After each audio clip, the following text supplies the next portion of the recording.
Chapter 1 Rebirth. In the early spring of the 20th year of Jingxian, the courtyard of the Duke of Zhengguo's residence in Xianifang was teeming with people. The servants dared not move about freely, standing in the courtyard awaiting instructions from their master. Inside the main hall, Lady Liang, the wife of the Duke, turned to the court physician, Dr. Hu, and inquired, "Dr. Hu, how is my son faring?" Dr. Hu withdrew his hand from Chu Dingchi's wrist, stroking his beard as he reassured her, "Rest assured, my lady, the young master is not in grave danger. It appears he was startled after falling from his horse and fainted from shock. I shall prescribe a soothing remedy for him to consume, and he is sure to awaken shortly." Hearing this, Lady Liang let out a heavy sigh of relief, her tension easing as she spoke softly. "Thank you for your efforts, Dr. Hu." The physician rose and offered a bow, replying, "Your kindness is appreciated, my lady."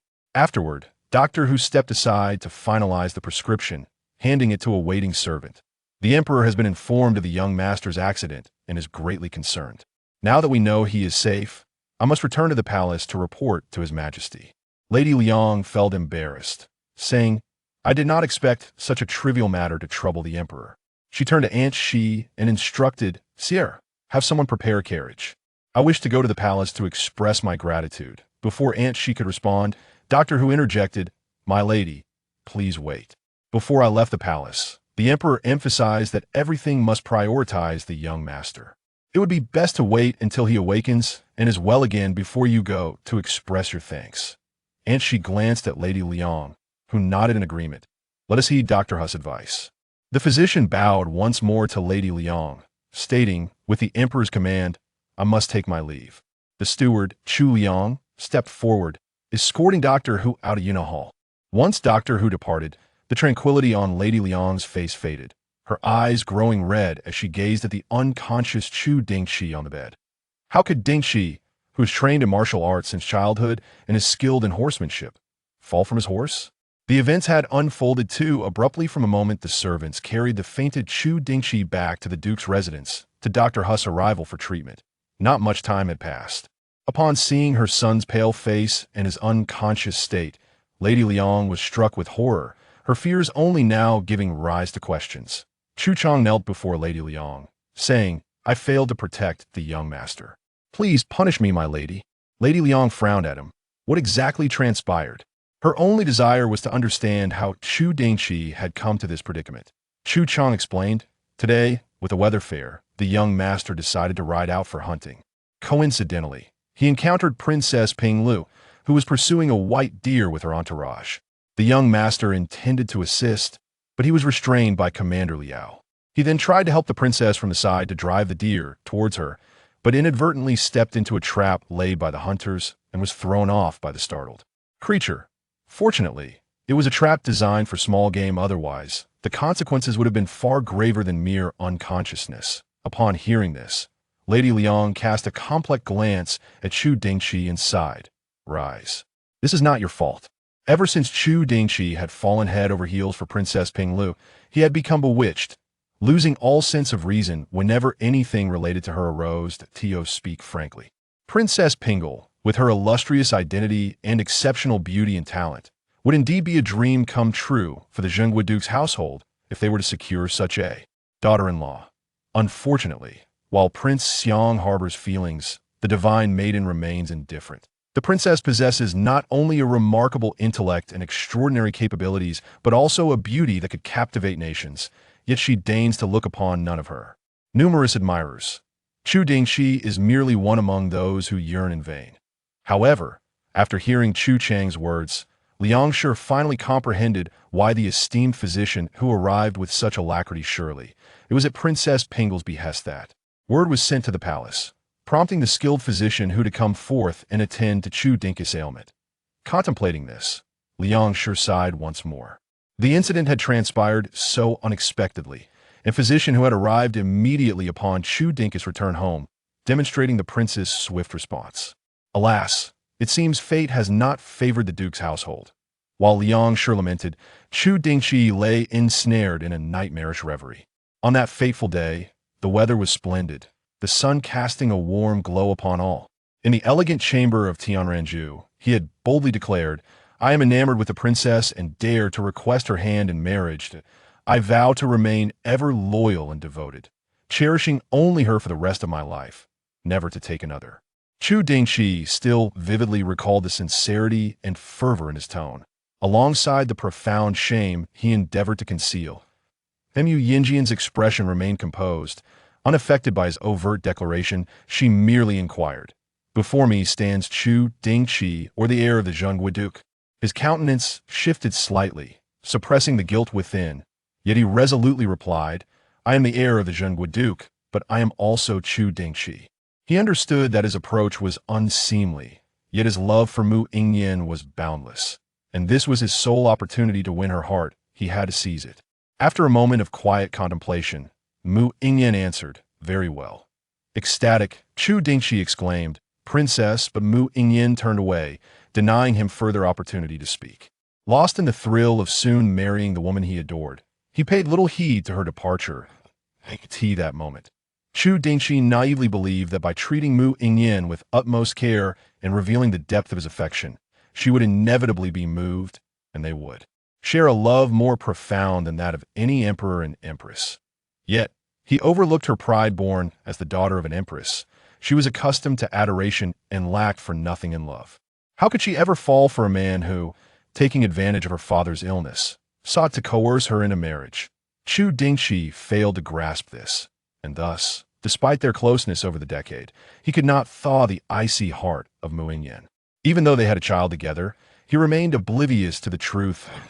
An hour later, Liang Shi personally administered a calming potion to Chu Dingchi, who soon awoke. Her heart swelled with joy, declaring, "Physician who is indeed remarkable, his skills are extraordinary." Yet, at the same time, Chu Chong keenly sensed something amiss with Chu Dingchi. He was unnaturally calm. Chu Dingchi had recently undergone his comingafage ceremony as the sole heir of the Zhengguo Duke, whose military duties kept him away. Liang Shi had always catered to his every need. Despite his newfound maturity, traces of youthful exuberance lingered, and one could discern his spirited nature through the glint in his eyes, bold, unrestrained, and brimming with ambition. This moment, however, the brilliance in Chu Dingchi's eyes had faded, resembling a dark and profound lake. Inscrutable and enigmatic, he glanced at the individuals in a room before shifting his gaze towards Lady Liang, saying, "Mother, I am fine. Please let them all leave. I wish to rest for a while." Lady Liang, sensing something amiss with Chu Dingchi, attributed his demeanor to excessive fright that had yet to dissipate. She promptly responded, "Indeed, you must rest well. I shall have the kitchen prepare ginseng soup for you, and once you have recuperated, I will ensure it is brought to you." Chu Dingchi nodded, "Very well." Subsequently, Lady Liang instructed everyone to vacate the inner chamber. Chu Chong lingered at the rear, and once the others had departed, he remarked, "Your Highness, it is thanks to Princess Ping Lu, that doctor, who is able to attend to you. The princess still cares for your well-being." Although he sensed that something was off with Chu Dingchi, the servants dared not question their master's disposition. Thus, he continued to offer words of consolation, hoping to spare Chu Dingchi any embarrassment before Mu Yingyan, which might adversely affect his mood and hinder his recovery. Chu Dingchi replied with a faint tone, "I understand. You may leave, as you wish." Chapter 2. The resolve to let go. As Chu Chong departed, the inner chamber was left with only Chu Dingchi. He surveyed his surroundings, quietly observing the space that bore solely his presence. Following his marriage to Mu Yingyan, convention dictated that they reside in the princess's residence. However, as the sole heir of the Duke of Zhengguo, and with his father often away leading troops, the Duke's wife, Lady Liang, found herself alone and inevitably lonely. Thus, Mu Yingyan graciously proposed to accompany Chu Dingchi to the Duke's residence for a fortnight each month. Yuna Courtyard, where Chu Dingchi had grown up, was the second most esteemed dwelling within the Duke's estate, following the main hall. After their marriage, he returned home to reside there, and naturally, Mu Yingyan accompanied him. Consequently, upon their nuptials, Chu Dingchi had the courtyard renovated to reflect Mu Yingyan's tastes. Gazing at the yet untouched chambers, he finally acknowledged the reality of his rebirth. Although returning from a decade into the future sounded somewhat surreal and incredulous, the situation was now an established fact. Chu Dingchi, not one to indulge in self-pity, accepted this truth with composure. He embraced the notion that he had returned to a time before he had coerced Mu Yingyan into marriage, a period before they had spent a decade in a distant formality. Reflecting on the dream he had before awakening, where he implored Mu Yingyan for her hand, a bitter smile crossed his lips. That moment marked the inception of their 10-year union and remained an indelible scar within his heart. Each recollection of that scene served as a poignant reminder that Mu Yingyan had not willingly wed him, and everything he possessed was acquired through despicable means. Therefore, it was only natural that Mu Yingyan did not love him. He lacked even the courage to question her. Even during their moments of intimacy over those 10 years, he had yearned to ask Mu Yingyan if she held any affection for him, yet the words always faltered on his lips. In truth, their marriage appeared blissful to outsiders. Chu Dingchi maintained an impeccable reputation, and after marrying Mu Yingyan, he became a paragon among husbands, never frequenting brothels or entertaining women during social outings, always attentive to her preferences. Conversely, Mu Yingyan upheld his dignity. After the demise of Emperor Xian, she was granted the title of Princess Regent, assisting the new emperor in governance. However, wielding such power did not lead her to neglect her duties as a wife and daughter-in-law. She not only accompanied Chu Dingchi for short stays at the duke's residence each month, but also meticulously prepared for Lady Liang's birthdays and managed the household affairs with precision, ensuring Chu Dingchi never had to worry about domestic matters. To the outside world, these observations solidified the belief in the deep affection between Chu Dingchi and Mu Yingyan, dispelling initial rumors that she had married him solely to stabilize the duke's position. Reflecting on the envy expressed by colleagues before his death regarding their apparent marital bliss, a bitter expression crossed Chu Dingchi's face. Mu Yingyan, with her keen intellect and stunning beauty, was faultless in her roles as both a wife and a daughter-in-law of the duke's estate. Even in the matter of progeny, she had borne him the next generation of the duke's lineage. She simply did not love him. With a heavy heart, Chu Dingchi closed his eyes. At the age of 20, he was filled with youthful exuberance, believing that no endeavor was beyond reach and that sincere effort could conquer all obstacles.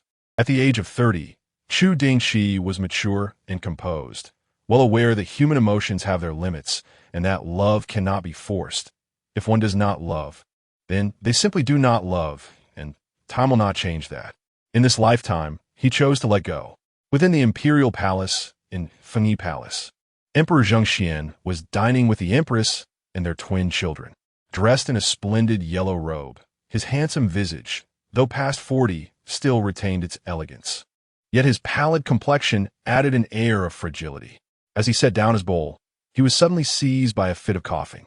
The empress immediately placed her utensils aside and hurriedly patted his back, her face etched with worry. "Your Majesty," Emperor Zhengxian took a moment to steady his breath and grasp the empress's hand, gently murmuring, "Zitong, do not fret. I am quite well." Observing this scene, Mu Yingyan interjected, "Father, the imperial physicians have advised you to rest. Please do not overexert yourself. Ministers Yin and Shun are both loyal subjects. With them present, the court will remain stable. You must prioritize your health." Emperor Zhengxian had suffered from poor health since childhood. Despite years of diligent care, his excessive dedication to governance hindered his recovery. Each year, he would succumb to a serious illness, and this year was particularly grave, leading to a fainting spell that required over half a month of recuperation before he began to improve. Although the physicians assured that he was not in critical danger and merely needed to rest, Mu Yingyan sensed an underlying unease, prompting her to voice her concerns. She had always known her boundaries and had never interfered in state affairs. The crown prince, Mu Yingyan, also chimed in, "Sister is right. Father must take care of his health." Feeling the concern of his children, Emperor Zhengxian was deeply touched. Yet, reflecting on his own frailty, his heart sank as he gazed at Mu Yingyan and her brother, musing, "Unbeknownst to me, both Yenner and Yuanshu have grown up and can share my burdens." The emperor's unexpected words startled Mu Yingyan, and before she could respond, he continued, "Your filial intentions warm my heart. However, the affairs of the court are crucial to the stability of our great Qian dynasty and cannot be solely entrusted to the ministers. Yet, Yuanshu is only 14. If he were to govern hastily, he might find himself overwhelmed. With Yen'er by his side to assist, it would surely be more manageable. Mu Yingyan was taken aback, hastily objecting, "Father, I am but a woman. How can I interfere in state matters?" Mu Yuanchu, however, was quite pleased, proclaiming, "Father's wisdom is evident. With sister by my side, those ministers would not dare to bully me." Mu Yingyan shot him a reproachful glance. "You are the crown prince, tasked by father to govern. Who would dare to bully you?" Mu Yuanchu pouted. "Those ministers are all cunning foxes, adept at feigning loyalty. Who knows if they might take advantage of my youth and deceive me?" Mu Yingyan scoffed. "You're always shrewd and cunning. Who could possibly deceive you?" Her brother was certainly no naive soul. He was quite astute, and anyone who underestimated him would be sorely mistaken. With an innocent expression, Mu Yuanchu tugged at Mu Yingyan's sleeve. "Sister, I am frightened when you're not here." Mu Yingyan grimaced. "Do not be so repulsive." Upon hearing the words of the siblings, Emperor Jingxian and the Empress could not help but chuckle. The Emperor remarked, "Esteemed gentlemen often extol the brilliance of Yen'er, and I trust she will adeptly manage the affairs of state. As for the involvement of women in politics, there are always exceptions to the rule, and I believe the esteemed officials in court will comprehend this." His laughter was gentle, yet his gaze held an air of sovereign authority that looked down upon the world. Having ascended the throne for 2 decades, Emperor Zhengxian ruled with diligence and compassion, fostering a transparent political climate. He had once led his forces to triumph against the Mongolian army of 300,000 at Shanhaiguan, earning immense respect through both civil and military prowess. His intentions, regardless of the opposition from high-ranking officials, were unassailable. Mu Yingyan found herself momentarily speechless. She was uncertain as to why Emperor Jingxian had arrived at such a decision. Yet it was evident that she could not sway his mind. Chapter 3. Mu Yingyan dreams of her past life. The matter of assisting in governance was thus settled, and Emperor Zhengxian offered Mu Yingyan no further opportunity to refuse. He shifted the conversation to the events of the day. Imperial physician who had already reported that the heir of the Duke of Zhenghua was not gravely injured. Mu Yingyan responded nonchalantly, "That is a relief." Although Chu Dingchi's fall from his horse was an unfortunate accident, it was ultimately in service of aiding her in the hunt for the white deer. Mu Yingyan could not remain indifferent, especially considering the Duke of Zhenghua's long-standing dedication to the border defense of Deqian, which merited the royal family's utmost respect. Beside her, Mu Yuanchu let out a cold snort, expressing his discontent as the commander of the western city garrison. Chu Dingchi ought to be worrying for his sovereign and alleviating the burdens of the people, yet he spends his days shamelessly pursuing my sister, showing no concern for the dignity of the duke's household. Emperor Zhengxian maintained his composure. The number of admirers for Mu Yingyan in the capital stretched from the east to the west, yet she had yet to show interest in any of them, indicating that her father's heart remained relatively stable. The Empress, however, smiled brightly. Though the heir of the Duke of Zhenghua may act somewhat recklessly, he is sincere in his affections. She had seen Chu Dingchi and noted the undeniable ardor in his gaze when directed at Mu Yingyan. The Empress understood that Mu Yingyan held high standards, and given her noble status, it was exceedingly rare for a man to capture her attention. Nevertheless, every woman ultimately must consider marriage. In terms of appearance, family background, and genuine affection for Mu Yingyan, Chu Dingchi could be deemed a suitable match. Mu Yuanchu remained unconvinced. Regardless of his sincerity, if my sister does not favor him, what does it matter? Emperor Zhengxian and the Empress shared a profound bond. With only one consort in the harem and but a pair of children, Mu Yuanchu had only his sister, and his sole desire was for Mu Yingyan to marry someone she truly loved. Neither he nor Emperor Zhengxian entertained the notion of using Mu Yingyan's marriage as leverage. The Empress gazed tenderly at Mu Yingyan.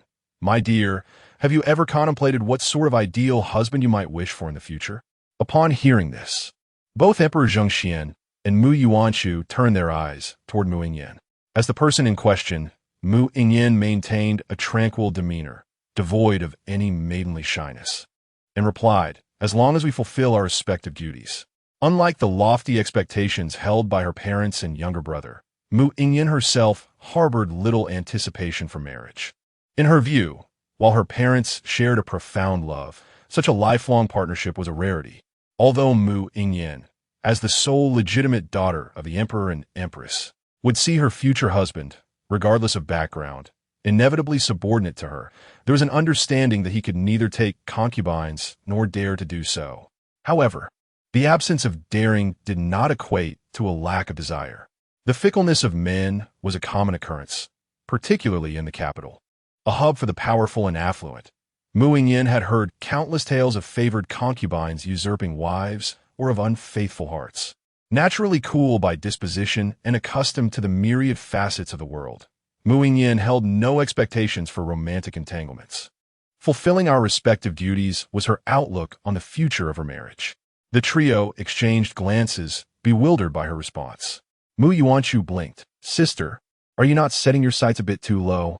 By your standards, even the unambitious Chu Dingchi would qualify.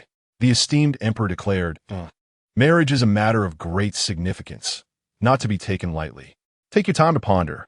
There is no need for haste, as your father wishes to keep you with him for a few more years. The empress nodded in agreement. Heed your father's counsel, understanding their serious expressions. Mu Yingyan realized her words had perhaps startled them, and she promptly nodded obediently.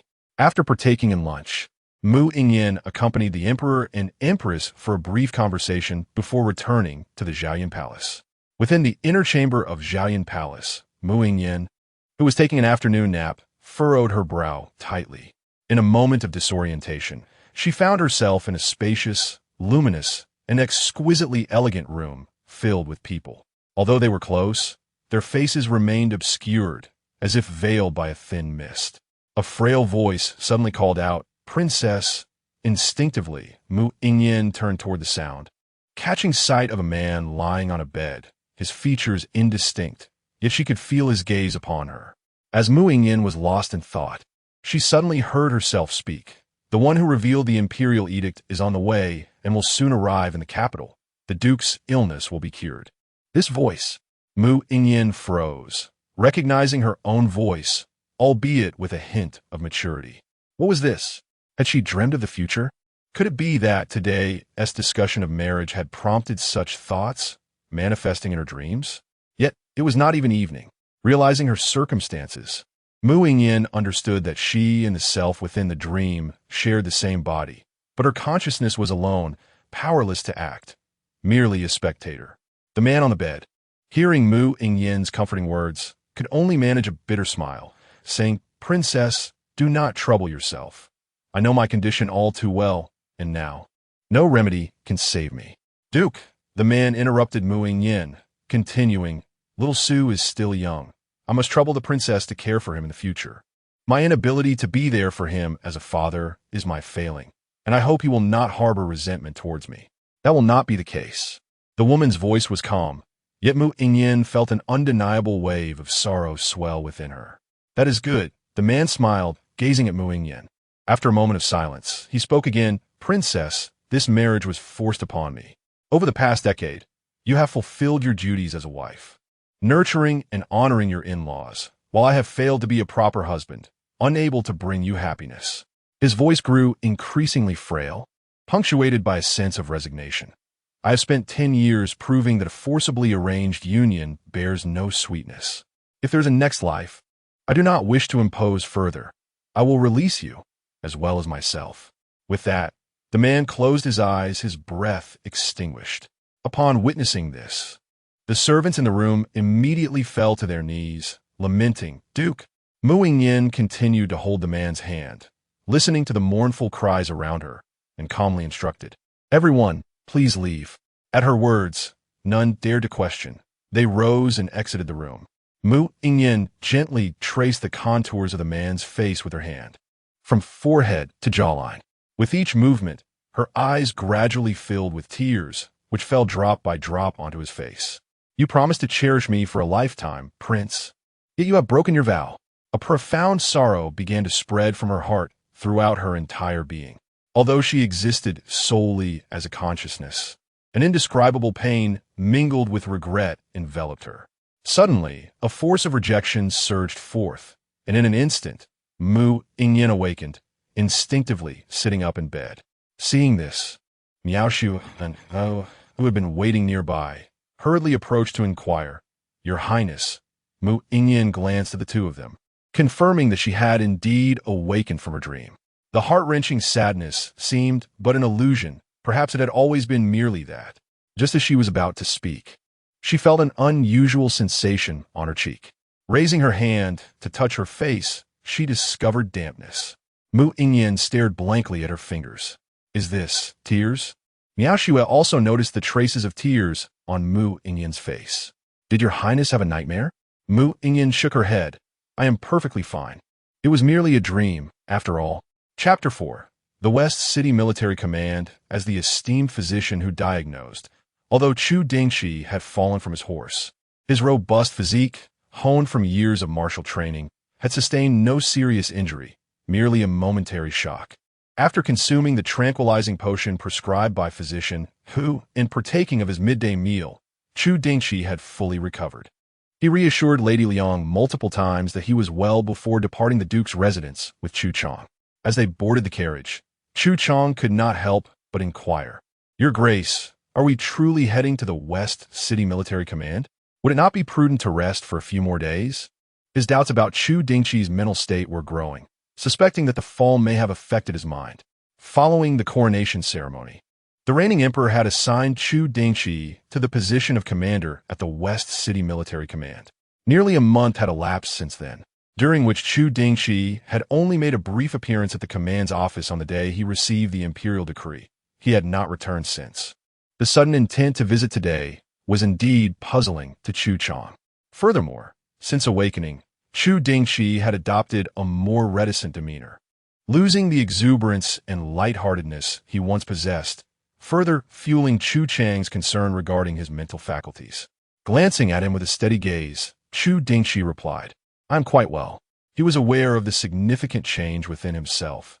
However, this was an opportune moment. The fall had altered his temperament, and even if others harbored doubts, they could not discern the truth. After all, he remained himself, albeit with an additional decade of memories.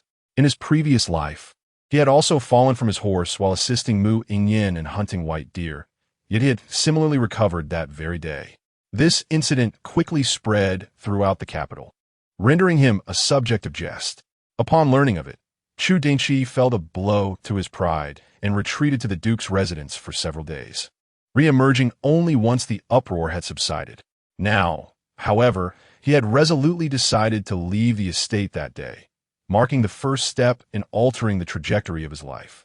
The court had established 5 military commands in the capital, tasked with apprehending thieves, managing streets and drainage, and enforcing fire bans.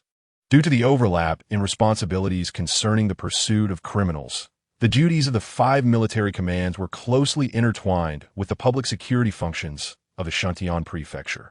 In the early days of the Dacian dynasty, conflicts had arisen between the Shuntian Prefecture and the 5 military commands regarding jurisdiction.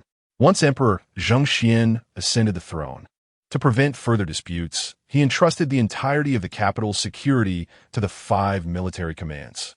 Consequently, the status of the 5 military commands rose significantly, exemplifying the phenomenon of minor officials wielding considerable power. In his previous life, Chu Dingchi had not spent much time at the West City Military Command.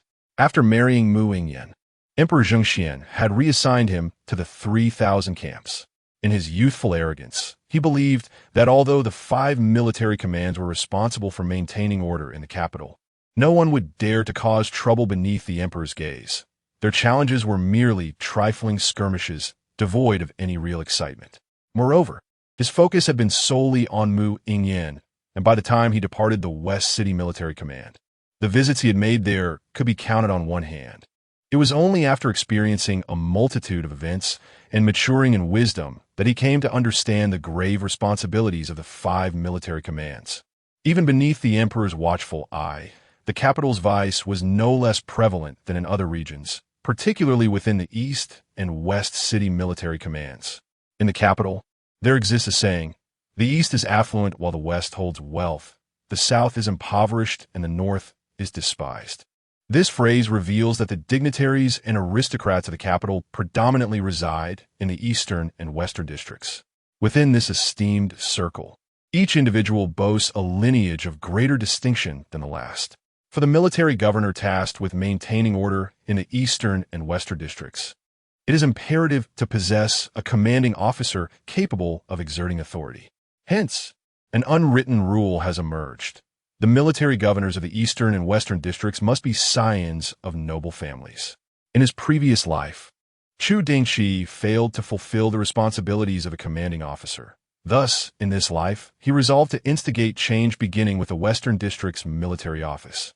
The Duke of the State's residence is situated in Xianifang of the Western District, not far from the military office, a mere T's duration away. Before long, the Duke's carriage arrived at the entrance of the office. The guards at the entrance naturally recognized the insignia of the Duke of the State, and as soon as Chu Dingchi disembarked from the carriage, they collectively bowed and greeted him. "We humbly pay our respects to the commanding officer." Chu Dingchi waved his hand dismissively. No need for formalities. The Western District's military office is a compound comprising 3 courtyards. The front courtyard serves as the quarters for the servants and storage rooms, while the middle courtyard is designated as the training ground. The soldiers of the military office are drawn from the 3 major camps and must engage in drills upon their arrival. Thus, every military office possesses a training ground. The offices and resting quarters for the commanding officers are located in the rear courtyard. Chu Dingchi, accompanied by Chu Chong, traversed through the floral gate of the front courtyard and entered the middle courtyard. Instead of proceeding directly to the rear courtyard, he turned and made his way towards the training ground. By now, it was already the hour of shun, a time not designated for military drills, and only a sparse handful of individuals were present. Although Chu Dingchi was not donned in official attire, he had assumed his position at the Western District military office in front of all present. It had only been a month, and the subordinates were unlikely to forget the visage of their direct superior. Li Huahui, serving as the deputy commanding officer of the Western District military office, could hardly forget. As he dismounted, he spotted Chu Dingchi standing nearby. Without a moment to wipe the sweat from his brow, he hastened a few steps to stand before Chu Dingchi and respectfully declared, "Your humble servant pays his respects to the commanding officer." Chu Dingchi felt a slight awkwardness, as he could not recall who Li Huahui was. Perceiving the discomfort of his superior, Li Huahui added, "I am Li Huahui, son of the loyal and brave Marquis." "Ah, so you are lordly. Please, do not stand on ceremony." The current loyal and brave Marquis has but one legitimate son, and Chu Dingchi had previously encountered him. This individual was evidently a younger son. Although the position of deputy commanding officer holds low rank yet high authority, it is the commanding officer's role that is deemed valuable among noble scions. The position of deputy is not only lesser in rank, but also has 4 incumbents at each military office, making it looked down upon by any self-respecting noble. Yet, as the saying goes, one man's poison is another man's meat. For an uncherished younger son, the position of deputy commanding officer is still a coveted role that requires considerable effort to attain. Observing Li Huahui before him, Chu Dingchi silently labeled him as an uncherished yet ambitious individual. In the presence of his superior who had not made an appearance for a month, Li Huahui harbored no dissatisfaction or resentment, maintaining a respectful demeanor as he inquired, "Does the commanding officer have any instructions upon visiting the training ground?" Chu Dingchi ziplit, "I merely wish to take a casual look around." "Lord Li, pray tell me, has the West City remained tranquil over the past month?" He had been seeking someone to elucidate the recent occurrences at the military command in West City, and fortuitously, Li Huahui presented himself. Li Huahui promptly replied, "With the commander stationed at the military command, there is naturally no room for mischief. West City is indeed quite peaceful." Upon hearing this, Chu Dingchi raised an eyebrow, subtly remarking, "It is certainly best when no disturbances arise. However, I have an aversion to being deceived. I trust, Lord Li, that you would not mislead me?" Li Huahui's expression stiffened. Chapter 5. Tinshan Tower. Li Huahui felt a sense of unease. Chu Dingchi had not graced the yamen of the military command for a month, and now he suddenly inquired about the security in the West City. Li Huahui assumed this was merely a token gesture of concern, and, as a dutiful subordinate, he felt compelled to alleviate any worries his superior might have, thus opting to paint a picture of tranquility. To his astonishment, however, Chu Dingchi was evidently serious. Could it be that a fall from his horse had affected his mind? Li Huahui shared the same doubt as Chu Chong. Being a clever man, Li Huahui discerned that Chu Dingchi was offering him an opportunity to be candid. Naturally, he chose to seize the moment. With a commander overseeing the West City, the security was indeed stable. Yet the commander was also aware that in a vast forest, all sorts of birds exist, and there would always be some reckless individuals daring to provoke the authority of the court. Nevertheless, the military command was not to be trifled with. With 200 armored soldiers at their disposal, they had no fear of any petty miscreants. Yet, Li Huahui's expression turned troubled, as if he were grappling with a dilemma. Chu Dingchi perceived that Li Huahui was being intentionally vague, yet he played along, saying, "Li Darren, please speak frankly." Li Huahui replied, "While we are not afraid of petty scoundrels, the West City is rife with influential families, and the young men, in their exuberance, inevitably find themselves in heated disputes. As long as they do not escalate, they tend to resolve matters among themselves. However, once it escalates, the military command will need to intervene, and finding a way to manage such situations without offending them poses a significant challenge." Chu Dingchi comprehended Li Huahui's predicament and inquired, "How has it been handled in the past?" Li Huahui explained, "The previous commander was the scion of a noble family, and, as long as he personally intervened, he would generally receive the necessary respect. This explained why the commanders of the East and West cities needed to engage the offspring of the elite. What might be a complex issue for others was merely a matter of making an appearance and exchanging a few words for someone of Chu Dingchi's stature. Chu Dingchi, note that, from now on, matters involving the influential will be handled by me." Li Huahui immediately responded, "Understood." He could hardly express how anxious the several deputy commanders had been over the past month. With Chu Dingchi absent, should any disputes arise among the young lords, they would be unable to manage the situation. Although Chu Dingchi held a prestigious position, he had yet to reach the level where his mere presence could intimidate those young lords. Now that Chu Dingchi was willing to take on the responsibility, Li Huahui felt a sense of relief, as if in tune with the unfolding events. Just as Chu Dingchi was about to engage in further discussions with Li Huahui regarding the military command, a messenger rushed in, exclaiming urgently, "Commander, a servant from Tianxiang Tower has just reported that a brawl has erupted there, and it seems someone has been injured." Tianxiang Tower, the most renowned brothel in the capital, charged 10 taels of silver merely to enter and listen to a song. Moreover, to establish a brothel in the West City, a place where land was exceptionally valuable, spoke volumes about its powerful backing. To dare to cause a disturbance at Tianxiang Tower, one's identity could not be ordinary. Most crucially, Tianxiang Tower had its own enforcers. Typically, if trouble arose, they would handle it internally. The fact that Tianxiang Tower opted to involve the military command indicated that the troublemakers possessed considerable clout, and the establishment wished to avoid any conflict. In an instant, Li Huahui grasped the essence of the situation and murmured, "Commander, it seems Tianxiang Tower has handed us a hot potato." Chu Dingchi understood Li Huahui's meaning and calmly responded, "Whether it is hot or not, one must see to know." Li Huahui was taken aback, nearly forgetting that the individual before him was not only the commander of the Xiqing Bingmasi, but also the heir to the Duke of the State. In a capital city teeming with power and influence, Chu Dingchi's status was indeed among the highest, except for the Crown Prince and Princess Pingle. No other members of the royal family dared to claim superiority over him. Li Huahui felt a sense of relief and respectfully remarked, "It is my fault for being overly anxious." Chu Dingchi smiled, saying, "Lord Li, you are merely acting out of good intentions." At that moment, Tianxiang Tower was bustling with people on both the first and second floors, as there was never a shortage of onlookers. Even when confronted by individuals of imposing backgrounds, none of the spectators were deterred. They remained captivated by the unfolding drama. The epicenter of the commotion was 2 elegantly dressed young gentlemen in brocade garments, each flanked by 5 or 6 knife-wielding bodyguards. Tables and chairs were strewn haphazardly around them, while not far off, a man lay on the ground, clutching his severed arm and moaning in agony, clearly an unfortunate victim of collateral damage. Yet neither the 2 brocade-clad gentlemen nor the onlookers paid him any heed. "Shaolin, Miss Kai Ning is under my protection. I have kept her for a month, yet you dare to force her to serve you, a lowly, illegitimate son. Who gives you the audacity to offend me? Shun Xueqing realized that Tianxiang Tower had already sent word to the Bingma Sea, making it impossible to continue the fight. However, his frustration simmered within him, and though his hands were tied, his words remained sharp.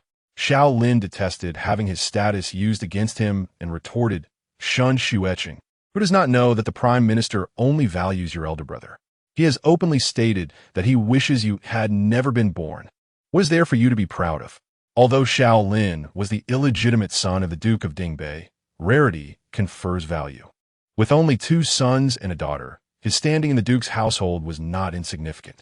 The Duke commanded an army of 100,000, guarding the strategic city of Xuanfu against the Mongols, and was also the brother of the Empress. With such a background, Xiao Lin could walk with confidence in the capital, knowing that Shun Xueqing, as the overlooked son of the right prime minister, was not a source of fear for him. Otherwise, he would not have dared to forcibly take Miss Kai Ning, even knowing she belonged to Shun Xueqing. Struck at his core by Xiao Lin's words, Shun Xueqing's expression twisted into a grimace. Ignoring the imminent arrival of the Bingma Sea, he shouted, "Break his legs." Upon hearing this, the bodyguards behind him immediately charged at Xiao Lin with their blades drawn. Naturally, Xiao Lin would not stand still to be struck. He quickly retreated behind his bodyguards and commanded, "If Shun Xueqing wants my legs, then I shall demand his hands. Attack!" Such bravado! Just as the confrontation was about to escalate, Chu Dingchi arrived with his entourage. Upon witnessing the scene, he could not help but mock them. Both Xiao Lin and Shun Xueqing were momentarily taken aback and turned to face Chu Dingchi. Seeing him, Xiao Lin burst into laughter. I heard you fell from your horse while assisting Cousin Pingle on a hunt. Is it that after suffering embarrassment there, you seek to regain your dignity here? The Duke of Dingbei and the Duke of Jinghua are both commanders of significant border fortresses, wielding considerable military power. Although the Duke of Dingbei's title may not match that of the Duke of Jinghua, he compensates for this disparity in status by being the brother of the Empress. Zhou Haolin, confident in his standing, held no fear of Chu Dingchi. After mocking Chu Dingchi, Zhou Haolin glanced at Shun Xueqing, a glint of mischief in his eyes, and said, "Young master, if you could assist me in teaching Shun Xueqing a lesson today, I would gladly speak highly of you in front of my cousin in Pingle on another occasion." Upon hearing this, all eyes turned towards Chu Dingchi, and even Shun Xueqing's breath became noticeably strained. Chapter 6. Imprisoning Zhou Haolin, it is a well-known fact throughout the capital that Chu Dingchi harbors deep affections for Mu Yingyan. In his pursuit of her favor, he has resorted to all manner of absurdities, leaving one to wonder if he might fall under Zhou Haolin's nefarious influence. Shun Xueqing, unwilling to remain passive, exclaimed urgently, "My lord, do not heed Zhou Haolin's deceitful words. The esteemed Princess Pingle would never concern herself with the opinions of a mere illegitimate son. It is he who lacks dignity, daring to call her cousin, while the princess would never acknowledge a base-born relative." Zhou Haolin, unable to suppress his indignation after being mocked repeatedly for his status, retorted angrily, "My lord, if you do not assist me in teaching Shun Xueqing a lesson, I shall certainly report you to Princess Pingle the next time she visits the Dingbei Marquis's residence." Chu Dingchi cast a cold glance at Zhou Haolin, then approached the man lying on the ground, moaning in pain, and inquired, "Who has harmed you?"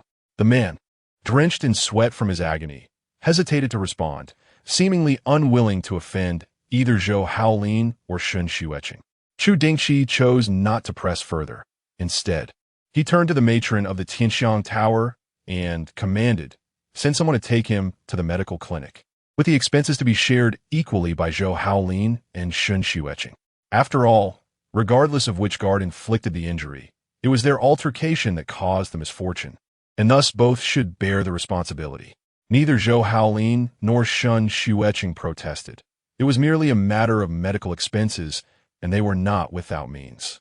The two were not foolish. They understood that rivalry over affections differed fundamentally from oppressing the common folk. Once the unfortunate man was dispatched to the clinic, Chu Dingchi turned his attention back to Zhou Haolin and Shun Xueqing, stating, The Military Affairs Office has received a report that you two engaged in a brawl, resulting in the injury of an innocent citizen. Do you plead guilty? Shun Xueqing cast a sidelong glance at Zhou Haolin, but remained silent. Zhou Haolin, however, impatiently interjected. My lord, have you suffered a blow to the head? What are you dilly-dallying for? Hurry and teach Shun Xueqing a lesson. Ms. Kai Ning awaits my attention. Hearing this, Shun Xueqing's anger flared further, yet he merely fixed Zhou Haolin with a cold stare. Ignoring Zhou Haolin's provocations, Chu Dingchi continued, since you have confessed, seize their weapons and imprison everyone in the Military Affairs Office's dungeon, awaiting further disposition. The existence of a prison within the Military Affairs Office symbolizes its authority, granting it the right to detain offenders. However, since its establishment, the Five Cities Military Affairs Office had never before incarcerated individuals of such standing as Zhou Haolin and Shun Xueqing. Li Huahui was taken aback. He had thought that with Chu Dingchi's status, a mere discussion would suffice to settle the matter with a modest compensation, allowing the affair to pass. Yet upon his arrival, Zhou Haolin had openly mocked Chu Dingchi, who in turn had taken a firm stance, disregarding Zhou Haolin entirely and opting to imprison everyone involved. Noticing the guards of the Military Affairs Office had yet to act, Chu Dingchi's expression turned icy. Are you all deaf? At this, the onlookers snapped back to reality. The soldiers of the Military Affairs Office promptly advanced to confiscate the guards' weapons and bind them. As for Zhou Haolin and Shun Xueqing, they were afforded a semblance of dignity. Zhou Haolin's expression darkened considerably as he implored, My lord, must you take such extreme measures? Chu Dingchi stood before Zhou Haolin, his tone indifferent as he said, Zhou Haolin, who granted you the audacity to be so brazen in my presence? You ought to reflect on your actions in prison. Seeing that Chu Dingchi showed no regard for Zhou Haolin, Shun Xueqing instantly took on a more submissive demeanor, awkwardly chuckling, Your Grace, today I have overstepped my bounds. I am willing to compensate for all losses incurred by Tianxiang Tower as a means of atonement. Chu Dingchi replied, Have the Shen family send someone to redeem you. His intention was to resolve the conflict at hand, and since Shun Xueqing had not spoken disrespectfully, he did not mind letting him off the hook, all the while probing the old fox, Shun Yaoquan. Upon hearing this, Shun Xueqing immediately signaled to a servant behind him to return to the estate with the news. The guard from the Military Affairs Office exchanged glances with Chu Dingchi. He commanded, Release him. At this moment, Zhou Haolin finally panicked, exclaiming, I'm also willing to compensate for the losses of Tianxiang Tower. However, Chu Dingchi disregarded him, waving his hand. Everyone is to be taken back to the Military Affairs Office. No one is to be released without my orders. Understood. Subsequently, the guards escorted Zhou Haolin and the others away from Tianxiang Tower. Li Huahui also departed, needing to arrange the cells and address any subsequent matters that might arise. Although Chu Dingchi's handling of the situation was somewhat brutal, it was undeniably exhilarating, and Li Huahui felt a thrill, sensing that the Military Affairs Office in the West City would soon become a nightmare for the local gentry.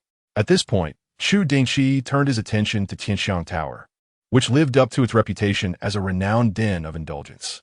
The opulent decor and the alluring women, dressed provocatively and exuding charm, catered to every conceivable desire of their patrons. Their thriving business was no mere coincidence. The Madame, Yin Yang, approached Chu Dingchi with a smile, saying, Thank you, Your Grace, for coming to the aid of Tianxiang Tower today. Would you care to join me in a private room on the third floor? The third floor of Tianxiang Tower was not accessible to just anyone. Only the powerful were permitted entry, expertly manipulating the desires of their clientele. Chu Dingchi responded coolly. The Military Affairs Office is responsible for maintaining order in the West City. If there are gatherings resulting in brawls, it indeed falls under our jurisdiction. However, Tianxiang Tower's intention to exploit the Military Affairs Office displeases me. An apology will be delivered to the Duke of Jingguo's residence tomorrow, or I shall not hesitate to have a word with your proprietor. With that, he departed from Tianxiang Tower, though the proprietor remained shrouded in mystery. It was no secret to Chu Dingchi. Yin Yang's expression stiffened, a mix of embarrassment and anger crossing her face as she watched him leave. Yet she dared not speak further. Once Chu Dingchi exited, the patrons, who had only dared to whisper before, relaxed, and the atmosphere in Tianxiang Tower returned to its usual bustling state. So this is the Duke of Jingguo's heir? Previously, they only knew of his infatuation with the Princess Pingle, leading to numerous amusing mishaps, never anticipating such a display of authority. With the Duke commanding 200,000 troops and Chu Dingchi being the Duke's only son, he truly had the power to navigate the capital with impunity. Zhou Haolin found the situation amusing. The heir of the Duke favored the Princess Pingle. So what right did he, a mere illegitimate son, have to wield influence? It seemed Zhou Haolin was destined to face a significant downfall. Zhou Haolin, a notorious scion of the capital, has long been known for leveraging his influence to bully others. Although he has refrained from oppressing the common folk, his reputation among the elite has become quite infamous, and there are countless individuals eager to witness his downfall. Meanwhile, the instigator, Chu Dingchi, did not return to the military office after leaving Tianxiang Tower. Instead, he made his way to the Duke of Jingguo's residence. Having accomplished a significant feat today, he deemed it necessary to allow some time for the military personnel to regain their composure, so they might comprehend how to interact with their commanding officer in the future. His assertiveness today is not merely a reaction to Zhou Haolin's audacity. Chapter 7 Reactions from All Sides West City, a gathering place for the elite, is also a hub of prosperity where the populace is abundant and news spreads swiftly. Within a mere hour, the news of Chu Dingchi imprisoning Zhou Haolin and Shun Xueqing in the military prison radiated from the Tianxiang Tower. However, during this dissemination, Shun Xueqing, the legitimate son of the right minister, was oddly overlooked, with the spotlight solely on Zhou Haolin. Such is human nature, particularly when it comes to tales of love and enmity. It is common knowledge that Chu Dingchi harbors an infatuation for Mu Yingyan and Zhou Haolin. Being the illegitimate son of the Duke of Dingbei, can barely be regarded as Mu Yingyan's cousin, although Mu Yingyan would not concern herself with a cousin of lesser birth. The Duke of Dingbei is indeed her maternal uncle. Thus, capturing Zhou Haolin is tantamount to slapping the Duke's face. In essence, Chu Dingchi's actions are a blatant disregard for the Duke of Dingbei, and in the eyes of the gossip mongers, this is a slight against Mu Yingyan as well. Upon realizing this, the onlookers became quite exhilarated. What could be the matter? Could it be that the heir of the Duke of Zhengguo, driven by unrequited love, has allowed his affections to turn to hatred? A throng of spectators, akin to eager onlookers, keenly followed the unfolding events. Yet, the Duke of Dingbei's estate, at the heart of this incident, remained surprisingly tranquil. The Duke was stationed outside, leading troops to secure Xuanfu town, while the affairs of the capital's noble house were entrusted to the Duke's heir, Zhou Haotsong, and his wife, Madame Zhang. Matters concerning Zhou Haolin and the military prison fell beyond the scope of domestic affairs. Upon learning of the situation from a steward, Madame Zhang responded calmly, stating, "We shall wait for Haotsong to return and address this." Thereafter, she paid little heed to the matter, and the entire household exhibited no reaction. In contrast, the Duke's legitimate daughter, Zhou Mengning, expressed a keen interest. "Mother, it was indeed young Master Chu who imprisoned my elder brother. I thought I had misheard." Madame Zhang remained unfazed. It is only natural for Haolin to be imprisoned by the military for engaging in a brawl with the second son of the Shen family, thereby violating the Great Qian law. Zhou Mengning, wearing an expression that indicated her mother missed the crux of the issue, replied, "The fact that my brother was arrested is not the main point. The key issue is that it was young Master Chu who did so. At a previous banquet, I witnessed young Master Chu treating my brother with great courtesy and even initiating conversation with him, an honor not afforded to others. His demeanor must surely be influenced by my cousin. The way my brother behaved towards young Master Chu at the Tianxiang Tower suggested he was confident Chu would side with him out of respect for my cousin, but alas, he miscalculated." Madame Zhang lightly tapped Zhou Mengning's forehead. Regardless of young Master Chu's attitude towards the princess, it does not justify Haolin's insolence. Just as young Master Chu questioned, "Where does he find the audacity? A fool who cannot discern his own position." Zhou Mengning massaged her forehead and pouted. "My brother has committed foolish acts more than once. I have grown accustomed to it." Though Madame Zhang was his biological mother, she found it challenging to discipline an illegitimate son. The responsibility of guiding Zhou Haolin fell upon Zhou Haozong. But unfortunately, Zhou Haolin proved to be incorrigible, leading Zhou Haozong to lose all hope of reforming him. Now that Zhou Haolin had fallen into Chu Dingchi's grasp, Madame Zhang secretly hoped he would face some hardship to prevent him from causing a catastrophe that would implicate the Duke of Dingbei's estate in the future. Zhou Mingming observed that Zhang was silent, her eyes darting around, and could not help but indulge in gossip. "Mother, do you think the young master, Chu, truly harbors resentment towards my cousin out of love, thereby directing his ire towards our Dingbei marquis residence?" Zhang shook her head. "Only the young master, Chu, knows the truth of this matter." Zhou Mengming murmured, "I believe the likelihood is slim. Merely hours ago, he fell from his horse to please my cousin. How could he so swiftly turn from love to hatred unless he has suffered a serious blow to his intellect? It is likely that he is incensed by the mockery surrounding his fall, especially since my second brother taunted him in his presence, which led to the young master Chu imprisoning him." Zhang nodded in agreement. "You make a valid point." Within the palace, in Zhaoyan Palace, Mu Yingyan found herself awake after a peculiar dream, her drowsiness dissipating. She turned to her study to practice her calligraphy. The news of Zhou Haolin's capture was brought to her by Mu Yuanchu. "Sister, what a coincidence!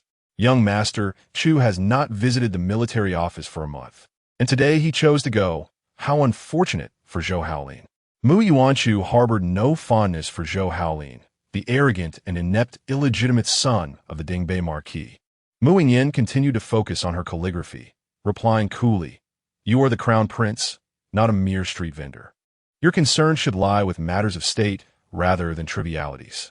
Mu Yuanchu pouted, "Sister, this is hardly a trivial matter. Young Master Chu has been persistently pursuing you. If he had any self-awareness and chose to withdraw, you would indeed face fewer troubles and not have to endure him out of respect for the Duke of Xinghua." Mu Yingyan calmly corrected him. "I have never shown him any leniency. While the young master Chu may occasionally act imprudently, he is principled and courteous. He has not offended me. Thus, there is no question of tolerance." Mu Yingyan was not one to compromise her own dignity.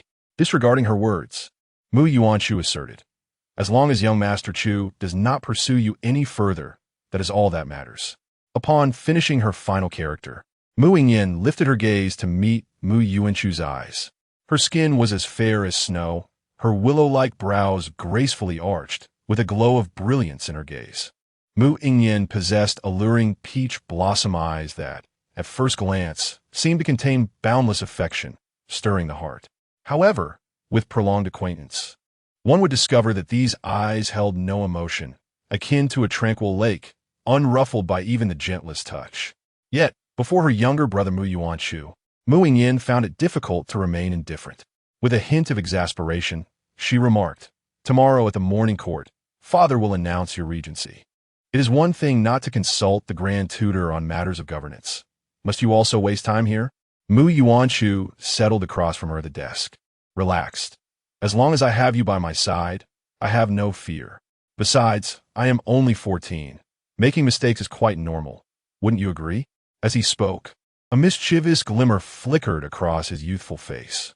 Seeing this, Mu Yingyan refrained from further admonition, knowing that her brother was not one to suffer defeat, especially with her watching over him. As she relaxed, a thought from her earlier dream unexpectedly surfaced, prompting her to inquire, "Yuanchu, do you believe dreams can come true?" Mu Yuanchu instinctively replied, "Sister, what did you dream about?" Mu Yingyan suddenly realized she had misspoken. She composed herself and replied calmly, "It's nothing, merely a casual inquiry." However, Mu Yuanchu remained skeptical. "Is that truly the case?" "Of course, it is," she assured him. Chapter 8. Entering the palace to express gratitude in the residence of the Duke of Zhan. Upon returning home, Chu Dingchi proceeded to the main courtyard to visit Lady Liang. Upon seeing Chu Dingchi, Lady Liang circled around him, expressing her concern. "Are you feeling unwell?" Chu Dingchi gently assisted Lady Liang to sit down, assuring her, "Do not worry. Mother, I am in excellent health." Lady Liang shot him a disapproving glance. "After all, you did fall from a horse. You should take it easy for the next few days and recuperate. My heart truly cannot bear such fright from you." Sitting beside Lady Liang, Chu Dingchi listened with a smile to her admonishments. After a while, noticing that he was not displaying any impatience this time, she raised an eyebrow. "Why are you so patient today?" Chu Dingchi did not respond directly, but instead posed a question. "Mother, do you miss father?" Lady Liang was taken aback. "What do you mean? Father is all alone in Guangning. It must be quite lonely for him. If you miss him, why not go and keep him company?" Although it was customary for the families of border generals to reside in the capital, the presence of Chu Dingchi, the sole son of the duke, meant that Lady Liang's presence was not of great significance.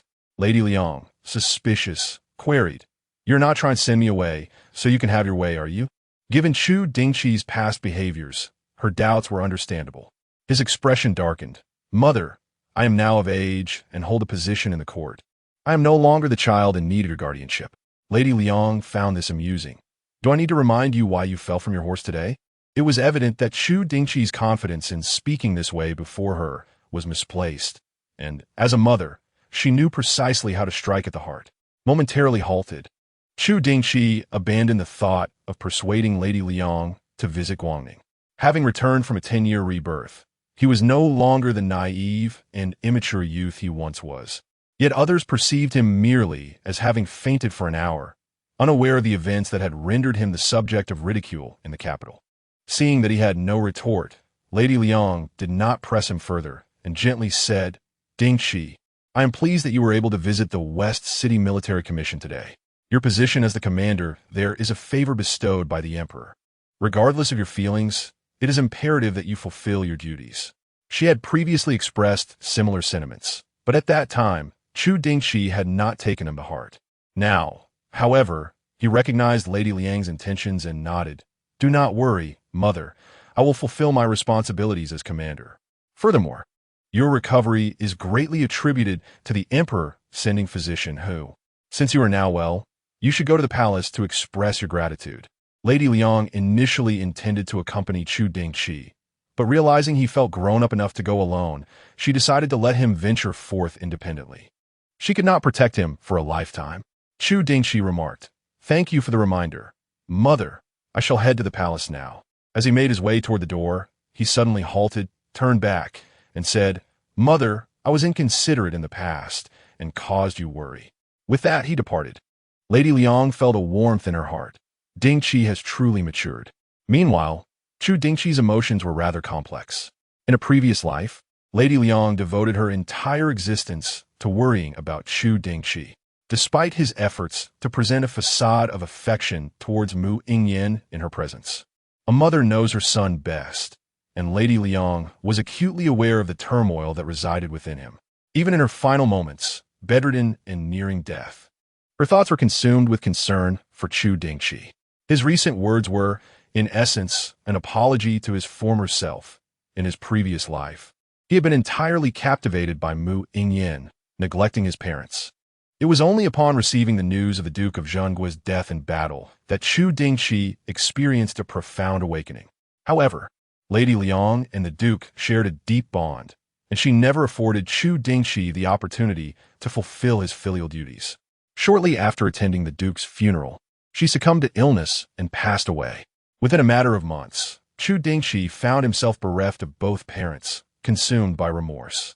Night after night, he dreamt of their figures, leading to a debilitating longing. The once robust Chu Dingchi's health began to deteriorate, and mere months later, he followed his parents to the afterlife.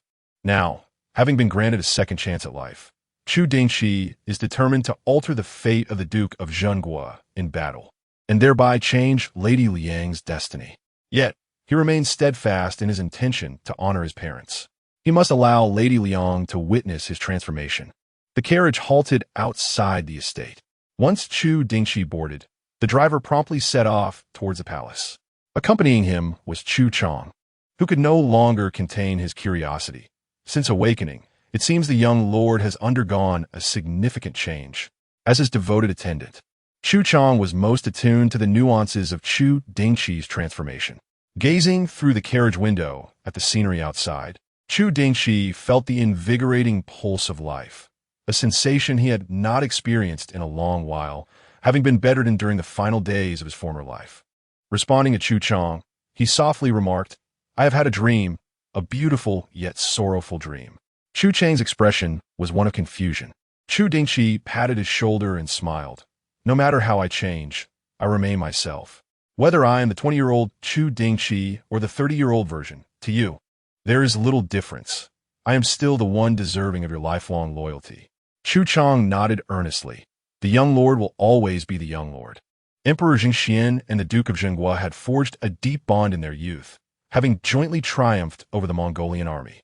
The residence granted to the duke by the emperor was deliberately chosen for its proximity to the palace. Moments later, the duke's carriage arrived at the palace gates. Emperor Jingxian had granted Lady Liang and Chu Dingchi the privilege of entering the palace at any time. So Chu Dingchi did not require the Imperial Guard's announcement as he entered with Chu Chang. News of Chu Dingchi's arrival in the palace swiftly reached Mu Yingyan and her brother. Upon learning of this, Mu Yuanchu instinctively remarked, "Is he seeking to entangle my sister again?"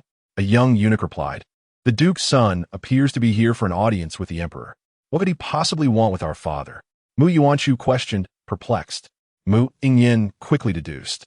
The duchess has always adhered to propriety. Father had previously dispatched Doctor Hu to treat the duke's son, so he must be here to express his gratitude. Enlightened, Mu Yuanchu's eyes gleamed mischievously as he teased. "Sister, do you wish to know if Chu Dingchi has truly changed?" Mu Yingyan replied faintly, "I have no interest." "Oh, there's nothing else to do, so why not take a look?" Mu Yingyan frowned. "Have you not always disapproved of my interactions with young Master Chu?" "Times have changed," he responded. Without allowing Mu Yingyan the chance to decline, Mu Yuanchu took her by the hand and led her outside. Reluctantly, Mu Yingyan acquiesced to his wishes. Chapter 9, Encountering Mu Yingyan after Rebirth. Upon entering the imperial palace, Chu Dingchi traversed the lengthy bluestone path directly to the Hall of Diligent Governance, where the Zhengxian emperor conducted state affairs, convened morning assemblies, and took respite. A young eunuch stationed outside the hall, upon spotting Chu Dingchi, hurriedly bowed.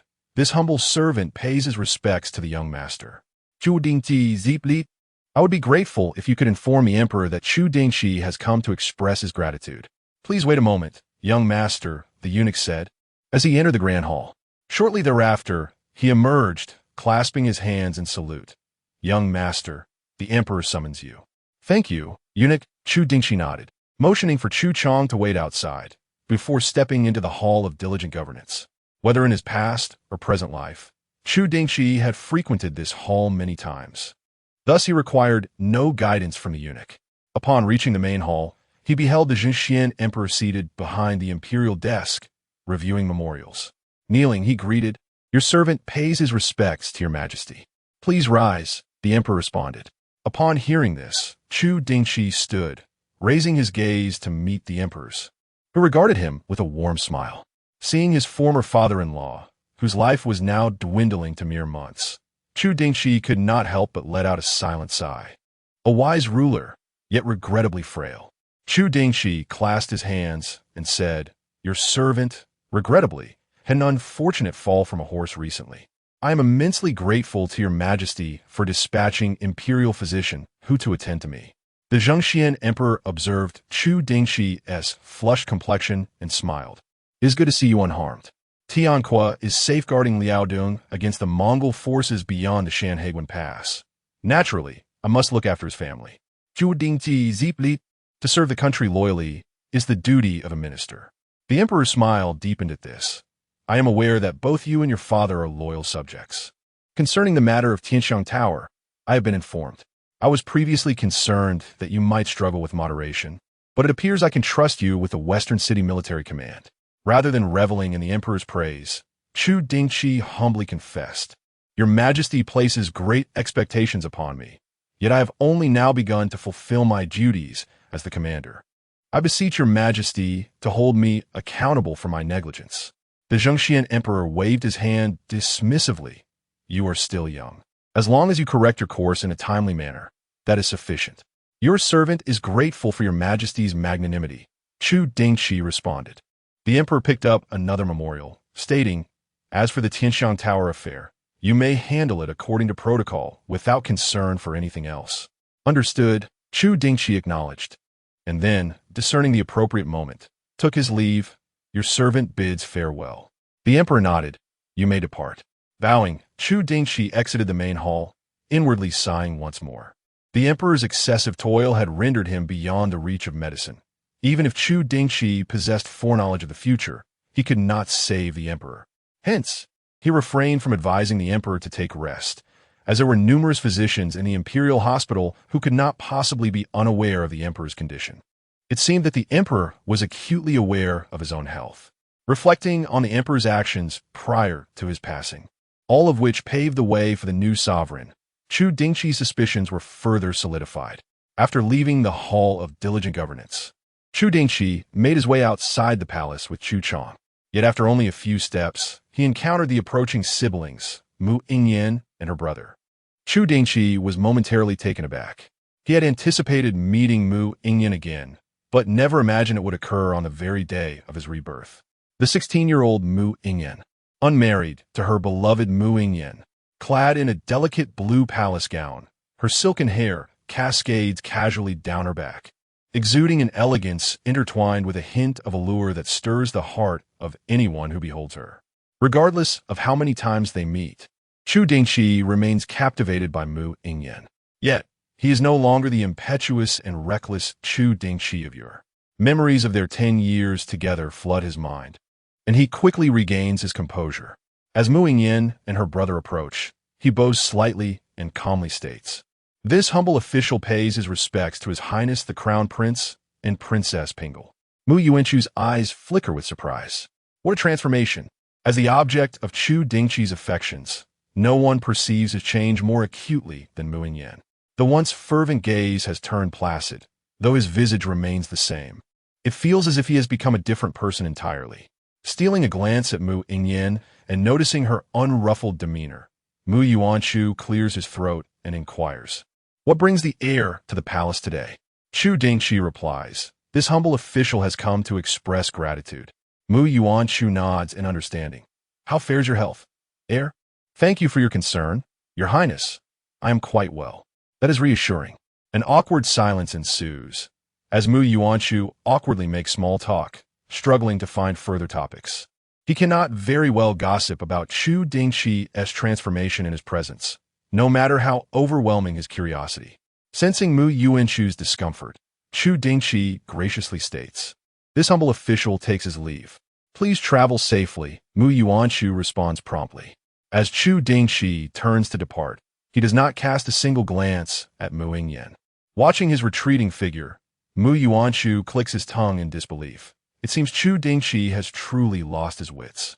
Mu Yingyan gazes at Chu Dingchi's silhouette and inexplicably recalls the man from her dreams, lying upon a bed. In her dreams, he was gravely ill, his voice frail and indistinct, yet she felt an uncanny resemblance to Chu Dingchi's voice. This fleeting thought prompts a quiet sigh from her. The impact of that dream was far more profound than she had anticipated. What could Chu Dingchi possibly mean to her? After all, it was merely a dream. She reminds herself to distinguish between dreams and reality. Despite her resolve, she cannot help but remember the sorrow tinged with regret that enveloped her in the dream. What was it that she regretted? Meanwhile, Chu Dingchi hastens his departure from the palace, finally allowing himself to relax as he leans back in the carriage, lost in thought. At 16, Mu Yingyan remains proud and self-assured. At this moment, she has not been coerced into marrying someone she does not love, nor has she lost her doting father. And she does not face the scheming of the court alongside her brother. She is carefree and untroubled, reflecting on the tribulations of her past life. The weariness etched upon her brow compels Chu Dingchi to feel a pang of sympathy. Even if he resolves to no longer pursue Mu Yingyan, choosing to part ways amicably from this point forward, he ultimately wishes for her happiness and a life free from worry. Chu Chang observed the despondent demeanor of Chu Dingchi and could not help but express his concern, saying, "Your Highness, if you find it difficult to part with Princess Pingle, perhaps you should attempt once more. Who knows, you may yet touch her heart." Chu Dingchi offered a bitter smile, replying, "It is futile. In my previous life, it took me a decade to come to terms with this harsh reality. In this lifetime, I wish to avoid the pain of repeated confrontation. Without the title of husband and wife, perhaps we can coexist with greater ease. Chapter 10. A dinner invitation from Zhou Haozong. The Tianxiang building acted swiftly. As Chu Dingchi returned to the Duke's residence after leaving the palace, he learned that the Tianxiang building had already sent their apology. 10,000 taels of silver? My lord, the Tianxiang building is indeed quite generous, Chu Chang remarked upon seeing the 10 banknotes of 1,000 taels each. Chu Dingchi, however, was not taken aback. The Tianxiang building earned gold by the day, and 10,000 taels was but a trifling sum. Yet, the willingness of the Tianxiang building to part with this amount suggested that their backer had no intention of clashing with the Duke's residence. Indeed, although that person hailed from a noble lineage, he was singularly focused on profit, and it was characteristic of him to use wealth to quell disputes. In a moment of whimsy, Chu Dingchi had decided to extract a sum from that individual. Since he had shown such understanding, it was best to let the matter rest. He instructed Chu Chang to put away the banknotes and glanced outside, noting that night had fallen. Chu Chang, I shall dine with my mother tonight. Have the kitchen prepare the evening meal in the main courtyard. No sooner had he spoken than a servant entered to report, my lord. The Northtown prefect of the Jinyui has sent an invitation for you to attend a banquet at Tiangrenju. Chu Chang, who was about to relay the message, halted, awaiting Chu Dingchi's next instruction. With a slight frown, Chu Dingchi pondered for a moment and replied, one must give Zhou Haozong his due respect. I will dine with my mother tomorrow instead. Hearing this, Chu Chang dispatched someone to send a reply to Zhou Haozong. Zhou Haozong was the elder brother of Zhou Haolin, and it was clear why he was inviting Chu Dingchi to dinner at this time. Chu Dingchi had a fair understanding of his cousin from a previous life. He had always looked down upon Zhou Haolin, so it was rather unusual for him to host a banquet for his sake. Tiangrenju was the most renowned restaurant in the capital, favored by officials and dignitaries for their gatherings, and as such, ordinary folk seldom graced its halls. The establishment boasted 3 stories, with a 3rd floor reserved for esteemed guests, typically not open to the public. Does this sound familiar? Its operational model bore a resemblance to that of the Tianxiang building. Why would 2 seemingly unrelated industries, brothels and restaurants, share similar business practices? The answer lay in their common benefactor. Currently, few were aware of this fact, and Chu Dingchi had come to learn of it purely by chance. Even though the Duke's residence owned numerous estates with considerable annual income, he had never worried about finances. Nonetheless, he could not help but envy that person's ability to amass wealth. In his case, the phrase wealth rivaling a nation was no mere exaggeration. Fortunately, that individual was solely focused on profit. Otherwise, possessing such vast riches, coupled with ulterior motives, might incite significant turmoil in the Great Qian. Perhaps this was also the reason for his perpetual low profile. While Chu Dingchi was lost in thought, they arrived at Tiangrenju. At the entrance stood a man clad in the official attire of the Jinyui. Upon seeing Chu Dingchi disembark from the carriage, he promptly stepped forward and respectfully announced, My lord, the esteemed official is awaiting you in the Zizhu Pavilion. The expansive Tiangrenju had only 4 private rooms on its 3rd floor, each named after the 4 noble plants, plum, orchid, bamboo, and chrysanthemum. Each room boasted its own unique charm, with the Zizhu Pavilion characterized by tranquility and elegance. Chu Dingchi nodded. Let us proceed. With the formidable presence of the Jinyui leading the way, even those unfamiliar with Chu Dingchi dared not approach. The illustrious reputation of the Jinyui has been forged through bloodshed since the founding of the nation. Soon, the group arrived at the 3-story Zizhu Pavilion, where the guards of the Jinyui, upon seeing Chu Dingchi, promptly opened the door to the private chamber, inviting him in. Inside the Zizhu Pavilion, adorned with a rockery and flowing water, the sound of the stream greeted them as the door swung open. The air within the private room was infused with fragrant incense, inducing a tranquil state of mind that effortlessly calmed the spirit. Additionally, several rows of bamboo were planted inside, and a gentle inhalation revealed the refreshing scent of bamboo, evoking the sensation of being enveloped in a serene bamboo grove. As Chu Dingchi entered the private chamber, his gaze immediately fell upon Zhou Haozong, who was seated at the table. Clad in a flying fish robe, the spring knife had been removed from his waist and placed upon the table. He sat upright, his expression austere, radiating an aura of authority even in silence. Having met Zhou Haocang on multiple occasions, Chu Dingchi was not intimidated by his imposing presence and took a seat across from him. At that moment, a servant from Tianjin timely brought in the prepared dishes, arranging them neatly before retreating silently. Throughout the entire process, not a sound was made, and all present kept their heads bowed, none daring to glance about. Once the idle onlookers had departed, Chu Dingchi broke the silence, inquiring, "What business brings you to seek me, Lord Zhou?" Zhou Haocang's brow twitched slightly. "I recall you used to call me Cousin Zhou." Chu Dingchi replied, "Surely, Lord Zhou does not invite me for such trivial matters?" In his relentless pursuit of Mu Yingyan, Chu Dingchi had engaged in numerous shameless acts, and this was merely one among many. He was well prepared to confront his less-than-stellar past. Zhou Haocang regarded him with a penetrating gaze, opting not to delve further into the matter, and stated directly, "What are your plans regarding Zhou Haolin?" Chu Dingchi casually picked up a piece of mutton to eat, responding, "I haven't decided yet. For now, let's keep him detained." This was not mere lip service. He genuinely had not formulated a plan. Zhou Haocang had publicly insulted him, and while he intended to teach Zhou Haolin a lesson, the specifics had yet to crystallize. Turning his attention to Zhou Haocang, Chu Dingchi asked, "How does Lord Zhou wish to proceed?" Zhou Haocang, straightforward as ever, replied, "If you detain him for a month, I will owe you a favor." Chu Dingchi paused. "Is Lord Zhou suggesting that I serve as the instrument of his chastisement?" Zhou Haocang nodded. "To prevent him from bringing calamity upon the Ho residents in the future, he must learn a lesson." Chu Dingchi chuckled. "Merely confining him for a month may prove ineffective. If Lord Zhou truly desires a transformation in Zhou Haolin, why not send him to the frontier for 2 years of training?" Zhou Haocang responded coldly, "You need only state whether you agree or not." "Of course I agree," Chu Dingchi replied. "It provides me with a sense of satisfaction while also securing a favor from Lord Zhou. What could be better?"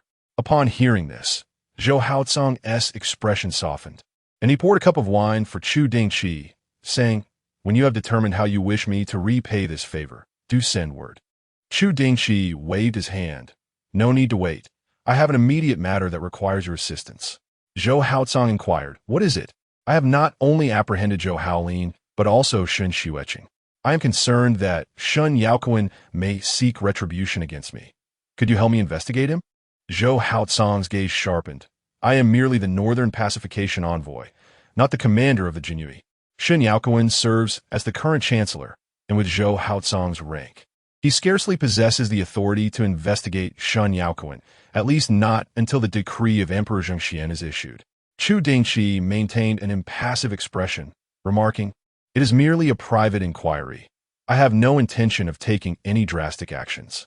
Zhou Haocang scrutinized him, noting his calm demeanor, and pondered, "What aspect do you wish to investigate?" Chu Dingchi replied, "I aim to explore various facets. It is said that Chancellor Shun is impartial and selfless. I wish to ascertain the truth of such claims. It will be prudent to send someone to his hometown and, additionally, to examine those connected to the Shun household. The thoroughness of your investigation suggests that this is not merely a passing whim." Chu Dingchi offered a slight smile, raising his cup. "I tend to be rather cautious, preferring to guard against potential threats." Zhou Haocang clinked his cup against Chu Dingchi's and downed the contents in one go, stating, "Your demands are excessive. It will take time to complete the investigation. I shall inform you once I have results. No matter, there is no rush. Even if Shun Yaoquan harbors intentions against me, he would not act so swiftly." Zhou Haocang scoffed, dismissing his excuse with indifference. Chapter 11. The initial display of authority by Chu Dingchi. The meal share between Chu Dingchi and Zhou Haocang was rather amicable. Although Zhou Haocang was not particularly loquacious, he responded to the topics presented by Chu Dingchi.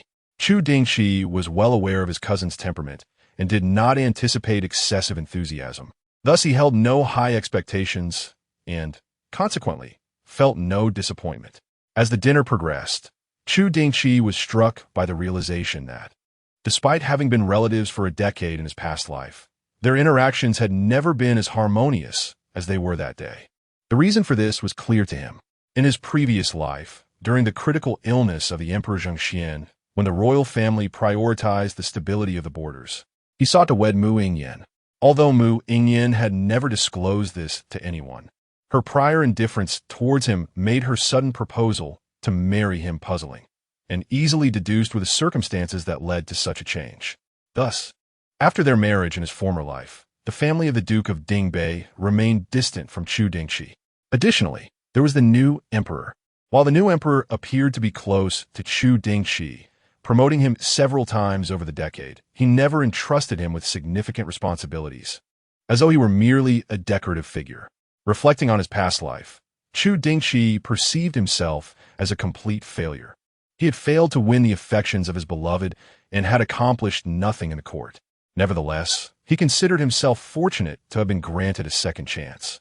Before retiring for the night, Chu Dingchi instructed Chu Chong, "Prepare a carriage for me at dawn.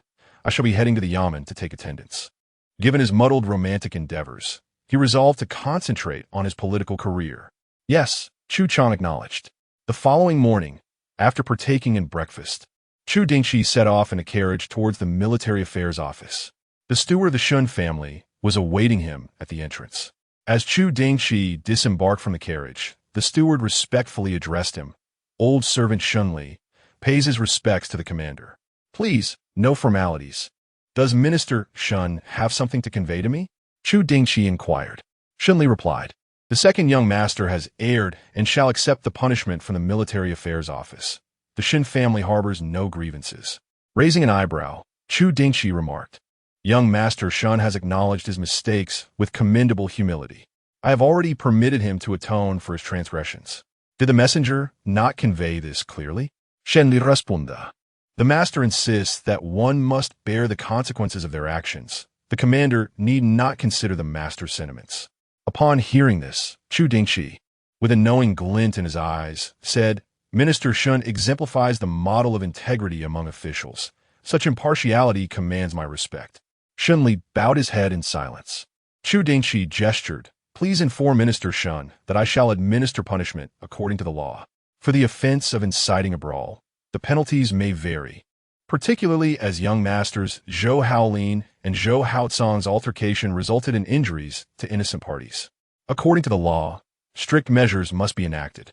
A month's confinement for both should leave no room for dispute." Given Zhou Haotsong's position as the deputy commander of the Jinyui, he was certainly aware of the law and was not making frivolous demands. Upon entering the office, Chu Dingchi first proceeded to the training grounds to oversee the soldiers' morning drills. The military affairs office of the western city boasted 4 deputy commanders. While he had only met Li Huahui the previous day, today he encountered the others. The backgrounds of these 3 men were akin to that of Li Huahui, all being of lesser birth, their familial status unremarkable, rendering them insufficient in stature before Chu Dingchi. Consequently, like Li Huahui, they treated Chu Dingchi with utmost deference, none daring to act as a thorn in his side. Today, the duty of roll call was presided over by Deputy Commander Huang Weiyun. Unlike the youthful and ambitious Li Huahui, Huang Weiyun, now past his 40s, had lost his aspirations for advancement and merely sought to pass the days in a leisurely manner.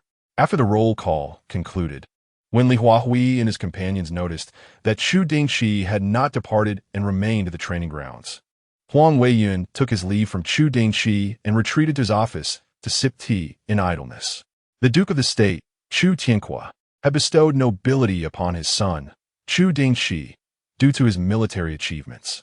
From a young age, Chu Dingchi had followed seasoned veterans in the army to hone his martial skills, never once slackening his efforts throughout the years. Even after marrying Mu Yingyan in a previous life, he had not neglected his combat training. Perhaps it was out of habit. He had never considered leveraging his martial prowess for any particular purpose, yet he diligently practiced nonetheless. Now, witnessing the soldiers engaged in drills stirred a restlessness within him. He summoned a horse and requested Chu Chong to bring him a bow and arrows.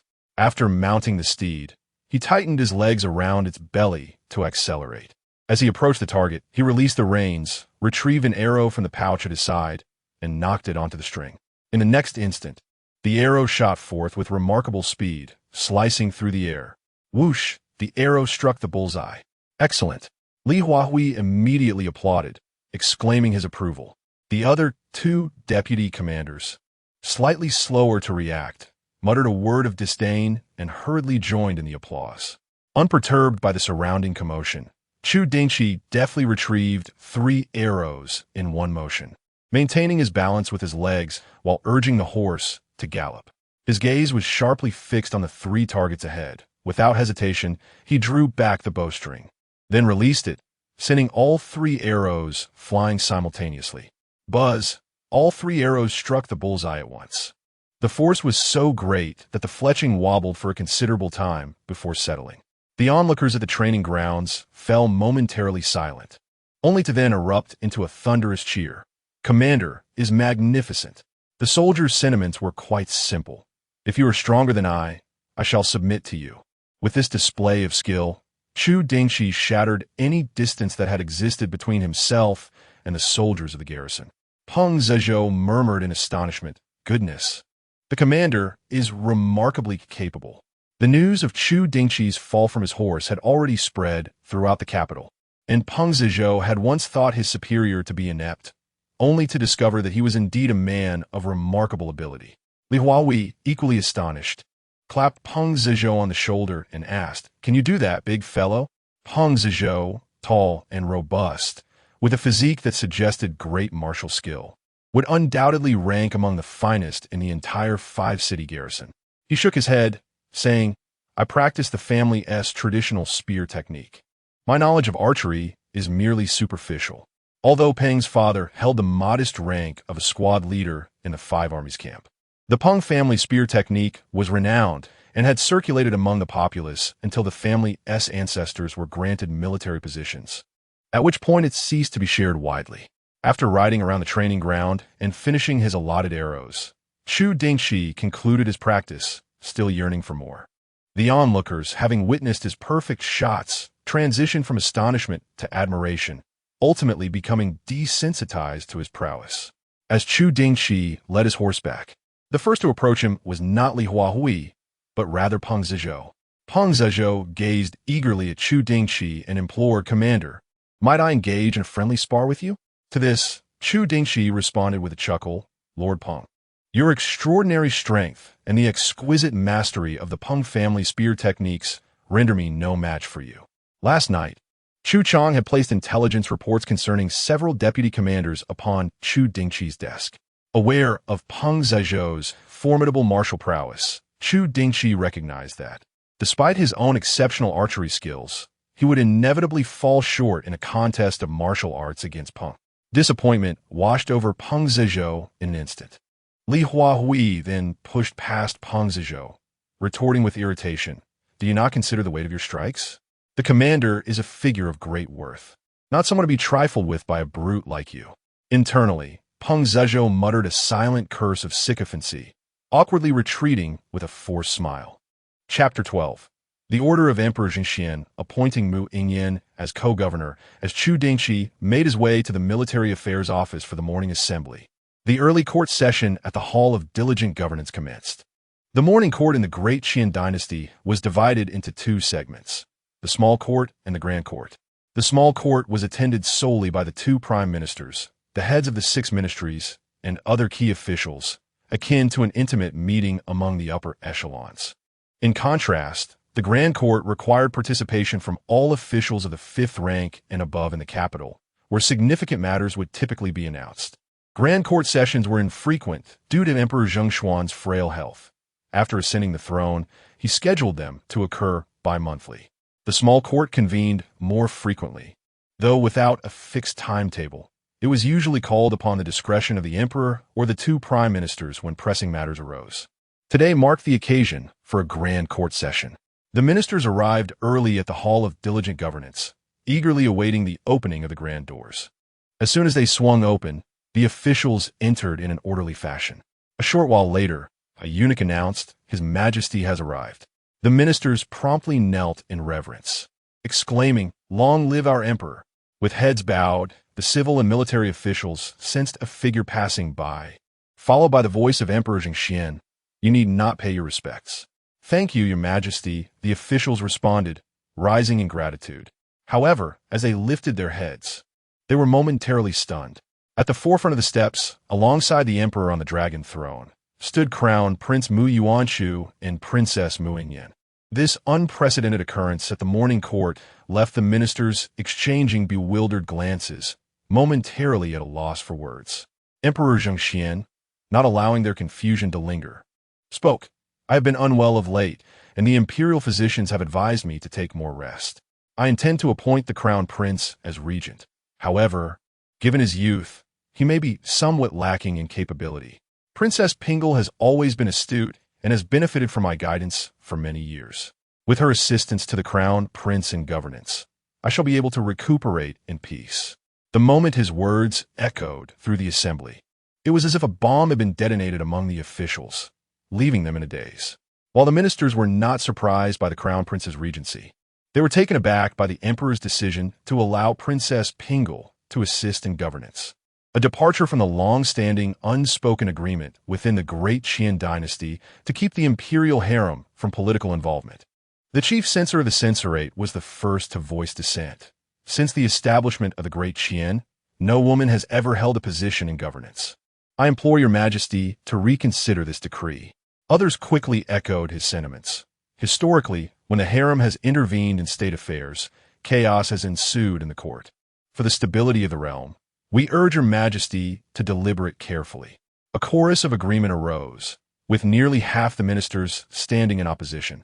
Yet, the two prime ministers and the heads of the 6 ministries remained silent.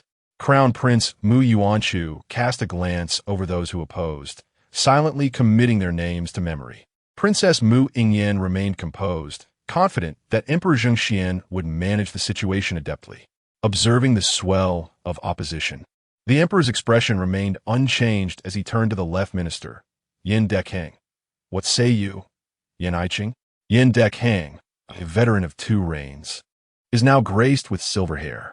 He has petitioned for retirement 3 times, only to have his requests rebuffed by Emperor Zhengxian. Reluctantly, he remains in the court. Now, summoned personally by Emperor Zhengxian, Yin Dekang feels as though he has ingested something vile. Aware of the emperor's ulterior motives, he must nonetheless comply with the emperor's wishes. The emperor's choice to appoint Princess Pingle as regent stems from a desire to protect the young emperor from the potential tyranny of ambitious ministers. As the foremost official, Yin Dekang knows that opposing Princess Pingle's regency could lead to accusations of attempting to usurp power. All he desires is a peaceful retirement, unwilling to tarnish his reputation in his twilight years. Contemplating this, he sighs inwardly, recognizing that Princess Pingle, having been personally instructed by the emperor, must possess extraordinary talents. While there lacks precedent for female regents in this dynasty, prioritizing the emperor's health is paramount. If this ensures his tranquility and recovery, perhaps setting a new precedent is justifiable. Yin Dekang, astute as ever, refrains from debating the suitability of women in regency with his fellow ministers, instead focusing on the emperor's well-being. Since ascending the throne, Emperor Zhengxian has shown diligence in governance and kindness towards officials. All ministers hope for his longevity. After all, the temperament of the crown prince remains uncertain. And rather than gamble on an unpredictable future, it is wiser to wish for the emperor's long life. Yin Dechang's sentiments resonate deeply with the ministers. Princess Pingle is merely assisting the crown prince and wields no real power, safeguarded by the emperor's oversight and the watchful gaze of the officials. At this juncture, the Right Chancellor Shun Yaokuan stepped forward, expressing, "May the emperor take great care of his health." Though he did not overtly endorse Yin Dekang's words, his intent was unmistakable. With both chancellors voicing support for Princess Pingle's regency, those who opposed began to waver. Except for the censors from the censorate, who remained steadfast in their duties, most dissenting ministers shifted their stance.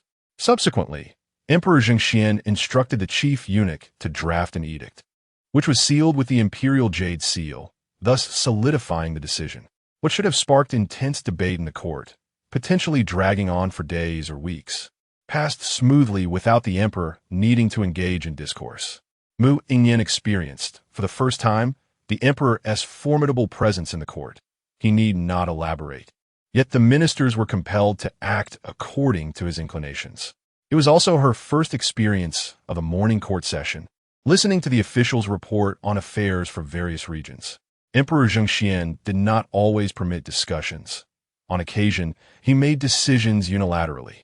Once the emperor reached a conclusion, dissent from the ministers was rare. After the morning session, Mu Yingyan and Mu Yuanchu did not return to the palace but accompanied Emperor Zhengxian to the rear hall of the Hall of Governance, beginning their education in state affairs. Typically, memorials from across the nation were first submitted to the cabinet, where officials like Yin Dekang would select and review them, filtering out the significant petitions before presenting them to the emperor's desk. This process considerably lightens the emperor's workload. The memorials that Mu Yingyan and her brother examined today had already undergone this curation. Mu Yuanchu inquired of his father, "Father, how can we ensure that the cabinet, upon reviewing the memorials, will not deceive us?" Emperor Zhengxian replied, "It is imperative that you cultivate your own judgment. Should you harbor any doubts, you may have the memorials brought to the Qingjin Hall, provided you can manage the workload." Naturally, Mu Yuanchu had no intention of exhausting himself and pondered, "Perhaps I could periodically select a batch of memorials reviewed by the cabinet to instill a sense of vigilance among them." Emperor Zhengxian affirmed, "An excellent notion. You may certainly put it into practice." However, Mu Yingyan interjected with skepticism. If someone truly intends to deceive, they would surely dispose of the memorials, leaving you no opportunity for discovery. At this, Mu Yuanchu furrowed his brow and turned to Emperor Zhengxian for guidance. "How did you handle such matters, father?" The emperor chuckled. "They may deceive me countless times, yet should I uncover their treachery even once, they face dismissal, confiscation of property, and banishment." Mu Yuanchu expressed his confusion. "But how does father discern their deceit?" Emperor Zhengxian responded, "Because their intentions are not unified." Realization dawned upon Mu Yuanchu. Mutual checks and balances. The emperor nodded in agreement. "Precisely. You need not fret over how to prevent your ministers from deceiving you. Rather, leverage the relationships among your officials, and it will naturally be those who keep watch for you. A ruler may be mediocre, but must possess an understanding of the art of balance." Mu Yingyan listened attentively, committing Emperor Zhengshuan's words to memory. As she had begun to assist Mu Yuanchu in his regency, it was essential for her to ensure that matters were handled with care. She resolved to remember every lesson imparted by Emperor Zhengxian, so that she might remind Mu Yuanchu in the future, sparing him from potential missteps. Chapter 13. Sentencing. Chu Dingchi casually dismissed Li Huahui and the others, then accompanied Chu Chong to the prison to meet Zhou Haolin and his companion. The military prison housed numerous individuals, primarily commoners guilty of various offenses. It was the first time that nobles and the offspring of officials were incarcerated there. Due to the filthy and chaotic conditions of the cells, Li Huahui specifically arranged for 2 of the cleanest cells to be prepared for Zhou Haolin and his companion, while their guards had to crowd together in less hospitable quarters. Despite the cleaning, the pervasive stench that had accumulated over the years could not be masked, and at night, rats emerged in search of food. After merely one night in confinement, the pampered young gentlemen were left in a state of mental fatigue. Upon the arrival of Chu Dingchi, a flash of anger flickered in Zhou Haolin's eyes, though the courage to provoke him had vanished. Meanwhile, Shun Xueqing rushed to the cell door, filled with anticipation. "Your Grace, has someone from the estate come? Am I to be released?" Chu Dingchi shook his head and replied, "Indeed, your estate's steward has come see me, but he merely conveyed a message from Minister Shun." An unsettling wave surged through Shun Xueqing. "What did my father say?"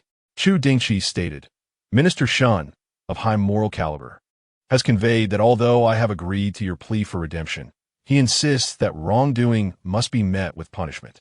Therefore, I shall enforce the law accordingly." In an instant, Shun Xueqing collapsed to the ground. Chu Dingchi looked upon him with a touch of sympathy. "Are you truly your father's son?" As a legitimate heir, to be so carelessly abandoned here. Had I not known the true nature of that old fox, I might have believed in his selflessness. With a bitter expression, Shun Xueqing murmured, "I too harbor doubts." Chu Dingchi cast a glance at Zhou Haolin and proclaimed, "Now, I shall announce your punishment."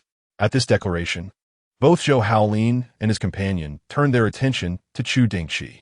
"For your involvement in collective brawling, which not only caused damages to Tianxiang Tower, but also resulted in injuries to innocent civilians, You are required to compensate Tianxiang Tower for all losses incurred and will consequently serve 1 month in prison. Reflect upon your actions during this time, and do not repeat such offenses in the future. Under the Great Qian Law, imprisonment entails not only confinement but also labor, which typically subjects individuals to considerable hardship. However, Chu Dingchi had no intention of imposing labor upon them. A mere month in prison would be sufficient for their reckoning. Abandoned by his father, Shun Xueqing was already steeped in despair, and upon hearing this, his sense of hopelessness deepened. Zhou Haolin, unable to accept the verdict, shouted, "I demand to see my brother." He could not fathom that Zhou Haocong would allow him to languish in prison. Chu Dingchi regarded him coolly. "Silence. Raise your voice again, and you shall go hungry for a day." Continuing, Chu Dingchi ordered, "Zhou Haolin shall receive the same prison fare as the common folk, with no special privileges. As for young Master Shun, should you wish to improve your meals, you must pay for it yourself." Without a point of comparison, there is no pain. Initially despondent, Shun Xueqing suddenly found the prospect of enduring a month in confinement more bearable. He resolved to grit his teeth and persevere. With gratitude, Shun Xueqing expressed, "Thank you, Your Grace. When I am released, I shall invite you to Tianxiang Tower for a well-deserved respite. Indeed, I have engaged the services of the enchanting Kai Ning for an entire month. Yet now I find myself sentenced to a month in prison, rendering my plans unattainable. To prevent my funds from being squandered, might the young master consider taking my place?" Chu Dingchi, wearing an expression of dismay, replied, "I am not inclined to partake in such an endeavor. Mr. Shun should seek another. It is no wonder that Shun Yaoquan remains indifferent towards this son. He is, quite frankly, utterly unhinged." Shun Xueqing expressed his regret, lamenting the considerable sum involved. Chu Dingchi chose to disregard him. Zhou Haolin had already dismissed the thought of Kai Ning and glared fiercely at Chu Dingchi, demanding, "Why is it that Shun Xueqing can enjoy better provisions while I cannot? This is a blatant abuse of power and personal vendetta." Chu Dingchi retorted with a disdainful glance, "And what of it? You may gnash your teeth at me." Zhou Haolin was so incensed he nearly spat blood. Chu Dingchi instructed the jailers to keep a close watch over them before turning to leave the cell, denying Zhou Haolin the chance to further vent his frustrations. Observing Zhou Haolin's lingering resentment, Shun Xueqing clicked his tongue in disapproval, remarking, "A base-born son is indeed a base-born son, devoid of wit. Even while relying on others, he behaves like a rabid dog." Zhou Haolin, instantly redirecting his animosity towards Shun Xueqing, shot back, "What difference does it make that you are a legitimate son? Your father has abandoned you. How are you any better than I?" In a matter of moments, the two had ignited each other's ire, hurling insults across the cell. The jailers, for their part, feigned deafness and blindness. As long as the prisoners did not attempt an escape, they chose to ignore the squabbles. As one of the most prosperous areas of the capital, the West City is home to many residents, with a bustling flow of people each day. Such crowds often lead to conflict and discord. Unless a situation escalates to the point of fatalities or public outcry, necessitating intervention from the governing authorities. Otherwise, minor disputes are resolved by the military office. Thus, the military office is perpetually occupied, diligently arranging patrols and addressing unforeseen incidents as they arise. However, these duties primarily fall to the deputy commander and junior officials. As the commander, Chu Dingchi is only required to maintain order and step in to resolve issues when they arise, as was the case with Zhou Haolin and Shun Xueqing, without needing to concern himself with trivial matters. Of course, he could choose to involve himself if he wished, but he had no intention of shouldering additional burdens. After exiting the prison, Chu Dingchi strolled through the rear courtyard, observing that everyone was preoccupied with their tasks. Not wanting to appear overtly idle, he summoned a few soldiers to accompany him on a leisurely stroll. Chapter 14. Peng Zizhou discusses the Jurchens in the capital. A separation between residential and commercial districts is enforced, commonly referred to as the division of neighborhoods and marketplaces. The West City, populated by dignitaries and affluent families, boasts numerous commercial streets and bustling markets, among which the West Market stands out for its vibrancy. Chu Dingchi seldom frequents the West Market, despite its liveliness. The throngs of people representing all walks of life, make it an overwhelming experience. Whenever he requires something, he simply sends servants from his residence to procure it, deeming it unnecessary to join the crowds at the market. However, for the military command, the West Market is a focal point of concern as conflicts arise almost daily. The military command has stationed 20 soldiers to patrol the West Market.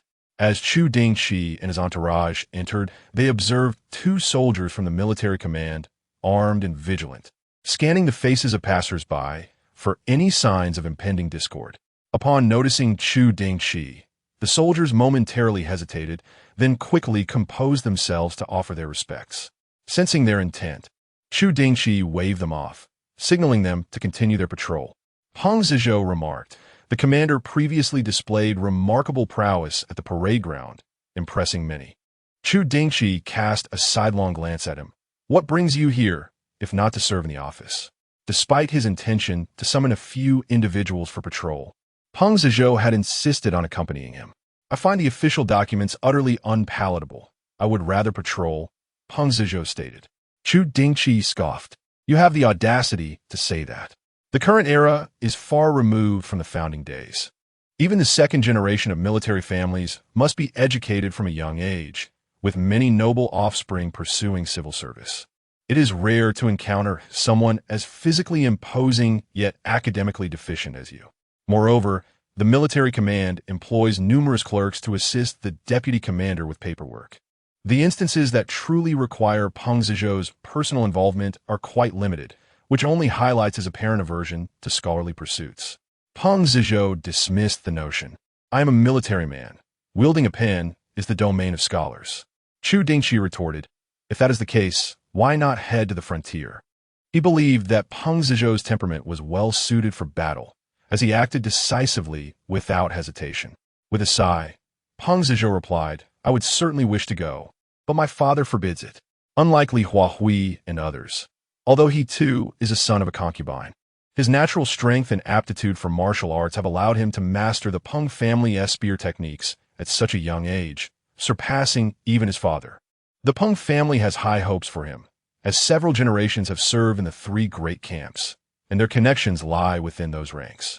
They envision a future for Peng Zizhou that leads him to the great camps rather than to the frontier. Having understood Peng Zizhou's background, Chu Dingchi discerned the family's intentions and remarked, "Your father likely fears that on the battlefield, you would charge forward without knowing how to protect yourself." Peng Zizhou lifted his head defiantly, stating, "It is not that I look down upon the Mongols.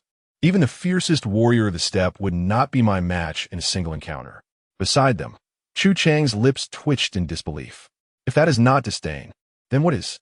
Chu Dingchi chuckled heartily, proclaiming, "Naturally, how could the Mongolian warriors possibly compare to the elite of our great Qian?" His disdain for the Mongols, rooted deeply due to the favor shown to him by the Duke of the State, resonated with the sentiments expressed by Peng Zizhou. Peng Zizhou's eyes sparkled with enthusiasm. Great minds think alike. The Mongols are no longer the formidable force they were a century ago. 20 years prior, the emperor personally led a campaign beyond the Shanhai Pass, inflicting a devastating defeat on 300,000 Mongolian troops, nearly capturing their Khan. Since then, the Mongols have lost their spirit. He continued, "In my humble opinion, the Mongols no longer pose a threat to our great Qian. Rather, we must remain vigilant of the Jianzhou Jurchens in the eastern Liaodong." A tremor ran through Chu Dingchi's heart, though he maintained a composed facade, inquiring, "Oh, what leads you to say so?" With growing excitement, Peng Zizhou elaborated. "The various tribes of the Jianzhou Jurchens are embroiled in fierce internal conflicts. While it may appear as though they are merely exhausting themselves, this process is akin to nurturing a potent poison, ensuring resources are not squandered while simultaneously forging an array of formidable soldiers. Should a unifying figure arise within the Jianzhou Jurchens, they could swiftly amass a formidable army, predominantly composed of cavalry." He then posed a rhetorical question. "Does this process not seem eerily familiar to you?" Chu Dingchi seemed to perceive Peng Zizhou in a new light, murmuring, "Indeed, it does feel familiar. The Mongols once ascended in precisely this manner. Continuous infighting and warfare led to the emergence of a mighty leader who unified the Mongols, subsequently launching a counteroffensive into the Central Plains, seizing a substantial portion of its territory and bringing the previous dynasty to the brink of collapse. Had it not been for the timely rise of our great Qian's ancestors, who successfully halted the Mongolian advance, the entire Central Plains would have been theirs. The citizens of Great Qian will forever remember that humiliating chapter of history. Now, it appeared that history was poised to repeat itself. Yet, what delighted Chu Dingchi was Peng Zizhou's keen insight into the prevailing circumstances, as he had already developed a wariness towards the Jurchens. It is noteworthy that, at present, the Great Qian had not regarded the Jurchens with any seriousness. It was only 8 years later, when the Jinyui uncovered signs of unification among the Jurchen tribes, that the court began to acknowledge them, augmenting military forces to guard against the Jurchens while covertly supporting weaker tribes to impede their unification efforts. In Chu Dingchi's previous life, this plan was executed flawlessly, preventing the Jurchens from achieving unity, thus sparing them the capacity to assault the borders of Great Qian. Meanwhile, the already weakened Mongols launched a surprise attack on the Shanhai Pass, exploiting the Great Qian soldiers' underestimation of them, setting traps to lure them deeper, culminating in a loss of tens of thousands of elite troops, with the Duke of the State of Liaodong perishing in battle. Upon reading the official report, Chu Dingchi was utterly bewildered. He had never anticipated that his father would meet his demise due to underestimating the enemy, a fate uncharacteristic of Chu Tianhua. Yet, the report detailed the events with clarity, leaving Chu Dingchi no choice but to accept the grim reality. Reflecting on his past life, he took a deep breath, suppressing his emotions. He had been reborn. Everything was subject to change, and he need not wallow in the sorrows of his former existence. Although the Jurchens had not posed a threat to Great Qian by the time of Chu Dingchi's death in his previous life, he firmly believed in Peng Zizhou's judgment. The Jurchens would inevitably become a latent menace to Great Qian. It was imperative for Great Qian to take preventive measures against the Jurchens well in advance. In the present moment, devoid of any evidence, it is exceedingly challenging for Chu Dingchi to draw the court's attention towards the Jurchen tribes. Contemplating this, he turned his gaze towards Peng Zizhou and remarked, "Your assertions thus far are mere conjectures, lacking substantiation." Peng Zizhou, upon hearing this, grew anxious. "Esteemed sir, this is a reasonable inference, not mere fanciful talk. If the commander does not believe, I harbor no disbelief," Chu Dingchi interjected, "but this matter is of great significance and requires solid proof to persuade the court." Peng Zizhou was taken aback. "What does the commander imply? Do you wish to go to Liaodong town?" The spark of ambition ignited in Peng Zizhou's eyes as he nodded vigorously. "Yes, I can recommend you to my father and assist in your transfer. Once you arrive in Liaodong, you must closely monitor the Jurchen tribes. Should they exhibit any signs of rising power, you must suppress them decisively and report to the court without delay." "No problem." Chapter 15. Standing up for Mu Yingyan. Ever since Chu Dingchi consented to assist Peng Zizhou in his transfer to Liaodong, the latter has been in a state of exuberance, showering Chu Dingchi with attentions. "Whatever the commander desires, I shall purchase it. I shall bear the costs." Chu Dingchi chuckled. "Do you think I require your financial assistance?" "It is merely my earnest intention." "No need for that. You should be aware that my help is not driven by selfish motives.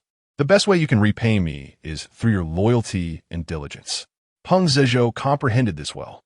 The two of them roamed the West Market for half an hour, during which several disputes arose between vendors and customers over pricing, but they were swiftly resolved by the soldiers of the military command, requiring no intervention from Chu Dingchi. Feeling a bit parched, they sought refuge in a tea house for refreshments. Peng Zizhou ordered a pot of fine tea and graciously poured a cup for Chu Dingchi, "Commander, please enjoy this tea." Chu Dingchi shook his head, choosing not to elaborate. He discerned that Peng Zizhou was currently quite thrilled, likely due to recent events. They did not enter a private room, opting instead for a table on the second floor near the railing.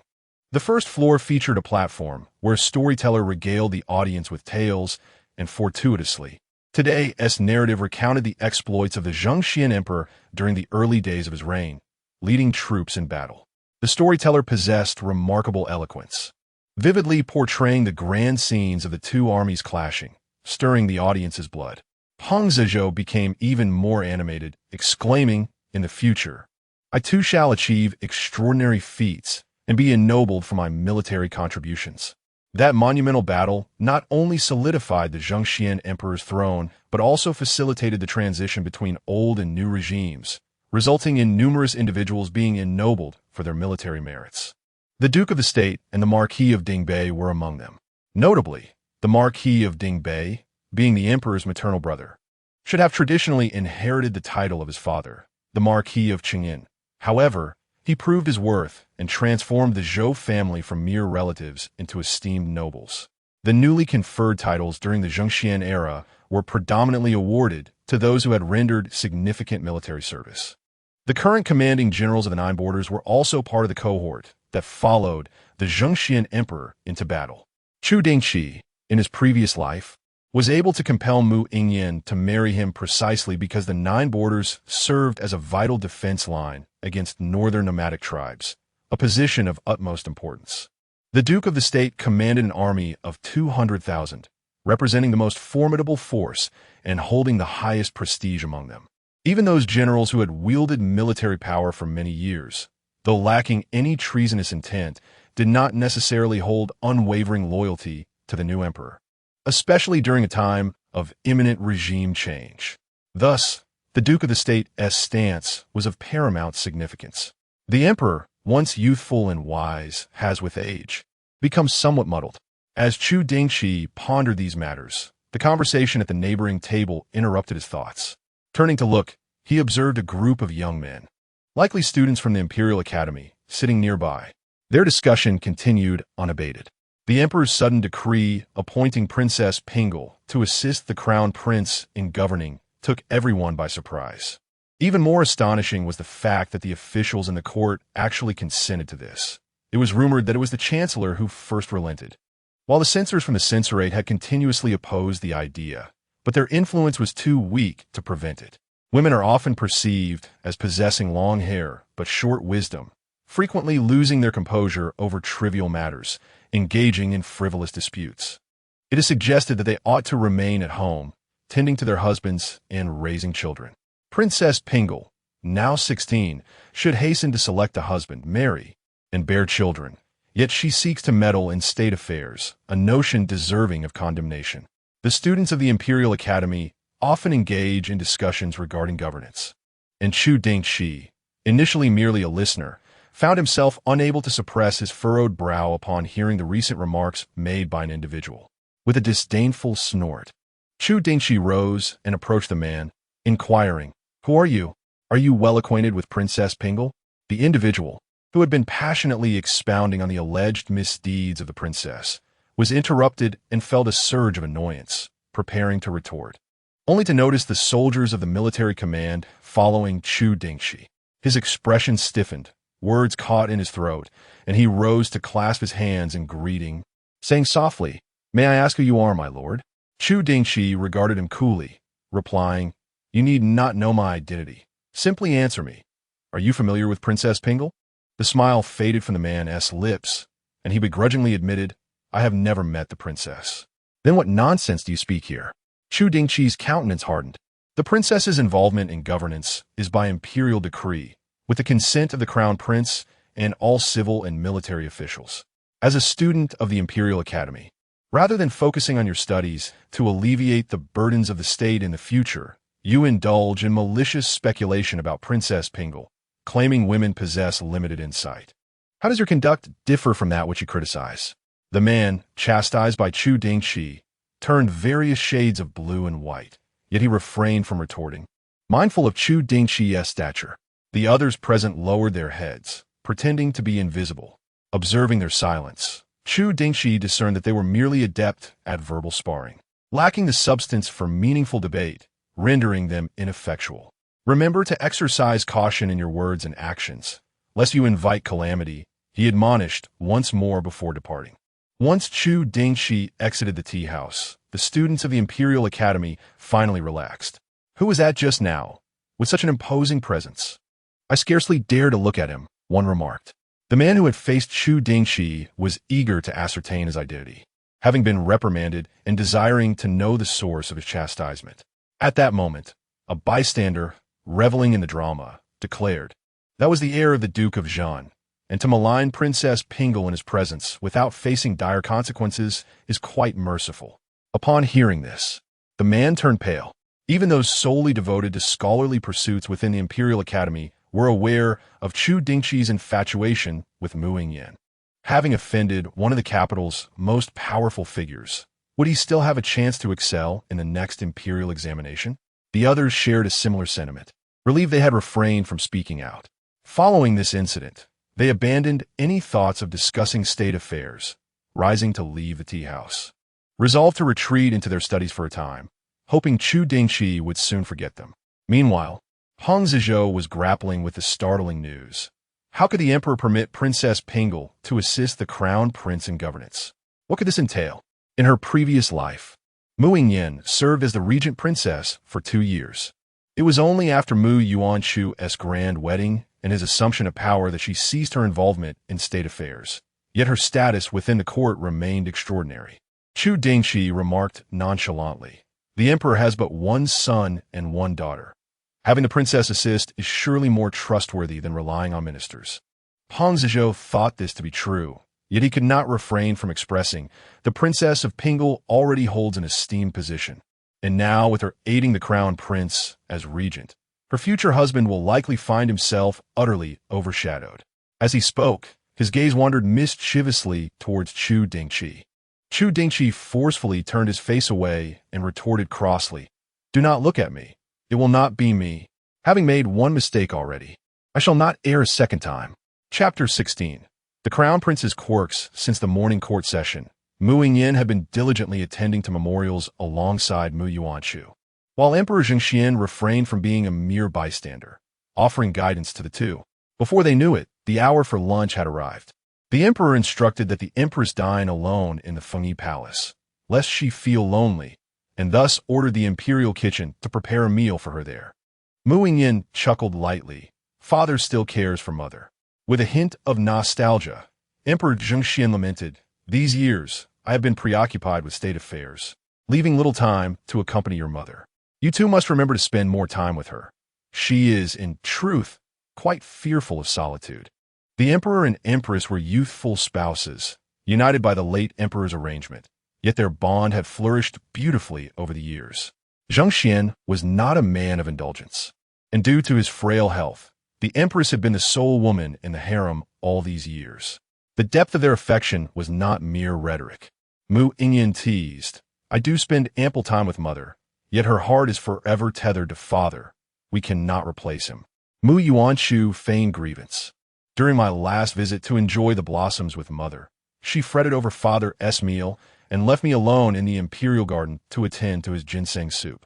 The emperor gently rapped both their foreheads. "How dare you jest with me, disrespectful little ones?" Mu Yuanchu gasped, rubbing his slightly sore forehead, and upon noticing Mu Yingyan's lack of reaction, erupted, "Father is biased. You scold sister lightly, yet strike me heavily." Silence. Emperor Zhengxian glared at him.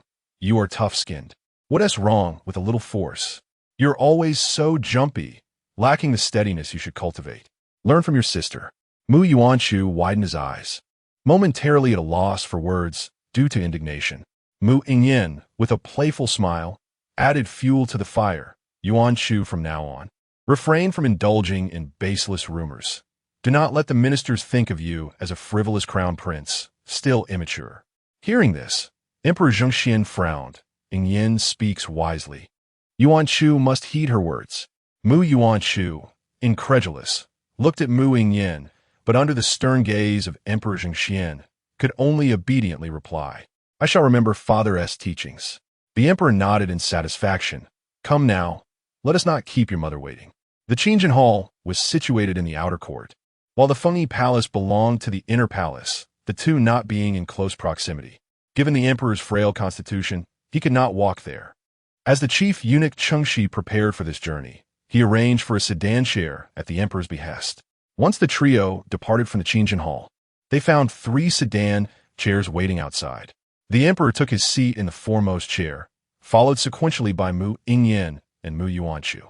As they traveled, Mu Yuanshu lifted the curtain of his sedan chair, noticing they were at a distance from the emperor, and cast a look of reproach towards Mu Yingyan, sister. It was one thing not to defend me, but why must you add to my woes? Mu Yingyan, hearing this, also lifted her curtain. Gazing at him with a knowing look, I have cautioned you numerous times against prying too deeply into the minister's affairs. If you disregard my advice, you will have to endure father's corrections. Mu Yuanshu, both in knowledge and capability, was not lacking. Indeed, he was exceptionally talented. However, his curiosity was rather excessive, prompting him to request the eunuchs of the Eastern Palace to gather various gossip and rumors about the high-ranking officials. He mumbled, "I'm merely curious. I mean no harm." Mu Yingyan, caressing the jade bracelet in her hand, remarked softly, "If the civil and military officials were to learn that the illustrious crown prince spends his days engrossed in the trivialities of the ministers, even indulging in baseless whispers, do you think they might suspect that upon your ascension you would send the Jinyui to eavesdrop on the ministers?" Mu Yuanshu's lips twitched, and he gritted his teeth. "I'm not a pervert. Those officials will not think so," Mu Yingyan replied. Mu Yuanshu fell silent, realizing for the first time that his interests were so disreputable. He silently resolved to keep his confidants quiet, ensuring no one else discovered his secret. As for changing his interests, that was out of the question. Feeling dejected, Mu Yuanshu turned to Chu Dingchi, seeking some gossip to lighten his mood. "Has anything amusing happened today?" he inquired. Upon hearing this, Chu Dingchi instinctively glanced at Mu Yingyan. "Is it related to my sister?" Mu Yuanshu's eyes brightened. "Speak quickly." Mu Yingyan raised an eyebrow, but did not object. Chu Dingchi spoke in a hushed tone. "Today, several students from Guozhijian were discussing the princess assisting your highness in governance. Among them, one student spoke disrespectfully, slandering the princess's intentions, and this was overheard by the heir of the Duke of Zhengguo, who severely reprimanded that individual. "Is it Chu Dingchi again? It seems all the news these days revolves around him," Mu Yuanshu remarked, turning to Mu Yingyan. "Sister, does it not seem that Chu Dingchi is unwilling to relent?" Mu Yingyan appeared indifferent, stating, "His thoughts are of no concern to me." With that, she lowered the curtain of the carriage, clearly not wishing to discuss further. Mu Yuanshu then directed his attention back to Chu Dingchi. "Tell me how Chu Dingchi scolded that person." Chu Dingchi recounted Chu Dingchi's words. Mu Yuanshu nodded repeatedly. "Chu Dingchi's eloquence is commendable. He ought to humiliate him thus." My sister is not someone who can be casually judged by outsiders. Make a note of those Guozhijian students' names. Their keen interest in political affairs intrigues me. I shall see if any among them can achieve distinction." Understood. Chu Dingchi knew well that the futures of those individuals were effectively sealed. Even if they were to succeed in the imperial examination, opportunities for advancement would elude them, especially with the crown prince keeping them in mind. If Mu Yuanshu were to take more decisive action, those individuals might not even be granted official positions. After all, merely passing the examination did not guarantee a post. It also depended on vacancies within the court. The two carriages were closely aligned, and Mu Yingyan had similarly heard Chu Dingchi recounting Chu Dingchi's words. She had not anticipated that Chu Dingchi possessed such eloquence. However, as she had not previously taken an interest in him, that ignorance was understandable. This was not a matter of great significance, and Mu Yingyan did not dwell on it. Chapter 17. Dreaming of a past life, again the princess and the prince consort were aware of the princess's fondness for begonia flowers. Thus, the prince consort planted an abundance of begonias in a manor outside the city, intending to surprise the princess when the flowers bloomed the following year. By chance, a maid overheard a conversation between the heir and Chu Chang. In the distance, Mu Yingyan seemed to hear the voice of Miao Yue. The next moment, as if piercing through the darkness, the world before Mu Yingyan became bright once more. A mere glance confirmed her suspicion. She was dreaming again. Like before, she found herself in the dream, unable to speak or control her body, relegated to the role of a mere observer. Miao Yue lightly tapped Miao Yue's forehead, frowning as she said, "The prince consort has put much thought into preparing a surprise for the princess. How can you disrupt his plans?" It is precisely because the prince consort always manages to botch things up. Miao Yue muttered. Last time, in preparation for the princess's birthday, the prince consort had a rabbit-shaped jade pendant carved, perfectly suiting the princess's zodiac sign. He even went so far as to have the abbot of Guoguosi bless the pendant, and to demonstrate his sincerity, he abstained from meat for an entire month. Yet, on the day of the princess's birthday, he simply presented the pendant without mentioning all his efforts. And then there was the Lantern Festival. The prince consort, feeling for the princess who toiled day and night for the affairs of state, wished for her to enjoy herself during the festival. He began preparations right after the new year, personally selecting her favorite performances from the theater and arranging for acrobatics. He even chose the styles of the lanterns from the workshop himself. But on the night of the festival, the emperor fell ill, and the princess had to enter the palace to care for him throughout the night. The prince consort waited alone in the princess's residence from evening until dawn. He could have simply sent someone to inquire whether the princess would return, yet he chose to wait foolishly. Sometimes, I truly cannot comprehend what the prince consort is thinking. No matter how much he does, if he does not communicate with the princess, how can he win her heart? If not for the princess commanding the Jinyui, these matters might have remained forever unknown. Miao Yue's tone was filled with exasperation, rather than allowing the prince consort's surprise to turn into a mere dry statement. It would be better to inform the princess in advance. At the very least, she would understand his intentions. As she spoke, Miao Yue's gaze wandered, clearly avoiding looking at Mu Yingyan.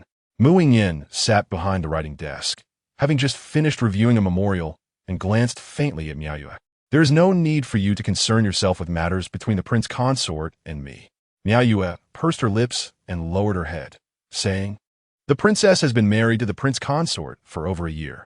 I merely believe that if your relationship were to improve, you would find more joy.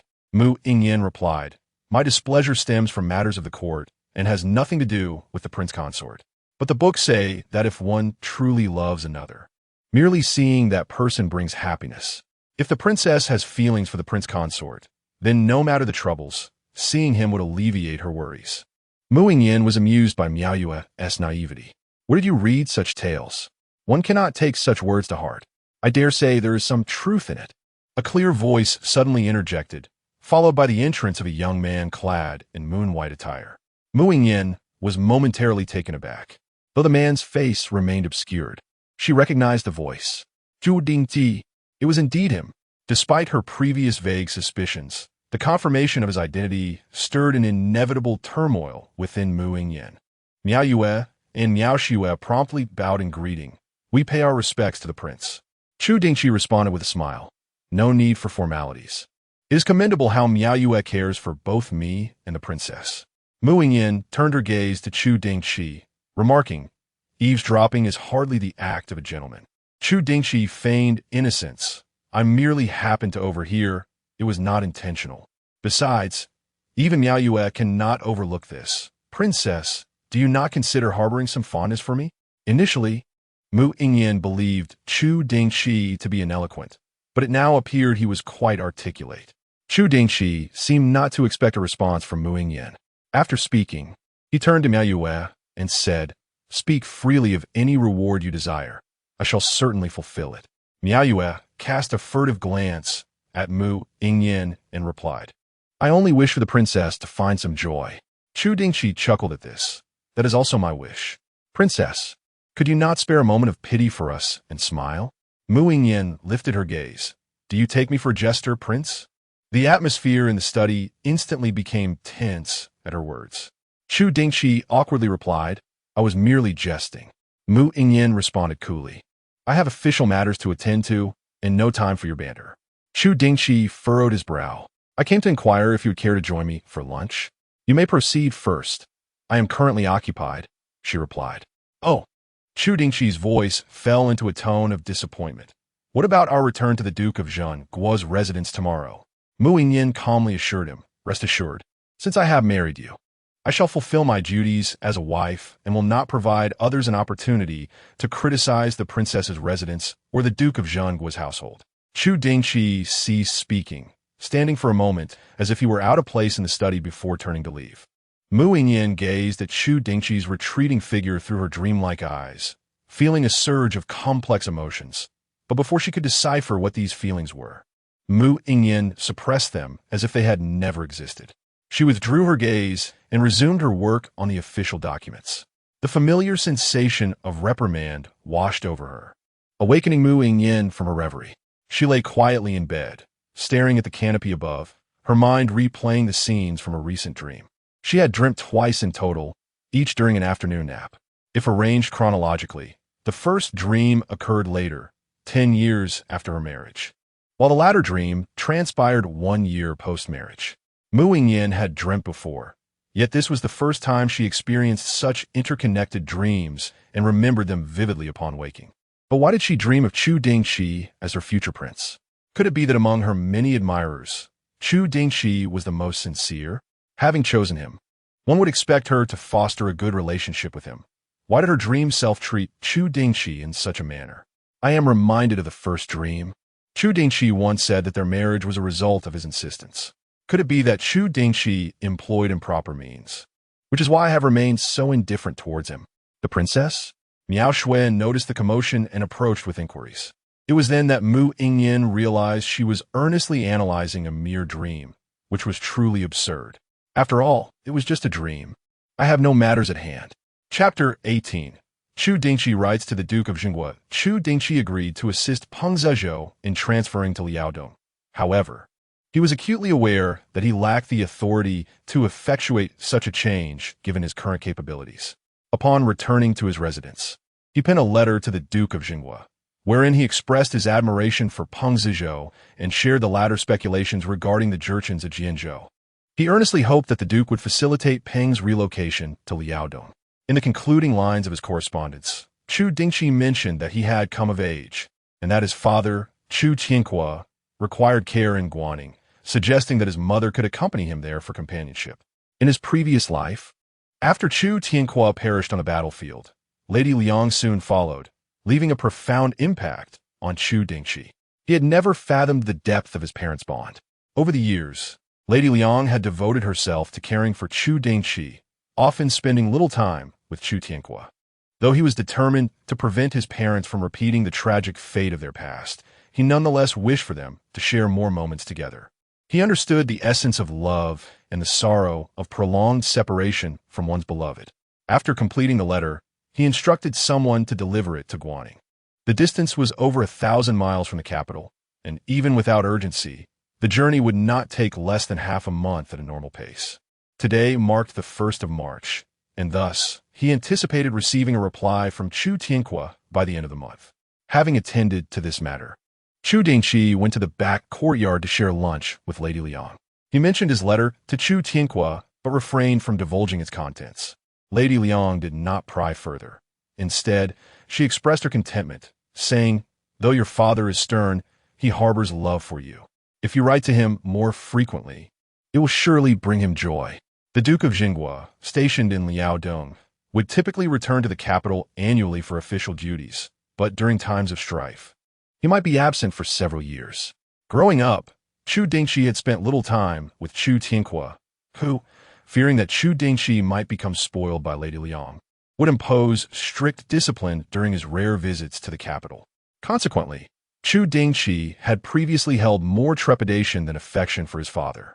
However, as he matured, he came to understand the benevolent intentions behind Chu Tianhua's sternness, and the previous grievances had long dissipated. This prompted him to write to Chu Tianhua without hesitation. Lady Liang, though puzzled by the reasons behind this shift, felt a deep sense of gratification regarding Chu Dingchi's transformation. With many years of service in the court, Chu Tianhua possessed a wealth of knowledge about political affairs. While his son was just beginning his journey in the court and would undoubtedly seek his father's guidance in the future, Lady Liang's face radiated with joy. Indeed, you are correct. She had long been troubled by the distance between Chu Dingchi and Chu Tianhua. With the latter's infrequent returns, improving their relationship had proven challenging, and she could only hope that as Chu Dingchi matured, understanding would blossom between them. To her delight, that day arrived sooner than expected. Lady Liang sensed the change in Chu Dingchi. In her heart, he had always been a good son, merely lacking insight until now. She would revel in his growth without probing too deeply into the reasons behind it. Chu Dingchi, understanding Lady Liang's disposition, chose to be open with her, while with others, there was no need for such explanations.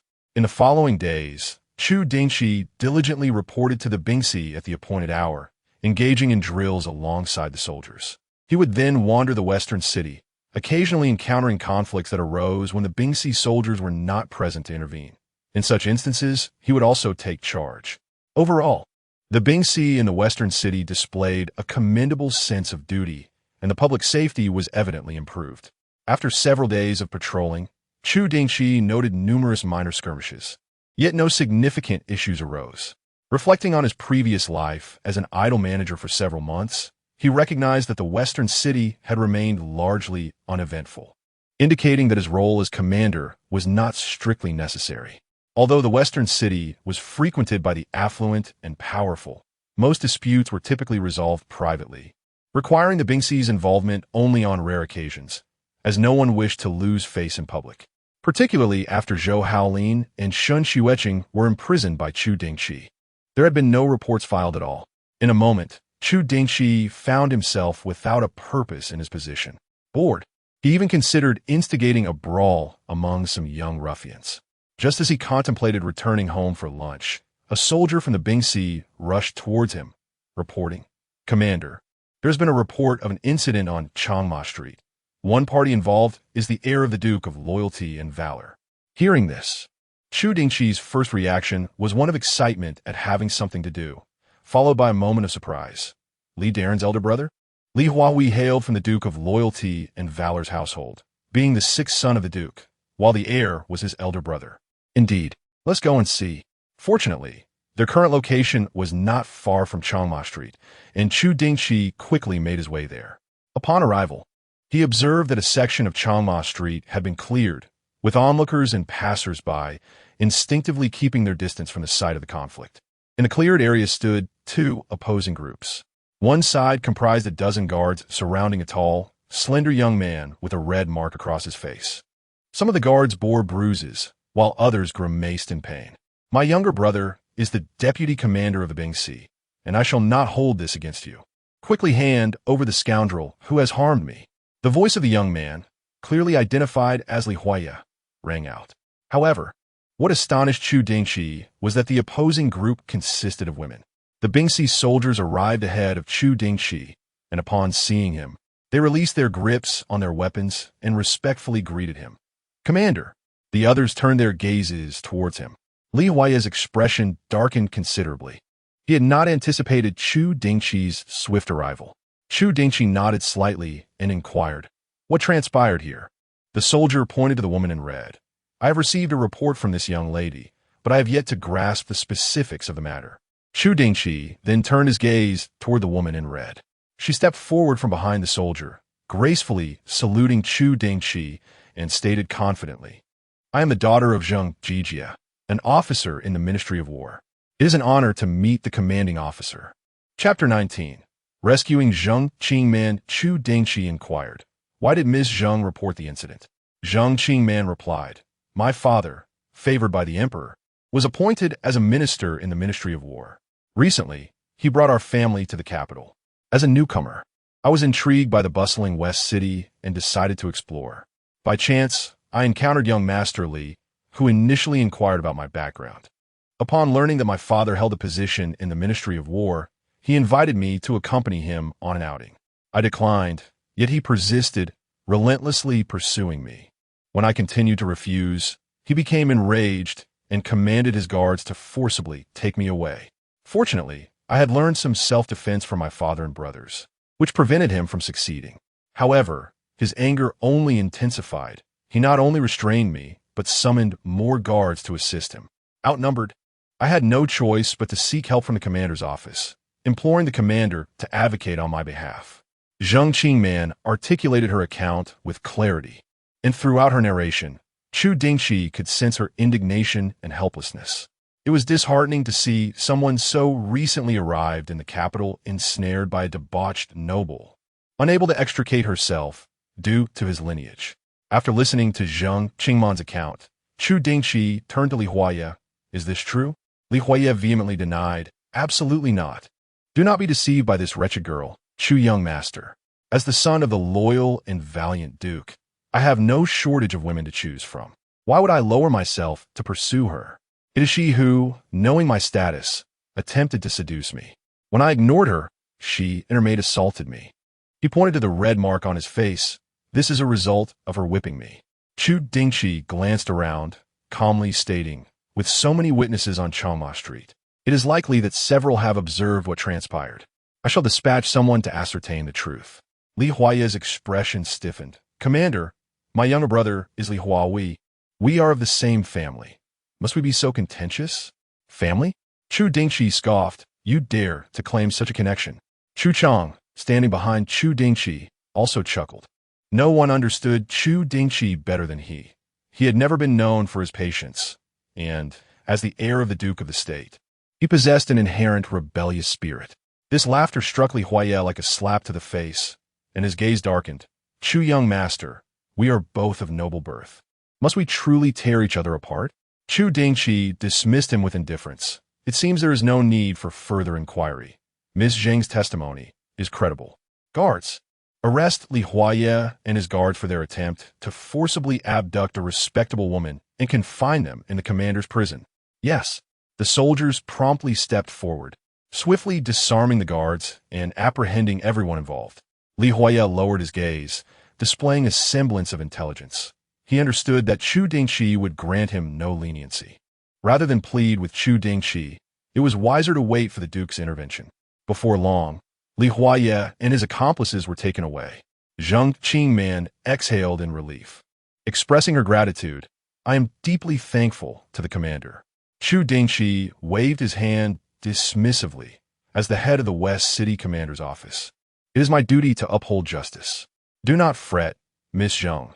The capital lies beneath the emperor's feet, and no one can act with impunity. The censors of the Ministry of Justice are not idle bystanders. Even if Li Huaye is released in the future, he would not dare to act against you. This matter has escalated significantly. Should Li Huaye recklessly continue his pursuit of Zhang Qingman, he need not await the intervention of Chu Dingchi. He would be swiftly silenced by the very spittle of the censors. The censors are eager for achievements.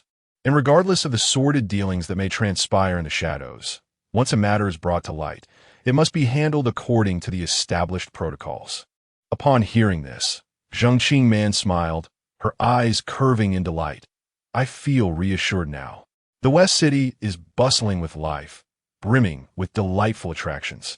Do not allow the refuse to dampen your spirits. Miss Zhang continued to explore. With that, Chu Dingchi took his leave with Chu Chang, as he needed to return home to join Lady Liang for lunch.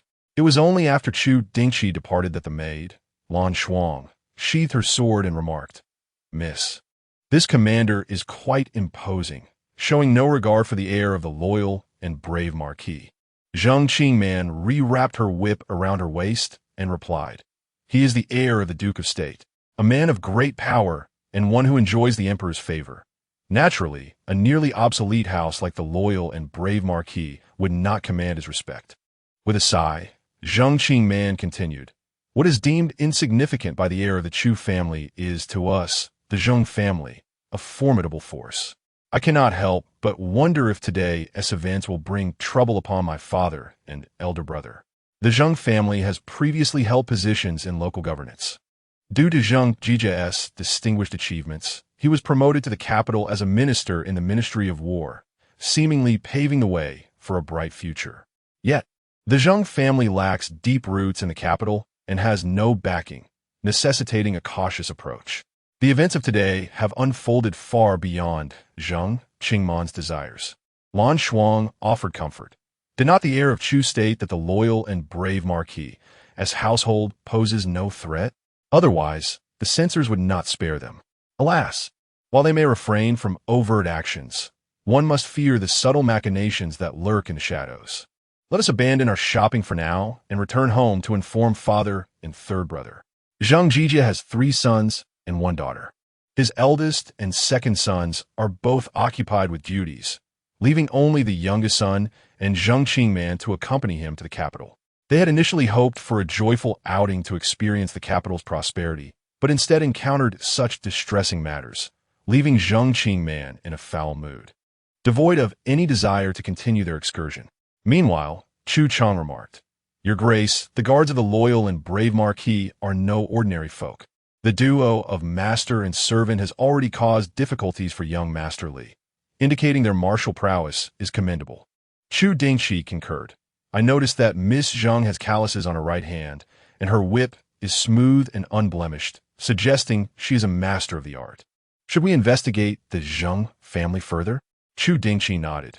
"The esteemed Zheng can ascend to a bureaucratic position. He must either possess substantial connections or exceptional abilities. It would be prudent to look into it." With Chu Dingchi's directive, upon returning to the Duke's residence, Chu Chang set about investigating the Zheng family. Just as Chu Dingchi finished lunch with Lady Liang and they were engaged in conversation, Chu Chang entered. Chu Dingchi inquired, "Speak up. What have you discovered?" Zheng Jijia, previously serving as a 1,000 householder in the Chengde prefecture, inherited this position from his father. However, Zheng Jijia's exceptional capabilities allowed him to accomplish numerous feats during his tenure in Chengde. Last year, he received an outstanding evaluation from the Ministry of War. Liu Shangshu, the Minister of War, has always had an eye for talent and consequently transferred Zheng Jijia to the capital, appointing him as a Longzhong in the Ministry of War. Both the position of Longzhong and 1,000 householder hold equal rank of the 5th grade. Nevertheless, local officials are significantly inferior to their counterparts in the capital in terms of status, especially considering that the Ministry of War is one of the 6 ministries, responsible for the assessment and appointment of military officials across the realm, wielding considerable power. Zheng Jijia's recent promotion can be aptly described as a meteoric rise. Chapter 20 Investigation of the Zheng family. Chu Chang continued. Zheng Jijia has taken 2 wives, and both his eldest and second sons are from his first wife. Currently, the steward of the Zheng residence is Wei Shi, whom Zheng Jijia married later. Wei Shi bore him a son and a daughter, with Zheng Qingman being the daughter from Wei Shi. It is rather peculiar that both sons from Zheng Jijia's first wife are remarkably mediocre, lacking in both literary and martial prowess, relying solely on Zheng Jijia's support to serve as the chief flag at the 100 households of Chengde Prefecture. In stark contrast, the son and daughter born to Wei Shi not only exhibit a natural talent for martial arts, but are also astute and clever, earning Zheng Jijia's deep affection. As Zheng Jijia had only one daughter, he dotes particularly on Zheng Qingman. After stabilizing his position in the capital, Zheng Jijia brought Wei Shi and their children to his side, and now he is seeking a position for his third son, Zheng Changwu. However, due to his recent arrival and lack of connections, he has yet to achieve any results. The intelligence regarding the Zheng family was not difficult to uncover. Chu Chang soon gathered substantial information. Chu Dingchi remarked, "You are mistaken. Zheng Jijia does possess connections. The Minister of War, Lu Mingyang, is his most significant ally. However, Zheng Jijia is quite astute and understands that it is not the right time to lean on Lu Mingyang before he has made any notable achievements." Chu Chang nodded in realization. "What you say is true, young master." Meanwhile, Liang Shi, who had been listening to their conversation, was focused on a different aspect. "What is this matter you mentioned regarding Zheng Qingman?" Chu Chang explained, "Madam, today the young master dealt with a case involving the abduction of a virtuous woman, and Miss Zheng was the young lady who was nearly taken." Liang Shi frowned. "In the heart of the empire, how can there still be those daring enough to commit such acts?" Chu Dingchi replied, "The world is vast and filled with wonders. There will always be those who audaciously disregard the law." Liang Shi expressed her disdain for the situation. "Dingchi, you must ensure that the wrongdoer is appropriately punished. Rest assured, mother." Liang Shi then steered the conversation back to Zheng Qingman. "That young lady must be exceptionally beautiful, or else she would not have been targeted for abduction." Chu Dingchi replied, "I did not pay close attention, but she certainly cannot compare to you, mother." Upon hearing this, Liang Shi could not help but lightly scold him. "Mother is already old. How can I compare to a young girl? You are not old at all." When father returned during the new year, he was momentarily stunned upon seeing you, clearly captivated by your beauty. Liang Shi was greatly amused by Chu Dingchi's words. "You know how to flatter me." With this playful exchange, Liang Shi forgot to inquire further about Zheng Qingman. After Li Huaya was imprisoned in the military prison, Li Huahui received the news, a glimmer of satisfaction flashing in his eyes. Nevertheless, he hurried to the prison to visit Li Huaye, feigning concern. "Elder brother, how did you end up here?" Li Huaye scoffed. "Stop pretending.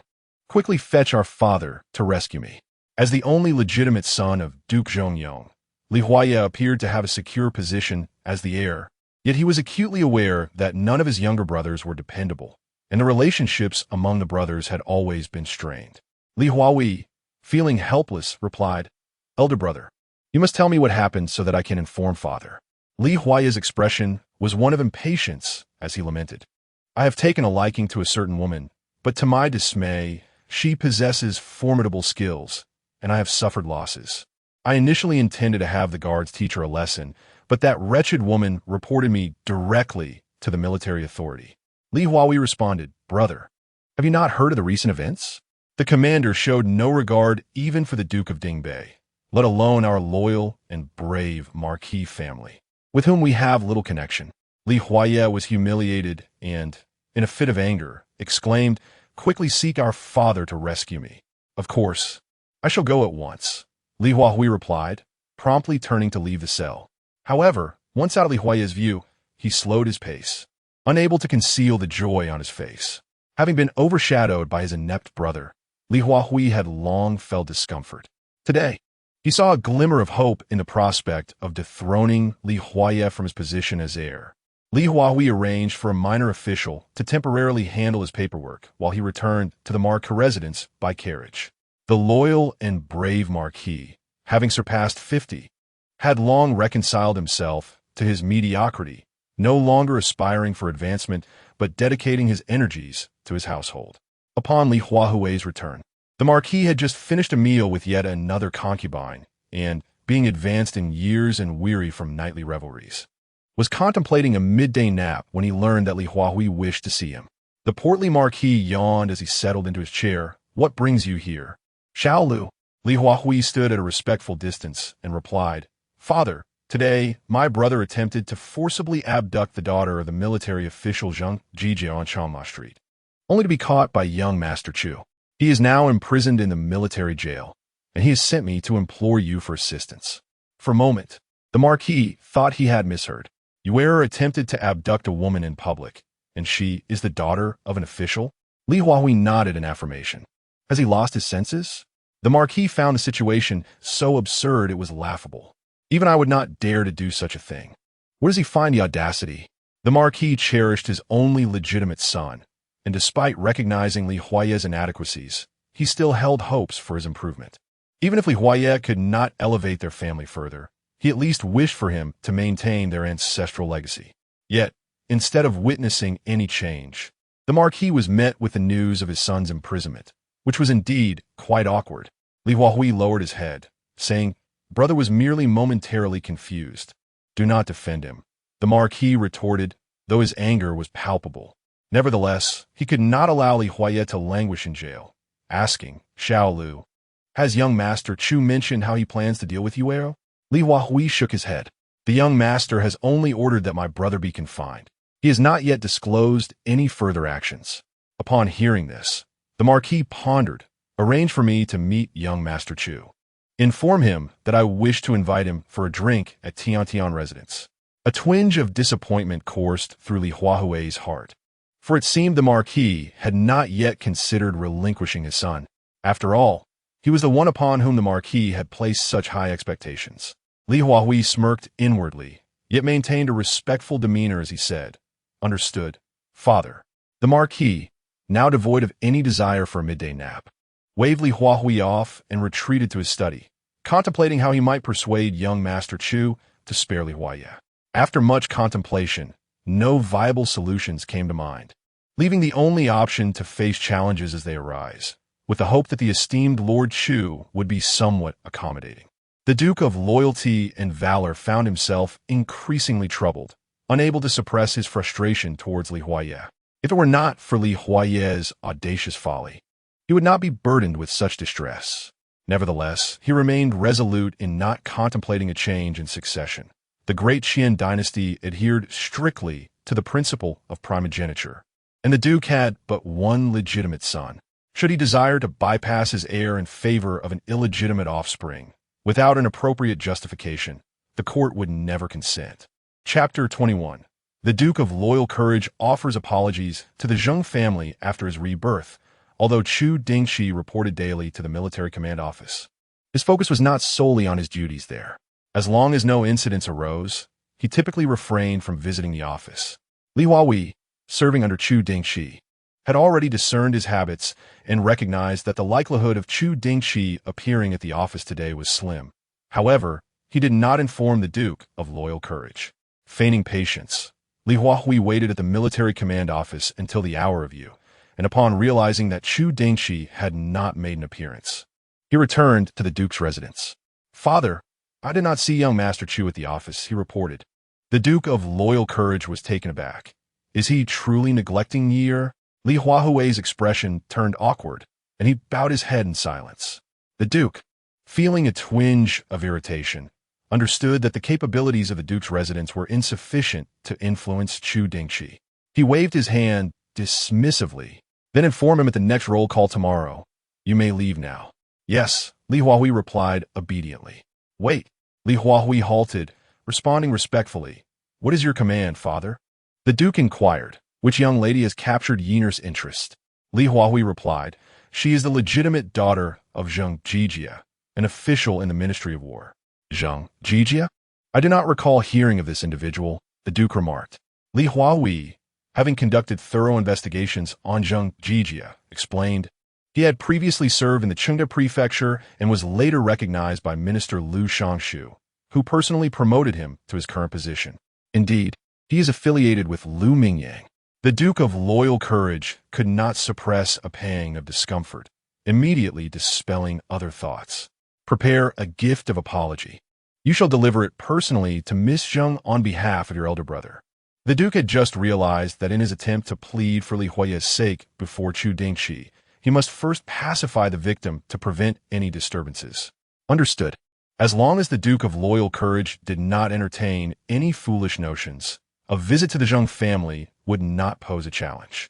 Although Zheng Jijia was new to the capital, he had swiftly acquired a 3-courtyard residence in Reborn Square, located at the northernmost tip of the West City, allowing him to bring his family into the city without delay.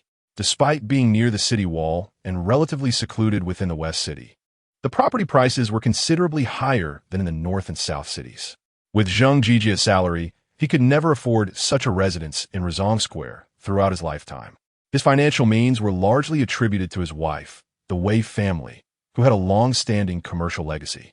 When Wei was married, her family prepared a generous dowry, enabling the Zheng family to purchase a home in Reborn Square. At this moment in Reborn Square, the Zheng family, after Zheng Jijia completed his duties, Zheng Qingman recounted the events of the day to him. Zheng Jijia stroked his beard and replied gently, "My dear manor, there is no need for concern. The Duke of Loyal Courage will not act against your father." While Zheng Jijia had not contemplated leveraging his connection with the Minister of War, others perceived him as an ally of Mu Yingyan. However, until they discerned Mu Yingyan's stance, few would dare to risk offending a high-ranking official to confront Zheng Jijia. At the very least, the waning influence of the Duke of Loyal Courage did not possess such audacity. Hearing these words from her father, Zheng Qingman, who had been anxious throughout the day, finally breathed a sigh of relief.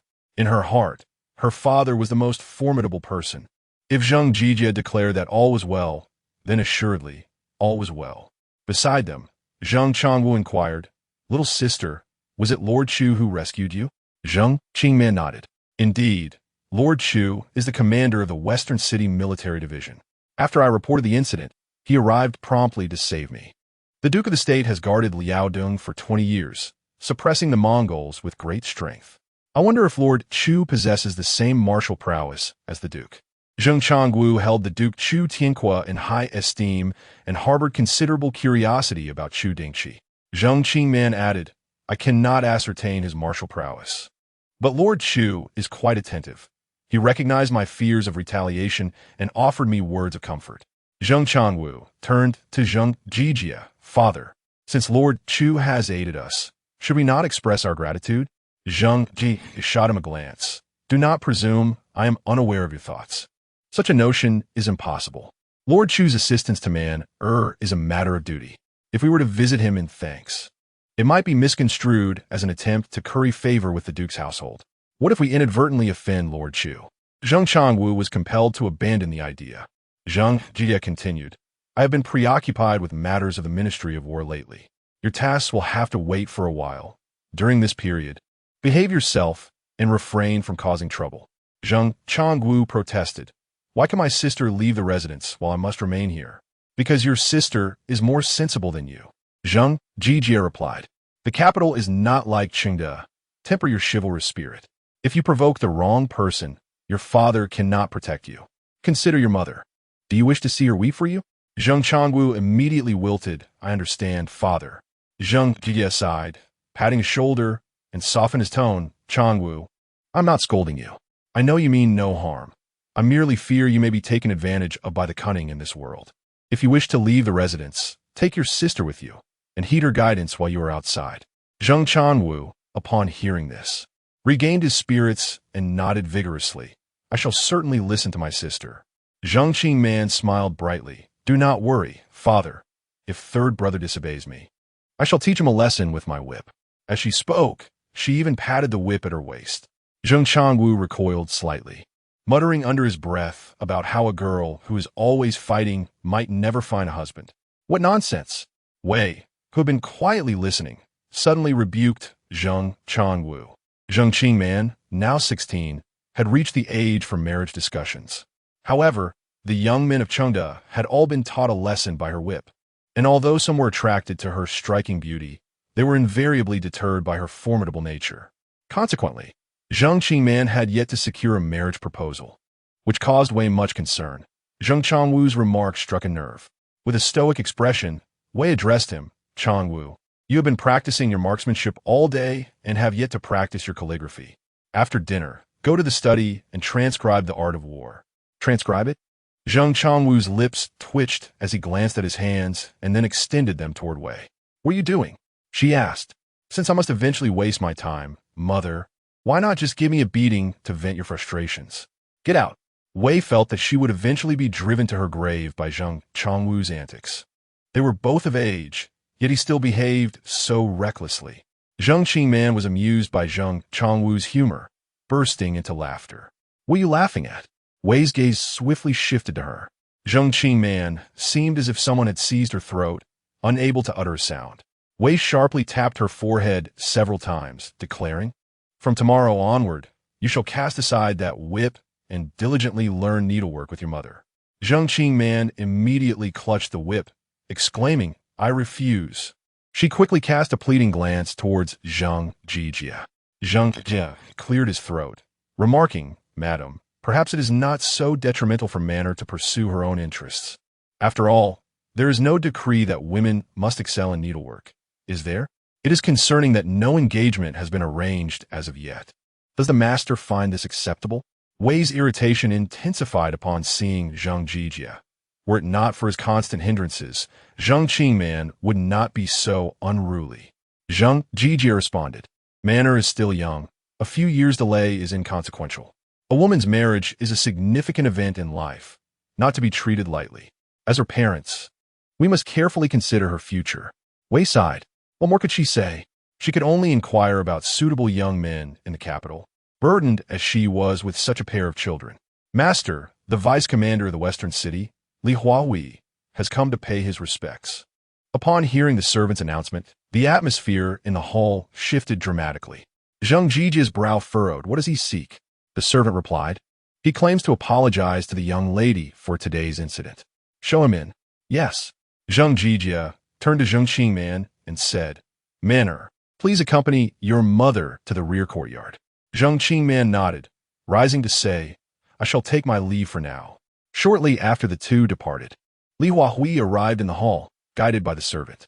As Zheng Jie's rank surpassed his own, Li Huahui entered and clasped his hands, saying, This humble official pays his respects to Lord Zheng. Zheng Jie maintained a stern expression, responding coolly, Lordly, no need for formalities. Li Huahui gestured for the servant to place the gifts on the table and stated, Today, my brother acted rashly and committed a grave error. Upon hearing of this, my father was quite incensed and immediately instructed me to come and apologize. I implore Lord Zheng to temper his anger. My father will ensure my brother is strictly disciplined and will not repeat such folly. Zheng Jijia scoffed.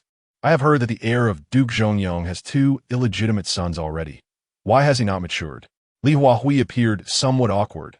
My brother's actions were indeed ill-considered. What can Lord Zheng do to alleviate his ire? Suppressing his own fury, Zheng Jijia understood that entangling with the Duke's household would yield no benefit given the Zheng family standing. I have but one request. Let the Duke's heir maintain his distance from my daughter in the future. Li Huahui nodded earnestly, of course. My brother will henceforth treat Miss Zheng with the utmost respect. I hope you speak with sincerity. Upon finishing, Zheng Jijia poured tea and bid him farewell. Li Huahui, aware of his unpopularity, offered a forced smile and took his leave. I take my leave now. After Li Huahui exited, Zheng Jijia glanced at the gifts on the table with disdain, saying dispose of these, were it not for his lowly status. Zheng Jijia would never have let Li Huahui off so easily. At this moment, Zheng Jijia fervently wished for Chu Dingchi to teach Li Huayi a lesson. Chapter 22. Li Huayi had been imprisoned for 3 months. In the late hours of the night, within the confines of the Shiqing Bingmasi prison, Li Huayi was unleashing a torrent of curses. You lowly scoundrels, just wait until I am free. I will not spare you. The sight of a rat in his cell had startled him awake, banishing any remnants of sleep. He yearned for a change of cell, but the guards, having been forewarned by Li Huahui, paid him no mind whatsoever. Feeling humiliated, Li Huayi continued to lash out at the prison guards. Shun Xueqing, disturbed by the ruckus, scowled and said, Li Shitzi, cease your shouting. You won't be getting out anytime soon. Li Huayi retorted with disbelief, Shun Xueqing, I am not like you. Your father regards you as a discarded pawn, indifferent to your fate. But I am my father's only legitimate son. He will undoubtedly come to my rescue. Shun Xueqing's expression darkened. Ah, so everyone knows how to strike at his vulnerabilities, do they? He sneered. Li Shitzi, your confidence is remarkable. If what you say is true, then may I inquire about the current rank of Duke Zhongyong? Those words rendered Li Huayi utterly speechless. The Duke, due to his mediocre abilities, had long since chosen a life of complacency, focusing solely on procreation and placing his hopes in the next generation. He held merely a lowly 3rd-rank position, devoid of any real power. Shun Xueqing continued to douse his hopes with cold water. Do you know the rank of the Duke of Jinghua? The heir of the Duke of Zhenghua, the Chu Shi. Do you honestly believe he owes Duke Zhongyong any favors? Li Huayi's face turned a ghastly shade, his voice dry. The nobility has always stood together. Shun Xueqing interrupted impatiently. If the Chu Shi cared about such connections, he would not have imprisoned you. The nobility indeed varied in standing. The Duke Zhongyong's household was on the brink of decline, akin to being stricken from the roster of nobility. Once filled with hope, Li Huayi was now engulfed in despair, his fervor for shouting extinguished. Shun Xueqing smirked, reclined once more, and closed his eyes, ready for a peaceful slumber. As for whether Li Huayi would find rest, that was of no concern to him. The following day, after the morning assembly, Li Huahui sought out Chu Dingchi. Commander, my father wishes to host a banquet for you tonight at Tainengju. I hope you will grace us with your presence. Chu Dingchi raised an eyebrow.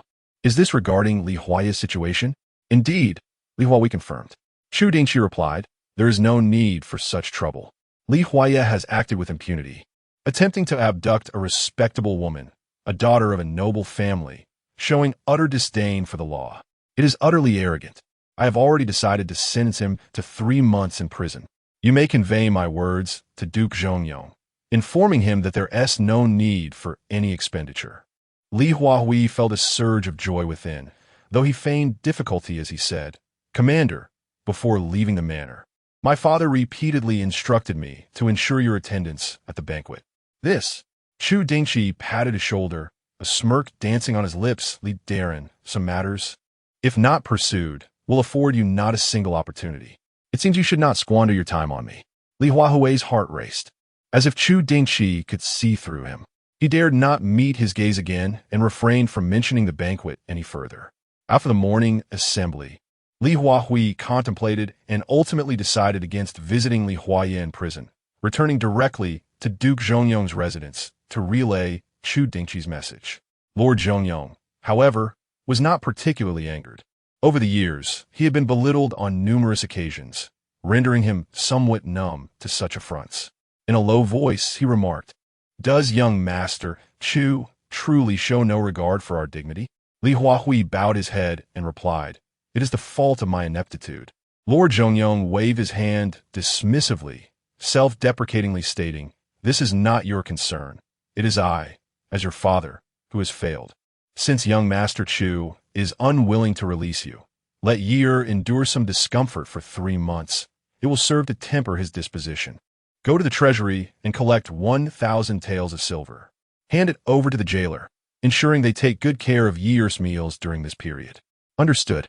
Lord Zhongyong still held affection for Li Huayong, making all necessary arrangements in advance for him. Li Huahui's gaze flickered as he took a deep breath to regain his composure. He knew he must not act hastily, but proceed with patience. Merely securing Year's release would be futile. He must also strive for his own success. Silently crafting a plan in his mind, Li Huahui returned to the military office to visit Li Huayong in his cell. Li Huayong had spent the night awake, his eyes bloodshot and weary. Upon seeing Li Huahui, he quickly inquired, "Sixth brother, has father devised a plan to rescue me?" Li Huahui shook his head. "Eldest brother, the commander has resolved to confine you for 3 months and has declined father's entreaties. There is little father can do. He asks that you bear this temporary hardship. After this time, all will be well." 3 months, Li Huayong exclaimed. "Do you understand where I am? Enduring 3 months here is unthinkable." Li Huahui replied, "Yet the commander shows no regard for father's standing. We are powerless." Unable to accept this, Li Huayong looked at him and said, "Aren't you the deputy commander? Could you not plead on my behalf?" Li Huahui smiled wryly. "Eldest brother, you overestimate my position. I am but a mere illegitimate son. The commander would hardly take me seriously." Li Huayong, realizing the truth in this, let his head droop in defeat. A flicker of satisfaction crossed Li Huahui's eyes as he comforted, "Do not worry, eldest brother. I have already arranged for the jailer. Your meals will be ordered from a restaurant, ensuring you are well taken care of. There are rats in this cell. Have them move me to another." Li Huahui nodded. Of course. Yet, he contemplated whether to deliberately place a few rats in Li Huayong's cell as a form of retribution for the care Li Huayong had previously shown him. Li Huayong continued with his requests. "Those jailers on duty last night deliberately ignored my words. Send someone to teach them a lesson." Li Huahui hesitated. "Eldest brother, there are 4 deputy commanders in the military office besides the commander. If I overstep, I risk jeopardizing my future."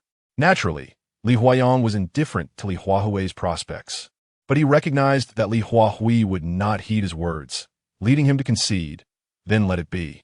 At this moment, Shun Xueqing interjected, "Lord Li, I have grown weary of the dishes from that restaurant. Please instruct the jailers to order from a different establishment." Li Huahui nodded. "I will inform them." Zhou Haolin had been tantalized by Shun Xueqing for many days. He turned to Li Huayong and said, "Young Master Li, should you be willing to share half of your meals with me, I shall repay you doubly upon my release and can secure the services of the renowned Kai Ning from Tianxiang Tower for a month." Li Huaye was naturally aware of Kai Ning from Tianxiang Tower, and he couldn't help but feel a stir of emotions.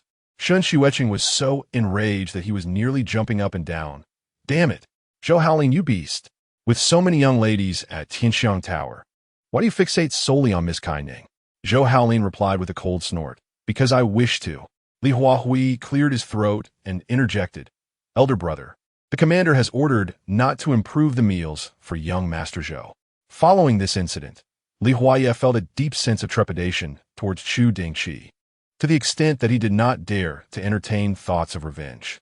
Upon hearing Li Huahui's words, Li Huaye promptly said, "Young Master Zhou, I have quite an appetite and may not be able to share with you." Zhou Haolin shot a frosty glance at Li Huahui. "Lord Li, your words are excessive." Li Huahui shrugged.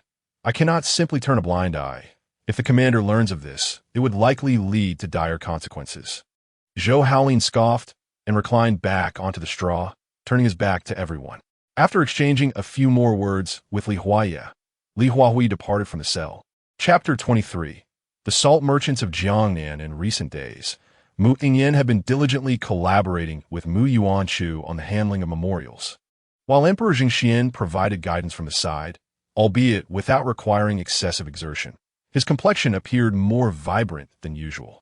Setting down the memorial in her hands, Mu Yingyan pondered. Father, are the salt merchants of Jiangnan becoming restless? She had observed several provincial salt inspectors from Jiangnan submitting memorials accusing the salt merchants of showing insufficient respect towards the imperial court. The Daqian dynasty had established 9 fortified strongholds along the border, constituting its most formidable defense line. The nomadic tribes beyond the borders exerted tremendous effort, yet remained unable to breach this line, forced to retreat further outside. However, to maintain this defensive line, the court had deployed nearly 800,000 troops to the 9 strongholds, a staggering military expenditure contrasting sharply with the profound sense of security it provided. The military budget of Daqian extended far beyond the border troops, encompassing an additional 200,000 soldiers from the 3 major garrisons in the capital, along with local militia from various provinces and counties. Collectively, these expenses represented a significant portion of Daqian's annual expenditures. The revenue to the imperial treasury was heavily reliant on salt taxes, which constituted a crucial component. To optimize the collection of salt taxes, the court established the position of salt inspectors and mandated that these inspectors could not remain in one location for an extended period to prevent collusion with the salt merchants, with a maximum tenure of 3 years. Furthermore, to deter the salt merchants from engaging in unlawful activities and disrespecting the court, severe penalties were imposed on those who transgressed. Despite these stringent measures, the salt tax revenue from Jiangnan had decreased by 30% last year.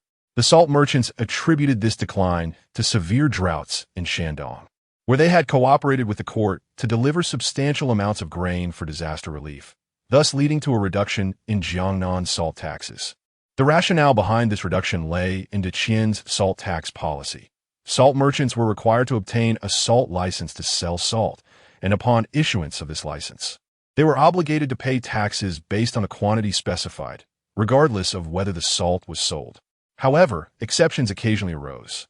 If salt merchants aided the court in transporting grain to the border, alleviating transportation costs, local officials would waive a portion of the salt taxes in accordance with the quantity of grain delivered.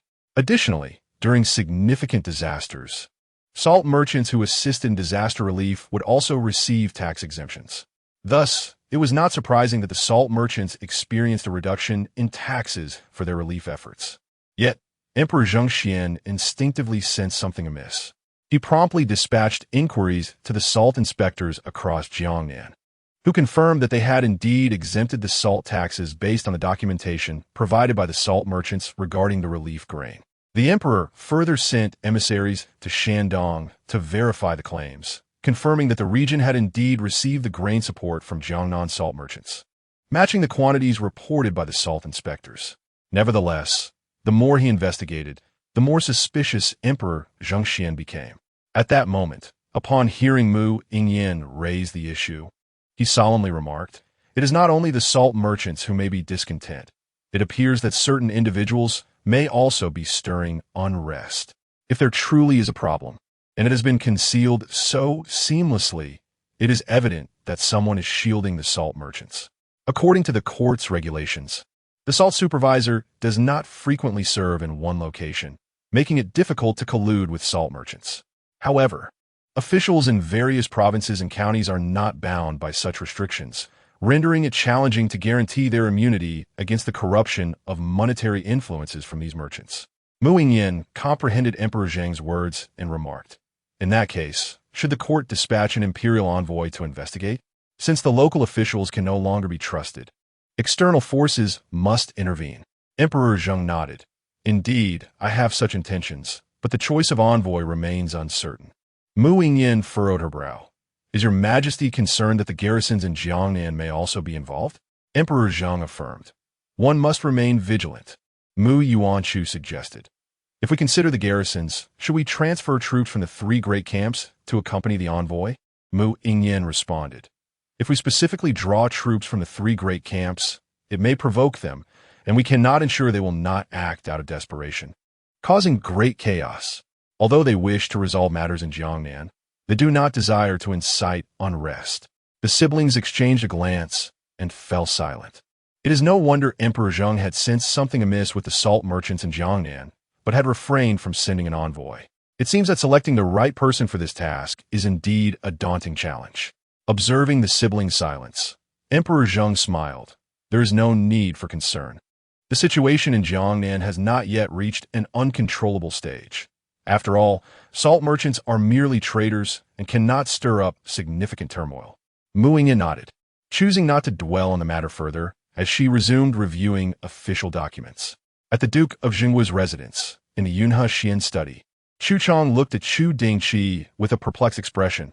Why does the young master wish to send someone to Jiangnan? Chu Dingchi replied, last year, the salt tax in Jiangnan decreased by 30%. The salt merchants do not possess such audacity to embezzle taxes without the collusion of local officials. And the garrisons may also be implicated. I require a trusted confidant to investigate this matter discreetly in Jiangnan. Remind them to focus solely on investigation and refrain from any other actions. They must prioritize their safety and withdraw immediately if danger arises. Chu Chang grew even more puzzled. Shouldn't such matters be handled by the Jinyue? Both Chu Dingchi and his father were military officials. Handling the salt tax issues in Jiangnan should fall to civil officials. Even if it were a covert investigation, it would be the responsibility of the Jinyue, not that of military officers. Chu Dingchi shot him a glance. Am I not allowed to worry for the nation? Chu Chang chuckled awkwardly. The young master is truly selfless. I am but a narrow-minded individual. However, Chu Chang's words serve as a reminder, prompting Chu Dingchi to assert, no one in Jiangnan can be trusted, not even the Jinyue. Chu Chang was instantly taken aback, realizing the gravity of the situation. Remember to select the most astute guards from the residence. Jiangnan is vast and perilous, and should any unforeseen events occur, they must find their own means to cope. Understood, Chu Chang replied and promptly exited the study. Chu Dingchi rose and approached the window, gazing at the budding peach blossoms outside, inadvertently recalling his past life. In that previous existence, Emperor Zheng had suddenly passed away, and Mu Yingyan ascended the throne. Although the court appeared stable, the hearts of the people were in turmoil, each harboring their own thoughts. At that time, Mu Yingyan had already married Chu Dingchi, and their relationship was still rather tense following their recent nuptials. Mu Yingyan devoted herself to assisting Mu Yingyan in managing state affairs and stabilizing the court, spending her days within the palace, and thus, she was seldom seen during that period. Emperor Jingxian had long since devised plans for his two offspring. Upon the marriage of Mu Yingyan and Chu Dingchi, the Duke of Zhengua dispatched envoys on the day of the new emperor's ascension to convey congratulations, presenting severed heads from several tribes of the grasslands as a forceful declaration of allegiance. Shortly thereafter, the Marquis of Dingbei also sent a congratulatory message to the new emperor, with both prominent generals expressing their support. Other commanding officers from key strongholds followed suit, promptly submitting their own messages of congratulations for the new emperor. Consequently, the most critical border areas were swiftly stabilized. After the new emperor's ascension, Mu Yingyan served as a regent, and within a few short months, she ordered the apprehension of a number of corrupt officials in the capital who had abused their powers and engaged in embezzlement, executing a severe demonstration to deter others. It was then that many realized Emperor Zhengxian had entrusted the Jinyue to Mu Yingyan. Utilizing the intelligence gathered by the Jinyue, she was able to carry out this purge effectively. Following this decisive action, the court quickly returned to stability. Once the court was secured, Mu Yingyan refrained from further grand gestures, as her primary goal and responsibility was to ensure a smooth transition of power to Mu Yingyan. Fully aware of her duties, Mu Yingyan maintained a state of tranquility in the court during her 2 years as regent, mirroring the stability experienced during Emperor Zhengshuan's reign. 2 years later, Mu Yingyan wed and officially took the reins of governance. His first initiative as emperor was to address the issues in Jiangnan, intending to use this as an opportunity to refresh the local administrations. He meticulously selected an envoy who was accompanied by 500 cavalry from the elite Sanxian camp.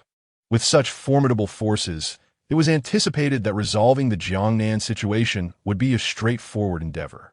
However, contrary to expectations, unforeseen complications arose. The situation in Jiangnan was far more severe than the court had anticipated, entailing an extensive web of involvement that could be deemed the most significant case in nearly 2 decades. Upon the envoy's arrival in Jiangnan, calamity struck, and shortly thereafter, the 500 cavalry were ensnared in a trap, leading to their complete annihilation. The court's extensive investigation, akin to ripples in a vast ocean, failed to create any significant disturbance in Jiangnan. When news of this reached the capital, it caused a tremendous uproar within the court, and Mu Yingyan was seething with rage, feeling that the audacity of the perpetrators was a blatant affront to the authority of the court, a direct slap in the face. However, the assailants had executed their plans with such stealth that they left no trace, claiming the culprits were mere bandits. Yet, Mu Yingyan was not to be trifled with. He promptly issued a decree under the guise of suppressing banditry, mobilizing 3,000 soldiers from the 3 major camps, including 500 gunners from the Shenjing, to eradicate the bandits in Jiangnan. His actions were driven both by genuine anger and a desire to exert pressure on Jiangnan. Nevertheless, he underestimated the audacity of those colluding within Jiangnan. They boldly raised the banner of rebellion, proclaiming that Mu Yingyan had committed regicide and patricide, an affront intolerable by divine justice, asserting their intent to restore order. In a remarkably short time, they amassed an army of 10,000, half of whom were soldiers from the Wei Su, prompting the court to finally recognize the deep entanglement of local officials and the military in Jiangnan. Although the recent turmoil was swiftly quelled, the rebellion occurred just as Mu Yingyan assumed power, significantly undermining his prestige. While it was well understood that the brewing discontent in Jiangnan had been accumulating during the reign of the late emperor, the war-torn populace there attributed their suffering solely to the new emperor's actions. After all, during the previous emperor's reign and the regency of the princess, there had been no such troubles. Why, then, did chaos ensue immediately upon Mu Yingyan's ascendance? The displaced and grief-stricken citizens harbored deep resentment towards Mu Yingyan, and murmurs of discontent circulated widely among the people. Following this blow, Mu Yingyan's standing in the court diminished. Whenever he proposed initiatives, he faced opposition from the ministers, which left him feeling quite stifled.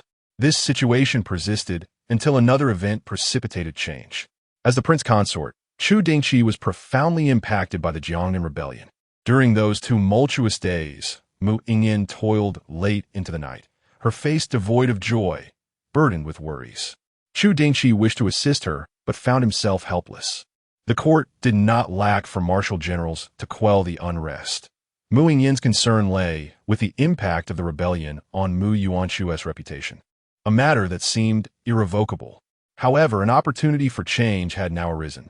Chu Dingchi instructed Chu Chang to investigate the situation in Jiangnan in advance, not merely for Mu Yingyan's sake, but to prevent further tragedies. In this rebellion, the most innocent were those citizens who had been unwittingly ensnared in the chaos. The schemes of the ambitious should not be paid for by the innocent. That night, in Jiayan Palace, Mu Yingyan once again found herself enveloped in a dream. It was the same serene and elegant study, with the outside world shrouded in darkness, clearly deep into the night. The only illumination came from flickering candles, casting a dim glow within the room. The stillness was profound. The servants dared not breathe, fearful of disturbing Mu Yingyan's contemplation. Even Miao Yue and Miao Xue maintained a profound silence. Mu Yingyan was engrossed in reviewing documents, but she felt a twinge of confusion as everything in the dream appeared hazy. She could not discern faces or read the characters on the papers, and no words were spoken, leaving her utterly perplexed about the unfolding events. At that moment, footsteps approached from behind the screen, and the next instant, a man emerged, carrying a tray. Without him uttering a word, Mu Yingyan instinctively knew who he was. As anticipated, she heard Chu Dingchi's voice. He placed the tray on a nearby table and expressed his concern. "Princess, you have been staying up late every night. Your health may not withstand it. I had the kitchen prepare ginseng soup for you. Please enjoy it while it is warm." Without lifting her head, Mu Yingyan replied, "Thank you for your kindness, Prince Consort. Just leave it there. I will drink it shortly." Noticing her reluctance to rise, Chu Dingchi approached the desk and said, "Princess, the ginseng soup should be consumed while hot to be effective. I understand your worries regarding the Jiangnan rebellion. The three major camps are the elite of our dynasty, and those rebellious individuals are merely insignificant rabble, incapable of matching them." Mu Yingyan continued to focus on the documents before her. Seeing this, Chu Dingchi sighed, raised his hand to cover the papers to prevent her from reading, and then lifted Mu Yingyan in his arms, exclaiming, "You leave me no choice but to resort to force." Instinctively, she struggled against him, asserting, "Let me go. I can walk down by myself." In the recesses of her consciousness, Mu Yingyan felt completely frozen. She shared perceptions with the self she encountered in her dreams. At the moment when Chu Dingchi lifted her, she sensed the warmth emanating from his chest where their bodies touched. Throughout her life, apart from the Emperor Jingxian, this was the first time she had experienced such intimate contact with a man. Even with the Emperor Jingxian, it had only been during her childhood when he held her. Mu Yingyan had dreamt several times, and although she had come to accept the reality of her impending marriage to Chu Dingchi, today marked the first time she truly felt the weight of that union. They were the closest of companions in this world, and this man could openly draw near to her, eliciting no more than a sense of propriety from onlookers. Just like now, when Miao Yue and the others witnessed this scene, they merely lowered their heads, too timid to gaze for long, and none dared to intervene. Mu Yingyan couldn't help but furrow her brow. This unfamiliar sensation unsettled her. Chu Dingchi set her down by the table, opened the soup container, and personally served her a bowl of ginseng soup, placing it before her. No longer resisting, Mu Yingyan took up the spoon and sipped the soup slowly. Chu Dingchi sat beside her, watching her quietly. For a moment, the study returned to its previous tranquility. Yet the suffocating tension had dissipated. Unable to endure the silence, Mu Yingyan remarked, "I still have official documents to review. You may retire, Prince Consort." Chu Dingchi replied, "What kind of princess goes to bed while her prince consort rests first? I shall stay with you. Although I cannot assist you with your work, I can certainly attend to your needs." Mu Yingyan set down the soup bowl and replied coolly, "I do not require your company. Please return to your chambers." Her voice was indifferent and left no room for argument. Chu Dingchi opened his mouth, but, with a hint of despondency, conceded, "Very well." The assertiveness he had displayed moments before in holding her vanished entirely.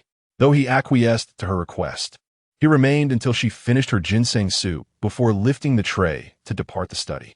As he was about to leave, Mu Yingyan called out, "Your high status should not be burdened with such trivial matters. Let the servants handle them in the future." Chu Dingchi paused, not turning back, his voice tinged with bitterness. "Have I lost even the privilege of delivering ginseng soup to the princess?" Mu Yingyan pressed her lips together, observing his somewhat forlorn figure, and felt her heart soften as she replied, "I merely believe it is beneath your dignity to handle such menial tasks." Chu Dingchi immediately countered, "I do not feel it is beneath me." Mu Yingyan lowered her gaze, "Then do as you wish." Instantly, Chu Dingchi regained his cheerfulness and said, "Very well." The dream concluded, and upon waking, Mu Yingyan found herself replaying the scenes from her dream in her mind. Chapter 24. Mu Yingyan visits the Duke of Dingbei's mansion. This latest dream once again confirmed Mu Yingyan's suspicions.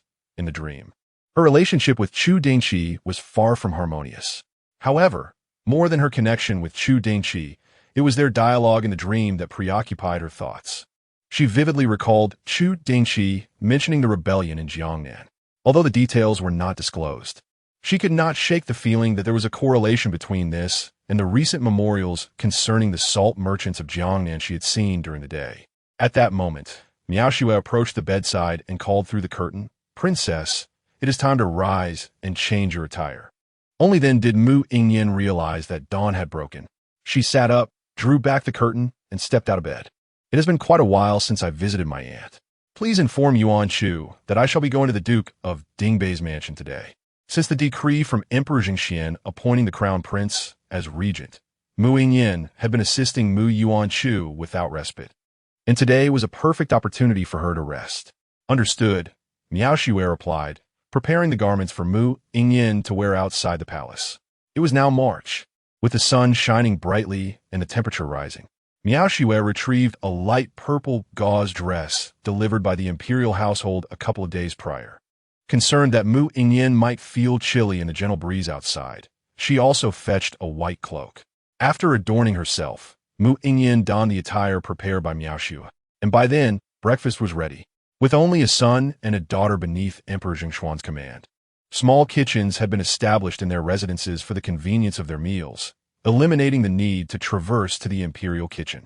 The staff in the small kitchen of Jian Palace were more attuned to Mu Yingyan's tastes, providing meals that suited her palate better than those from the main kitchen. Whenever she dined alone, it was always the small kitchen's dishes that she enjoyed. After breakfast, Mu Yingyan took her leave in a sedan chair from the palace. Upon passing through the gates that connected the outer court and the inner palace, she spotted Liao Wenjing, accompanied by 20 guards, waiting at the palace entrance. Upon seeing Mu Yingyan's sedan chair, they immediately bowed, saying, "I pay my respects to the princess."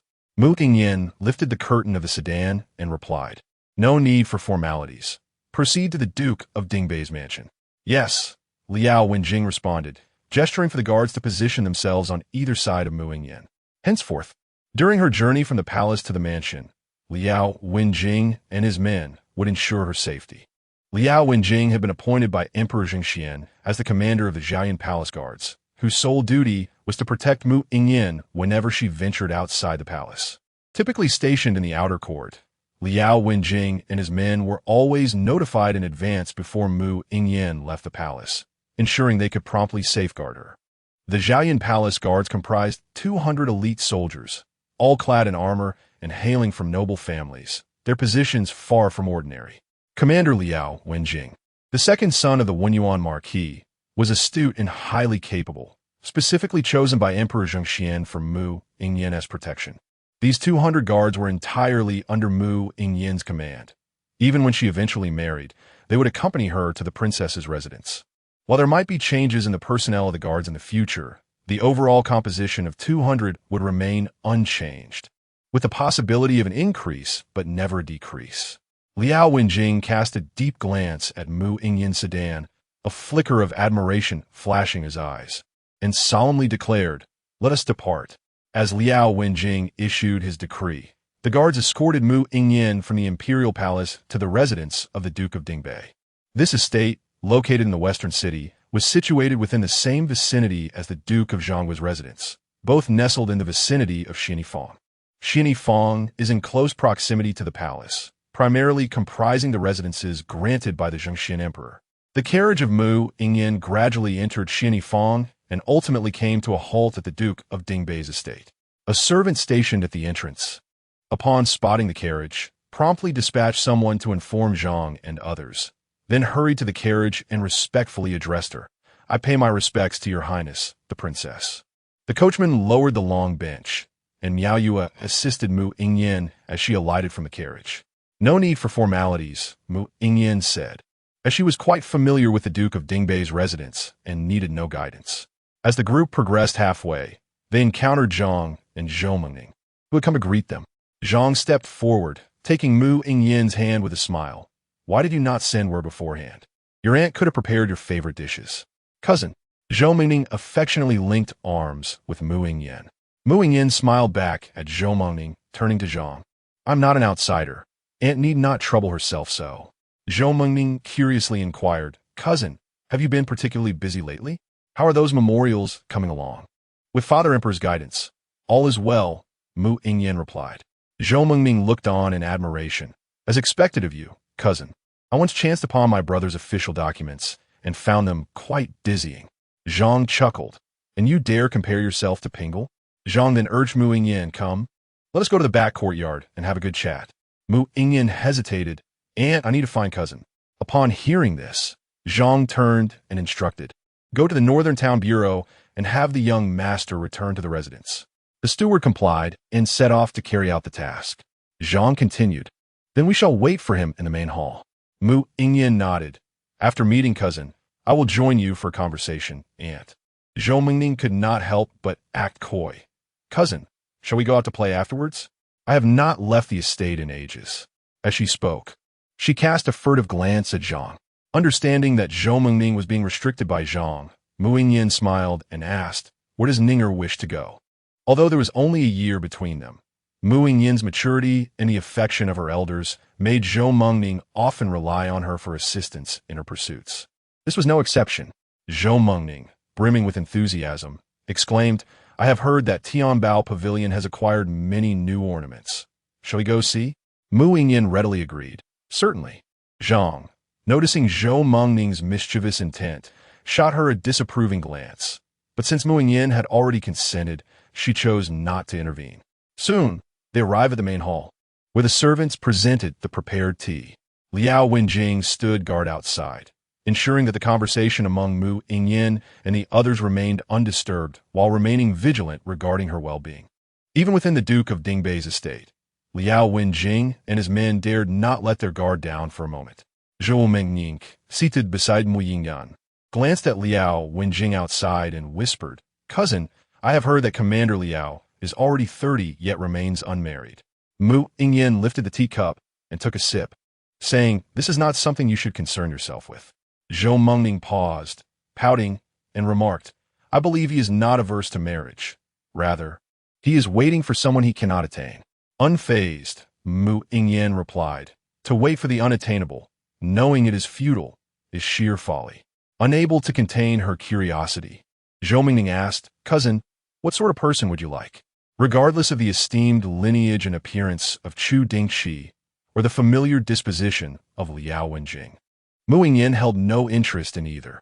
This prompted Zhou Mingning to pose a question. With an enigmatic gaze, Mu Yingyan remarked, It seems you have no desire to visit Tianbao Pavilion. I do want to go. Zhou Mingning quickly pleaded, I'm sorry, dear cousin, I won't ask again. Mu Yingyan remained silent. Zhou Mingning soon regretted her verbosity, hastily rising to stand behind Mu Yingyan, eagerly offering a shoulder massage, saying, Cousin, this is a new technique I've recently learned. How does it feel? With her eyes gently closed, Mu Yingyan responded, Quite pleasant. I've been dealing with official documents lately, and my shoulders have been rather sore. As for the visit to Tianbao Pavilion, I shall go after I meet with my cousin. Hooray!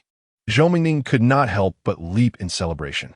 Mu Yingyan patted her shoulder, signaling her to continue. Zhou Mingning's expression turned sour, and she resumed the massage. Chapter 25.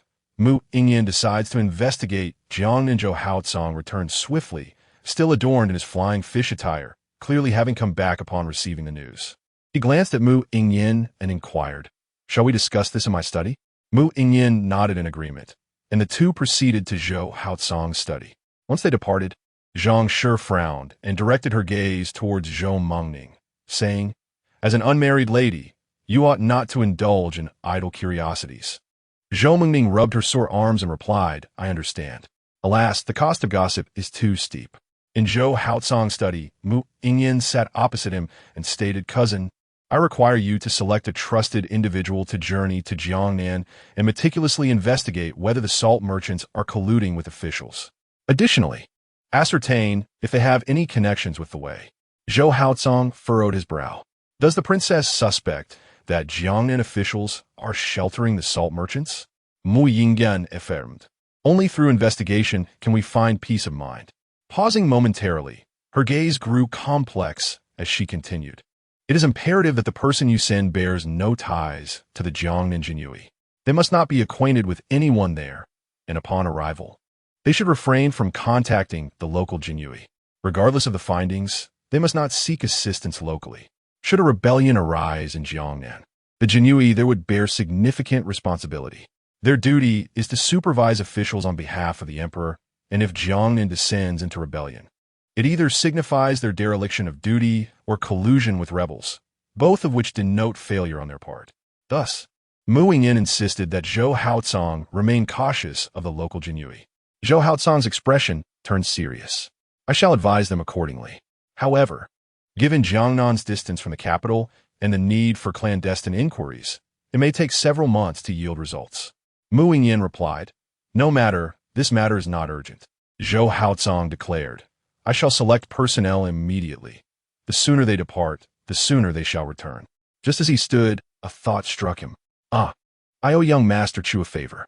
He requested that I investigate Shen Yaoquan, requiring me to be exceedingly thorough, leaving no stone unturned, even inquiring into Shen Yaoquan's hometown. I have been conducting investigations, yet the individuals sent to his ancestral home have yet to return. However, I have made some progress in the capital. Shen Yaoquan has served as an examination chief several times, and many within the court are his former students. On the surface, they appear to have no close ties. Yet my investigation reveals subtle connections with the wealthy merchant's son Wanfu. Nevertheless, I have yet to uncover concrete evidence. Their associations are quite discreet, and I am deducing this based on my previous investigative experiences. To obtain proof, I must continue my inquiries. Mu Yingyan was taken aback by this sudden revelation. "Young Master Chu is investigating the Minister Shun, and you have indeed discovered something?" For reasons unknown, she recalled those dreams, feeling an inexplicable sense of unease. She forced herself to regain her composure and said, "Cousin, please continue your investigation as long as it goes undiscovered by Minister Shun." "Very well." Even without Mu Yingyan's urging, Zhou Haocong would persist in his inquiries. Shen Yaoquan has always been perceived as selfless, upright, and incorruptible. His association with Sun Wanfu is inconsequential. After all, everyone harbors personal interests, and even the Emperor Xianzhao permits officials to have their own agendas. However, the allegations of Shen Yaoquan engaging in factionalism are indeed grave, particularly as he serves as the current chancellor. Having just crossed the threshold of 40 years, vigorous and robust, he could easily continue his post for another 30 years. In contrast, the left chancellor, Yin Dekang, is advanced in age and will soon retire. Shen Yaoquan stands as the most suitable candidate for the next left chancellor. Should he prove to be less than his public facade suggests, a momentary lapse by the royal family could inadvertently allow the emergence of a powerful minister, posing a significant threat to the monarchy. Zhou Haocong glanced at Mu Yingyan, hesitating before speaking. After noticing something amiss with Shen Yaoquan, I also looked into Chu Dingchi. Although his temperament has changed considerably since his fall from the horse, I could not ascertain why he would suspect Shen Yaoquan. Mu Yingyan lurit hergaze, concealing the tumult of emotions within her eyes, and replied, "His request for my cousin to investigate the chancellor indicates his loyalty to the court. There is no need for further inquiry into him." Zhou Haocong nodded in agreement. Shortly thereafter, the study door swung open, and Zhou Haocong stepped out first, with Mu Yingyan following closely behind. Watching Zhou Haocong's receding figure, Mu Yingyan momentarily lost herself in thought. Her decision to have Zhou Haocong investigate the salt merchants of Jiangnan stemmed not only from the region's immense significance, but also from her desire to validate a matter of personal concern.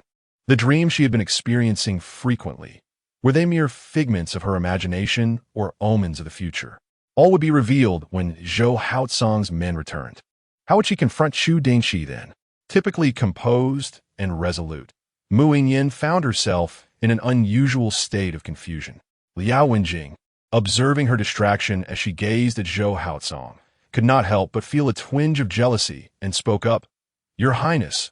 Mu Yingyan snapped back to reality, her tone cool. "What is it?" Liao Wenjing, startled, quickly sought a justification. "The Tianbao Pavilion is bustling with activity. Should we send someone ahead to make arrangements?" Mu Yingyan frowned, displeased. "I am just like any other guest at the Tianbao Pavilion. There is no distinction." Liao Wenjing bowed his head in apology. "I have overstepped. Please forgive me, Your Highness." Mu Yingyan regarded him sternly. "There must not be a next time." "Understood." Liao Wenjing sighed in relief. Yet a bitter sensation welled up within him. As the head of the guards at Zhaoyan Palace, he had been tasked with protecting Mu Yingyan since she was 10 years old, and he vividly recalled their first encounter. She had stood within the Qingjin Hall, a mere child of 10, her delicate features devoid of expression, which only heightened the pressure surrounding her. On the emperor's command, Liao Wenjing knelt to pledge his loyalty to her. Upon hearing his vow, Mu Yingyan, with her youthful voice, stated, "Captain Liao, henceforth, My safety shall rest in your hands." Her tone, though innocent, commanded an instinctive sense of submission. In that moment, Liao Wenjing could not entertain thoughts of anyone else. Having spent so much time with Mu Yingyan, he understood her well, yet it was precisely this understanding that made him acutely aware that she harbored no special feelings for him. He may serve as Mu Yingyan's most devoted chief guard, yet he shall never be her consort. Others may perceive his reluctance to marry as a desire to gain proximity to her. Yet Liao Wenjing understands that he is simply unwilling to concede before Mu Yingyan embarks on her matrimonial journey. Time and again, Liao Wenjing admonishes himself to maintain a sense of decorum, yet he cannot quell the jealousy that stirs within, unable to bear the sight of other men approaching Mu Yingyan. "Captain Liao." Mu Yingyan's voice rouses him from his reverie. "At your service," he replies dutifully. Mu Yingyan continues, "I recall that Captain Liao is not a youth anymore. Your continued singleness at such an age may lead others to mistakenly believe that even protecting Princess Ping Lu leaves you no time for marriage." Her tone is gentle, laced with a hint of mirth, yet Liao Wenjing feels a chill run through him. His throat tightens, anguish evident in his eyes as he murmurs, "I am guilty." Mu Yingyan smiles and says, "I am grateful for your protection over the years. Once you find your beloved, I shall request my father to bestow upon you a matrimonial blessing." The torment in Liao Wenjing's gaze deepens. "I thank the princess for her kindness." Even Zhou Mengning perceives Liao Wenjing's unspoken sentiments. Naturally, Mu Yingyan is not oblivious either. However, she cannot meddle in the thoughts of others. All she requires is Liao Wenjing's unwavering loyalty and adherence to his duties.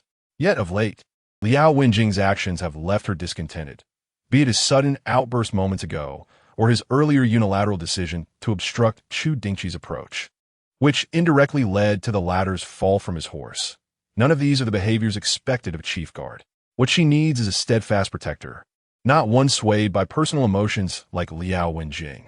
She has begun to contemplate appointing a different chief guard. Chapter 26. The encounter of Mu Yingyan and Zheng Qingman Tianbao Pavilion, the largest jewelry store in the capital, unveils new collections almost every month, captivating countless ladies and young misses, many of whom are loyal patrons of the establishment.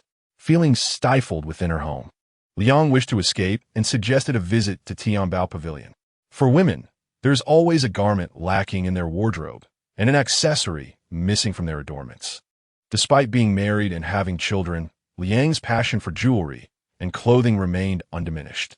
As a seasoned customer of Tianbao Pavilion, she intended to head straight to the third floor upon entering, but paused on the second floor. I previously asked you to investigate Miss Zhang. I recall you mentioned she has a penchant for red garments and always wears a whip at her waist."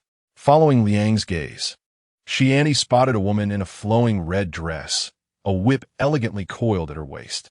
The lady's striking beauty, coupled with a spirited aura, led Xiani to declare, "That must be Miss Zhang."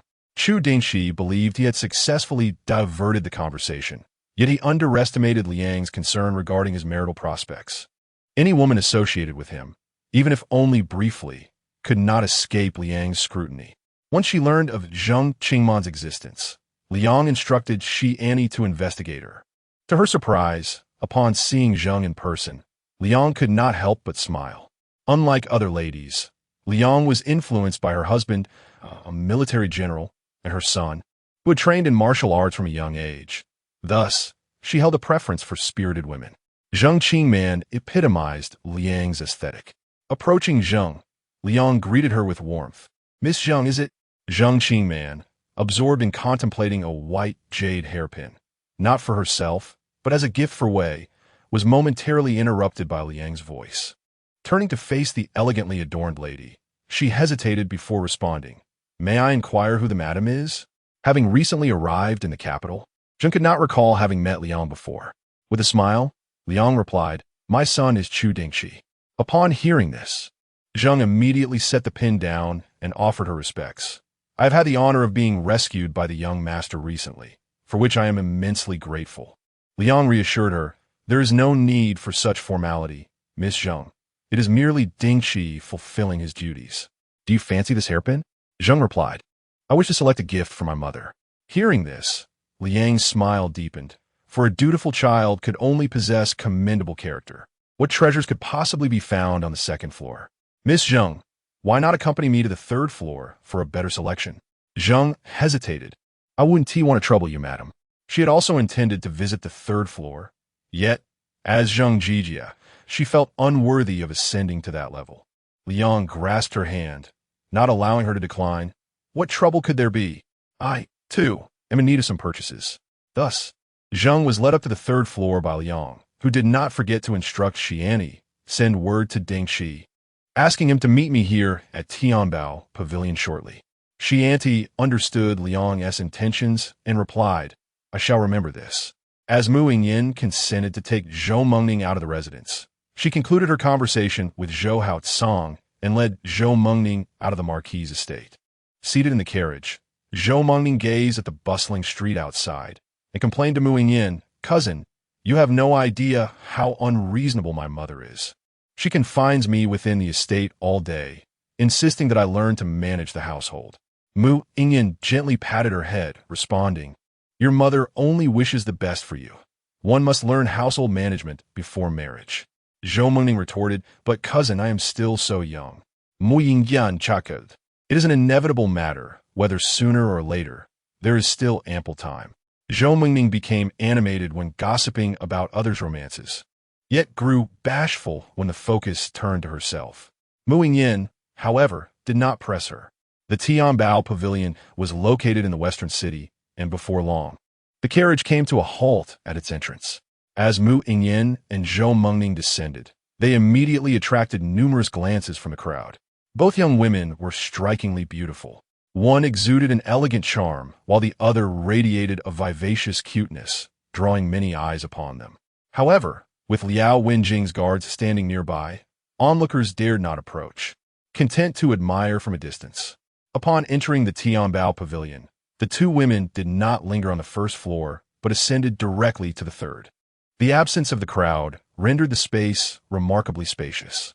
As they arrived on the third floor, Zhou Mengning surveyed her surroundings, her smile faltering as she whispered to Mu Yingyan, Cousin, the Duchess of the State is also here.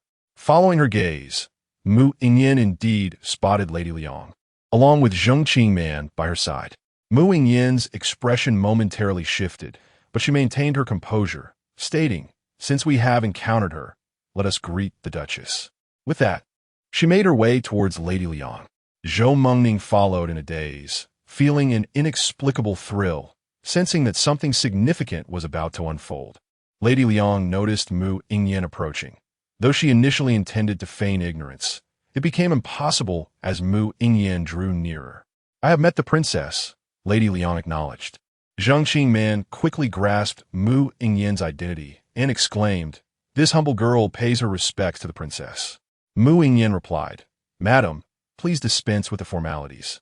And may I inquire, who is this young lady?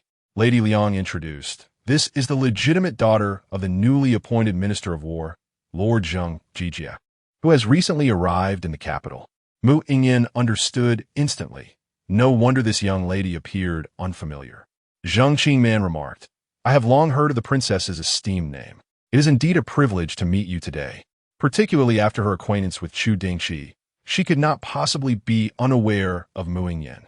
Mu Yingyan smiled softly. It is I who feels regretful, for I have only just had the pleasure of meeting a beauty like Miss Zheng today. Zheng Qingman was momentarily taken aback, responding, Your Highness, you flatter me. It was no wonder that Princess Ping Lu was renowned among the populace. Her warm and gracious demeanor was undeniably refreshing. As Chu Dingchi arrived on the third floor of the Tianbao Pavilion, he observed Lady Liang, Zheng Qingman, and Mu Yingyan engaged in cheerful conversation. The atmosphere relaxed and familiar, as if they were long-time acquaintances. He felt a fleeting sense of disorientation, questioning whether he was seeing things. What circumstances had brought these individuals together? Zhou Mengning also felt a sense of bewilderment. Although they all appeared perfectly composed, an odd sentiment lingered within her. The visit to Tianbao Pavilion had been her request, yet she was the one most distracted at that moment. Naturally, she was also the first to discover Chu Dingchi. Zhou Mengning's eyes sparkled as she exclaimed, Your Highness, In the next moment, three pairs of eyes simultaneously turned their gaze towards Chu Dingchi. Chu Dingchi felt a wave of unease wash over him, though he could not quite grasp the source of his disquiet. Steeling himself, he approached with a facade of composure, stating, "This humble official pays his respects to the princess." Mu Yingyan, upon seeing Chu Dingchi, could not help but recall the vivid scenes from her dreams, her expression turning somewhat complex. "Your Highness, please do not stand on ceremony." Zheng Qingman offered her respects to Chu Dingchi, saying, "This humble girl extends her gratitude for your previous act of rescue." Chu Dingchi replied, "It is merely my duty. There is no need for Ms. Zheng to take it to heart."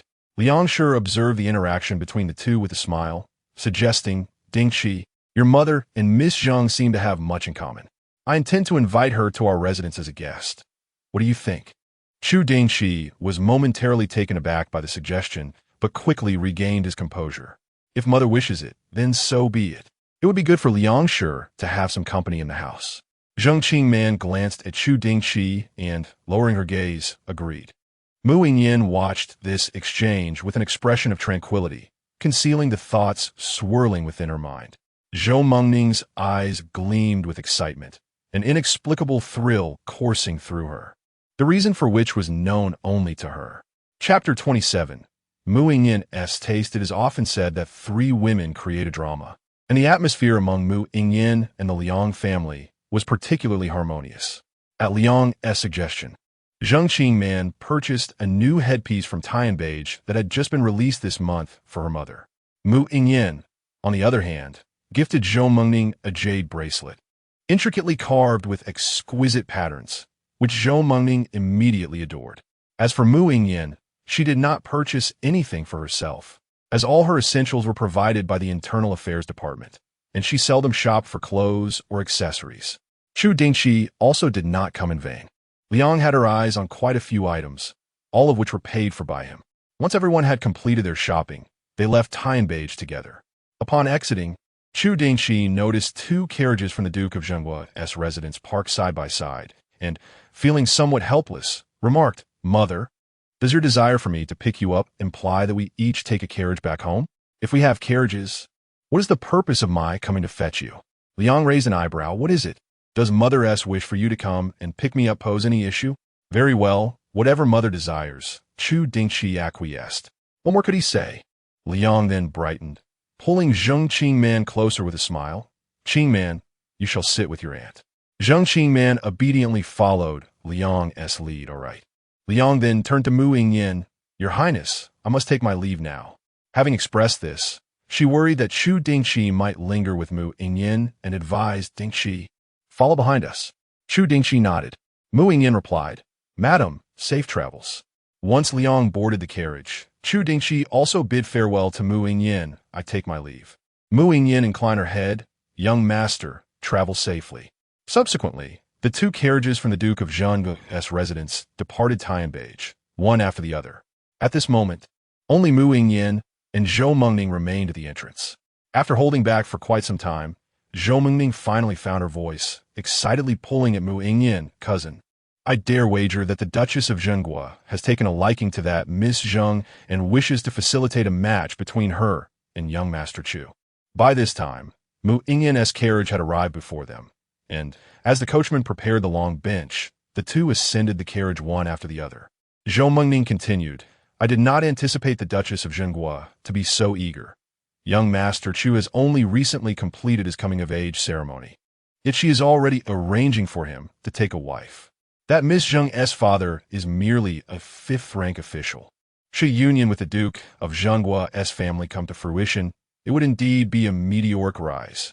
Zhou Mengning chattered incessantly, while Mu Yingyan quietly listened until the carriage halted at the residence of the Marquis of Dingbei, whereupon she offered no reply. Once Zhou Mengning disembarked, Mu Yingyan stated, "I have matters to attend to in the palace, so I shall not join Anne for lunch today. I will visit another day." Zhou Mengning glanced at the sky. "It is already time for lunch. Cousin, are you truly that busy?" Mu Yingyan nodded. "There are many memorials to address daily. I cannot expect Yuan Chu to handle them all alone." Zhou Mengning sighed. "Very well, cousin, do remember to visit me often." Watching Zhou Mengning enter the marquee of Ding Bei's residence, Mu Yingyan seemed to release a pent-up breath, leaning back against the carriage's cushions. Her eyes slightly lowered as she softly commanded, "Investigate Zhang Qingman." She had exerted every effort to suppress the discomfort within her heart. Even when she witnessed Zhang Qingman and Chu Dingchi standing together, which pricked her eyes, she endeavored to remind herself that it was merely a dream, and that in reality, Chu Dingchi had no connection to her. However, the dream's impact on her was far more profound than she had anticipated, especially as she sought to validate its authenticity, making it increasingly impossible to disregard the presence of her dream husband, Chu Dingchi. Mu Yingyan had never been one to torment herself. If she could not contain her emotions, she might as well allow herself some comfort. The usually composed Miaoxua looked at Mu Yingyan in surprise upon hearing these words. Mu Yingyan lifted her gaze. "Is there a problem?"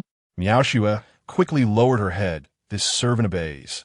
In the Duke of Zhen's residence, as mealtime approached, Madame Liang invited Zhang Qingman to join her for lunch, with Chu Dingchi naturally accompanying them.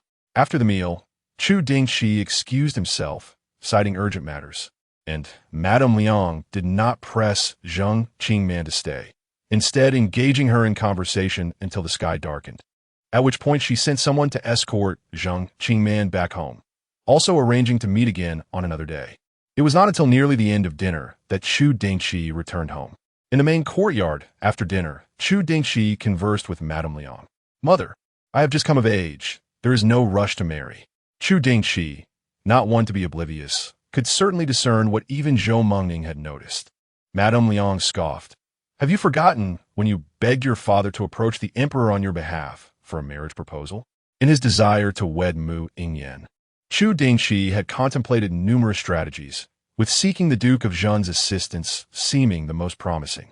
However, the Duke had rejected his request, making it clear that if he wished to marry Princess Pingle, it would require her own consent. "That is all in the past," Chu Dingchi replied. "I no longer aspire to marry Princess Pingle. Given that, why not consider other young ladies? The world is not populated solely by Princess Pingle."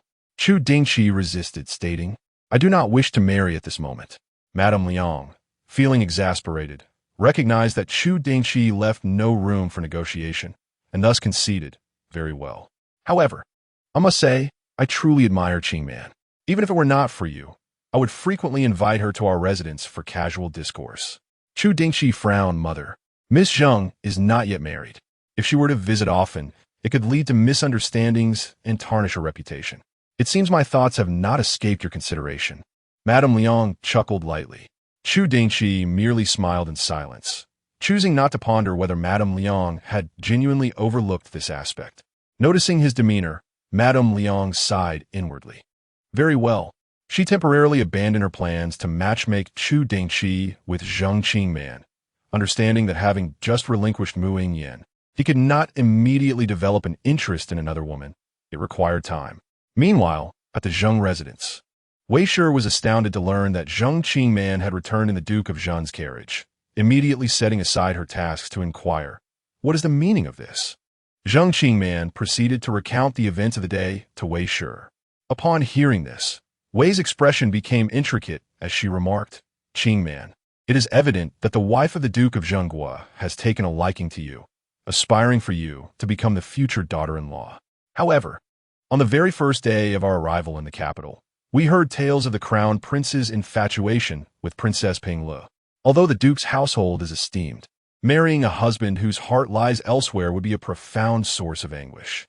Zhang Qingman had pondered this matter throughout her journey home. She replied, "Mother, today I not only encountered the crown prince and his wife, but also had the pleasure of meeting Princess Pinglu. It appears that the crown prince is not as besotted with Princess Pinglu as the rumors suggest. While I could discern his deliberate distancing from her, might this indicate that he has relinquished his affections for her?" Wei fixed her gaze upon Zhang Qingman, inquiring, "Do you harbor feelings for the crown prince?" Zhang Qingman gently caressed the whip at her waist, the image of the handsome and composed Chu Dingchi unconsciously surfacing in her mind. "Do I have feelings for him? I am uncertain, yet I feel a willingness to marry Chu Dingchi," she confessed. She had never loved anyone before, and could not comprehend what true affection felt like. But she did not feel repelled by Chu Dingchi. It was undeniable that he had left her with a favorable first impression. Wei could not suppress a sigh. She had never envisioned pushing Zheng Qingman towards any affluent family. She merely desired a harmonious and blissful life with her husband. Yet, it now seemed that this desire was less certain. Sitting beside Wei, Zheng Qingman intertwined her arm with her mother's and smiled, saying, "Mother, everything is still undecided. Even if the Duke's wife favors me, it is of no consequence if the Crown Prince is unwilling." She had never believed that the Liang family genuinely liked her, nor did she expect that she could wed Chu Dingchi. The initiative always lay with Chu Dingchi. She had been contemplating her own feelings and, upon realizing her lack of aversion towards him, was willing to make an effort for herself this time. Regardless of the outcome, she would not allow herself to regret not trying. Zheng Qingman had trained in martial arts from a young age, fostering a mindset that what she desired must be earned through her own endeavors, setting her apart from other women in the capital. Chapter 28. Dreaming again after enjoying lunch in the Zhaoyan Palace, Mu Yingyan proceeded to the Qingzheng Hall to discuss memorials with Mu Yuanshu. It wasn't until she had dinner with the Emperor and Empress in the Fengyi Palace that she returned to Zhaoyan Palace. Miao Xue had completed her investigation into Zheng Qingman and briefly introduced her family background, emphasizing that Zheng Qingman had recently been entangled with the heir of the loyal and brave Marquis. A conflict had ensued, resulting in Zheng Qingman and her maid injuring a guard from the Marquis residence. The heir, unwilling to accept defeat, sent more guards to confront her. Realizing they were outnumbered, Zheng Qingman sought help from the military command of the West City. This matter was handled by the heir of Chu, who had imprisoned the heir of the Marquis in the command's dungeon. A mysterious smile curved Mu Yingyan's lips. Entails, the conclusion of a hero rescuing a damsel often culminates in a promise of devotion. An inexplicable anger surged within her, nearly overwhelming her composure. Miao Xue felt a tremor in her heart and quickly remarked that the Duke of Jinghua had kept Zheng Qingman in his residence for an extended period that day. But the heir of Chu had left after lunch and only returned for dinner, evidently avoiding Zheng Qingman. She couldn't fathom why Mu Yingyan suddenly took an interest in Chu Dingchi, but revealing his attitude would surely comfort her. As anticipated, the oppressive aura surrounding Mu Yingyan dissipated, and she instructed, "Prepare hot water. I wish to bathe." "Yes." Miao Yue and Miao Xue replied as they retreated. Once they were a distance away from the palace, they whispered, "What is the matter with the princess?" Miao Xue shook her head. "The princess's thoughts are beyond our comprehension." Miao Yue replied, somewhat speechless, "Is this merely a matter of guessing? The princess seems like a different person altogether. Do not speak foolishly." Miao Xue admonished, "We merely need to serve the princess well and not overthink." Miao Yue nodded, understanding that they could not pry into Mu Yingyan's affairs. After her bath and changing her clothes, Mu Yingyan practiced calligraphy in her study for half an hour before retiring to bed. In the instant of her slumber, she was once again drawn into a dream. The bright moon hung high outside the window, dispelling the night's profundity, while the cicadas serenaded from the trees, accompanied by the occasional calls of other birds. Yet, the sounds from outside failed to capture the attention of the two within the room. Instead, a faint, indistinct murmuring emanated from within, infusing the atmosphere with a hint of intimacy, causing hearts to race and cheeks to flush. Mu Yingyan nearly fainted. Little did she know, upon regaining consciousness, she would be thrust into an unending cycle of ecstasy. As an unmarried woman, being compelled to confront such intimate matters was indeed a formidable challenge. The critical aspect was that the visage of Chu Dingchi remained obscured, rendering her experiences akin to a youthful fantasy, as if she were lost in a springtime reverie. After enduring for what felt like an eternity, she finally awaited Chu Dingchi to conclude his fervent pursuits. He lingered, kissing Mu Yingyan for a prolonged moment before rising to don a garment beneath his robes. His voice, husky and tinged with satisfaction, commanded, "Bring in the hot water." The servants had long prepared the hot water. Upon receiving Chu Dingchi's order, they swiftly filled the bathing tub before discreetly exiting the chamber, ensuring to close the door behind them. On the bed, Mu Yingyan found herself utterly drained. She could feel the weight of exhaustion enveloping her, leaving her devoid of any strength. As Chu Dingchi strolled over nonchalantly, he lifted Mu Yingyan and carried her into the bathing chamber, personally attending to her needs. Mu Yingyan, once composed, now felt her cheeks flush and her heart race at the sight, unable to suppress her curiosity about her personal maid. Why was it Chu Dingchi who bathed her? Did she not feel any embarrassment given their intimate moments? Yet, considering their already shared closeness, the act of bathing seemed rather acceptable. With her eyes gently closed throughout the process, Mu Yingyan allowed Chu Dingchi to tend to her. Upon their emergence, the bedding had been changed, and reclining on the dry sheets was indeed a much more comfortable experience. Chu Dingchi, deeply infatuated with Mu Yingyan, held her even while lying on the bed. "Princess," he said, "tomorrow I shall accompany you and your mother to the Gua temple to offer incense. Shall we?" Mu Yingyan, stretching lazily, replied, "I recall that tomorrow is not a rest day." Chu Dingchi casually responded, "I shall take leave. I am not concerned about that meager salary." Mu Yingyan sensed her disappointment and his apparent indifference toward official duties. Although disheartened, she said nothing more and simply replied, "As you wish." Chu Dingchi, elated, declared, "Then it is settled." Perhaps noticing his exuberance, Mu Yingyan remarked, "We have been married for 3 years. Why do you still cling to me so? Do you not find it tiresome?" Chu Dingchi, with a sense of entitlement, replied, "I adore the princess too much to feel burdened. I only wish for more time." Neither Mu Yingyan nor the dream version of her could fathom Chu Dingchi's sentiments. She continued, "My mother-in-law has invited me to the Gua temple, perhaps to pray for offspring.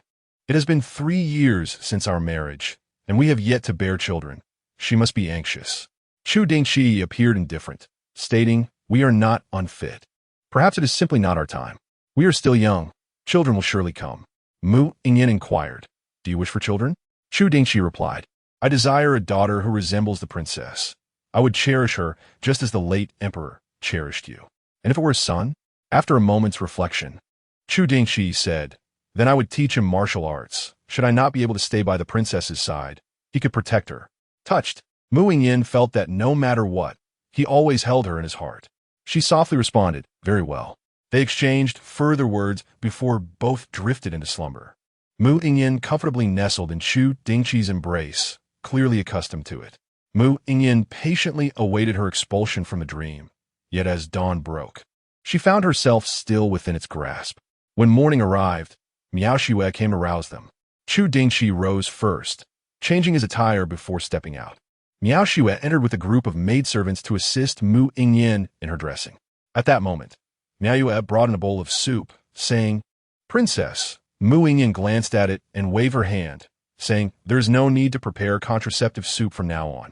Miao Xue paused, quickly realizing the implication, and responded, "Yes, I shall obey," before silently removing the soup. Mu Yingyan was utterly bewildered. No wonder they had been married for 3 years without offspring.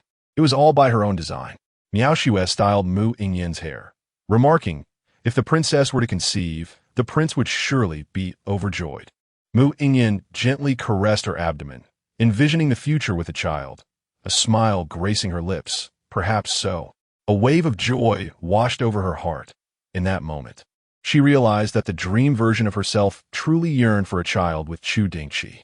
Yet, in the blink of an eye, darkness enveloped her, and she was thrust out of the dream realm. Reflecting on the first dream she had experienced, a wave of sorrow surged within her. She was willing to bear children for Chu Dingchi, which could only mean she harbored feelings for him. But why, after a decade of marriage? Did they still seem like strangers? It was disheartening to recall that his last thoughts were of not wanting to be with her in the next life. What had transpired? For the first time, Mu Yingyan felt a compelling curiosity about the subsequent dreams. She was eager to uncover why her relationship with Chu Dingchi had remained stagnant after 10 long years. Chapter 29. Mu Yingyan gracefully navigates the test on the first day of March. Within the Hall of Governance, the Grand Assembly was convened, marking the first time the Crown Prince presided over such an occasion since assuming regency. As civil and military officials enter the hall, they immediately notice the absence of a dragon throne, replaced instead by 2 chairs crafted from Zeton wood, one positioned at the center and the other to its left.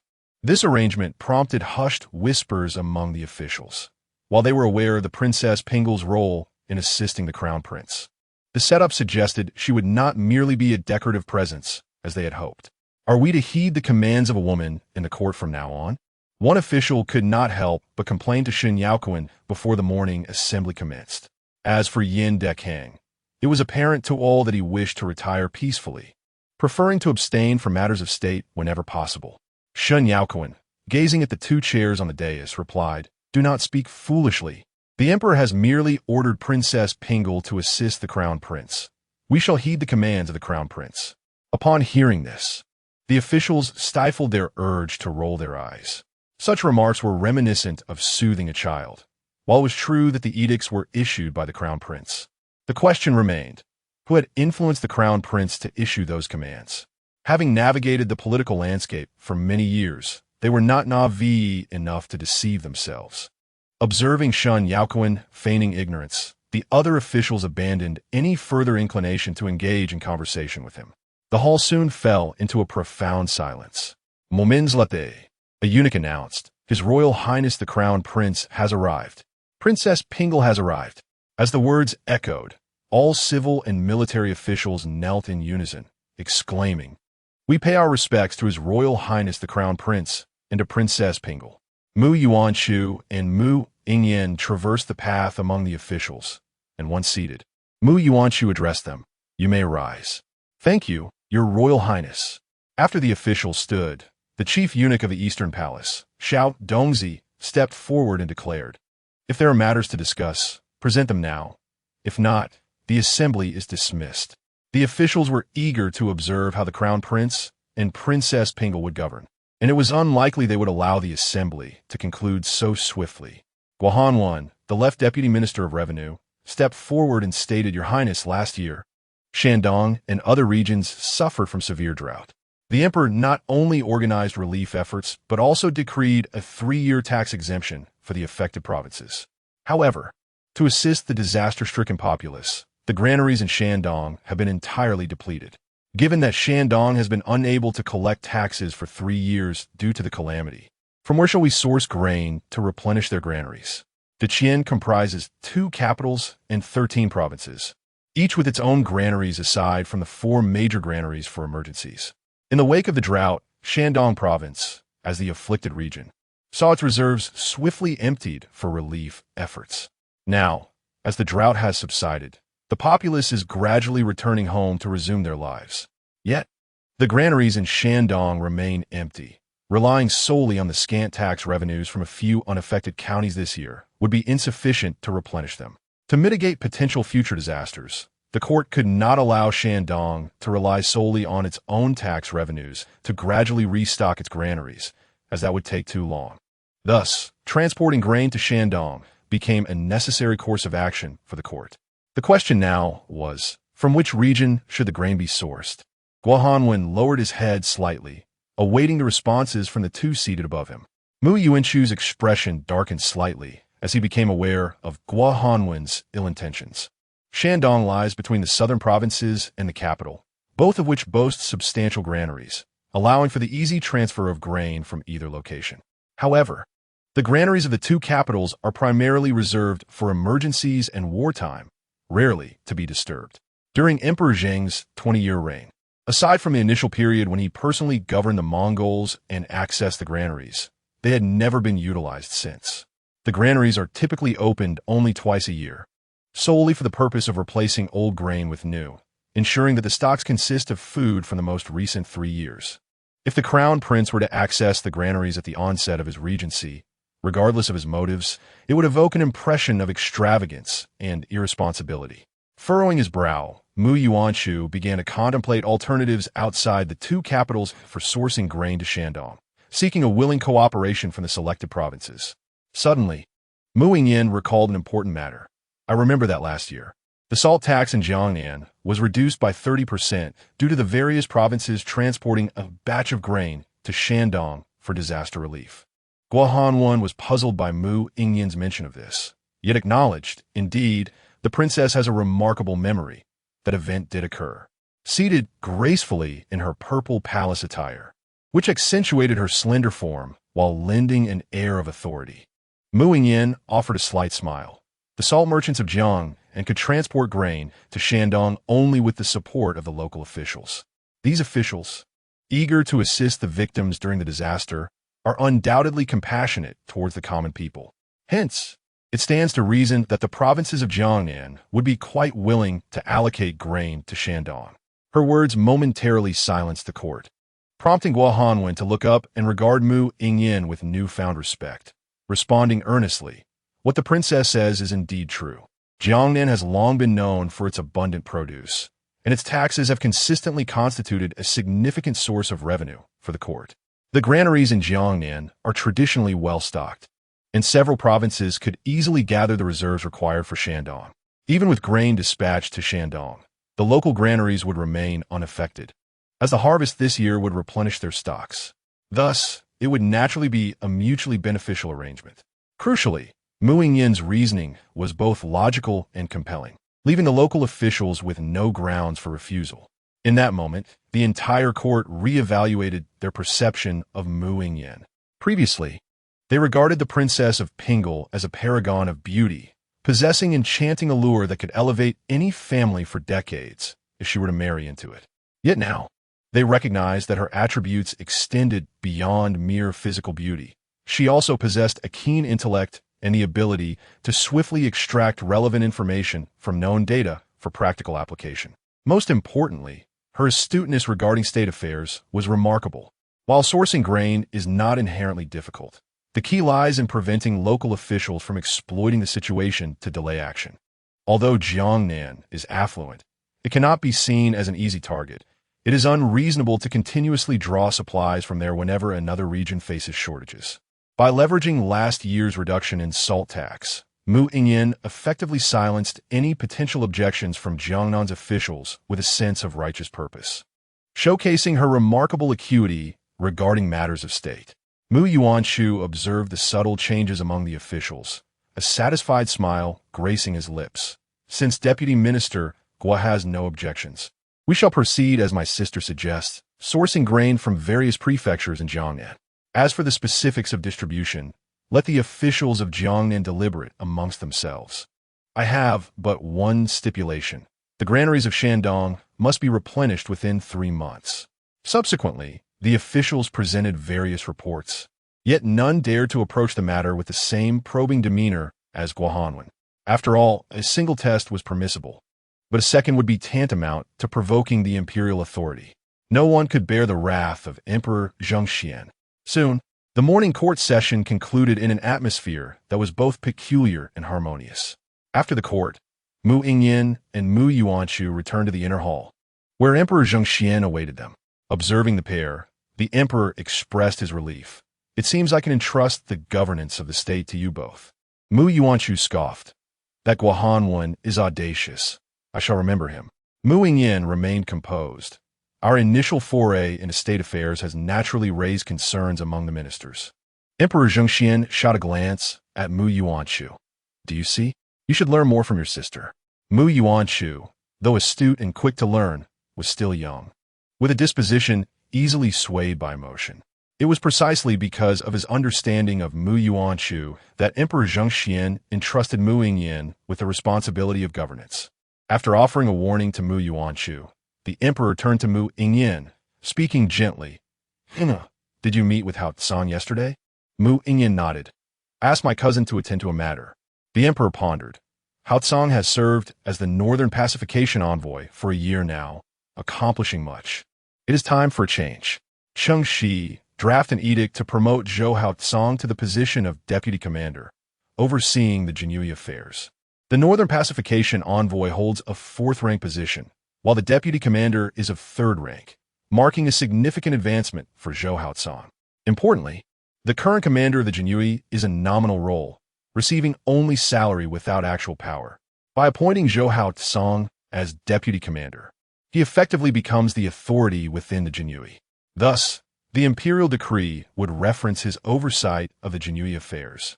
Once Cheng Shi departed to draft the edict, Emperor Zhengxian remarked, "Inger, from this day forth, the Jinyui will heed your commands." I will instruct Hao Tsang to report all matters concerning the Jinyui to you. Upon hearing this, Mu Yingyan finally comprehended the emperor's sudden elevation of Zhou Hao Tsang to deputy commander. Mu Yuanchu grinned. This is perfect. If anyone dares to bully me in the future, my sister will ensure they are thoroughly investigated. Glancing at her brother, Mu Yingyan recognized that he bore no ill will and readily replied, I shall not disappoint our father's expectations. Emperor Zhengxian smiled with contentment, ruffling her hair. Yet a flicker of melancholy and tenderness crossed his gaze. If circumstances permitted, he would not burden Mu Yingyan with the weight of court responsibilities. He longed for her to grow up carefree. Alas! Chapter 30. The martial exchange between Zheng Changwu and Peng Zizhou. Have you heard about the morning court session, Commander? Peng Zizhou inquired of Chu Dingchi. Since their recent patrol together, the two had found common ground regarding their attitudes towards the Jurchen tribes. Peng Zizhou felt an increasing closeness to Chu Dingchi, often joining him on patrols. During this period, Chu Dingchi had become quite familiar with the circumstances in the western city, and they were currently seated in a private room of a tea house, aware that soldiers would come to seek him there in case of urgent matters. What are you referring to? Peng Zizhou asked, his eyes sparkling. Naturally, I mean the matter of Princess Pingle's imposing presence over the court.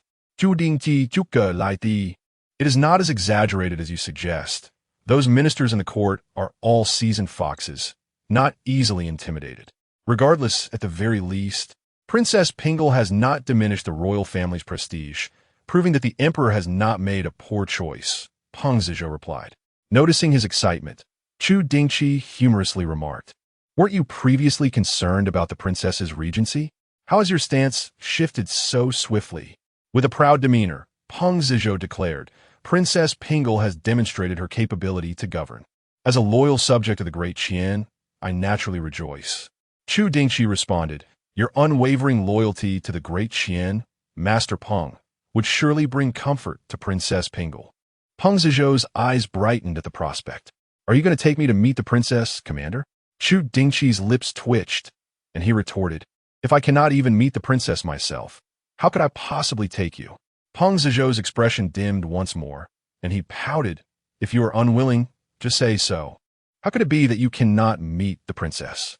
Chu Dingchi, disinterested in further debate, replied, Once you achieve military merit at the frontier, there will surely be an opportunity to meet her. Peng Zizhou resumed his seat. That may take quite some time. Chu Dingchi patted his shoulder. The nomadic tribes beyond the borders remain a constant threat to our great Qian. Opportunities will arise. Peng Zizhou's spirits lifted again. When may I go to the frontier? I have already written to my father, and I should receive a reply within half a month. Regardless of whether the Duke of State desires me, the letter will provide clarity. Upon hearing that he was mentioned in the Duke of State's correspondence, Peng Zizhou grew anxious. Does the Duke of State truly regard me? Chu Dingchi shrugged. I am uncertain. The Duke has always held high standards. If he is so strict with his own son, he will certainly be no different with others. I cannot guarantee that he will accept my recommendation. With no answer from Chu Dingchi, Peng Zizhou could only wait anxiously.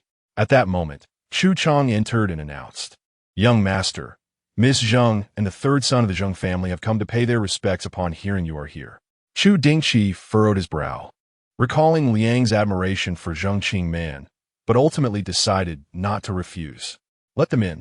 Following the command, Chu Chang exited and soon returned with a man and a woman. Zheng Qingman was adorned in her customary red attire.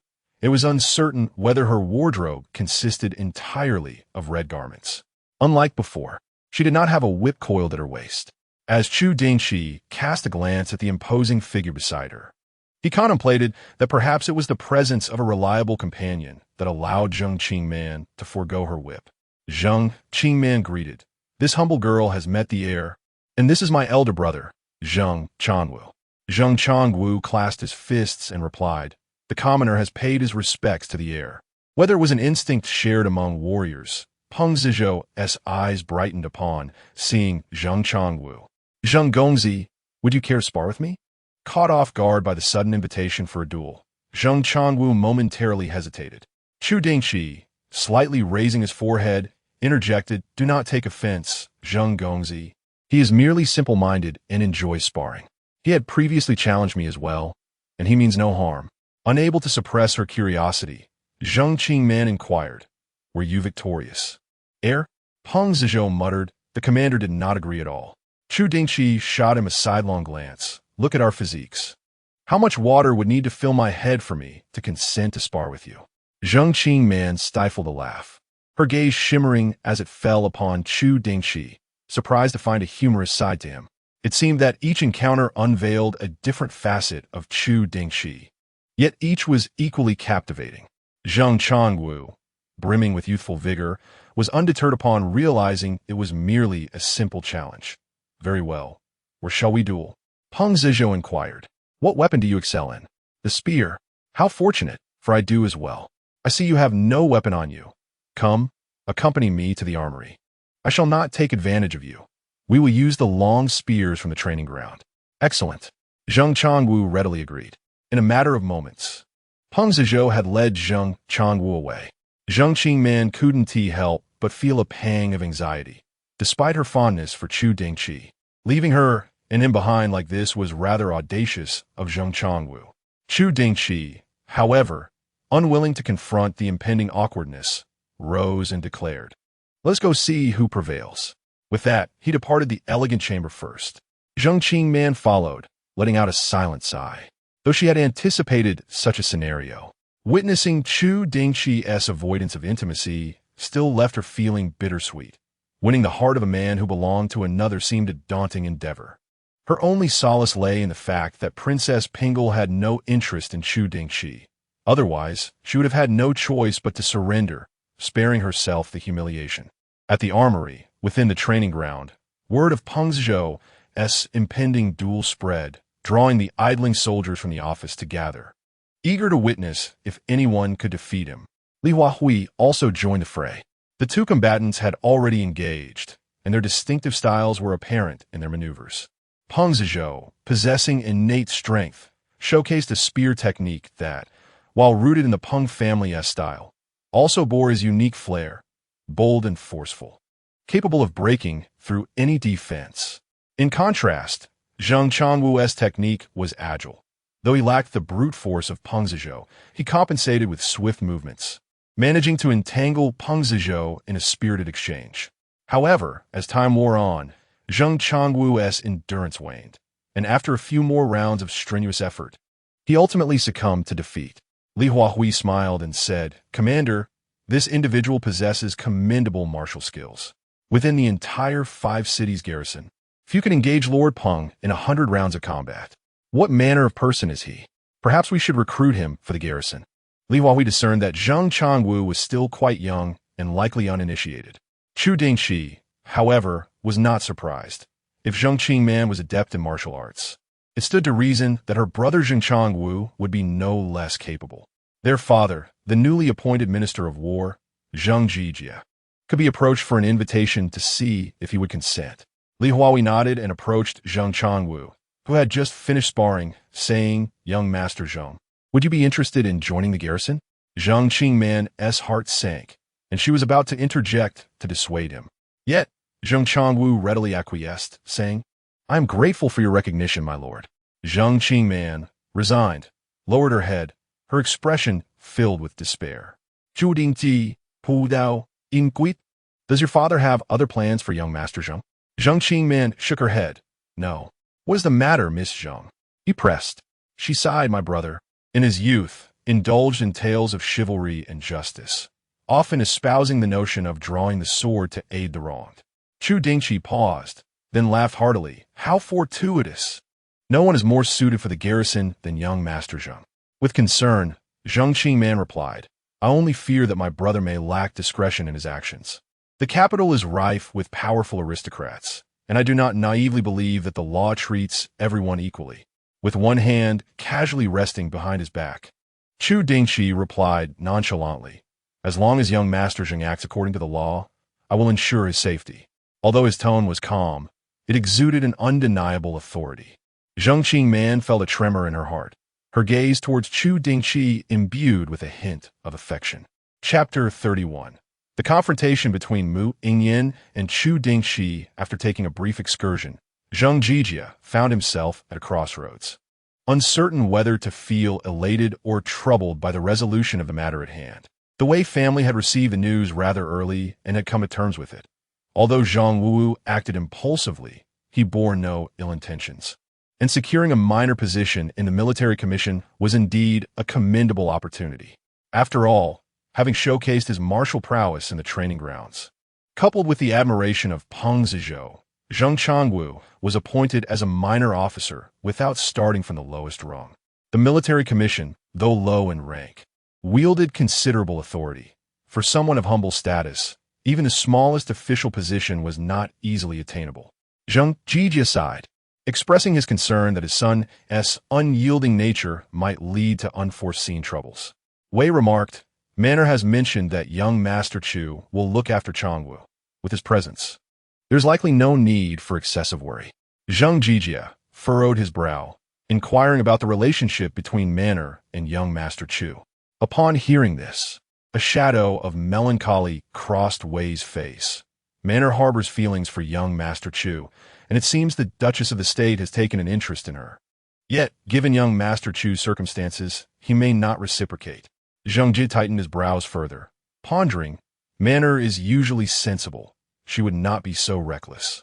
Wei responded, Mana has mentioned that young Master Chu has given up on his aspirations regarding Princess Pingle.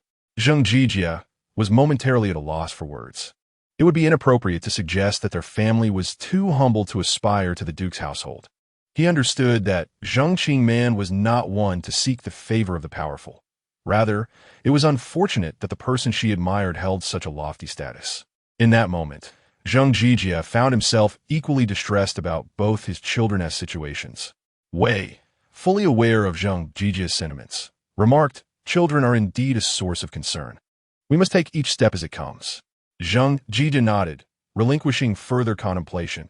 In Zhaoyan Palace, Mu Yingyan also learned of Zheng Changwu's appointment to the military commission. As she perused the reports detailing the interactions between Chu Dingchi and Zheng Qingman, her displeasure deepened. Just after experiencing an intimate encounter with Chu Dingchi in her dreams, she was confronted with the sight of him mingling with another woman in reality. Were it not for her rationality, she might have dispatched someone to teach Chu Dingchi a lesson. Nevertheless, despite refraining from taking action, her discomfort remained palpable.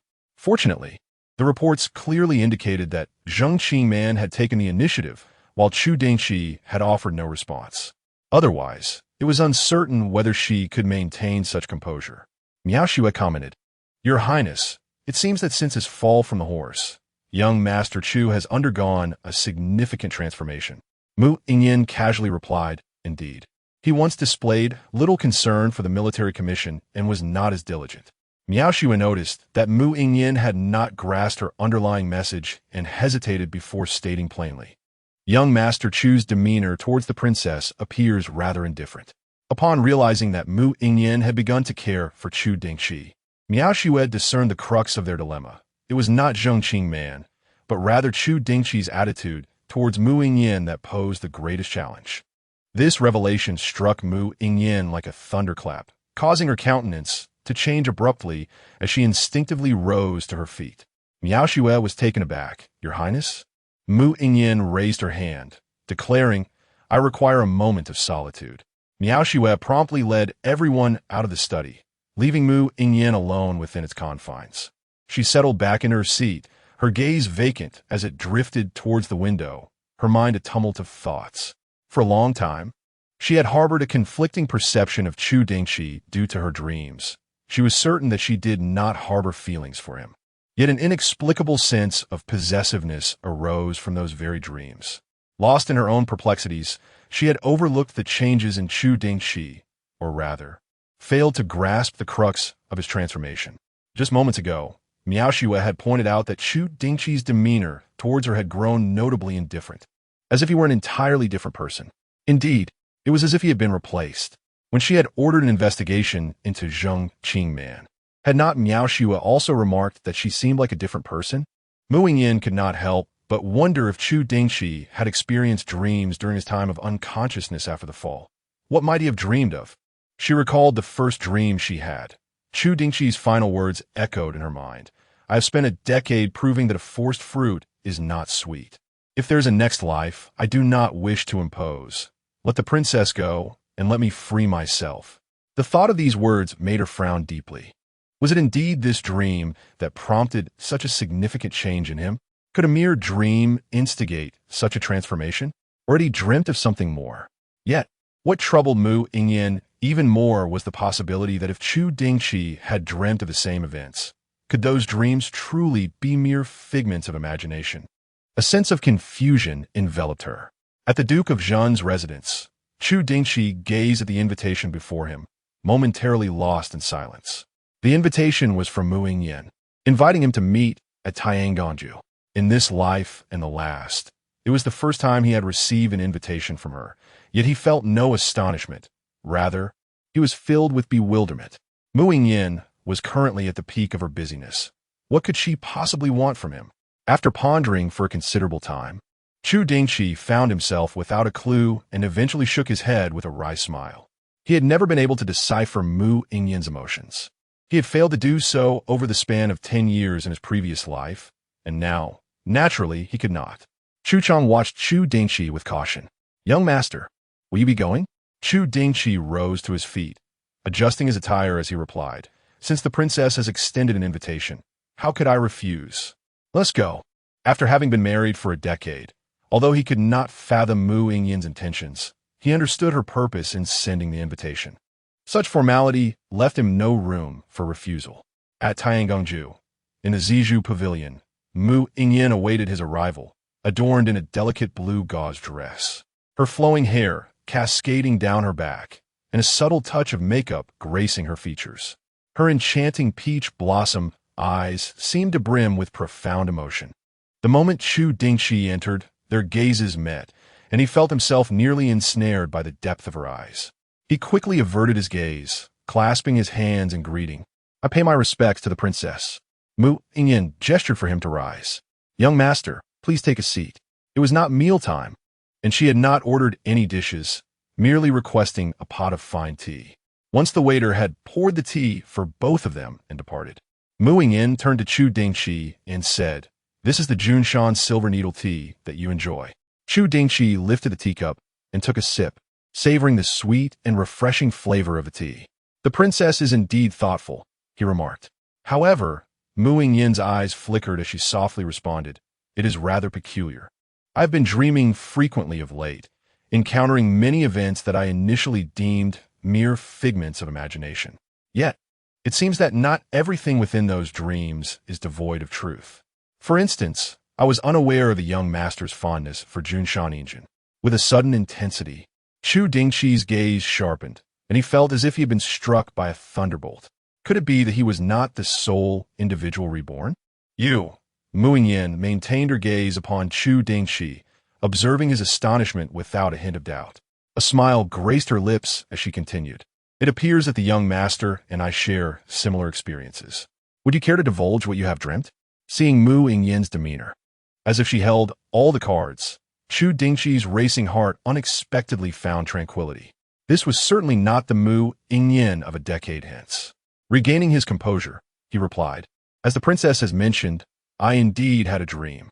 However, no matter how vivid the dream may be, it remains but a fabrication. There is no need for the princess to concern herself. As long as Mu Yingyan had not been reborn, it mattered little what she envisioned." Seizing upon her speculation, Chu Dingchi was fortuitously afforded a rationale for his transformation. Mu Yingyan twirled her teacup and laughed softly. "Is that so? If dreams are mere illusions, then perhaps the young master might elucidate why he has altered his demeanor, becoming more distant towards me." Chu Dingchi met her gaze unflinchingly, his expression still adorned with a smile. "Isn't this what the princess has desired?" Mu Yingyan fell silent. Chapter 32. The benefactor behind Tianranju in her pursuit of answers regarding the enigmatic dreams of Chu Dingchi, Mu Yingyan found herself met with frustration. Her desire to uncover the nature of his dreams was thwarted by his evasive demeanor. He artfully sidestepped her inquiries, insisting that dreams were mere illusions and that one must distinguish between reason and reality. As he spoke in circles, Mu Yingyan's patience waned, ultimately leading her to rise abruptly and leave. Upon returning to her carriage, her anger still simmered. How clever he was, addressing her as Princess and Your Highness with such feigned reverence, all the while treating her as if she were a fool. He spoke of rationally viewing dreams. If he were truly rational, would he distance himself from her over a dream? Hearing the bitterness in Mu Yingyan's voice, Miao Shue found the situation absurd. Are you suggesting that the changes between you and young master Chu stem solely from a dream? That is utterly ridiculous. Mu Yingyan paused, her anger dissipating as she reclined on the couch and murmured, ridiculous indeed. I once considered it so. But when I discovered that someone shared my dream, it ceased to be absurd. If it is not absurd, then what is it? She had sought clarity from Chu Dingchi, only to be met with evasion. Yet, not receiving an answer could itself be interpreted as an answer. Unlike her, Chu Dingchi seemed unconfused, suggesting he possessed knowledge beyond her grasp. Her thoughts drifted to the dream that spoke of a decade-long marriage between herself and Chu Dingchi. Perhaps he had envisioned more details significant enough to compel him to forsake her. If she had also dreamed of those particulars, what choice would she make? Would she align herself with Chu Dingchi or... Mu Yingyan sighed softly. Miao Shue, observing her mistress lost in thought, found herself at a loss for words. It was bewildering how two individuals at the pinnacle of Deqian's hierarchy could be so affected by a mere dream. Meanwhile, Chu Dingchi remained at Zizhu Pavilion, grappling with the peculiar gaze of Chu Chang. The young master had dispatched subordinates to Jiangnan. Could it truly be linked to that so-called dream? Chu Dingchi sipped his tea and replied, one could say so. Chu Chang fell silent, much like Miao Shue. With a master so unpredictable, what more could they say? Chu Dingchi reassured him. Rest assured, my inquiries are not without purpose. I have sent word to Jiangnan, instructing them to investigate thoroughly. No detail, however small, must be overlooked. He paused before adding, should they require funds, instruct them to withdraw from Tianranju's local branch. I will speak to the proprietor regarding this matter. Chu Chang was taken aback. You know who the benefactor behind Tianranju is? Over the years, Tianranju had established branches throughout Deqian, amassing considerable wealth. Yet the identity of its benefactor remained a tantalizing mystery, one that had eluded many curious minds. Chu Dingchi nodded. It was a fortunate coincidence. The individual revealed themselves. Otherwise, I would have remained unaware. The Jinyui certainly knew, and with Mu Yingyan at its helm, she would undoubtedly be privy to such intelligence. However, it was improbable that she would divulge the Jinyui's findings to Chu Dingchi. Until later, when the Mongolian forces launched a sudden assault on Shanhaiguan. The Duke of Jinghua fell into a trap and perished, with 100,000 troops meeting total annihilation. Sanaiwan fasta grave crisis, prompting Mu Yuanshu to personally lead 200,000 soldiers from the three main camps to confront the situation. As the saying goes, before the army moves, provisions must be secured. Yet another adage states that misfortune seldom comes alone. Just a year prior to the Mongolian attack on Shanhaiguan, a catastrophic drought struck the Dacian dynasty, the largest in recorded history, affecting numerous provinces across the north and displacing countless civilians. In the wake of this disaster, the land lay barren, with even the bark of trees stripped bare. In response, the court took decisive action, mobilizing not only the 4 great granaries, but also the war reserves from the 2 capitals, to expedite aid to the suffering populace. A significant portion of the national treasury, 80% of its silver, was allocated for disaster relief. It was this resolute approach that minimized the losses. Given Dacian's vast resources and political clarity, it was expected that recovery would occur within a few years. However, the death of the Duke of Jinghua left the court no time to recuperate. The Mongols posed a significant threat, yet the question remained, from where would the supplies come? It was during this tumultuous time that the enigmatic benefactor of the Tianran residents emerged, offering to lend money to the court to cover the entire cost of deploying the 200,000 troops. The audacity of such a promise revealed the immense wealth of this individual. It was at this moment that Chu Dingchi discerned his identity.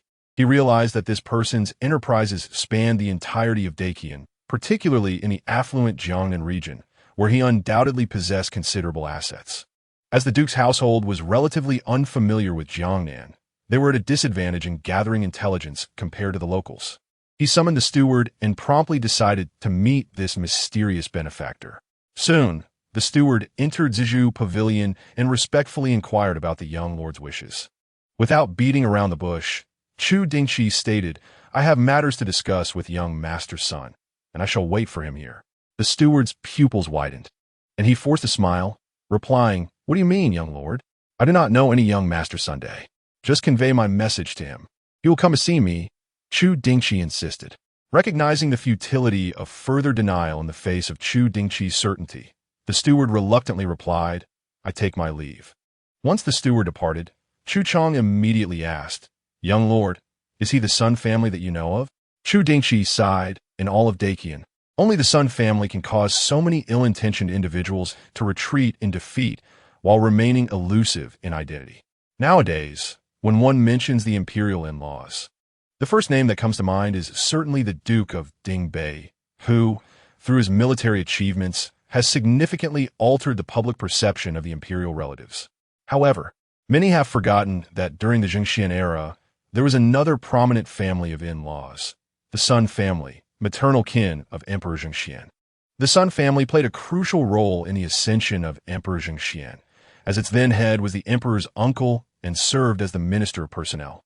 After the emperor ascended the throne, he elevated the head of the Sun family to the position of prime minister, the highest office among officials. Unfortunately, the head of the Sun family was ill-fated. After serving as prime minister for several years, he fell gravely ill, and despite the emperor dispatching imperial physicians for his treatment, it proved futile. The Sun family is of modest size, with the head of the family, Sun Jia, having only one son, Sun Zhansha. As an only child, he was indulged from a young age, although the head of the Sun family imposed certain restraints to prevent him from engaging in malevolent deeds. It remains a fact that Sun Zhansha is devoid of any notable talents and possesses mediocre abilities. Even if Emperor Zhengxian intended to lend a helping hand to this solitary cousin, it would have been impossible to forcibly elevate him to a position of prominence. Ultimately, he was granted merely a nominal role. Throughout the years, as the Sun family distanced themselves from the court, they have gradually faded from the public's memory. Many have forgotten the influence wielded by the Sun family at the onset of Emperor Zhengshuan's reign, as well as the fact that the head of the Sun family was the first left chancellor of the Zhengxian era, the true owner behind a series of enterprises, including natural residence, Tianxiang Tower, and Tianbao Pavilion, is none other than Sun Yao Bin, the sole heir of the current head of the Sun family, Sun Zhansha. In terms of familial ties, Sun Yao Bin is a cousin to Emperor Zhengxian and a brother to Mu Yingyan. While not as closely related as the Duke of Dingbei's family, they are nonetheless genuine relatives. Chapter 33. Is conducting business nowadays more cautious than meeting a spy? Sun Yaobin arrived swiftly. While Chu Dingchi was savoring the Junshan silver needle tea, a portly man entered the room, appearing before him with an agility that belied his stature, and fixed a penetrating gaze on him. "How did you discover my identity?" Since the last time Chu Dingchi had sent a message through the courtesan at Tianxiang Tower, Sun Yaobin had sensed that Chu Dingchi might have guessed who he was. To his astonishment, it seemed Chu Dingchi truly knew. Chu Dingchi raised his hand, gesturing for Sun Yaobin to take a seat. "I am, after all, the son of the Duke of the State. If I wish, uncovering your identity is hardly a challenge." Sun Yaobin's expression darkened. Does the son wish to partake in my endeavors? He was already feeling the financial strain and contemplated how much he could afford to share with Chu Dingchi. The young master was not an ordinary noble. Should he become greedy, given the current standing of the Sun family, there would be little he could do to deter him. As for appealing to Emperor Zhengxian, Sun Yaobin, being a businessman, understood the importance of mutual benefit. Relationships were best nurtured with care, and the times were no longer as they were when Emperor Zhengxian first ascended the throne. While Sun Yaobin was lost in thought, Chu Dingchi spoke again. "I am not interested in your enterprises, but I do require your assistance." "Not interested?" Sun Yaobin was taken aback. "What kind of assistance?" Chu Dingchi continued. "I need to investigate certain matters in Jiangnan, but my household guards are unfamiliar faces, which could lead to complications. I hope you can relay a message to your associates in Jiangnan. Should my people come seeking assistance, They must provide information and financial support. Once this matter is concluded, I shall owe you a favor.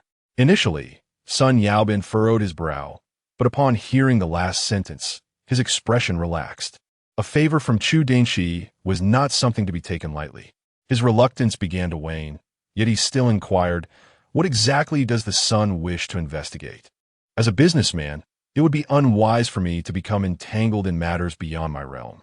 Rest assured, Chu Dingchi replied, I will instruct my people to keep you uninvolved. Seeing that Chu Dingchi was unwilling to elaborate, Sun Yaobin felt even more uneasy.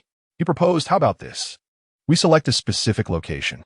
Whatever your people require, whether it be information or financial support, can be noted on a slip of paper left there. My associates will ensure everything is prepared without the need for a face-to-face meeting. How does that sound? Chu Dingchi regarded him intently. Realizing why Sun Yaobin had managed to remain discreet for so long without detection. This man was indeed remarkably cautious. Sun Yaobin exhaled in relief.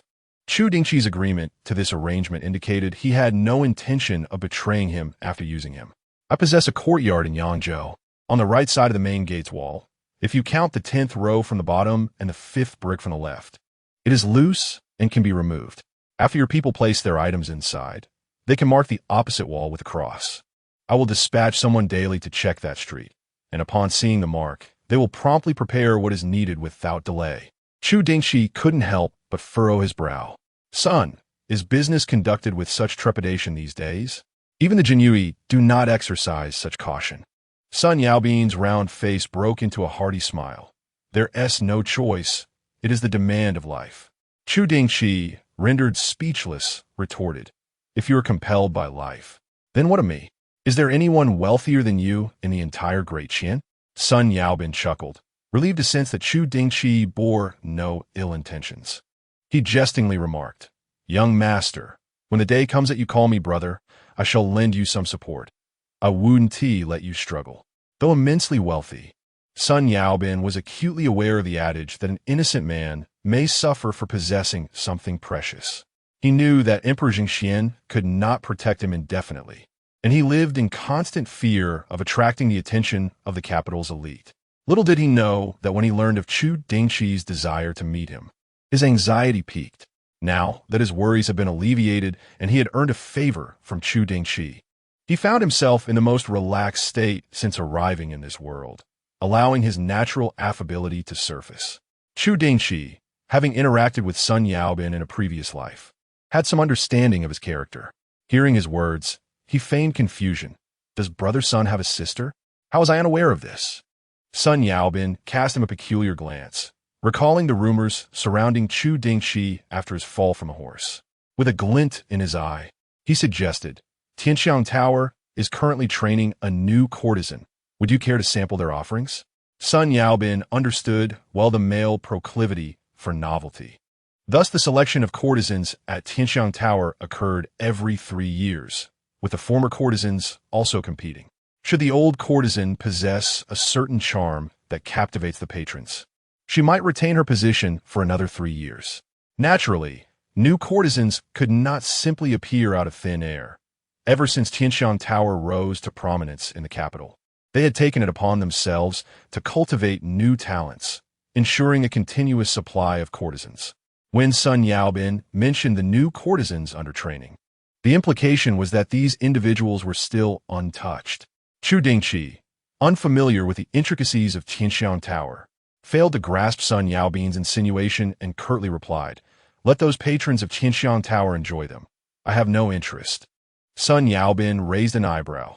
Such high standards you maintain. One wonders who shall be fortunate enough to become the young master's wife. Chu Dingchi shot him a glance. What concern is it of yours? Sun Yaobin, unflinchingly honest, acknowledged that Chu Dingchi indeed piqued his interest. Certainly, befriending someone of such noble lineage could only yield advantages. Ignoring Sun Yaobin's curiosity, Chu Dingchi inquired, I have long been intrigued by the workings of your mind.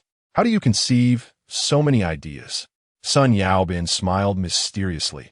I merely stand on the shoulders of giants. Chu Dingchi, puzzled, replied, if you prefer not to share, that is fine. After finishing the last sip of his Junshan silver needle tea, Chu Dingchi rose to take his leave. Ah, Do have a drink before you go, Sun Yaobin urged. Chu Dingchi shook his head, perhaps another time. This man was too familiar with a cunning mind. Sharing a drink might lead to him being drawn into conversation. After his rebirth, Chu Dingchi had abstained from alcohol to maintain control. Seeing this, Sun Yaobin could only regretfully allow him to depart. As Chu Dingchi departed, the innkeeper of Tiangju entered to express his apologies, saying, "Young master, I am at a loss as to how your identity was revealed." Sun Yaobin, twirling the jade ring in his hand, smiled and replied, "It is of no consequence. This matter is not a disaster. Please fetch me paper and ink. I wish to write a letter to Jiangnan." Only by assisting Chu Dingchi in this endeavor could he secure his favor. Meanwhile, upon returning to his residence, Chu Dingchi was also penning a letter to Jiangnan, instructing them on the necessary means of assistance. Both Chu Dingchi and Sun Yaobin dispatched their correspondence with utmost urgency, ensuring the letters reached Jiangnan with remarkable speed. Chapter 34. Mu Yingyan takes command of the Jinyue after Zhou Hao's promotion to deputy commander. The Jinyue fell under the secret jurisdiction of the Duke of Pingle. At this juncture, Mu Yingyan received intelligence dispatched by the Jinyue. Chu Dingchi and Sun Yaobin had met at Tiangongju, the content of their conversation remaining undisclosed. However, following their meeting, both sent a letter to Jiangnan, employing the expedited 800 li service. Upon seeing the characters for Jiangnan, Mu Yingyan's pupils constricted. Miao Xue inquired, "Should we instruct the Jinyue to find a way to ascertain the contents of the letter?" Mu Yingyan shook her head, murmuring, "I can roughly surmise what he intends to do." After all, she too had sent someone to Jiangnan. She instructed her cousin to relay a message, advising that if the Jinyue spies in Jiangnan discovered anyone investigating the salt merchants, they should disregard them, as long as they remained undetected. "Understood," Miao Xue replied. Mu Yingyan gazed vacantly at the intelligence in her hand. Her previous conversation with Chu Dingchi had convinced her that he was experiencing the same dream as she was.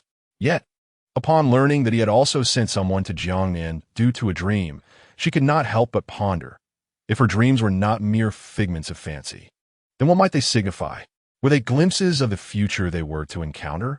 With this thought, matters returned to their origin.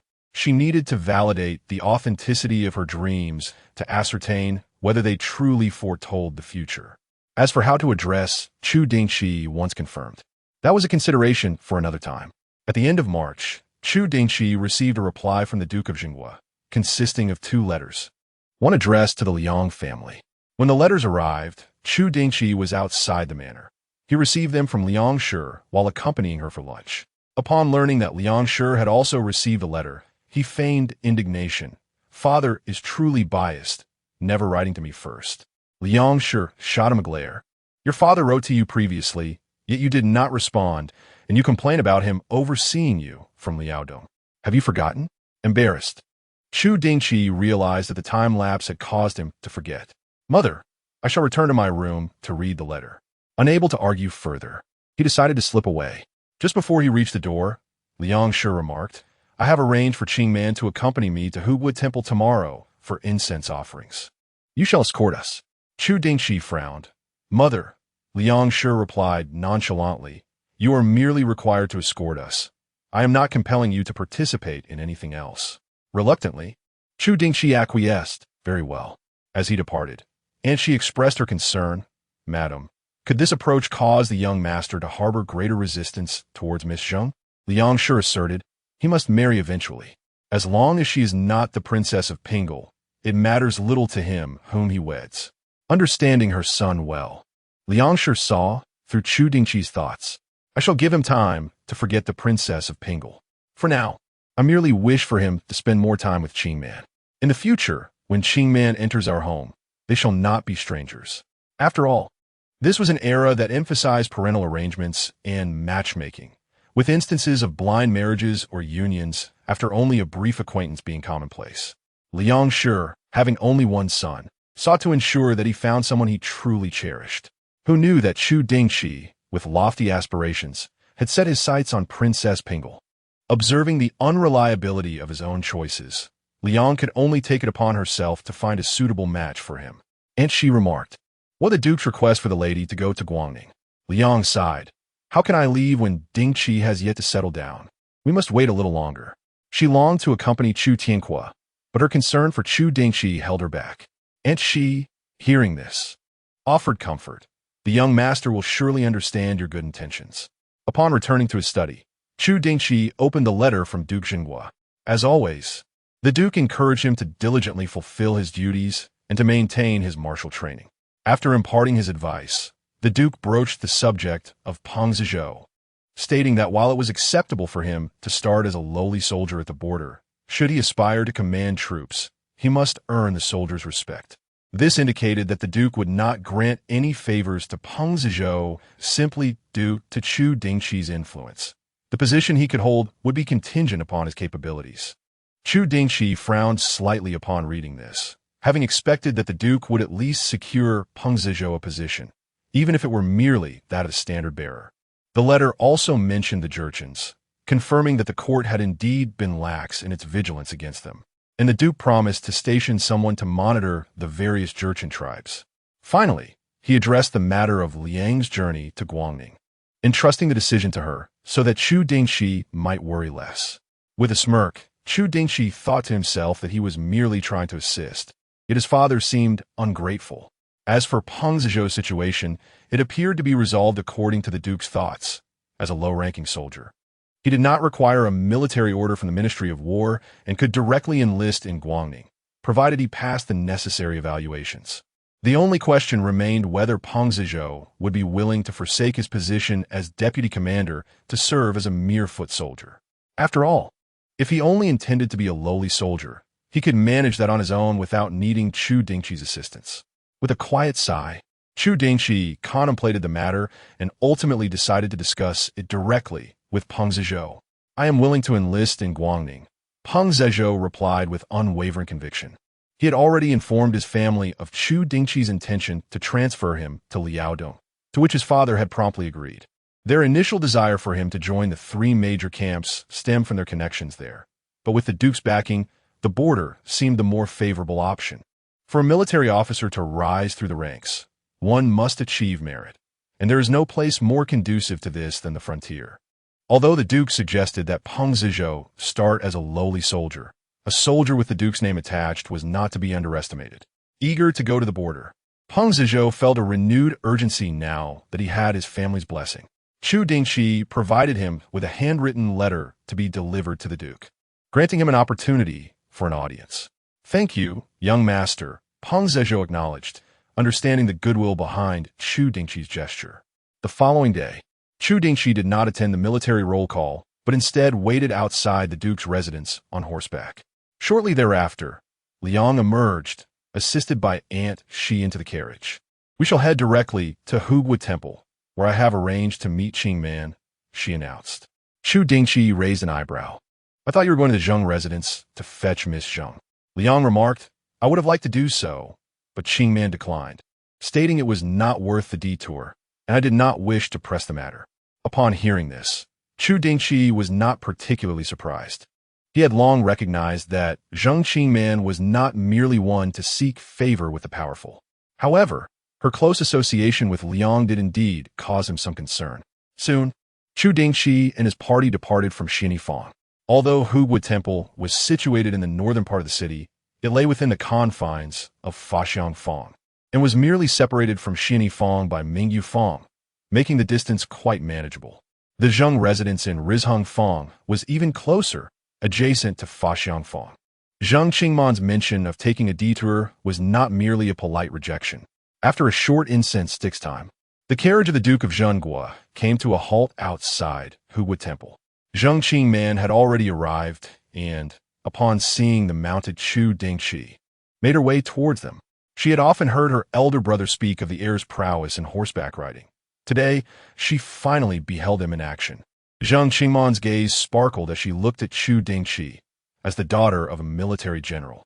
She favored the imposing presence of a man over the refined demeanor of scholars. Chu Dingchi averted her gaze, dismounted, and personally assisted Liang down from the carriage. Observing this, Zheng Qingman's expression dimmed slightly, yet she quickly regained her spirits and approached Liang's side. Liang then noticed the whip at Zheng Qingman's waist and smiled at last. I see your whip. You must demonstrate its use for me on another day. Zhang Qingman caressed the whip and replied with a grin. Why wait for another day? Once we finish our prayers, I can show you a set of techniques right away. Liang chuckled. Then I shall eagerly await your performance. Noticing the bustling activity at the entrance, Chu Dingchi suggested, Mother, let us proceed inside. Very well. The guards of the Duke of Zhangguo formed 2 lines, surrounding the group as they entered Hugui Temple, making their way to the main hall.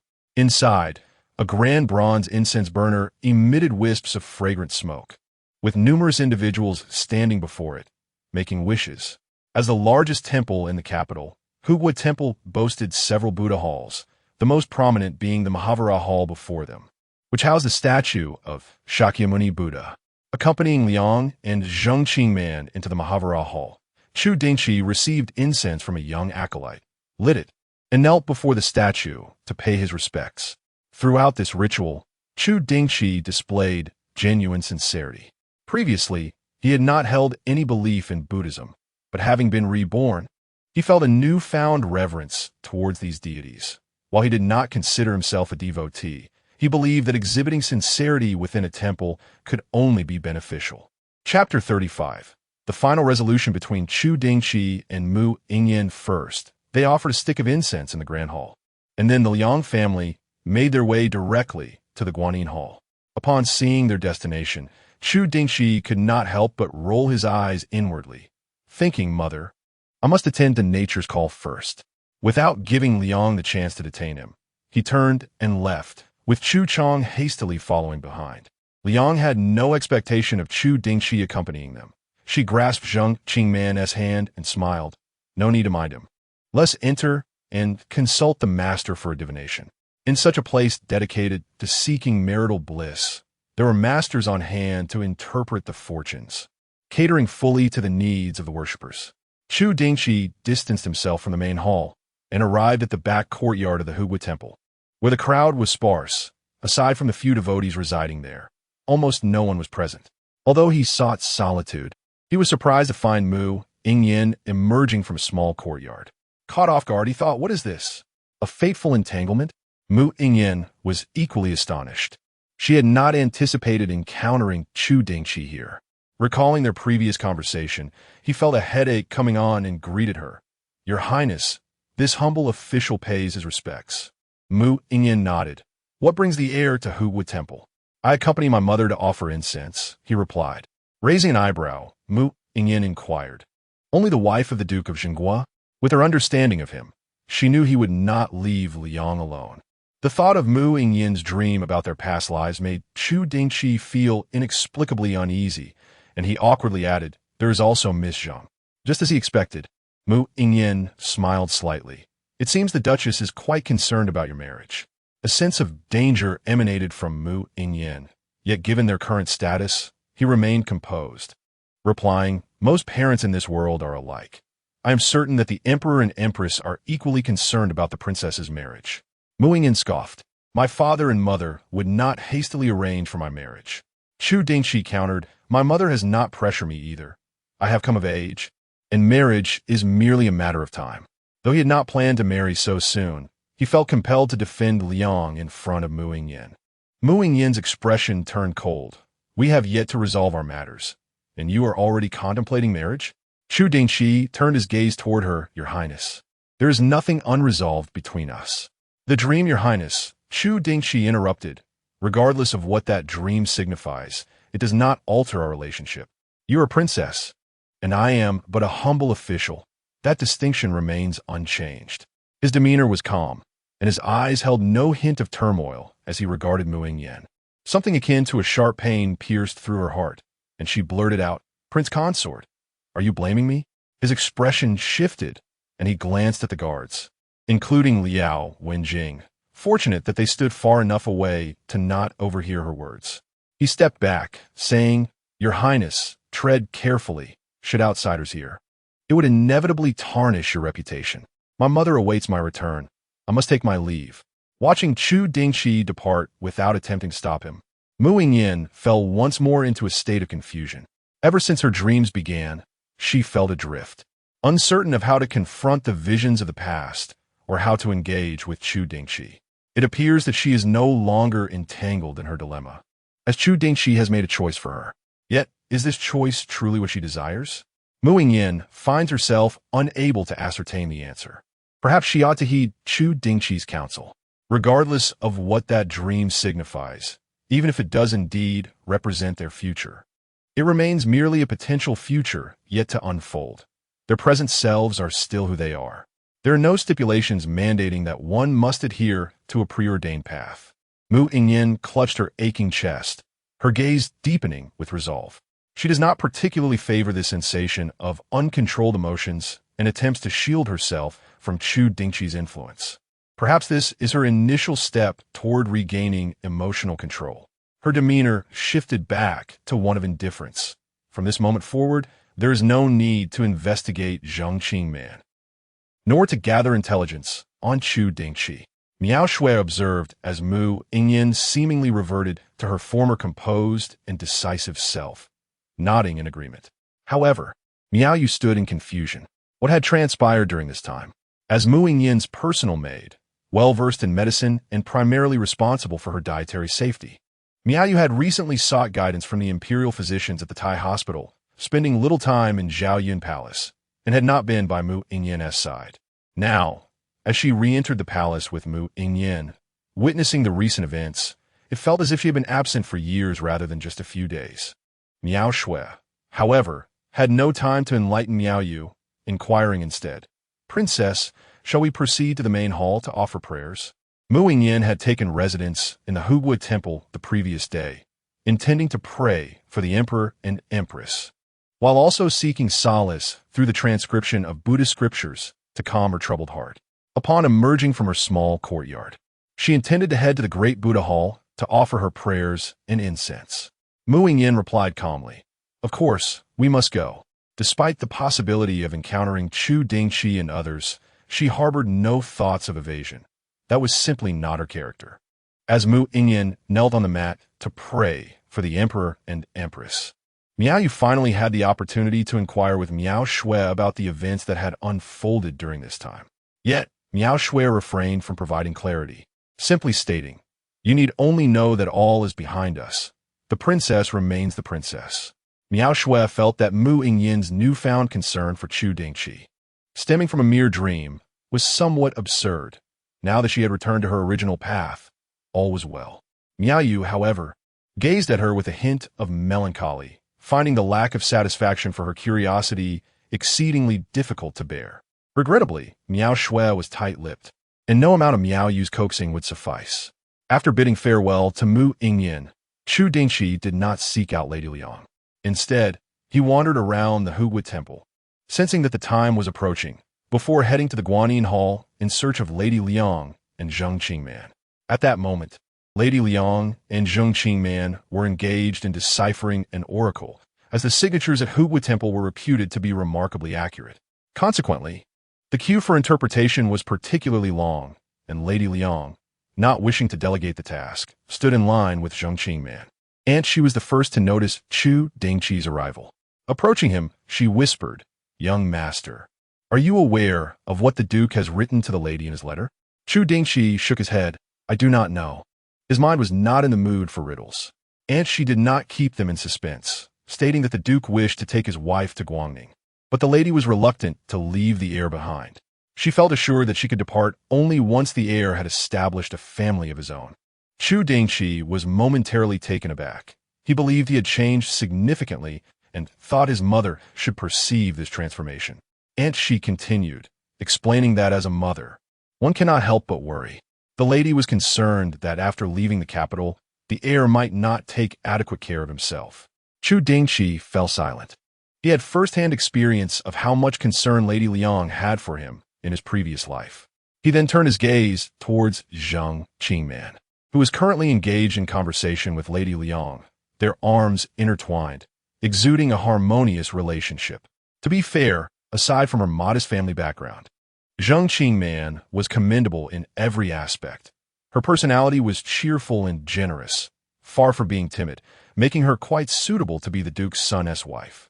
And she, noticing Chu Dingchi's gaze, smiled, and remarked that the lady favored Miss Zheng, not out of haste to select a spouse for her son, but because she genuinely liked Zhang Qingman and believed she could take good care of the heir and manage the Duke's household well. Chu Dingchi had faith in Lady Liang's judgment. In this lifetime, he was destined not to marry Mu Yingyan. Thus, it mattered little whom he wed. However, marrying someone who did not love him would be unfair to Zhang Qingman. He had experienced that feeling of unrequited longing in his previous life and understood the pain it entailed. Chu Dingchi did not wish for Zhang Qingman to endure what he had once faced. And she, having watched Chu Dingchi grow up and knowing his character well, advised him that he could indeed have a conversation with Ms. Zheng. It would be worthwhile to hear her thoughts. Chu Dingchi nodded in acknowledgement, saying, "I understand." Chapter 36. May we all have our wishes fulfilled upon completing the divination. Liang and Zhang Qingman left the Guanyin temple with smiles, suggesting a favorable omen. Chu Dingchi turned to Zhang Qingman and inquired, "Miss Zheng, might you spare a moment to converse with me?" Zhang Qingman was taken aback, glancing at Liang, who gently urged her, "I shall wait for you here." Reluctantly, Zhang Qingman followed Chu Dingchi to the large tree in front of the temple, remaining within close proximity to Liang. Chu Dingchi spoke candidly, "Miss Zheng, my mother wishes to discuss a potential union with the Zheng family." Zhang Qingman's cheeks flushed, yet she maintained her composure, responding, "I am aware of that." "Then you must also know," Chu Dingchi continued, "that I once held affections for Princess Pingle. Although I have since relinquished those feelings, matters of the heart are not easily cast aside, and I may not be able to love another for a considerable time." Chu Dingchi had always understood that his desire to distance himself from Mu Yingyan was not due to a lack of affection. He merely sought a different path in life. Zhang Qingman's gaze dimmed, and she softly asked, "What is it that you wish to convey?" Chu Dingchi explained, "My parents share a deep bond, but they have spent many years apart to care for me. I wish for my mother to accompany my father in Guangning, yet she remains concerned for my well-being. Only if I marry and provide her with someone to care for me can she find peace." Zhang Qingman frowned. "So, you intend to marry merely to ease your mother's worries? This does not seem characteristic of you." Chu Dingchi replied softly, "I did entertain that notion, but it would be unjust to you. Surely, Miss Zheng would not desire to wed a man who does not love her?" Zhang Qingman nodded in agreement. She did indeed harbor feelings for Chu Dingchi and aspired to win his heart through her own efforts, but she had never sought to compel him. Chu Dingchi sighed, and she suggested, "I inquire about your sentiments, and having done so, we may consider the matter settled." Zhang Qingman's brow furrowed slightly as she asked, "If I decline, will you then seek a woman willing to accept?" Chu Dingchi shook his head. "I have not yet made up my mind. There are countless couples in this world who endure loveless marriages. Perhaps I could attempt that as well. However, I must first forget Mu Yingyan, as it would be unfair to my future wife otherwise." Zhang Qingman pursed her lips and proposed, "I believe I have a solution that would allow you to achieve your goal without discomfort." "What is the solution?" "We could stage a performance before your mother, portraying a couple deeply in love and destined for marriage. Then, prior to our engagement, we could devise a way to send her to Guangning, thus concluding the charade." Chu Dingchi regarded her thoughtfully. "But this would be unjust to you, tarnishing your reputation." Zhang Qingman replied, "I trust you possess the means to keep this matter discreet. You must see my intentions.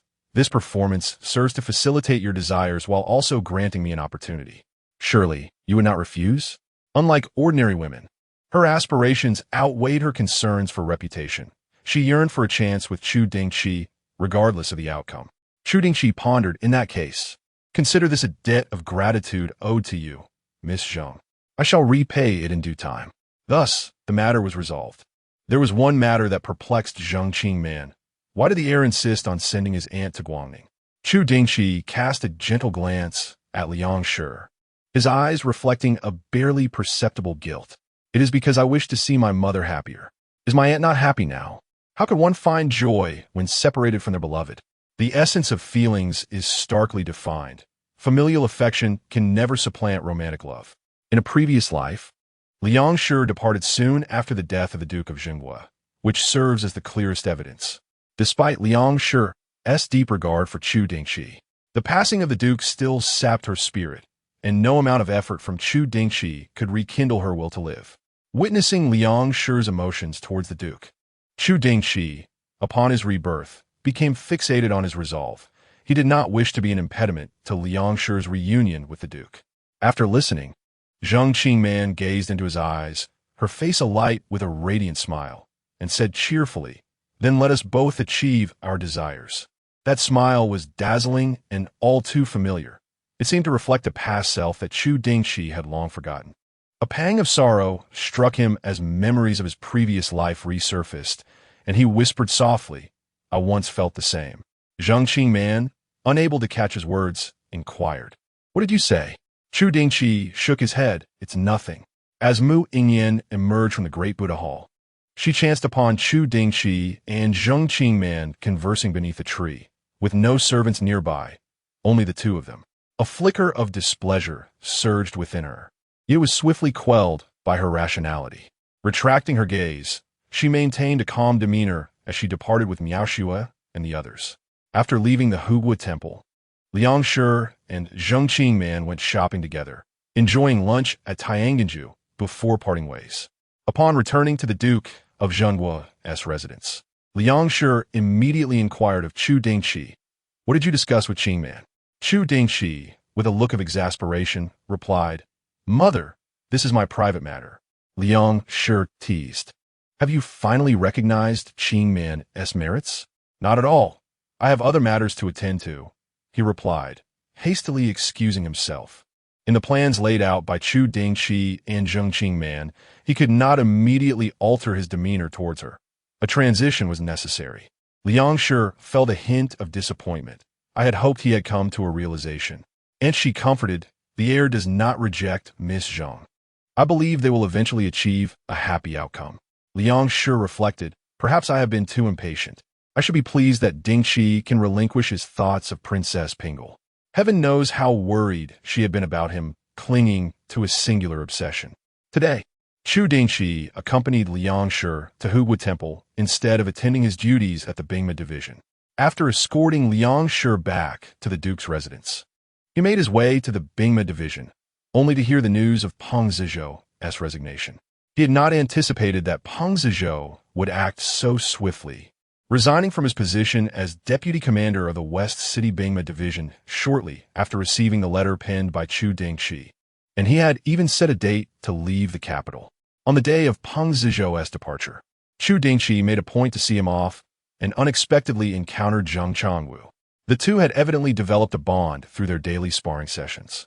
After bidding farewell to Zheng Changwu, Peng Zizhou approached Chu Dingchi and expressed his gratitude, saying, "Thank you, Your Highness. I shall not disappoint your recommendation." Chu Dingchi regarded the towering figure before him and patted his shoulder, replying, "I hope to hear good news from you in the future."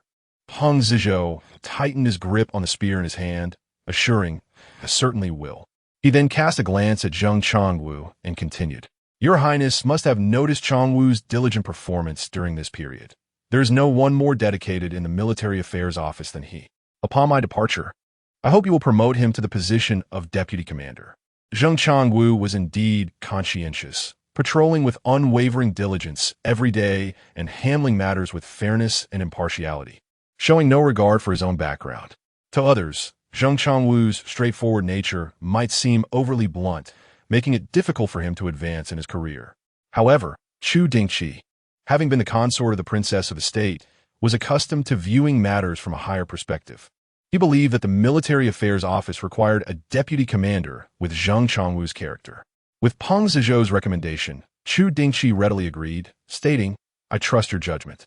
Peng Zizhou clasped his hands in gratitude, saying, "Thank you, Your Highness."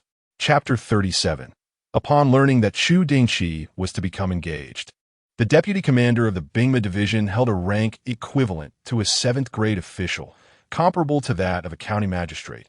However, in the capital, this position was hardly noteworthy. Moreover, with a commander overshadowing him, the allure of the deputy commander's post diminished considerably.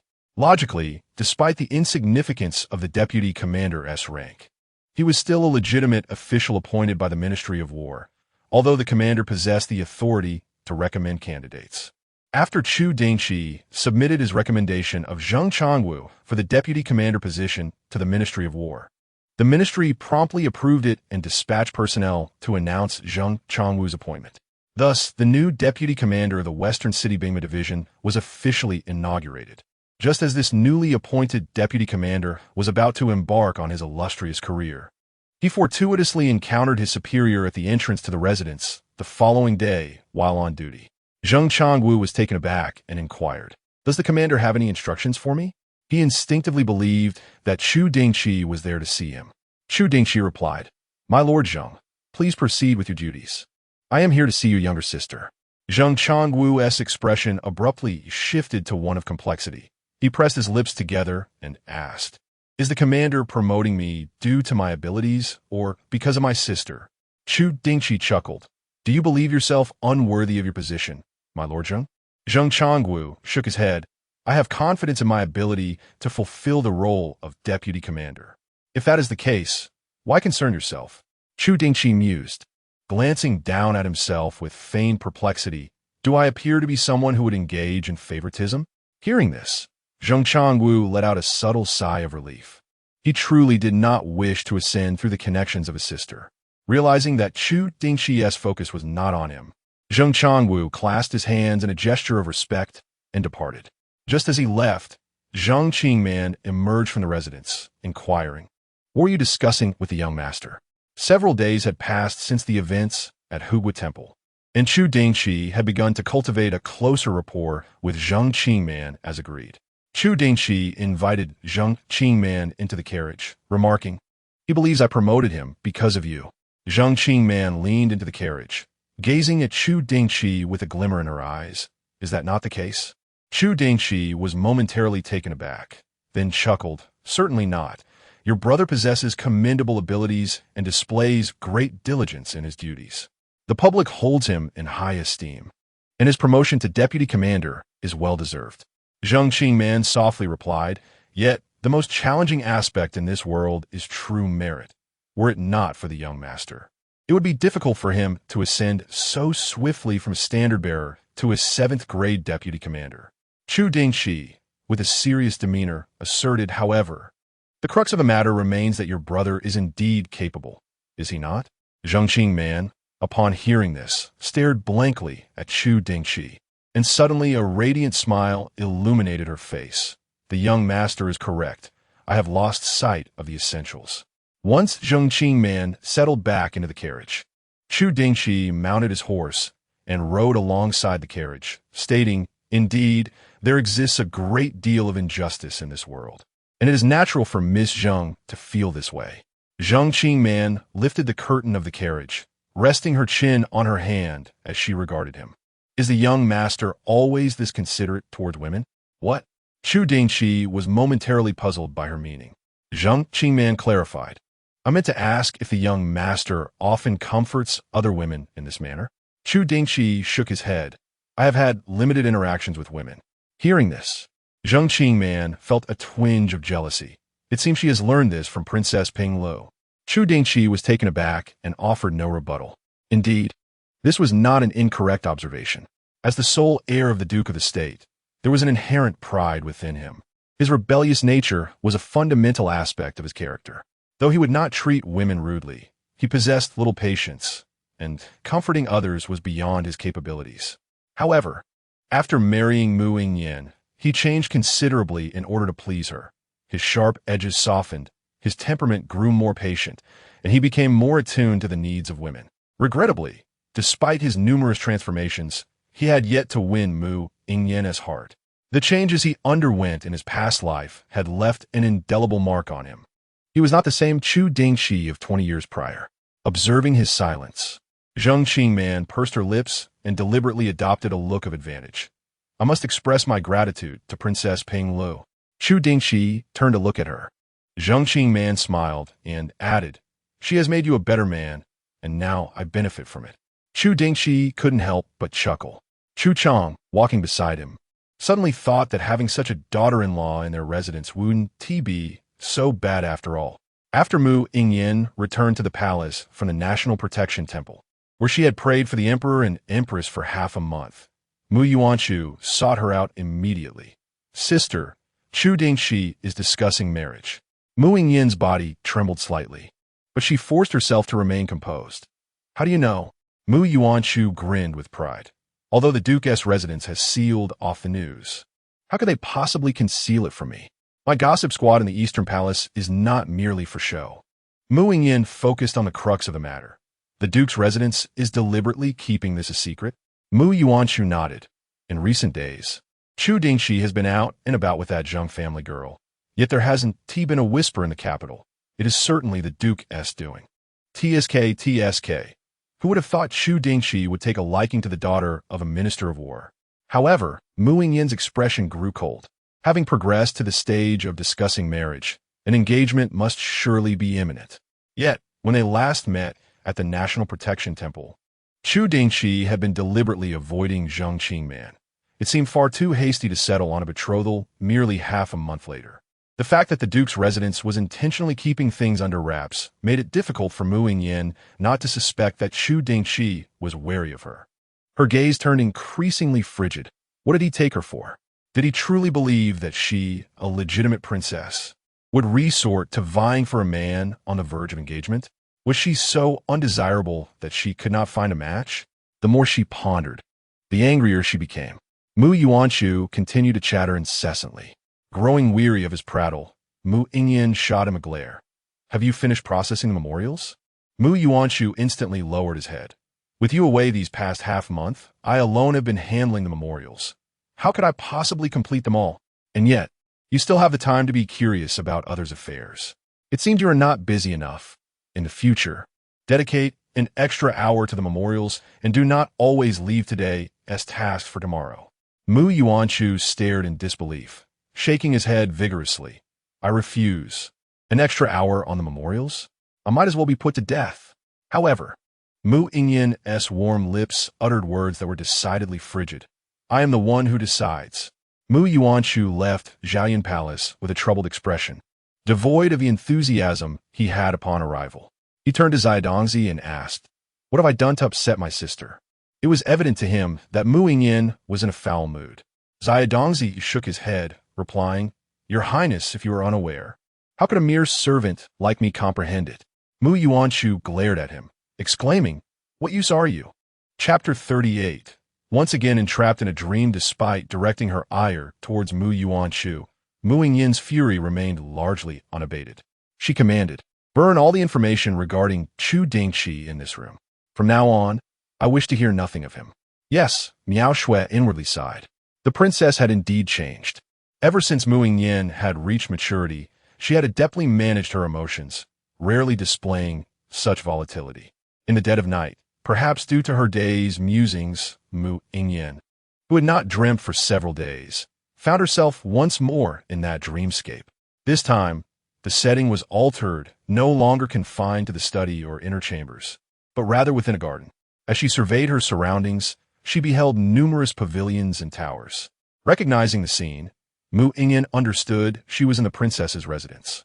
Emperor Jingxian had commissioned the construction of the palace years prior, and it had now been completed, each hall and tower adorned with exquisite decorations. Once Mu Yingyan married, she could take up residence there at any moment. Yet, her focus was not on the architectural beauty surrounding her. Instead, she fixed her gaze intently upon the child before her. Though his features remained obscured, she could ascertain his identity. Come to your mother, she heard herself say in the dream. This child was indeed the offspring of herself and Chu Dingchi. Scampered over to Mu Yingyan, nuzzling affectionately against her. Mother, Su wants to play outside. As Mu Yingyan felt the softness of the child's skin, her breath caught, fearful of inadvertently harming him. You were ill just a few days ago, dear. The physician advised you to take care of yourself. Have you forgotten?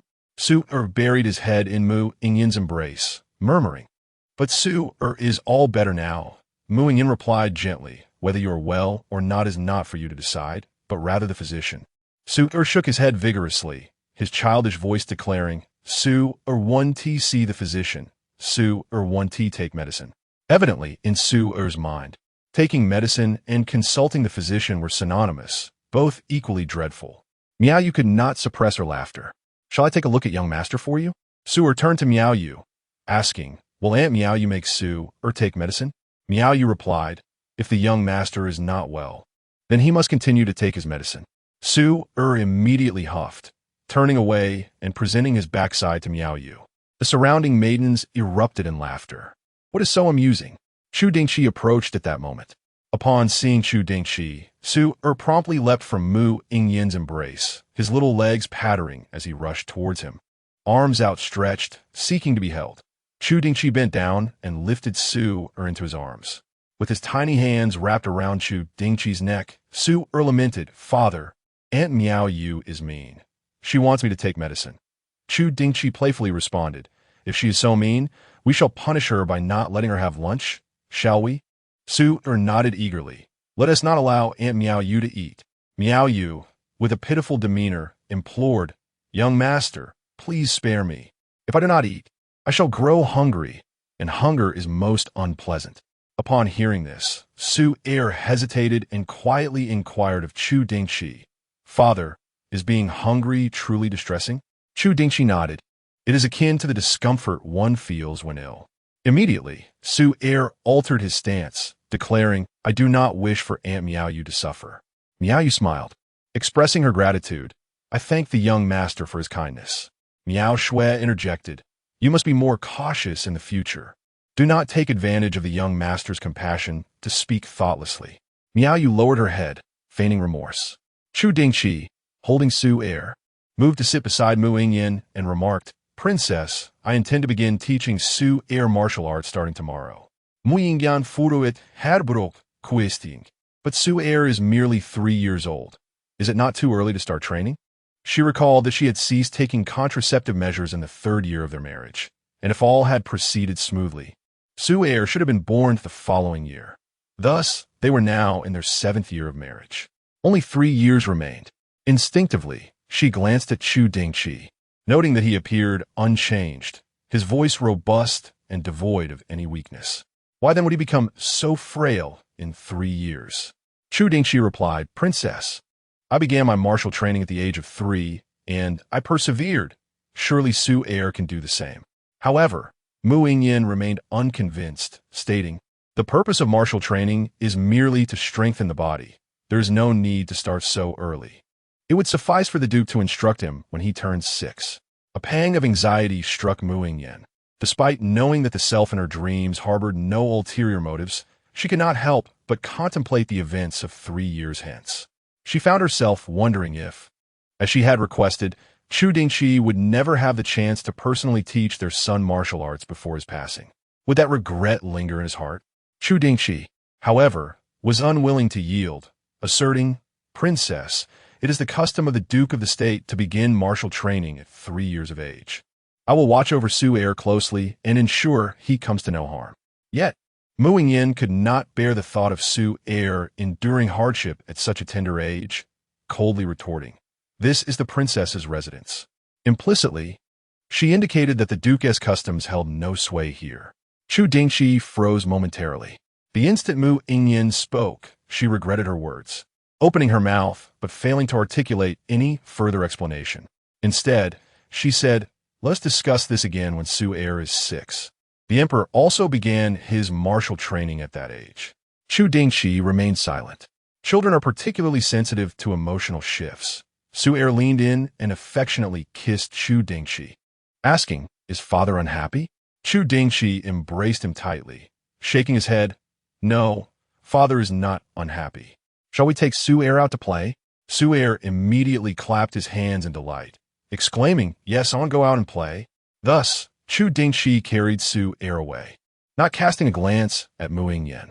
She remained seated, her expression impassive, yet her hands clenched tightly beneath the table, her emotions complex and inscrutable. Miao Shui quietly remarked, the Duke has a gentle temperament. He will soon forget this and will not hold it against the princess. Mu Yingyan found herself thinking along similar lines. Until evening, she lulled Su to sleep and returned to her room. Yet the figure of Chu Dingchi was nowhere to be seen. Mu Yingyan glanced at Miao Shui with a firm resolve, reported that the prince had just sent word, stating he had official matters to attend to and would be staying in the study for the night. Mu Yingyan's countenance instantly darkened, and after a prolonged silence, she replied in a hoarse voice, "You may leave." That night, Mu Yingyan lay in bed with her eyes closed. Yet slumber eluded her. In the subsequent days, Chu Dingchi exhibited no peculiar behavior during the day, continuing his usual interactions with Mu Yingyan. However, he consistently found excuses not to return to their chamber at night. Mu Yingyan endured sleepless nights, yet she refrained from asking Chu Dingchi to return. Observing their interactions, she suddenly comprehended why Chu Dingchi chose to let go before his demise. No matter how fervent one's heart may be, when the other offers no response, it will inevitably grow cold. Perhaps as an observer, Mu Yingyan easily grasped the turn of events that had eluded her in her dreams. In her dreams, she had grown accustomed to Chu Dingchi's devotion and compromises, having forgotten that wrongdoing necessitates an apology. In other words, she had been spoiled by Chu Dingchi. Nevertheless, the stalemate between them did not persist for long, as the time soon arrived for their brief sojourn at the Duke of Zhen's residence. With the Liang family present at the Duke's estate, it was only natural that the two would not separate their quarters. Thus, Chu Dingchi seamlessly moved back into the main chamber. Their relationship seemed to revert to its former state, yet something intangible had shifted. Mu Yingyan sensed this change, while simultaneously feeling as though she had not sensed anything at all. Chapter 39. Gradually growing apart, Mu Yingyan gradually sensed that Chu Dingchi had indeed changed. In the past, he would occasionally surprise her with small gifts, some crafted by his own hands, others quirky trinkets purchased from various places. For 7 years of their marriage, Chu Dingchi had maintained this charming habit. However, as a month slipped by without a single token from him, Mu Yingyan remained oblivious at first, until Miaoyuan murmured, "It seems the heir has not gifted the princess anything lately." A heaviness settled in Mu Yingyan's heart, yet she maintained her composure and replied, "It is not her birthday. After all, what gifts are to be expected?" Miaoyuan, pondering this, smiled and said, "I wonder what kind of surprise the heir will prepare for the princess's birthday this year." Mu Yingyan, too, found herself filled with anticipation. Time flew swiftly, and soon it was Mu Yingyan's birthday.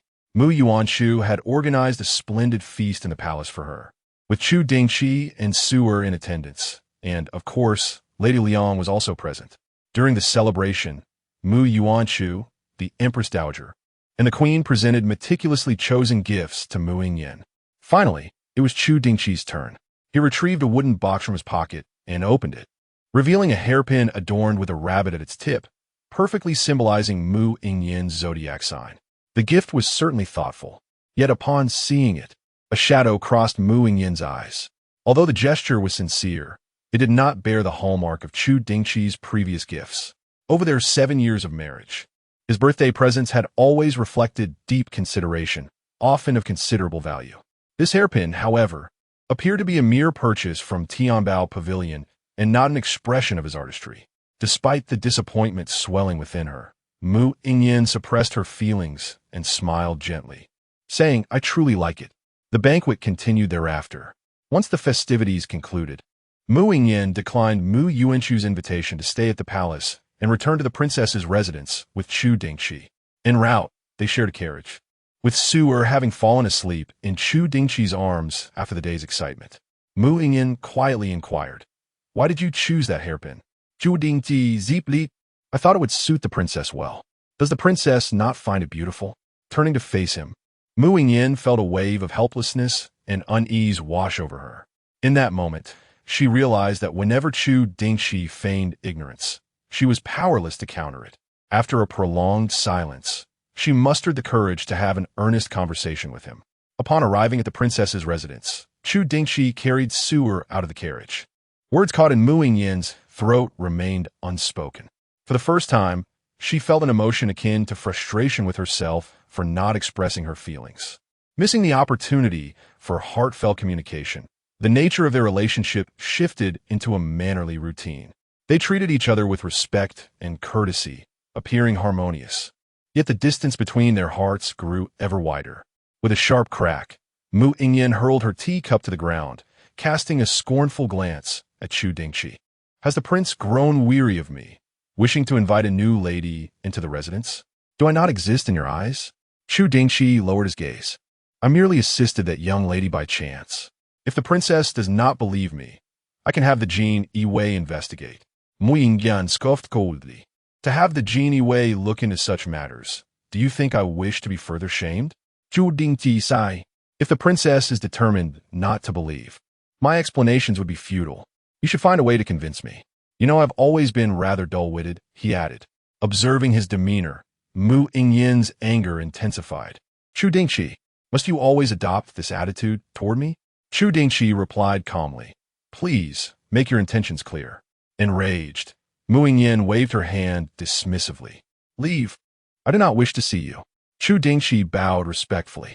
Princess, do not let your anger harm your health. I shall take refuge in the study for a while, to spare you from my presence.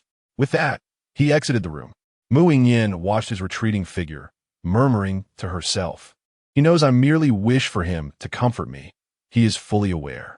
She never doubted Chu Dingchi's feelings for her, even amidst their current troubles. She could not believe he would turn his affections elsewhere. Her outburst today was simply a means of playfully seeking his attention. She desired nothing more than to be coddled by him. Mu Yingyan had always existed within her own consciousness, reflecting on their interactions over the past 2 years. Feeling the underlying tension, she had considered ways to mend her relationship with Chu Dingchi, yet regrettably, she was too clumsy to know how to salvage a heart that had already succumbed to disappointment. Uncertain why this dream had lingered for so long, she began to grasp why Chu Dingchi felt compelled to distance himself from her. In her dream, 7 years after their marriage, his passion had extinguished, leaving him utterly disillusioned with Mu Yingyan. They had become the superficial couple she had initially envisioned. Though they shared the same bed, their dreams diverged. Perhaps it was this very realization that made Chu Dingchi reluctant to endure the ordeal again. The dream version of herself wished to restore their relationship to its former state, yet she remained at a loss for how to achieve that. Soon, they reached the 9th year of their marriage. News arrived from the frontier. The Mongolian army was at the gates, and the Duke of the State led 100,000 troops into battle. However, through overconfidence, they fell into the enemy's trap, resulting in the Duke's death on the battlefield, with only a scant few hundred soldiers returning to Shanhaiguan. The news sent shockwaves through the capital, leaving the citizens astounded and the court officials in disbelief, prompting many to send envoys to the border for further details. Upon receiving the news, the Liang family was struck with shock, causing them to faint. Chapter 40. The truth behind Chu Dingchi's past demise. Mu Yingyan accompanied Chu Dingchi back to the Duke's residence to visit Lady Liang, both of them offering solace with the hope that the news was not yet confirmed, that the Duke of Zhenghua might still be alive.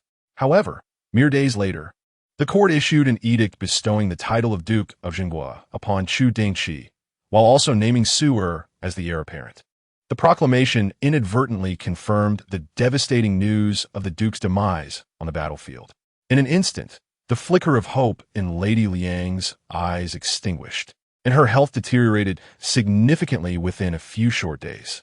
Unbeknownst to Mu Yingyan, upon the Duke's body being transported back to the capital, Lady Liang, after casting a final glance at her husband, succumbed to her illness that very night. She exchanged only a few words with Chu Dingchi before departing from this world. Mu Yingyan felt the weight of profound sorrow emanating from Chu Dingchi and instinctively grasped his hand in compassion. Kneeling by Lady Liang's bedside, tears streamed down Chu Dingchi's face. Mother was still worried about me at the end. I am nearly 30, yet I have never put her mind at ease for a single day. She has always fretted over me, enduring years of separation from father, who she loved so dearly, all because of her concern for me. In recent years, her laughter has diminished. I know she was troubled on my account, yet I was so consumed by my own emotions that I never once considered her feelings. With a heavy heart, he bowed his forehead to the ground. I am truly despicable. Mu Yingyan hurried to console him. Your Highness, mother bore no blame. You must not be so harsh on yourself. Yet, Chu Dingchi remained silent, continuing to prostrate himself, seemingly seeking atonement for his past. Unable to restrain him, Mu Yingyan could only watch anxiously from the side. Ultimately, after several days of neglecting his meals compounded by overwhelming grief, Chu Dingchi fainted. When he regained consciousness, his emotions had calmed considerably. Yet Mu Yingyan found herself increasingly worried, sensing he was suppressing his feelings. Her instincts proved correct. After the funerals of the Duke and Lady Liang, the pent-up frustration within Chu Dingchi was released, and he fell gravely ill for over half a month. Having been married to Chu Dingchi for nearly a decade, Mu Yingyan had never witnessed him in such a frail state. He would typically recover swiftly from a brief fever. However, this time, he languished in bed for an unprecedented duration. What troubled Mu Yingyan even more was the sense that the passing of the Duke and his wife had drained Chu Dingchi of his vitality.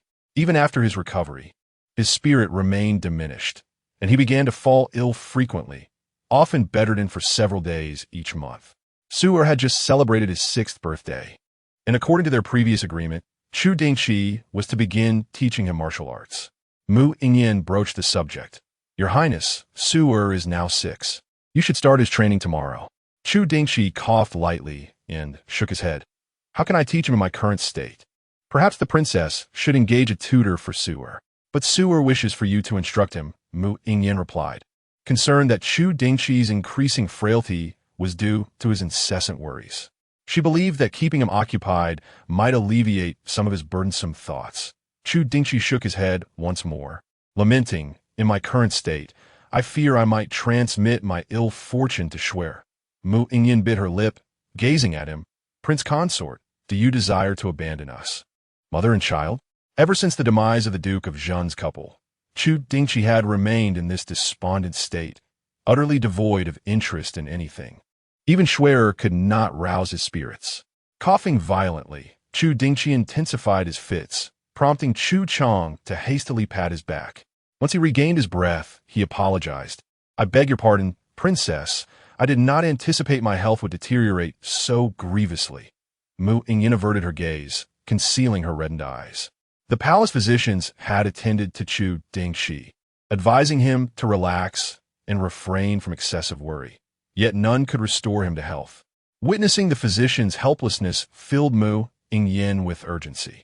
She ventured into the palace to implore the emperor to issue a royal decree, seeking renowned physicians throughout the realm of Deqian. 2 months later, at long last, someone tore down the royal edict.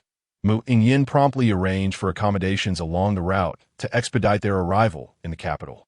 However, on the eve of their arrival, Chu Dingchi fell gravely ill. Once again, Mu Yingyan found herself revisiting the first dream she had experienced, hearing Chu Dingchi utter his final words. "I have spent a decade proving that forcing a bitter fruit yields no sweetness. Should there be another life, I wish not to impose further. Let the princess go, and let me release myself." Upon first hearing this, Mu Yingyan sensed her own sorrow within the dream, yet it did not resonate deeply. However, upon hearing it again, a piercing agony enveloped her, silently rebutting Chu Dingchi. "You deceiver, you relinquished hope in the 7th year." To relive Chu Dingchi's passing was an act of cruelty for Mu Yingyan, as she leaned upon Chu Dingchi, surrendering to her grief.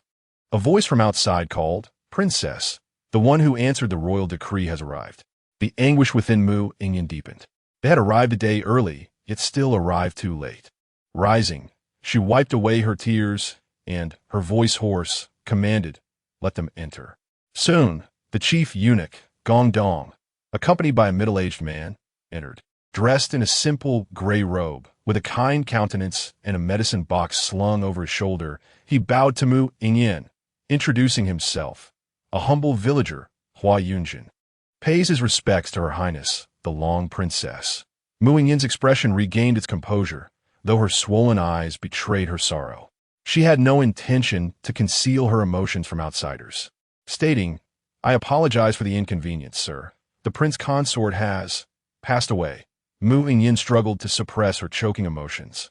Hua Yunjin gazed upon the lifeless Chu Dingchi, his brow furrowing as he inquired, "May I examine the Prince Consort closely?" Mu Yingyan glanced at Hua Yunjin. The Prince Consort's pulse has ceased.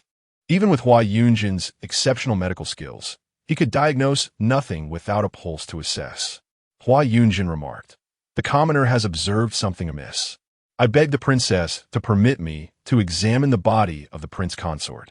Mu Yingyan's breath caught in her throat, and she immediately stepped aside, saying, "Please, sir." Hua Yunjin approached the bedside of Chu Dingchi, placing the medicine chest down before bending to unfasten his inner garment. Upon revealing several red spots on his chest, he instantly understood. Indeed, it was as he suspected. Mu Yingyan also noticed the red marks and inquired, "What are these?" Hua Yunjin replied, "Your Highness, the prince consort did not pass away from illness. He succumbed to the poison of the southern tribes."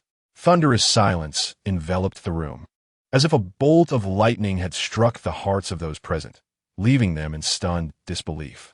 A tempest of uncontainable rage surged within Mu Yingyan, and she declared with fierce resolve, "Investigate. The entire princess's residence must be searched." How ironic it was. The princess, who commanded the embroidered uniform guard, remained utterly oblivious while the prince consort was poisoned within her own palace. Reflecting on the past months, she had watched helplessly as Chu Dingchi's health deteriorated, even chastising him for his perceived cruelty in wanting to abandon her and their child. The pain in Mu Yingyan's heart was so profound it rendered her breathless. Chapter 41. Mu Yingyan in a coma at the entrance of Tianxiang Tower ever since his release from prison. Zhou Haolin had been ensconced in Tianxiang Tower, harboring resentment towards Zhou Haocong for failing to rescue him. Yet, he dared not confront Zhou Haocong, choosing instead to vent his frustrations and grievances within the walls of the establishment. Today, in the midst of his revelry, he was interrupted by a servant from the Duke of Dingbei's residence, who conveyed a message from the young master, instructing him to return home. Inside the carriage, Zhou Haolin was filled with bitterness, sarcastically remarking, "Has my father finally remembered my existence now that he has sent a letter?" The one who had come to fetch him was his trusted attendant, who spoke with less restraint than usual. However, the servant's expression shifted dramatically as he whispered, "Young master, be cautious with your words. News from the palace has emerged that Princess Pingle has inexplicably fallen into a coma, and the imperial physicians are at a loss. Both the madam and the young master are exceedingly worried. You must not anger them at this critical juncture." Zhou Haolin's demeanor stiffened. How could this happen? It was rumored that the emperor was infuriated, ordering the physicians to ensure the princess's recovery. However, no news of her awakening had yet surfaced. Even Zhou Haolin, despite his usual folly, understood that this was not the time for mischief. He resolved to diminish his presence for the time being, opting for a more subdued approach. At the Duke Gua's residence, Chu Dingchi was partaking in lunch with Lady Liang as usual. Lady Liang inquired, "Dingchi, how is your relationship with Qingman progressing?" Chu Dingchi Zipli is quite well. Has your mother gone to Hugua Temple to consult the auspicious date for sending a marriage proposal to the Zheng family? Chu Dingchi was taken aback, exclaiming, "Mother, it has only been a few days. You're moving too swiftly." Lady Liang responded, "It is merely a proposal. There are still formalities to observe before marriage is finalized." The Duke's household adhered to proper etiquette, and despite her impatience, Lady Liang would not contravene these customs. However, sending the proposal would signify a definitive commitment, disrupting Chu Dingchi's plans. Chu Dingchi remarked, "I have yet to discuss this with my father. My lifelong affairs ought to be communicated to him." Lady Liang considered this. "Very well, I will write to your father. If he has no objections, we shall proceed with the proposal to the Zheng family." Having finally come to terms with his feelings for Zheng Qingman, Chu Dingchi was eager to solidify the arrangement to prevent any change of heart. He nodded in agreement, secretly relieved that he had already communicated with Duke Gua. As long as the Duke supported his plan, the situation remained within his control. Just after concluding their meal, Chu Chong hurried in, perspiration dotting his forehead. Chu Dingchi, Pu Dao, asked, "What is you in such a flurry?" Chu Chong glanced at him, speaking in a hushed tone, "Princess Pingle remains in a coma, and the cause is unknown." "What?" A tremor ran through Chu Dingchi, and he instinctively rose, yet he forced himself to suppress his impulse, responding in a calm voice, "The palace is home to many physicians. Surely the princess will awaken soon."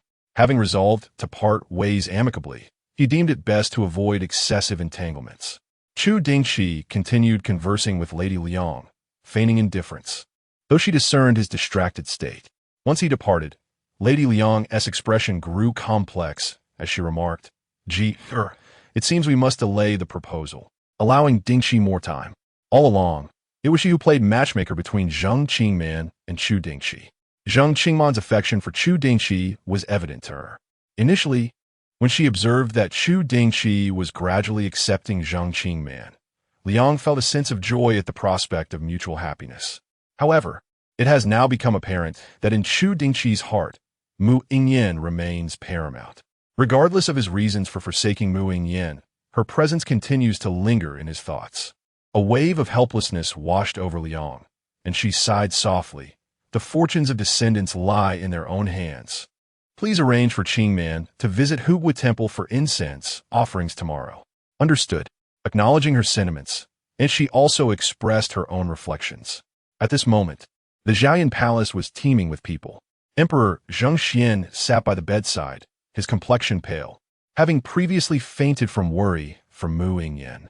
The empress had intended for him to rest, but upon regaining consciousness, he was resolute in staying by Mu Yingyan's side. The empress, unable to dissuade him, relented. She and Mu Yuanchu stood beside the emperor, both anxiously observing Mu Yingyan. Lying on the bed, Mu Yingyan appeared tranquil, resembling a slumbering beauty. The imperial physicians had already examined her, finding no anomalies. She merely seemed to be in a deep sleep. Miao Xue had mentioned that Mu Yingyan had been experiencing vivid dreams recently. Yet, judging by Mu Yingyan's demeanor, she did not seem to be ensnared in nightmares. She was remarkably serene. Were it not for her persistent unconsciousness, one could easily mistake her for simply being asleep. Chapter 42. Your father no longer wants us. When Zhou Haocong and the others arrived at the Duke of Dingbei's residence, Mu Yingyan was still in a deep slumber. Zhou Haocong, being an outsider, remained at the entrance of the chamber, conversing with the physicians to ascertain the situation. Zhang Shi and Zhou Mengning entered the chamber, moving directly to the side of the empress, whispering. What did the physicians say? The empress, with swollen eyes, shook her head. They only say that Yingyan is unharmed. Yet they do not understand why she remains in a coma. Even if her body is sound, if Mu Yingyan does not awaken, she will be unable to consume nourishment, leading to potential health issues, a concern shared by the empress and others. Zhang Shi inquired, what could have caused Pingle to suddenly fall into unconsciousness? What had you been doing prior? Yingyan went to the Hugwa Temple to pray for His Majesty for half a month, returning just yesterday. This morning, Miao Xue and the others tried to awaken her, only to find her unresponsive, prompting them to summon the physicians. Zhang Shi frowned. Could it be that she encountered something sinister at the Hugwa Temple? The emperor has already dispatched individuals to investigate the temple, came the reply. Given that Mu Yingyan fell into a coma upon returning from the temple, it indeed raised the strongest suspicions against it. Zhou Mengning approached the bedside of Mu Yingyan, observing her closely, and suddenly noticed that her lips were moving. Cousin is speaking, she exclaimed, immediately bending down to listen closely to Mu Yingyan's lips. She discerned a faint, indistinct sound. Consort. Zhou Mengning's expression shifted. The Zhengxian emperor and others had approached, asking, what did Yingyan say? Zhou Mengning, with an odd look, replied, it seems cousin mentioned consort. I must have misheard. The Zhengxian emperor and others were puzzled. Yingyan is not yet married. Where does this consort come from? Miao Xue's expression changed slightly. Just as she was about to speak, Mu Yingyan suddenly opened her eyes and awoke. Miao Xue rejoiced. The princess has awakened. The Zhengxian emperor and others, with faces filled with delight, immediately surrounded Mu Yingyan. Yingyan, how could you have been in a coma for so long? Are you feeling well? Should your father summon the physicians again? Mu Yingyan had fully regained her memories from her past life. Looking at the Zhengxian emperor, whom she had not seen for 10 years, tears streamed down her face. Father, I have missed you so dearly. The Zhengxian emperor, filled with tenderness, responded softly. Father is here. I will always be by Yingyan's side. The empress and Mu Yuanchu also inquired with concern about Mu Yingyan's well-being.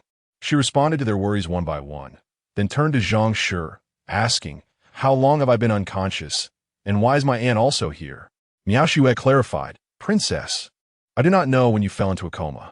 It was only this morning when we tried to awaken you that we discovered you had been unconscious for several hours. Has news reached outside the palace? Zhang Shi remarked. We heard that the physicians have been unable to determine the cause of your ailment. We were so worried that we could not help but come to visit you. Mu Yingyan lowered her gaze. So he was aware, yet showed no reaction? Was he truly ready to abandon her? To part ways amicably? To no longer entangle in this lifetime? Memories flooded her mind of the final moments before her awakening. Sewer kneeling by her bedside, crying out for her not to leave him. In her fading consciousness, she longed to comfort him with a gentle touch, but found herself devoid of strength. She and Chu Dingchi left him one after the other. How deeply he must be suffering. In her previous life, she had been tormented by sleepless nights due to Chu Dingchi's death, and with little Sewer so young. How could he endure such anguish? Then she thought of Chu Dingchi's current indifference. Sewer, what are we to do? It seems your father no longer desires us. At this thought, it felt as though something had pierced her heart, a chilling wind seeping into her very soul, leaving her shivering with both pain and cold. Chapter 43. Mu Yingyan requests a marriage grant. Once it was confirmed that Mu Yingyan was unharmed, the family of the Duke of Dingbei had already taken their leave, leaving only Mu Yingyan's family within the palace chambers. Father, has your illness worsened again? Mu Yuanshu, who had initially been concerned for Mu Yingyan, suddenly stiffened and gazed intently at Emperor Zheng. Emperor Zheng was taken aback but smiled, saying, Father has rested these past few days and is feeling much better, thanks to your support. Tears that Mu Yingyan had managed to suppress began to fall once more. How much longer will you conceal the truth from us? In her previous life, Emperor Zheng had endured silently until he suddenly fell into a deep coma, at which point Mu Yingyan and Mu Yuanshu learned that he had reached the brink of exhaustion. At that moment, the Empress grasped Emperor Zheng's hand and shook her head, saying, Yingyan, do not blame your father. He merely wishes to spare you from worry. It was then that Mu Yuanshu realized Mu Yingyan spoke truthfully, his throat dry with emotion. Isn't it enough for father to rest and recuperate? Why must it be like this? Emperor Zheng gently ruffled his hair, replying, Life and death are but natural occurrences. I am already content to have children as understanding as you. Mu Yuanshu bit his lip, protesting, I refuse to accept this. Suddenly, Mu Yingyan spoke up, Father, in Tongxing Prefecture of Shanxi Province, there resides a hermit named Hua Yunjin, renowned for his exceptional medical skills. He might be able to cure your ailment. Hua Yunjin, who could instantly discern that Chu Dingchi had been afflicted by the southern borderess poison, undoubtedly possessed medical prowess far surpassing that of the imperial physicians.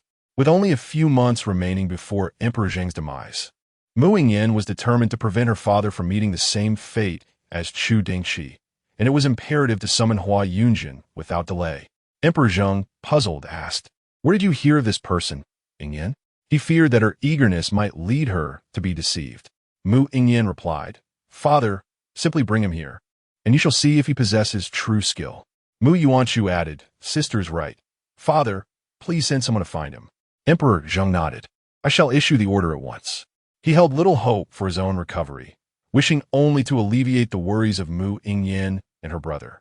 Seeing her father acquiesce, Mu Yingyan felt a wave of relief wash over her. This was the greatest concern she had since recovering her past memories. Then, biting her lip, she rose from the bed and knelt, looking up at Emperor Zheng, and said, I humbly request that Father grant me in marriage. What? Mu Yingyan's unexpected declaration struck like a thunderbolt, catching both Emperor Zheng and the Empress off guard. Mu Yuanshu reacted most strongly, asking, a marriage grant? With whom? Sister, are you still not fully awake?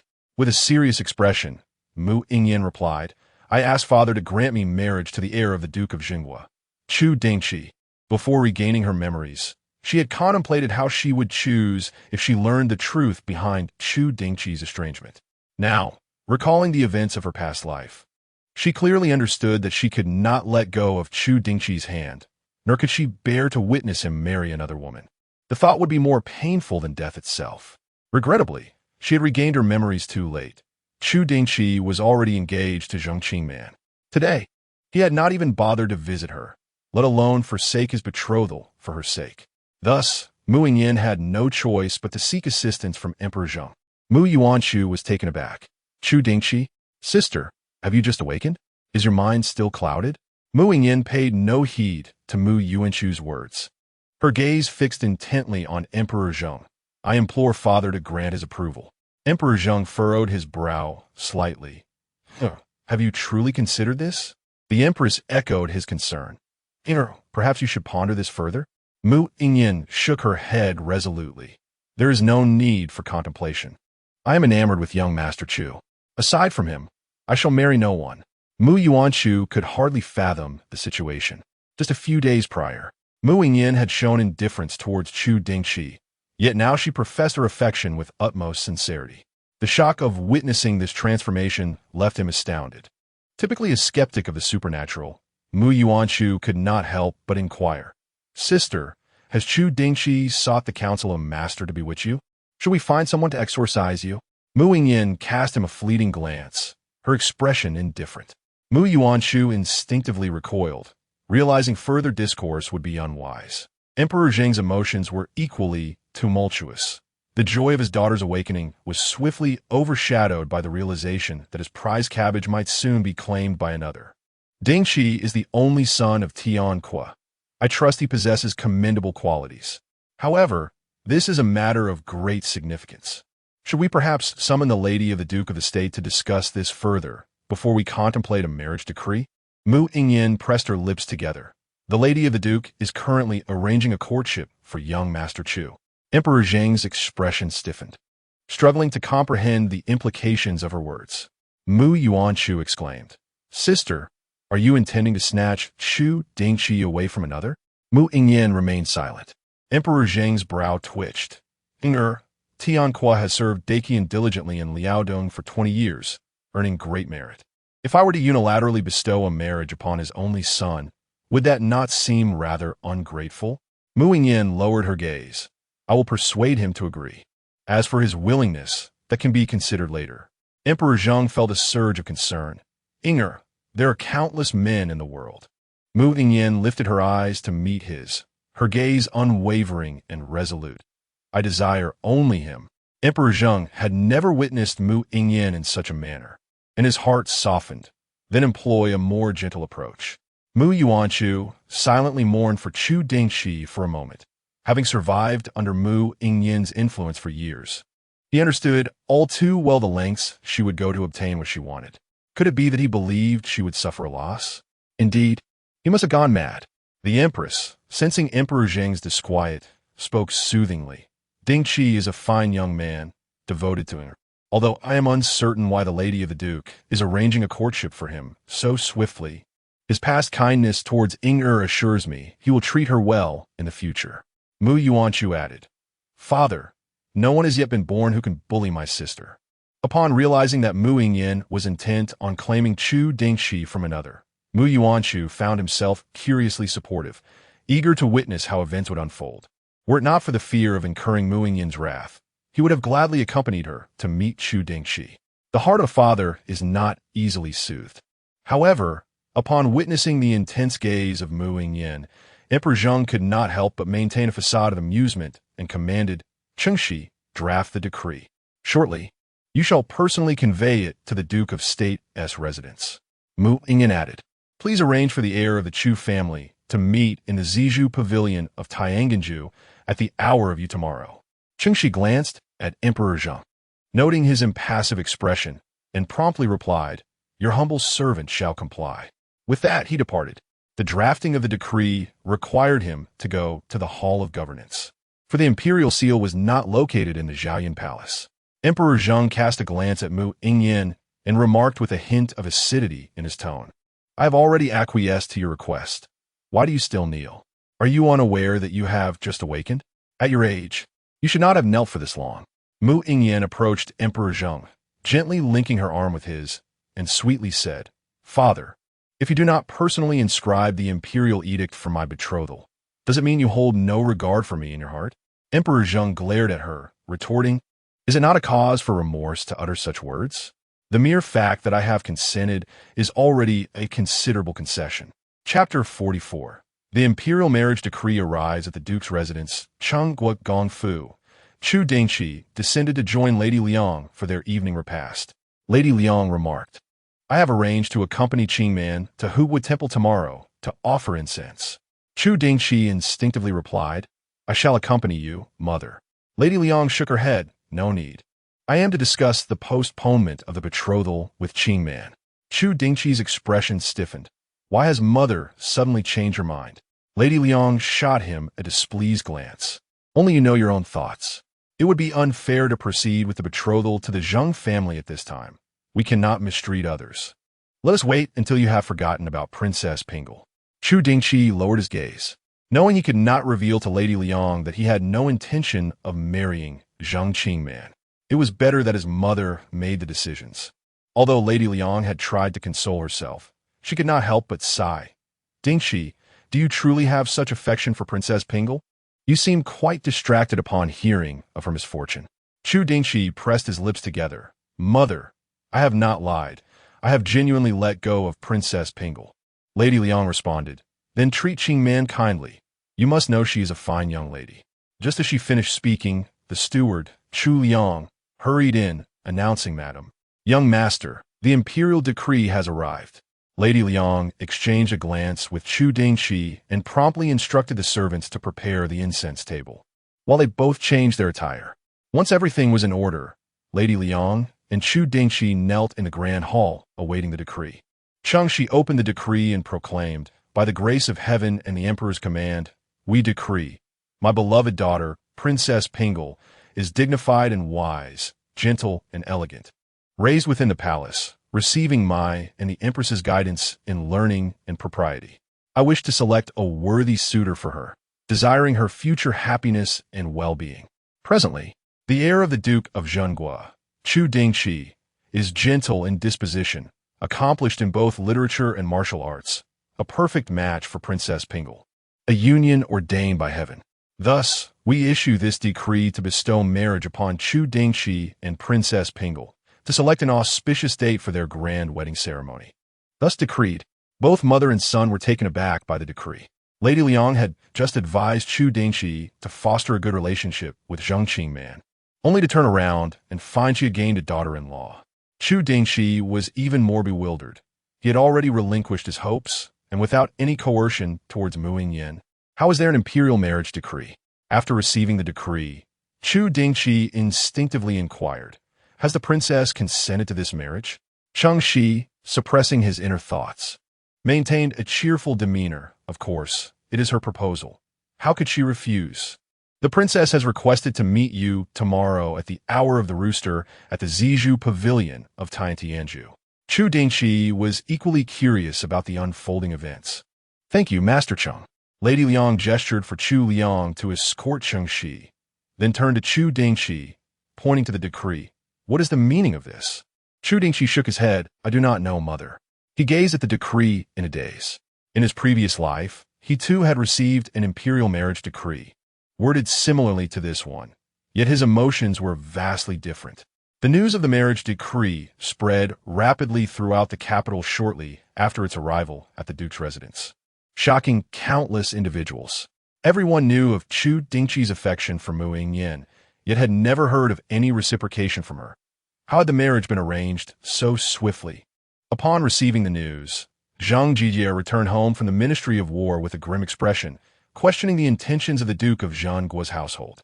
Are they attempting to humiliate us? While we were in negotiations for a marriage alliance, they have now received an imperial decree for a marriage from the palace, striking a blow to the Zheng family's dignity. Zheng Qingman remarked, 2 hours ago, the Duchess of Zhenghua sent someone to invite me to worship at Huwood Temple tomorrow. Perhaps she intends to discuss this matter. Wei Shi frowned. If they truly cherished Princess Pinglu, why would they toy with us in such a manner? Zheng Qingman replied with bitterness. It was always a facade. It has merely reached an untimely conclusion, shattering her illusions. Zheng Jijie maintained a stern demeanor. I never approved of treating such serious matters lightly. Thankfully, the news has not spread. Otherwise, Manor's reputation would have been tarnished. This is a stroke of misfortune that has turned into a blessing. Zheng Qingman added, the heir of Chu never intended to marry me.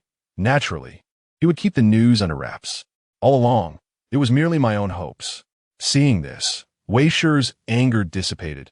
and she embraced Zheng Qingman, expressing her compassion. Perhaps it is for the best. The Duke of Zhengguo's household was never meant to align with us. Zheng Qingman leaned against Wei Shi, closing her eyes to momentarily escape her troubling thoughts. The next day, shortly after Chu Dingchi departed from his residence, Liang Shi also set off in a carriage. She had arranged to meet Zheng Qingman at the main hall of Hugui Temple. By the time Liang Shi arrived, Zheng Qingman had already completed her worship. Upon seeing Liang Shi, Zheng Qingman greeted her and Liang Shi regarded her with a sense of regret, feeling genuinely fond of Zheng Qingman, lamenting the ill-fated connection with Chu Dingchi. Qingman, I have something to discuss with you, Liang Shi began. Zheng Qingman nodded, following Liang Shi to the back of the main hall. With an apologetic tone, Liang Shi said, Qingman, you must have heard the news. It is the Duke's household that has wronged you. However, I sincerely admire you. Although you and Dingchi are not fated to be together, I would like to adopt you as my goddaughter. Would you be willing? Zheng Qingman anticipated Liang Shi's intentions, but was taken aback by the offer of becoming her goddaughter. Aunt, I consented to the marriage discussions. I bear you no ill will, Zheng Qingman replied. Liang Shi smiled. I do wish to make amends, but my desire to adopt you is genuine. Do you truly not wish to be my daughter? Zheng Qingman shook her head. I hold great affection for you, aunt. But this matter is significant. I must return to discuss it with my parents. Liang Shi nodded in agreement. That is only proper. Zheng Qingman felt her mind whirl. Was she truly to become a sister to Chu Dingchi? Chapter 45 Farewell to Mu Yingyan. The Liang family required no accompaniment from Chu Dingchi, who proceeded as usual to the military command. There he encountered Zheng Changwu, who, gripping his long spear, implored, Commander, I wish to engage in a sparring match with you. Chu Dingchi's brow furrowed slightly. There is no need for that. Zheng Changwu, undeterred, maintained his gaze on him, stating, My younger sister was quite distressed yesterday. With a hint of regret, Chu Dingchi replied, I am at fault regarding Miss Zheng, but it was not my intention. My sister has already conveyed my sentiments to the commander. I appreciate her efforts. Zheng Changwu pressed further with a sparring match. Chu Dingchi remained resolute in his refusal. Let's forego this matter. His martial training had never been for the sake of competition. Rather, it served to strengthen his physique. As the sole son of the Duke of the State, he was unlikely to ever find himself on the front lines.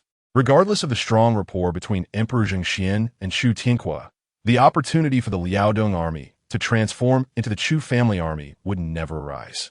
Consequently, neither Chu Dingchi nor the heir of the Duke of Dingbei, Zhou Hao, had the chance to hone their skills alongside their forebears.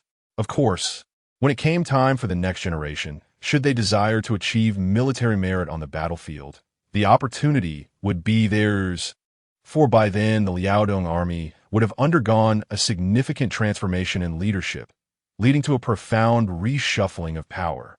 Even if some familial ties remained, it would not guarantee obedience from the officers solely based on lineage. However, by that time, whether the third generation, accustomed to lives of comfort and privilege, would willingly endure the hardships of the borderlands remained uncertain, as staying in the capital also harbored its own prospects. Perhaps this is one reason why noble families gradually decline. With no success in persuading Chu Dingchi for a sparring session, Zheng Changwu took his leave to patrol the streets. In the past, when Peng Zhezhou served as deputy commander, he often delegated duties to junior officials, though he still managed some responsibilities himself. Zheng Changwu, however, took this to a new extreme, entirely shirking his duties as he wandered the streets with soldiers. Yet paradoxically, this very negligence earned him greater respect from his subordinates. Chu Dingchi chose not to interfere with Zheng Changwu's conduct.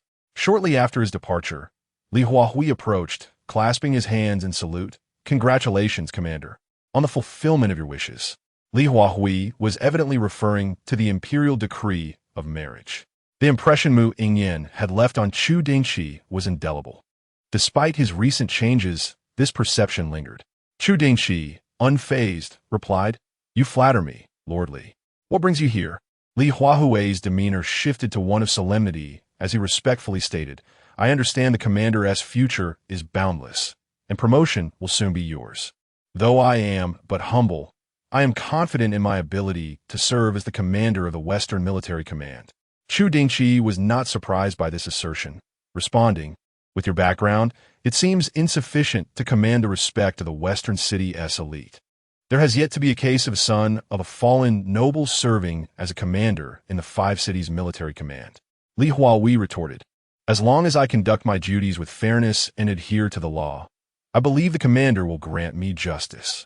His lineage may be humble, but he was prepared to seek support from those in power. Raising an eyebrow, Chu Dingchi inquired, if that is the case, why should I offer you this opportunity when several deputy commanders are quite suitable? Li Huahui lowered his head slightly, stating, yet I can assure you that I will uphold the regulations of the Western City Command. Chu Dingchi had a vision for Xiqing. During this period, as he familiarized himself with the area, he conceived ideas for its improvement. However, he did not anticipate that the imperial decree of marriage would arrive months earlier than in his previous life, abruptly interrupting his plans. Although Li Huahui had not frequently appeared before Chu Dingchi lately, he had been attentively observing him and had likely surmised Chu Dingchi's intentions. Chu Dingchi pondered. The Yunyu building on Changma Street is encroaching upon public pathways, impeding the citizens' passage. Should you resolve this matter, I shall recommend you for the position of commander of the Xiqing military office. He had meticulously crafted his plans and truly wished to see them through. Yet the decree promoting him was expected to be issued imminently, leaving him little time to execute his ideas. Thus, he would have to delegate the responsibilities to others. The fact that Li Huahui had taken the initiative to approach him made him a commendable candidate. However, a test was still necessary. Li Huahui Rajwisa. I am grateful for your trust, Commander. Chu Dingchi waved his hand. Let us speak of this after you have settled the Yunyu building matter. At the natural residence. Upon entering the Zizhu Pavilion at the appointed hour, Chu Dingchi beheld Mu Yingyan bending down to inhale the fragrance of the young bamboo. Upon noticing his arrival, she smiled lightly. I have long been curious about the scent of the young bamboo, yet my status has hindered my inquiry. Now, I finally understand. Chu Dingchi observed Mu Yingyan and astutely sensed the changes within her. In an instant, he comprehended. Mu Yingyan, too, had been reborn. However, the Mu Yingyan before him felt both familiar and somewhat foreign. She was not entirely the Mu Yingyan he had known a decade hence. After a moment's reflection, he felt that describing Mu Yingyan at this moment as having unshackled certain constraints would be more fitting. Seeing that Chu Dingchi remained silent, Mu Yingyan was unperturbed and waved for everyone to leave. You may go. Chu Chang glanced at Chu Dingchi, who nodded in affirmation before exiting, leaving only the two of them within the Zizhu Pavilion. Mu Yingyan, with a cheerful demeanor, remarked, Prince Consort, it has been a long time. Indeed, it had been quite a while. After Chu Dingchi's passing in the previous life, Mu Yingyan felt each day stretched interminably. In that moment, she finally understood the sentiments of the Liang family. Chu Dingchi averted his gaze. Princess, have we not tormented each other enough over the past decade? Why must we relive this life? Those 10 years had been arduous for Chu Dingchi, and he was certain that Mu Yingyan had suffered as well, as she had always been compelled by circumstance. Mu Yingyan stepped closer to Chu Dingchi, their eyes locking. But Prince Consort, I do not perceive it as torment. How could it be torment? Even during those 2 years when she resented him, he was her refuge in times of exhaustion. Gazing at the enchanting Mu Yingyan so near, Chu Dingchi found himself momentarily lost. He abruptly realized that the vibrant and captivating Mu Yingyan before him was not unfamiliar. It was this very essence that had captivated his heart at first sight. She was not merely the astute and decisive Princess Pingle, but rather the clever and mischievous Mu Yingyan, whose smile could dazzle the world. That day had marked the celebration of Mu Yingyan's coming-of-age ceremony. The Empress, favoring Princess Pingle, organized a grand coming-of-age ceremony for her, to which Chu Dingchi was invited. Traditionally, male and female guests were separated, and he would not have encountered Mu Yingyan.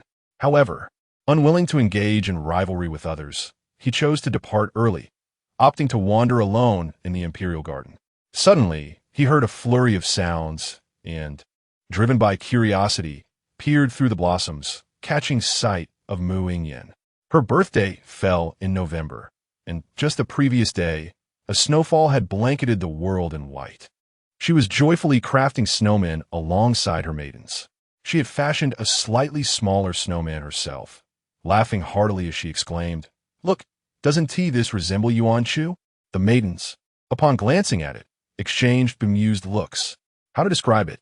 Upon closer inspection, the snowman bore a slight resemblance to Mu Yuan Chu. Yet the misalignment of its features lent it an oddity. While Mu Yingyan and her companions were captivated by the snowman, Chu Dingchi's gaze remained fixed on Mu Yingyan. Her eyes sparkled with mischief, and her enchanting face wore a smile reminiscent of a little fox. In that fleeting moment, he etched her into his heart for over a decade. Chapter 46. Mu Yingyan teases Chu Dingchi. Mu Yingyan observed Chu Dingchi, captivated by his momentary distraction, refraining from interrupting him, as she too indulged in her gaze upon him. The joy of their reunion lingered, a sweet elation that had yet to dissipate. In her past life, she had been suffocated by the heavy responsibilities of a national princess, transforming herself into a pitiful creature, incapable of deciphering her own heart. This time around, she was determined to avoid repeating the tragedies of her former existence and unwilling to squander precious moments with Chu Dingchi. As she gazed at the warm presence before her, Mu Yingyan couldn't help but reach out, gently caressing his cheek. However, upon making contact, she startled him back, causing him to retreat a few steps. "Princess." Chu Dingchi steadied himself, clasping his hands in respect. "My father is unwaveringly loyal to the court, and I believe you are fully aware of this. There is no need for a marriage alliance to stabilize the Duke of Jinghua's household. Perhaps we could reconsider." Seeing him recoil as if she were a venomous serpent, her heart ached. When he hinted at a desire to withdraw from their engagement, her voice turned icy. "My father's decree is absolute. Once issued, it cannot be altered." Recalling his previous engagements with other women, a wave of bitterness washed over her, prompting her to issue a stern warning. "You are my husband. Should I discover you sowing discord elsewhere, do not expect my leniency." Chu Dingchi understood the difficulty of retracting an imperial edict, and her words only added to his frustration. "Princess, when have I ever strayed?" he countered. "One must speak with evidence." He was aware of her possessiveness. In her past life, even when she harbored no affection for him, she would not permit other women to approach him. Any maidservant from the princess's palace attempting to entice him was swiftly dealt with by her. Mu Yingyan shot him a glance. "This is merely a reminder. Do not let any Lu Qingman or Li Qingman surface again." Her tone, though seemingly nonchalant, carried an undercurrent of acidity. If her memories had returned a moment later, would he have wed another? The mere thought filled her with an overwhelming sense of dread. Chu Dingchi sought to divert the conversation. "Princess, you summon me here. What is it you desire?" Despite the time spent together, he remained oblivious to her true intentions. Raising an eyebrow, Mu Yingyan responded, "Is it so wrong to wish to see my husband?" Chu Dingchi nodded. "Very well. Now that you have seen me, may I take my leave?" Chu Dingchi. Mu Yingyan's brow furrowed in annoyance. He regarded her with a serious expression. "Can we speak earnestly now?" Mu Yingyan ceded internally. Chu Dingchi had an uncanny ability to provoke her ire. "I wish to inquire about your earlier request to my cousin regarding Xin Yaoquan and your intention to utilize Sun Yaobin's connections to investigate matters in Jiangnan." Chu Dingchi nodded in agreement. "If you had said so earlier, it would have been much simpler. You have never been fond of idle chatter, have you?" "Fool!" Mu Yingyan felt a surge of frustration. He disbelieved her sincere words while readily accepting flimsy excuses. Yet, reflecting on her own creation of this mess, she felt a wave of helplessness wash over her. In the realm of intrigue, Chu Dingchi pondered the depths of Sun Yaoquan's concealment in his previous life. Had it not been for Shun's overwhelming ambition to manipulate the emperor through the harem and support the young emperor, his numerous machinations might have gone unnoticed by the Jinyui.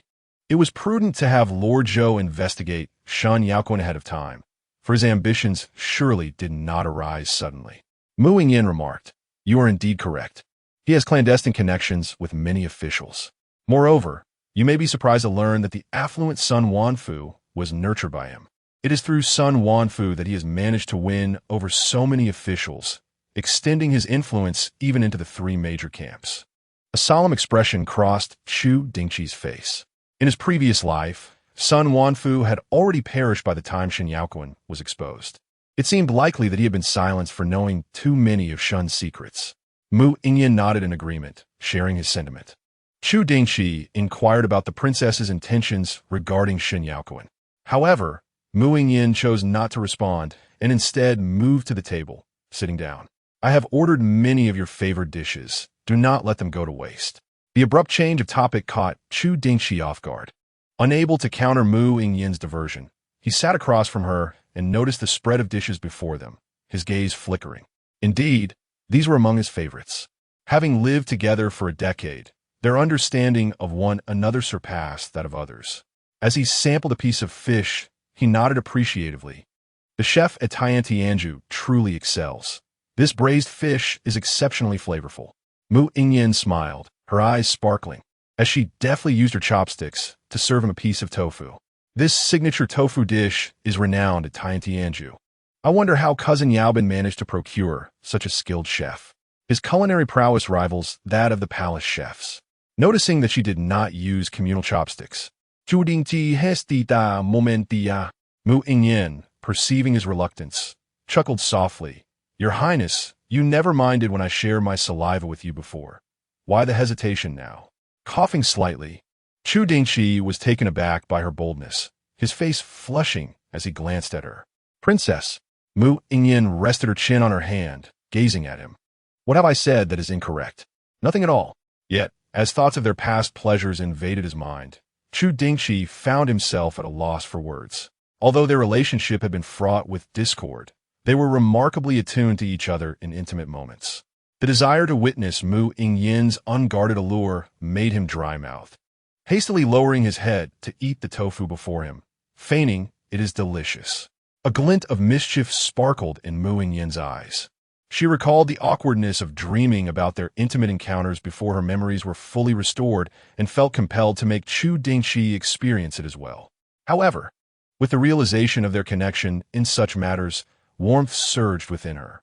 Fortunately, Mu Yingyan possessed considerable self-control and swiftly suppressed the unfamiliar sensation, continuing to serve Chu Dingchi. He no longer dared to refuse.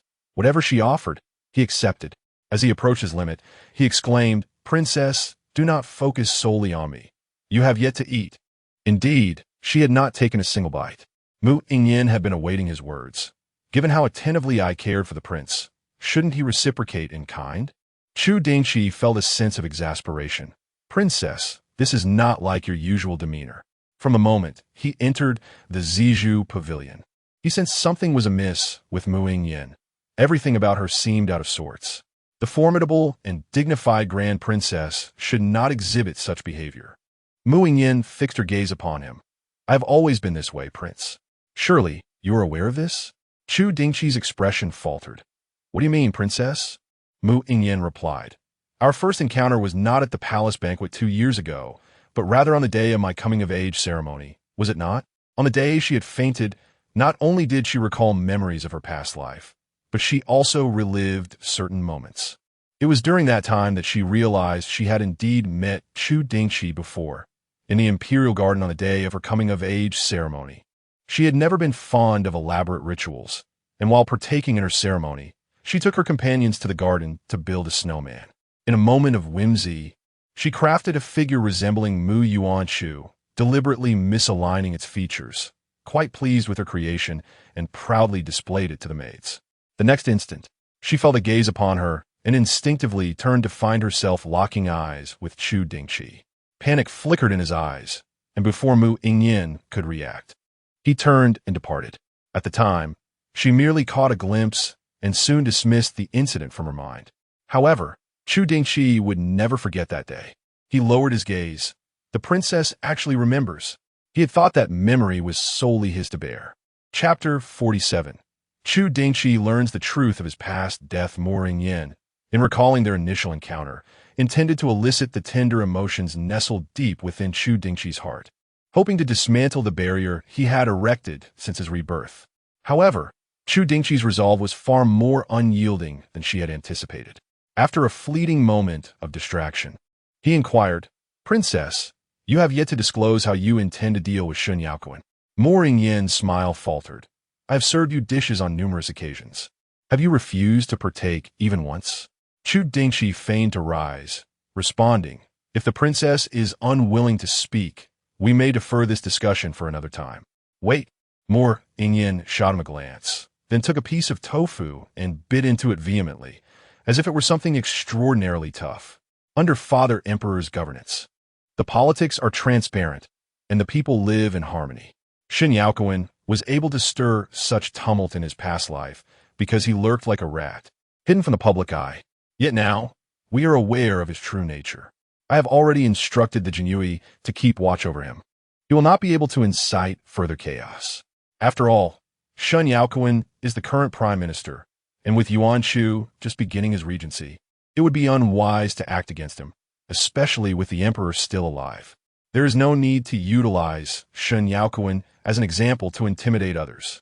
Upon hearing Mu Yingyan mention the Zhongxian emperor, Chu Dingchi instinctively glanced at her. How is the emperor's health? Mu Yingyan, her gaze laden with complexity, replied, I have found a divine physician for Father Emperor. Perhaps he can restore his health. This was initially intended for Chu Dingchi. Unaware of her thoughts, he smiled. That would indeed be splendid. In her previous life, although Mu Yingyan wielded significant power as the regent princess, she bore immense pressure. If the Zhongxian emperor could live a few more years, her burdens would lighten considerably. Chu Dingchi then recalled the situation in Jiangnan, with the emperor present. No turmoil can arise in Jiangnan. The past rebellion stemmed from their underestimation of the new emperor, Yuan Shu. If the Zhongxian emperor were alive, they would not dare to rebel. This reflected the prestige and deterrence cultivated during the Zhongxian emperor's 2 decades of rule. Mu Yingyan scoffed in their past life. They caused great distress for Yuan Shu, displacing countless citizens. In this life, even if nothing occurs, they must atone for their sins. However, there is no rush. Have you not already enlisted Sun Yaobin's assistance to investigate Jiangnan? I have also dispatched the Jinyui there. It would not be too late to act once they yield results. As long as the Zhongxian emperor stands as a bulwark, the people of Jiangnan must abide by the rules. Conversely, the situation in the southern frontier requires vigilance. The southern frontier? Chu Dingchi inquired, puzzled. Isn't it merely a collection of bandits? The southern region is rife with mountains and forests, teeming with serpents, insects, rodents, and miasma. The great Qian once aspired to bring the southern frontier under its dominion, yet was thwarted by the miasma, ultimately establishing garrisons around it, allowing the local populace to govern themselves. Mu Yingyan's expression turned cold. The previous dynasty's royal family fled to the southern frontier. I know not what means they employed, but they have already seized control of the region. The reason your past self grew increasingly frail was not due to illness, but rather from the poison of the southern frontier. They were aware that their strength was insufficient to confront the Qian, thus resorting to these sordid tactics. Chu Dingchi was momentarily taken aback and immediately inquired, What about my mother? Mu Yingyan replied, I had the body of my mother-in-law examined, and there were no signs of poisoning. Chu Dingchi sighed with relief, yet confusion lingered. What purpose do they have in placing a curse upon me? I hold no power nor command any troops. What could possibly concern them? Mu Yingyan shook her head, stating, They are like turtles retreating into their shells, unwilling to venture even a step beyond the southern borders. Although the Jinyui have uncovered numerous spies in the capital, they have gleaned little valuable intelligence. It is exceedingly difficult to infiltrate the southern territories. I have yet to ascertain their true intentions. Nevertheless, Mu Yingyan sought her own form of retribution against Chu Dingchi's adversaries. During the time when the miasma in the southern region was at its weakest, she dispatched the entirety of the Divine Mechanism camp to bombard those strongholds, demanding the surrender of the remnants of the former dynasty. This bombardment occurred annually, and by the 3rd year, those strongholds could no longer withstand the onslaught and surrendered the royal family of the former dynasty. However, what they delivered were mere corpses. It was evident that they understood why Mu Yingyan had suddenly targeted the south, fearing that the former royal family might divulge secrets best left unspoken. They silenced them permanently. Mu Yingyan was not one to be easily placated. She continued to unleash bombardments upon the southern territories, forcing those strongholds to retreat deep into the mountains. The depths of the mountains were far more perilous than the periphery, and the villagers of the south could not establish themselves there without paying a hefty price. It was only after driving the southern villagers away that Mu Yingyan ceased her near-manic assaults. Even so, her heart bore no trace of joy. No matter how she avenged the villagers, her husband would not return. Contemplating this, a chill enveloped Mu Yingyan's heart.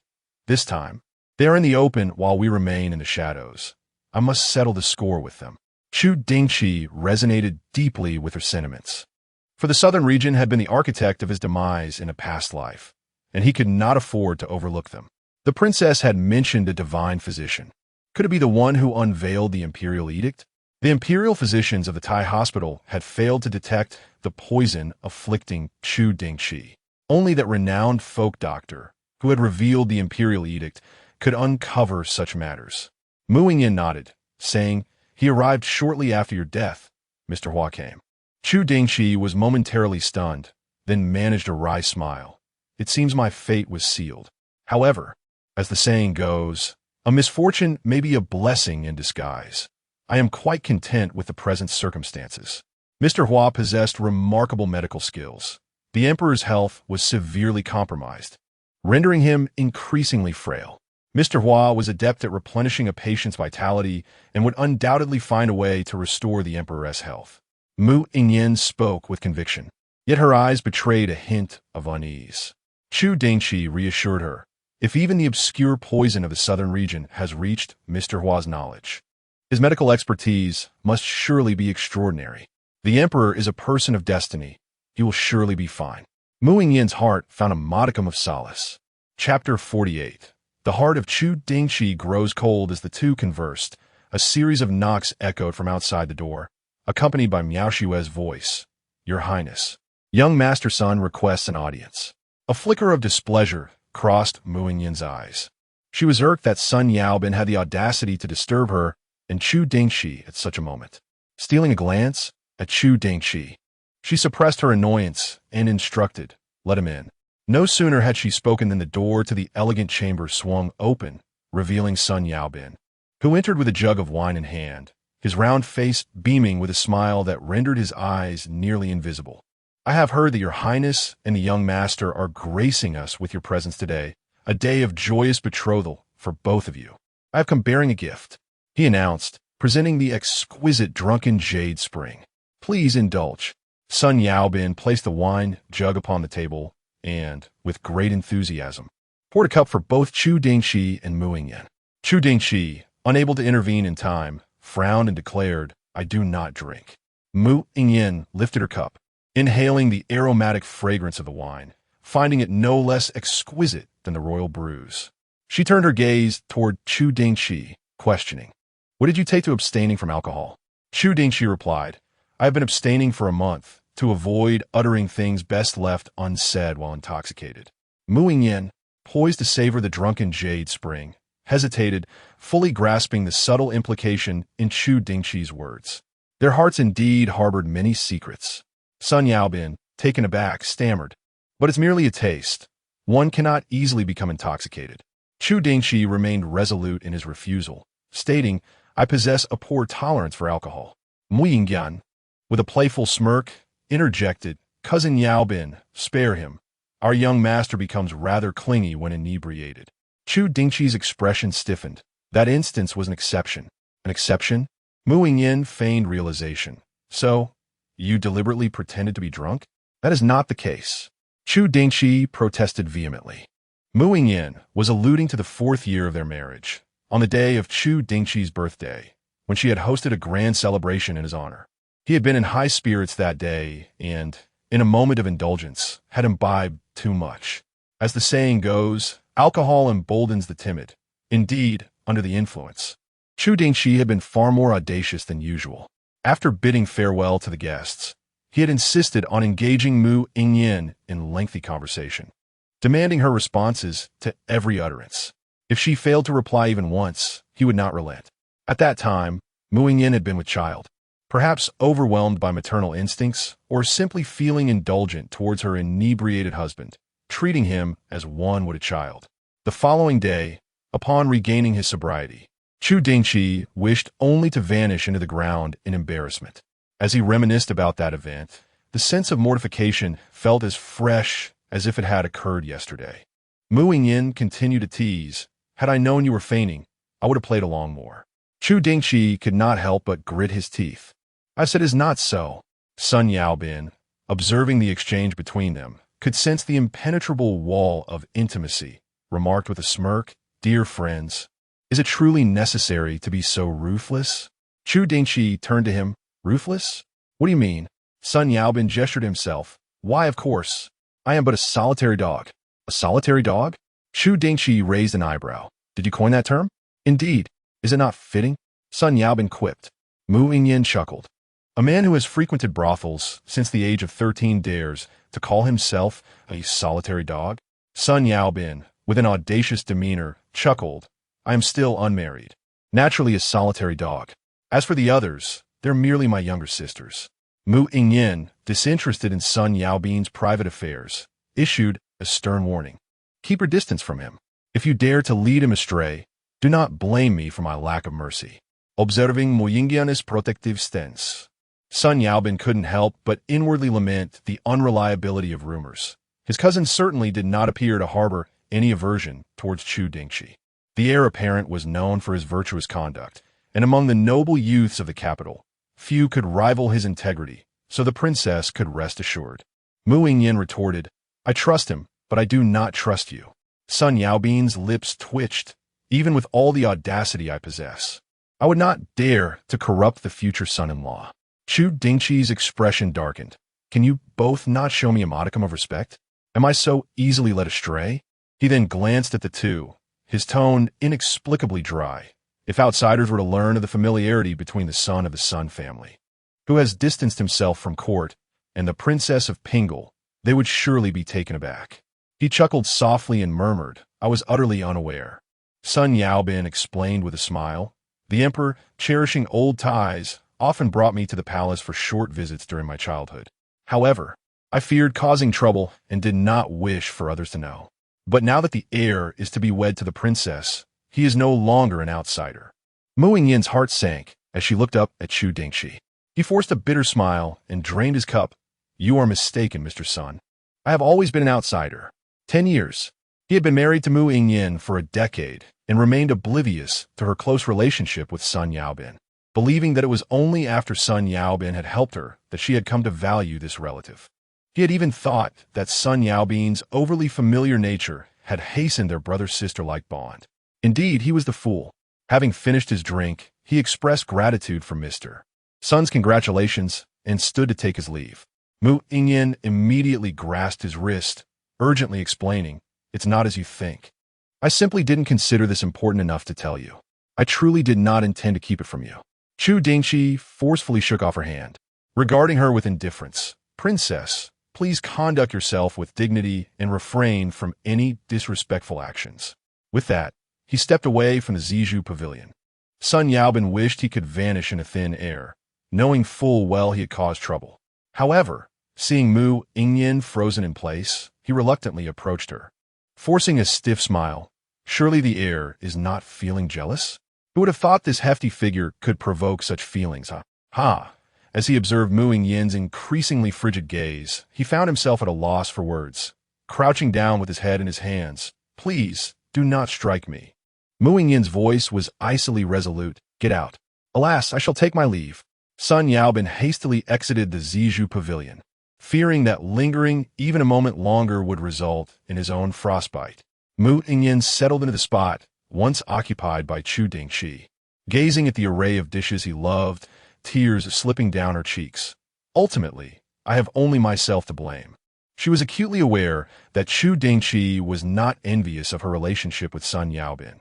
Rather, he was simply disheartened by the fact that after a decade of their marriage, he remained oblivious to her acquaintance with Sun Yaobin since childhood. The rift between them had never been influenced by a third party.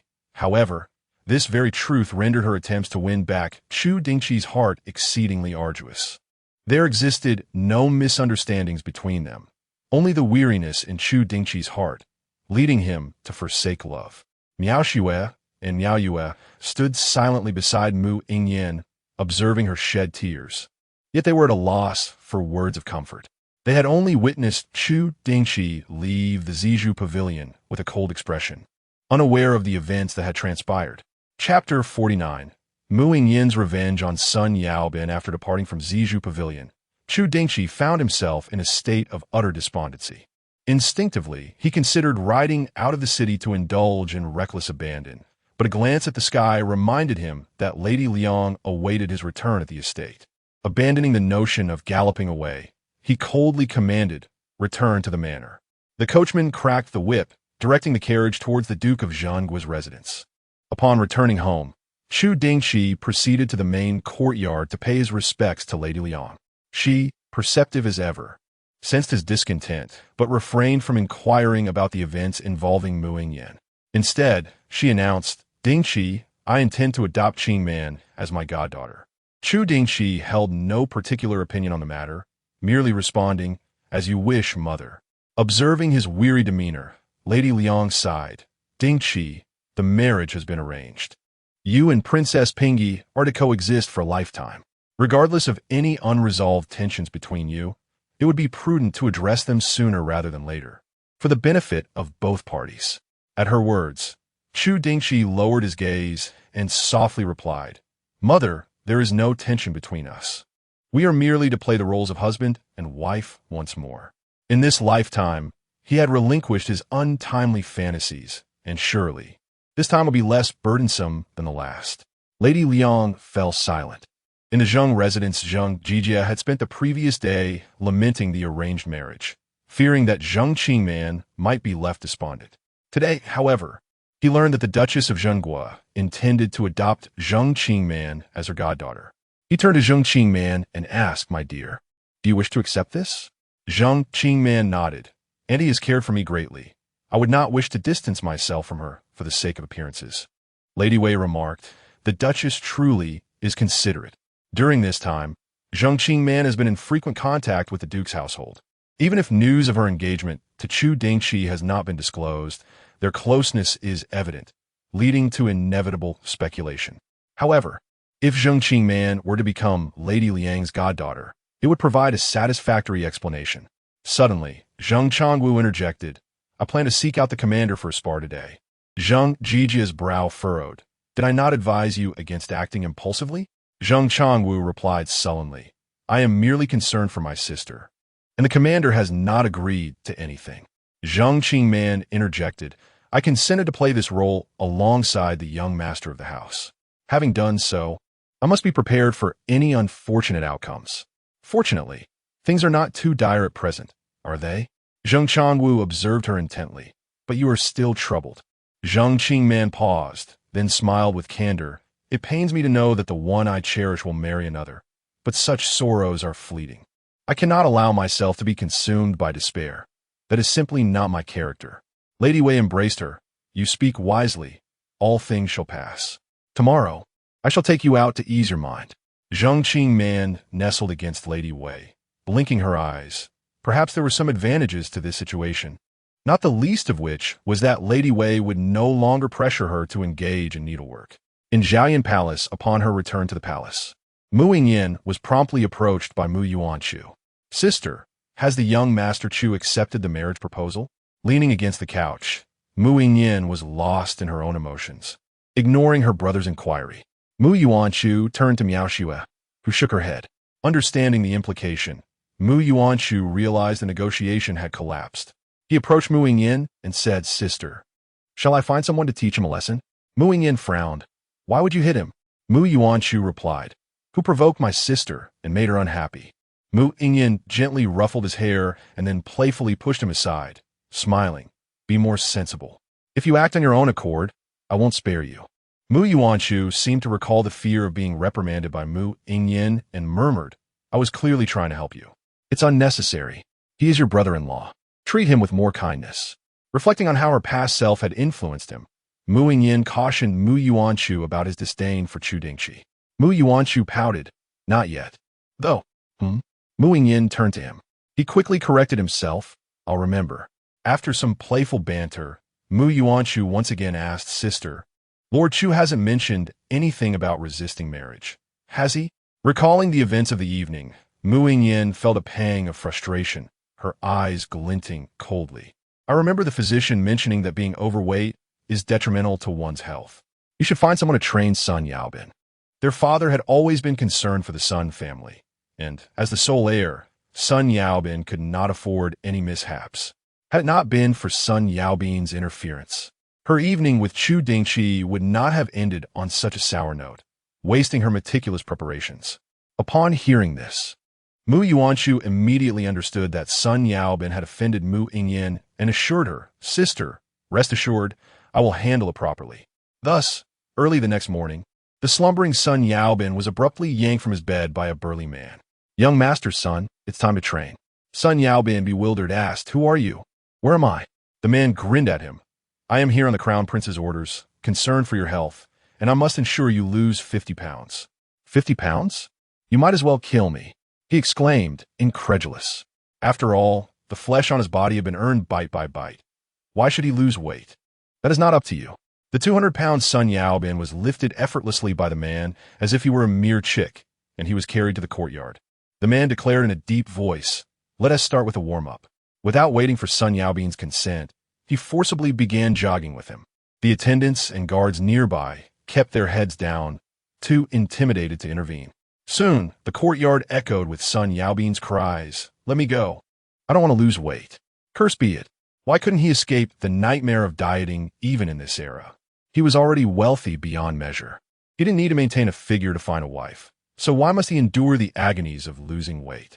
Sun Yaobin couldn't help but scream internally. Yet a profound despair consumed him. He suspected that Mu Yingyan was deliberately setting him up, which only deepened his hopelessness. Having known her since childhood, he understood that she had not always been as emotionally controlled as she was now, though seemingly meticulous in her dealings. Princess Pingle was particularly petty and harbored a strong desire for revenge. Offending Mu Yingyan was not a matter of just a day or two of torment. It was likely that he truly would have to lose 50 pounds to appease her, but that would be akin to a death sentence. Sun Yaobin yearned for self-rescue, yet he found himself too exhausted from his training to think clearly. In contrast, Chu Dingchi swiftly regained his composure, having faced disappointment too many times. He no longer cared about yet another.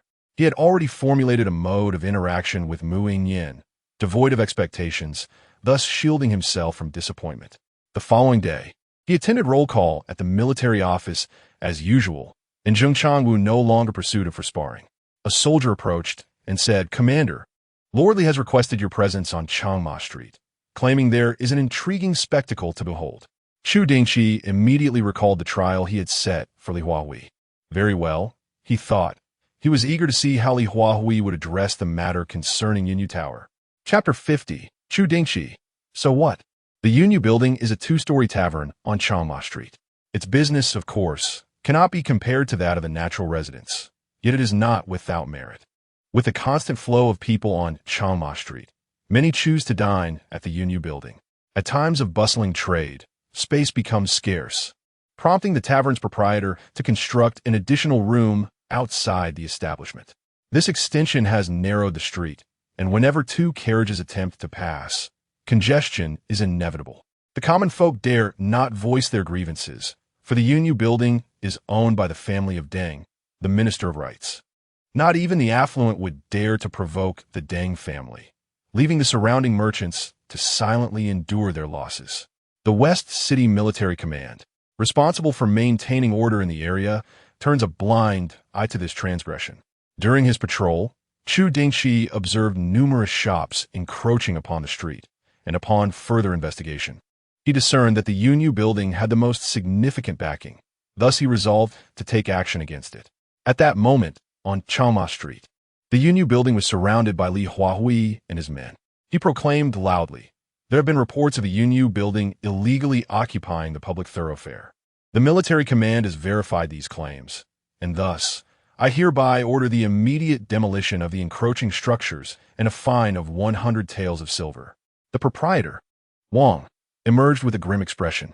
His brazen disregard for the law stemmed from his belief that the military command would extend courtesy to the Deng family. Now, however, The command had come boldly to his doorstep, denying him the chance to negotiate and publicly announcing the penalties imposed on the Yunyu building. With a composed demeanor, Wang addressed Li, "My lord, must we truly resort to such open conflict?" Li Huahui regarded him coldly. "The Yunyu building has violated the law. The military command's punishment is entirely justified. Even if Lord Deng were present, I would act thus. Do you presume that Lord Deng would shield you?" Wang glanced at the onlookers, a bitter smile crossing his face. The common folk dare not oppose. The matter lay bare before all, regardless of Deng Maokuei's thoughts. The illegal structures of the Yunyu building must be dismantled. How to address Li Huahui would be a concern for another time. When Chu Dingchi arrived, he found many engaged in the demolition outside the Yunyu building, clearly indicating that Li Huahui had resolved the situation. Upon seeing Chu Dingchi, Li Huahui immediately bowed and reported, "I humbly submit to the commanding officer that the Yunyu building has accepted the penalties, dismantled the encroaching structures, and paid the 100 tael fine." Chu Dingchi nodded in approval. "Well done. The Yunyu building is in no position to contest this. Once the military command intervenes, they will inevitably acknowledge their punishment." The crux of the matter now lay in how to navigate the impending response from the Deng family. By entrusting this matter to Li Huahui, Chu Dingchi sought to gauge whether he possessed the courage to confront the powerful. Li Huahui aspired to have Chu Dingchi as his ally, yet he must first prove his loyalty. One cannot expect to reap rewards without bearing risks. The Deng family's reaction came swifter than Chu Dingchi had anticipated. Before the demolition was fully complete, Deng Guangji, the eldest son of Deng Maokuei, arrived. Surveying the nearly dismantled structures, his countenance darkened as he approached Chu Dingchi, disregarding Li Huahui entirely, and stated, "Young master, have you gone too far?"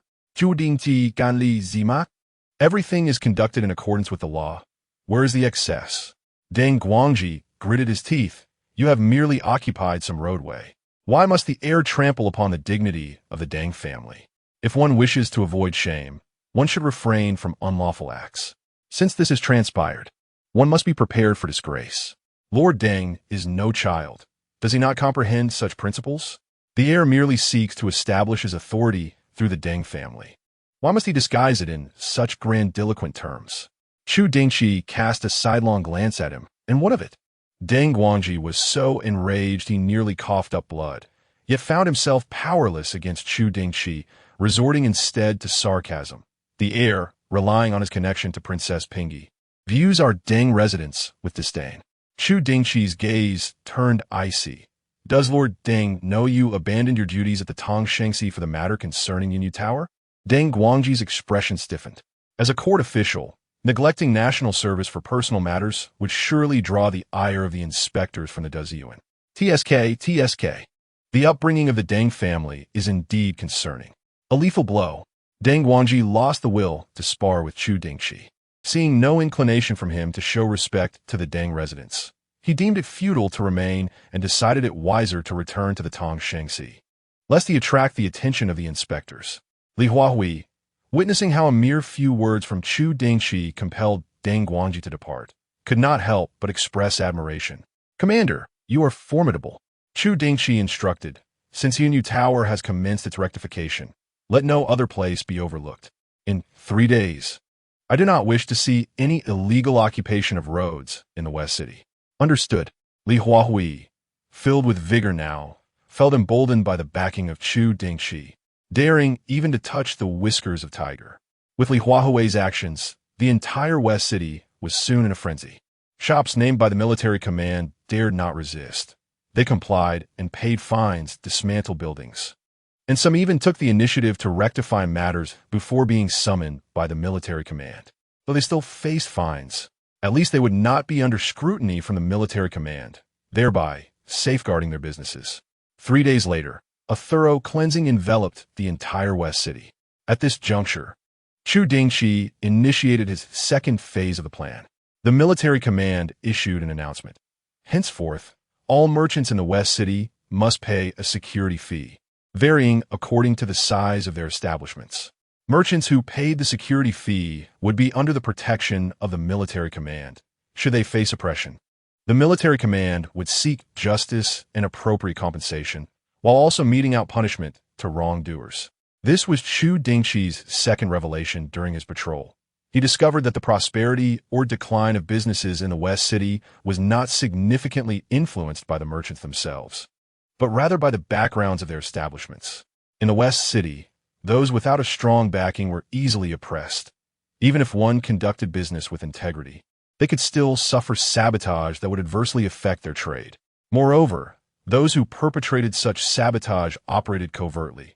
Even if a report was made to the military command, they would only apprehend scapegoats, unwilling to expend effort in uncovering the masterminds. By instituting a security fee across the West City, Chu Dingchi aimed to provide merchants with a safeguard.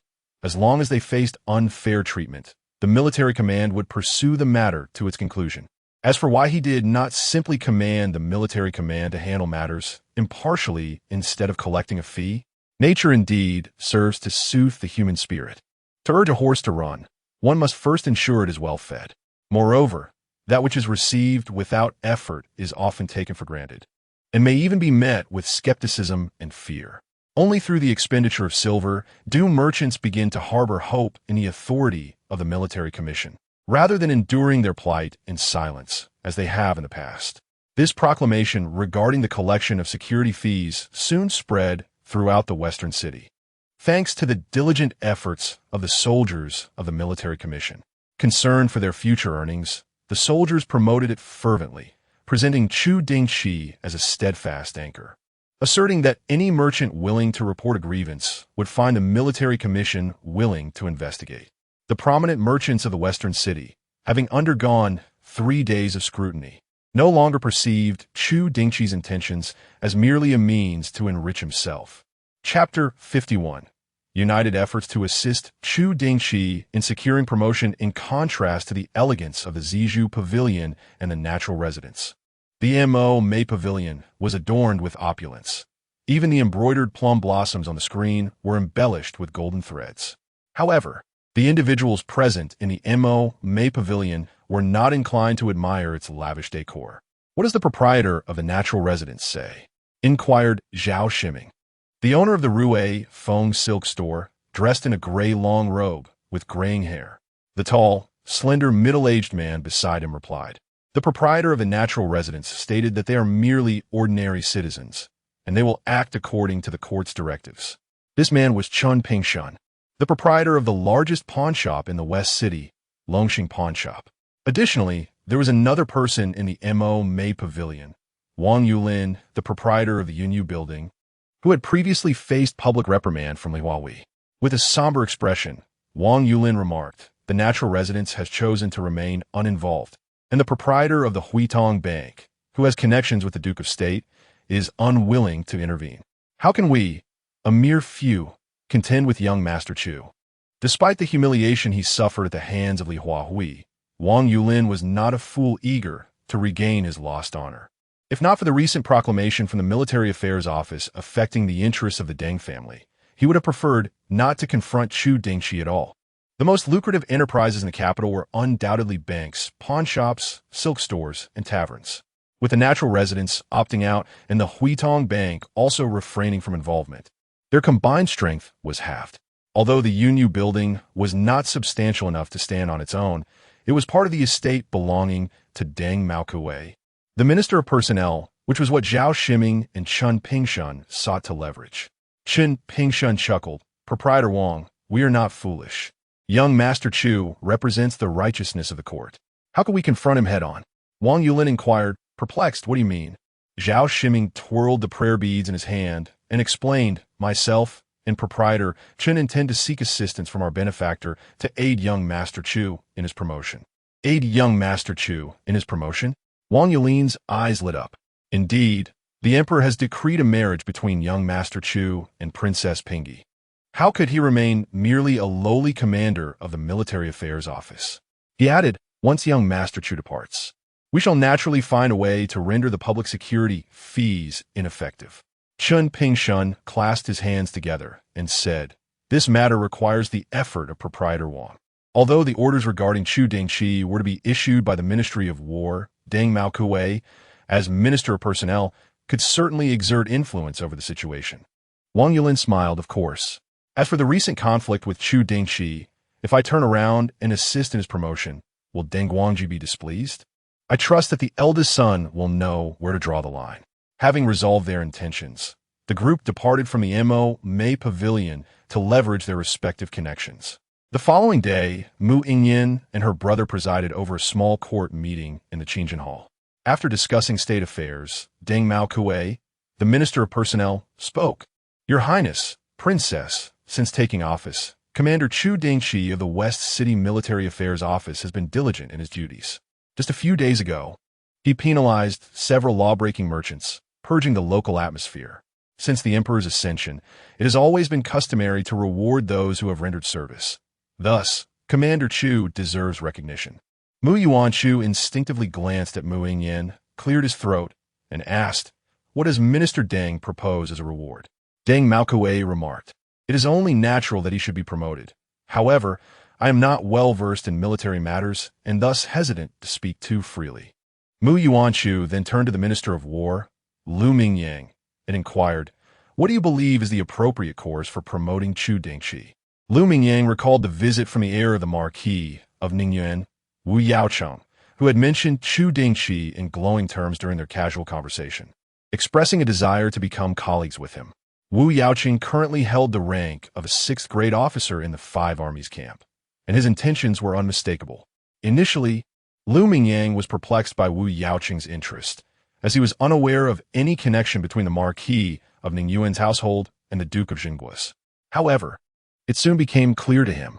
Lu Mingyang had previously owed a favor to the Marquis of Ningyuan's household, and while he was indifferent to Deng Maokui's ambitions, he was solely focused on repaying that debt. In response to Mu Yuanchu's inquiry, Lu Mingyang stated, Commander Chu is both literate and martial. Naturally, he should be promoted to one of the 3 major camps. As for the specific position, I have heard that Commander Chu is proficient in cavalry tactics and could be appointed as the commander of the 3rd 1,000-man camp, which oversees 500 cavalry. The 3rd 1,000-man camp was established during the founding of the Qin dynasty as an elite cavalry unit, originally named for its 3,000 horsemen, though it has since expanded to tens of thousands while retaining its name. In contrast to the position of commander of the Military Supervisory Office, the commander of the 3rd 1,000-man camp wields genuine authority. Mu Yuanchu found this position satisfactory, considering that Chu Dingchi was merely a commander of the Military Supervisory Office and should not be promoted too hastily. He was not the late Emperor Xian, who could elevate officials by several ranks at once. However, his satisfaction was inconsequential. It ultimately depended on whether Mu Yingyan was content. Mu Yuanchu turned to her and asked, what do you think, dear sister? Mu Yingyan observed the expressions of the attending ministers, her lips curling into a smile as she replied, it is merely a matter of addressing some unlawful merchants, which is indeed within the purview of the Military Supervisory Office. I am rather intrigued by the security fees that the Military Supervisory Office of the West City is about to collect. If this action positively impacts the West City, a promotion could be considered at a later time. Upon hearing this, Deng Maokui frowned slightly, while Lu Mingyang assumed a disinterested demeanor. Having said all that needed to be said, indifferent to the outcome, Deng Maokui interjected, the princess is perhaps being overly harsh on Commander Chu. The West City is in close proximity to the Imperial Palace and has not experienced major disturbances in recent years, thus offering few opportunities for merit. The fact that Commander Chu has managed to address a number of unlawful merchants already surpasses the capabilities of his predecessor. Can the court truly overlook such contributions and fail to reward them? Dressed in an elegant purple palace gown, Mu Yingyan exuded nobility and grace, yet her gaze carried an air of authority. I have heard that the first unlawful merchant dealt with in the West City was none other than your shop, Minister Deng. I did not expect you to advocate for Commander Chu. Deng Maokui, with righteous indignation, replied, if there are faults, they must be punished. My son has acted inappropriately and has already received a severe reprimand from me. It was rare for Minister Deng to be so impartial. Nonetheless, I maintain that this trivial matter does not warrant a promotion. A shadow flickered in Deng Maokui's eyes as he cast a veiled glance at Yen Dekang. He had already done enough. This old fox could not simply reap the rewards without contributing. Yin Dekhang let out a soft sigh. In his view, as officials of the court, it was inherently inappropriate for them to vie for personal gain against the populace. Now, to appease a few merchants by transferring Chu Dingchi was even more absurd. Yet, he was aging and had to consider the future of the younger generation. With his own grandson personally beseeching him for assistance, how could Yin Dekhang turn a blind eye? So be it. He opened his eyes, as if awakening from slumber, and spoke. Your Highness, it is a long-established principle of the Emperor that merit should be rewarded, a rule that has remained unchanged for 2 decades. As for the collection of security fees in the West City, should it indeed prove beneficial to its development, we shall duly acknowledge Commander Chu's contribution. Little did he expect that this old fox would be involved as well. Mu Yingyan scoffed inwardly, yet smiled and replied, Minister Yin speaks wisely. Let us proceed accordingly. As for the positions, we shall adhere to what Lord Liu has proposed. Mu Yuanshu stated, Lord Liu, the order for transfer will be issued by the Ministry of War, promoting Commander Chu Dingchi of the West City Military Command to the position of Garrison Commander of the 3000 Camp, overseeing the military affairs of 1 battalion. Lu Mingyang clasped his hands in salute. Understood. Chapter 52. Mistaken words of Mu Yingyan as the small morning assembly concluded. Chu Dingchi received an edict from the Ministry of War, promoting him to the position of Garrison Commander of the 3000 Camp. After bidding farewell to the officials from the ministry, he remarked with a hint of amusement, how swift their actions are. Just as he had issued notice to collect security fees, the promotion edict arrived. However, unlike his previous life, where the Emperor Xianzheng directly bestowed upon him a promotion to the rank of 4th grade, this time the decision was made by the Crown Prince and several ministers, resulting in a more modest elevation to the 5th grade. Nonetheless, commanding 500 cavalry was still a commendable position. Chu Dingchi accepted the edict without giving anyone a chance to celebrate his promotion, promptly taking Chu Chong to the Ministry of War's office. The ministry was located in the central city, north of the imperial city, a considerable distance from the Western City Military Command. After a short while, an attendant entered Lu Mingyang's office, reporting, Sir, the young Master Chu is waiting outside and wishes to see you. Lu Mingyang was taken aback and frowned, saying, Let him in. Lu Mingyang was not of noble birth. He genuinely despised dealing with the aristocracy, yet could not afford to neglect their status. Upon entering, Chu Dingchi clasped his hands in greeting, saying, This humble official pays his respects to Lord Liu. Lu Mingyang rose, smiling warmly. You are too courteous, Lord Chu. What brings you to seek my counsel today? Chu Dingchi replied, I have received the edict from the Ministry of War, but as the Western City Military Command is currently engaged in a significant task, it would be unwise to appoint a commander who is unfamiliar with its operations, lest it lead to disorder. Lu Mingyang glanced at Chu Dingchi, feigning ignorance. What does Lord Chu mean by that? Chu Dingchi spoke candidly. Rather than appoint someone unacquainted with the Western City Military Command, it would be prudent to select from the current deputy commanders. What do you think, my lord? Hearing this, Lu Mingyang realized that Chu Dingchi had discerned the ulterior motives behind his edict, retaining the position of commander for a favored individual. A flicker of intrigue passed through Lu Mingyang's eyes. He was eager to see who would ultimately prevail in this subtle contest. Having already repaid a favor owed to the Ningyuan Marquis, Lu Mingyang was inclined to acquiesce to Chu Dingchi's wishes. Your reasoning is sound, Lord Chu. Do you have anyone suitable in mind? Chu Dingchi's smile deepened, sharing an unspoken understanding with Lu Mingyang. Deputy Commander Li Huahui has served in the Western City Military Command for many years, is well acquainted with its affairs, possesses exceptional abilities, and has the trust of the local populace. I believe he would manage the command effectively. Lu Mingyang nodded. I trust your judgment, Lord Chu. He then took up his brush and penned an edict appointing Li Huahui as the commander of the Western City Military Command, affixing the ministry's seal. Thus, the matter was settled. As Chu Dingchi received the edict, he suddenly inquired, Is your relationship with the Ningyuan Marquis favorable, my lord? Lu Mingyang cast a penetrating glance at Chu Dingchi. I once owed a favor to the Ningyuan Marquis.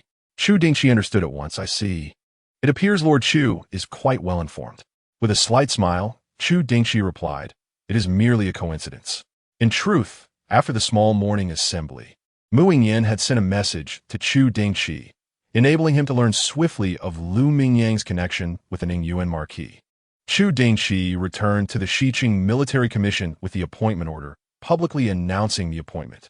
Li Huahui, brimming with excitement, accepted the order from Chu Dingchi, facing the envious and jealous gazes of the crowd, and solemnly declared, "I shall diligently oversee the collection of security fees, ensuring that no merchant pays in vain."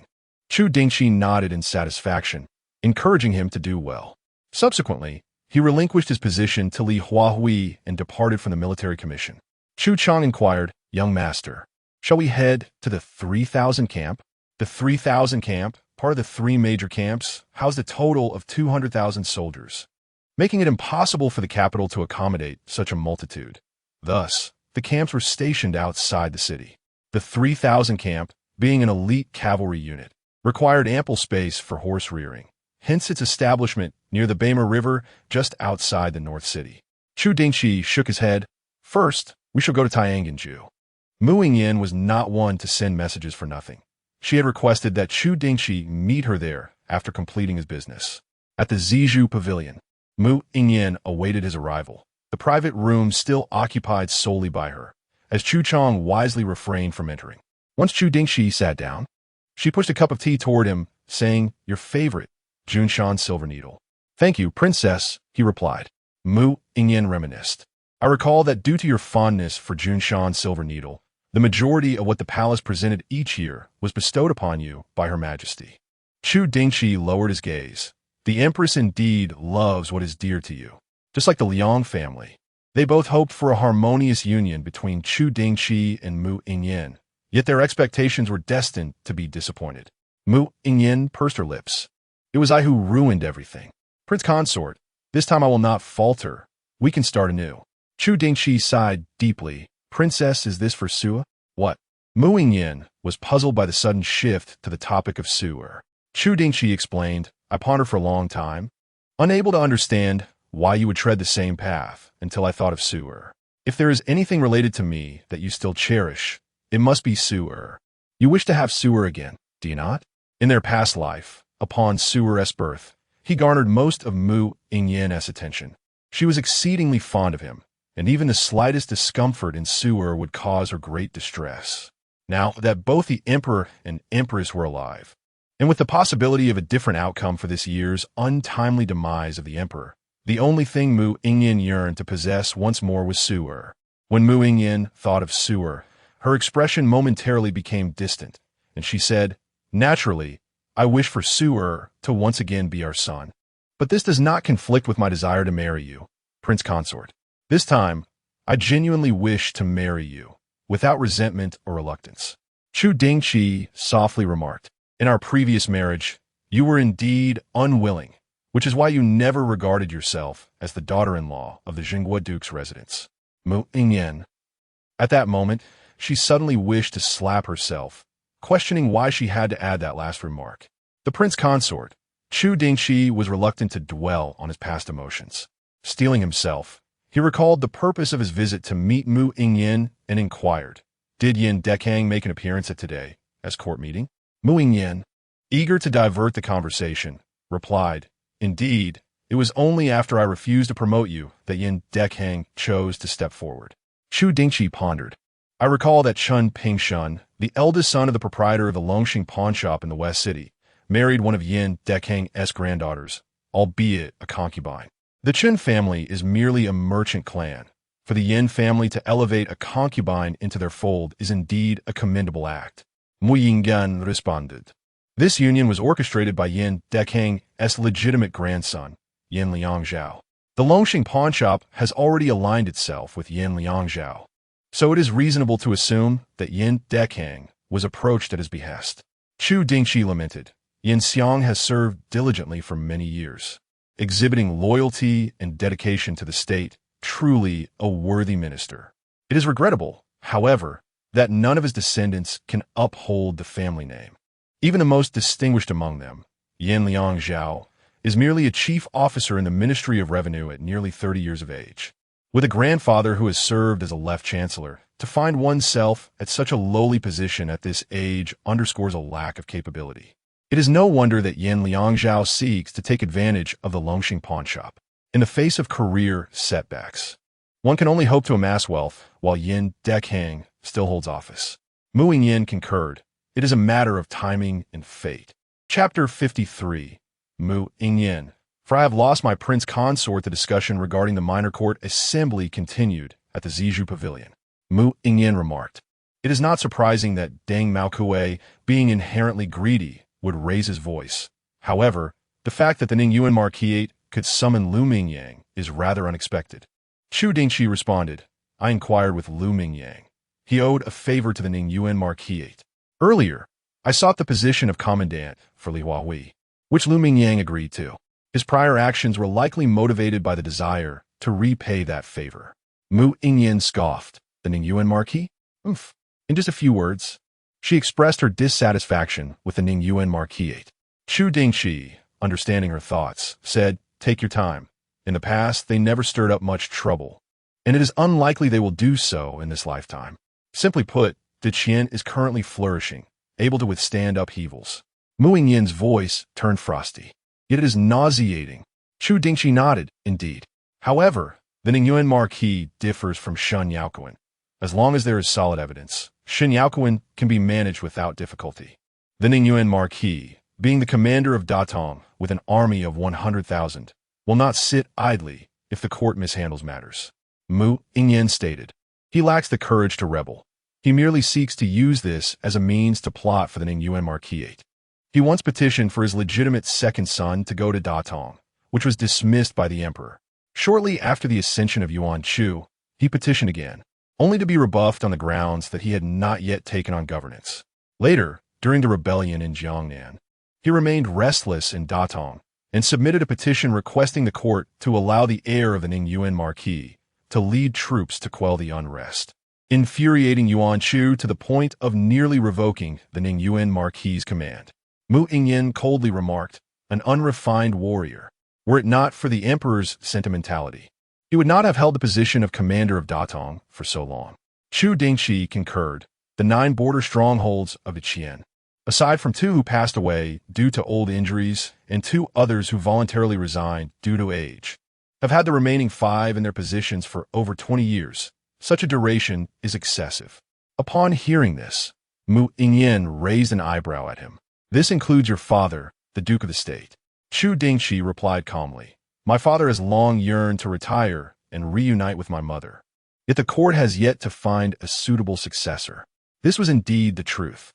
The border stronghold of Liaodong was of utmost importance, guarding 200,000 troops and securing the safety of Shanhai Pass.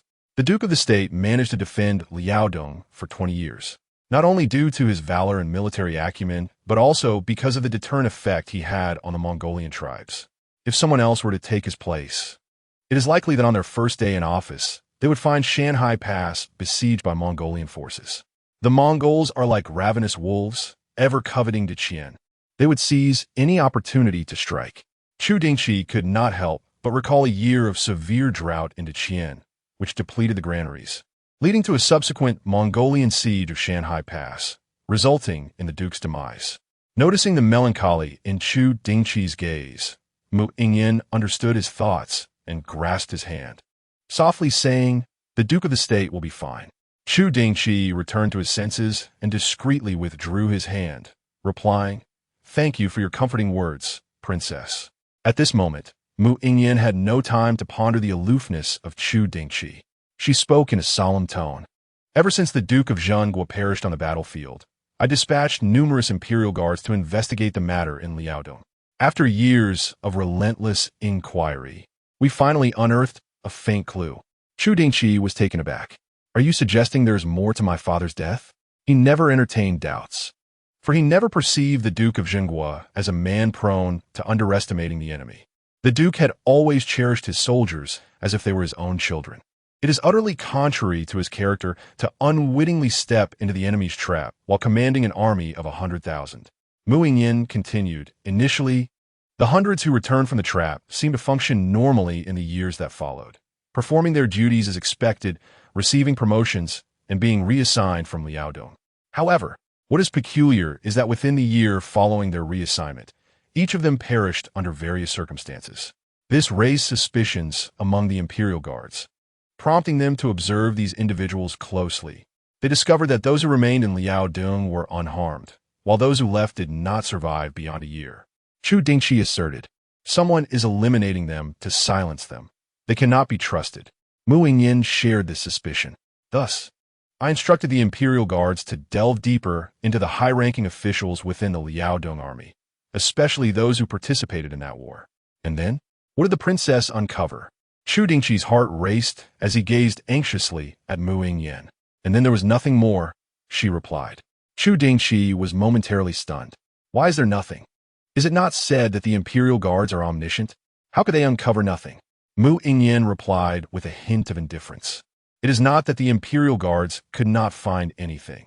It is that I have received no further information." "How could that be?" Chu Dingchi's expression shifted dramatically as he suddenly stood up. "Is it possible? Have you also fallen victim to poison or been targeted for assassination by someone from Liaodong?" Observing his agitation, Mu Yingyan smiled softly. "With Mr. Hua by my side, how could I possibly fall victim to poison? No one would dare attempt to assassinate me.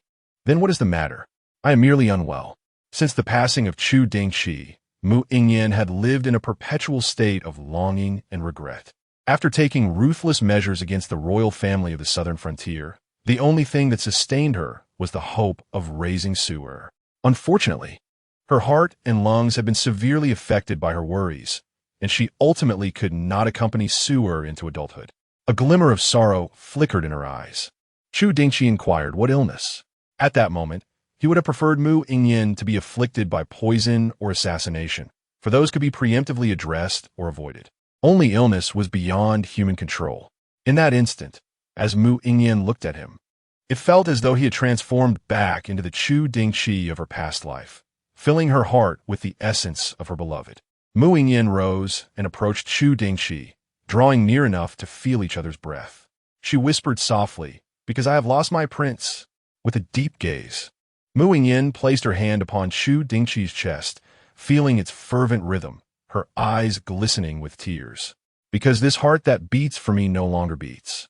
After the loss of Chu Dingchi, Mu Yingyan found herself devoid of familiar presence by her side. Each night, she struggled to find sleep, in a state of half-consciousness. She often felt as if Chu Dingchi were still there. Yet, upon opening her eyes to glance beside her, she was met only with emptiness, leading to countless sleepless nights.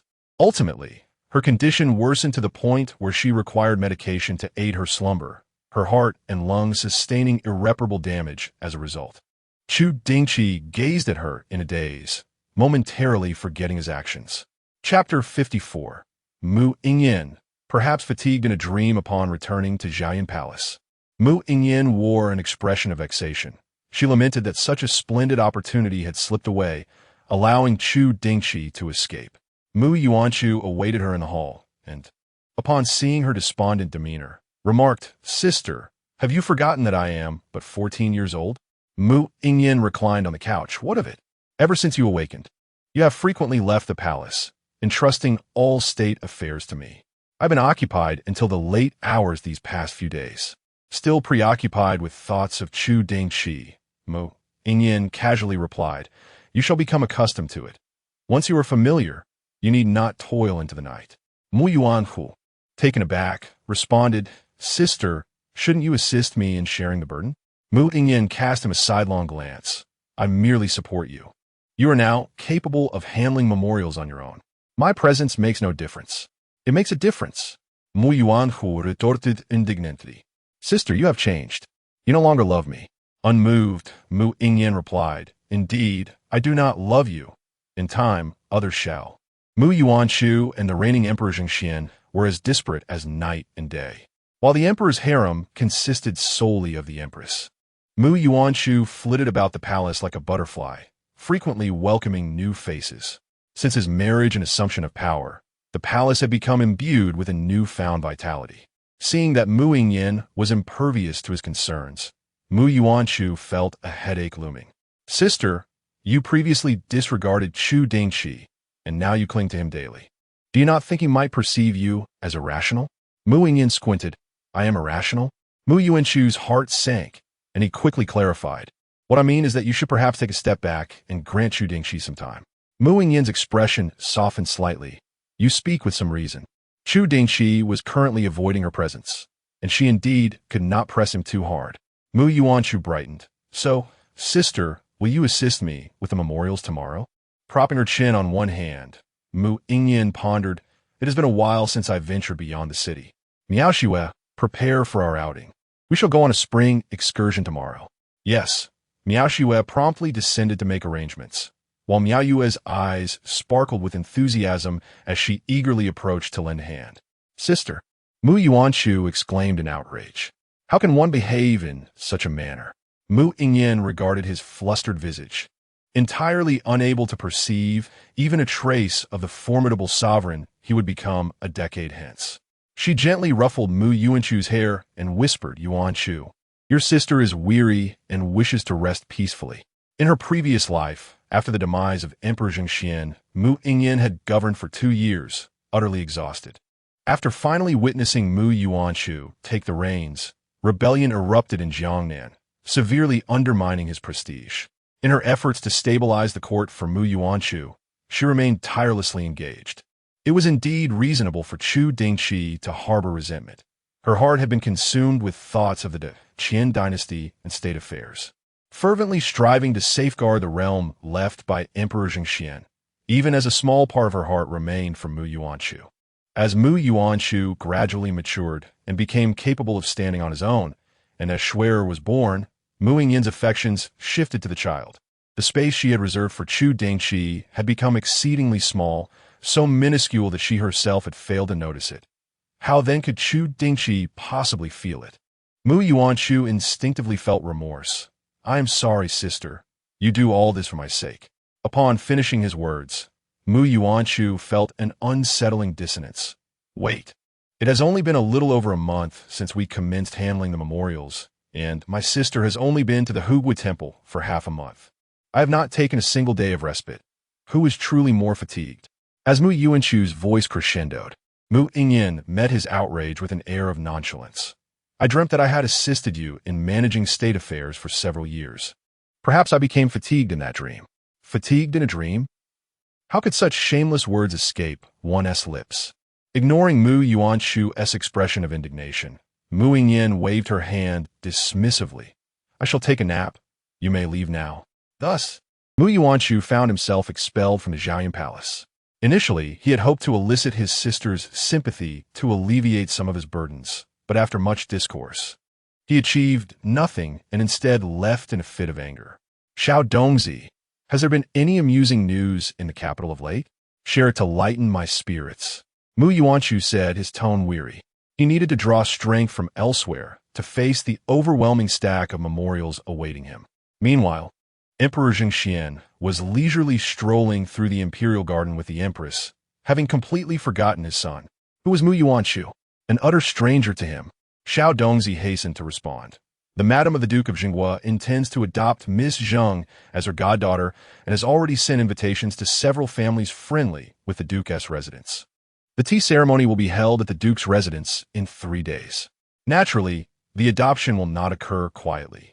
She has deliberately sent out invitations to formalize this status in the presence of others. Mu Yuanchu's eyes sparkled. A tea ceremony?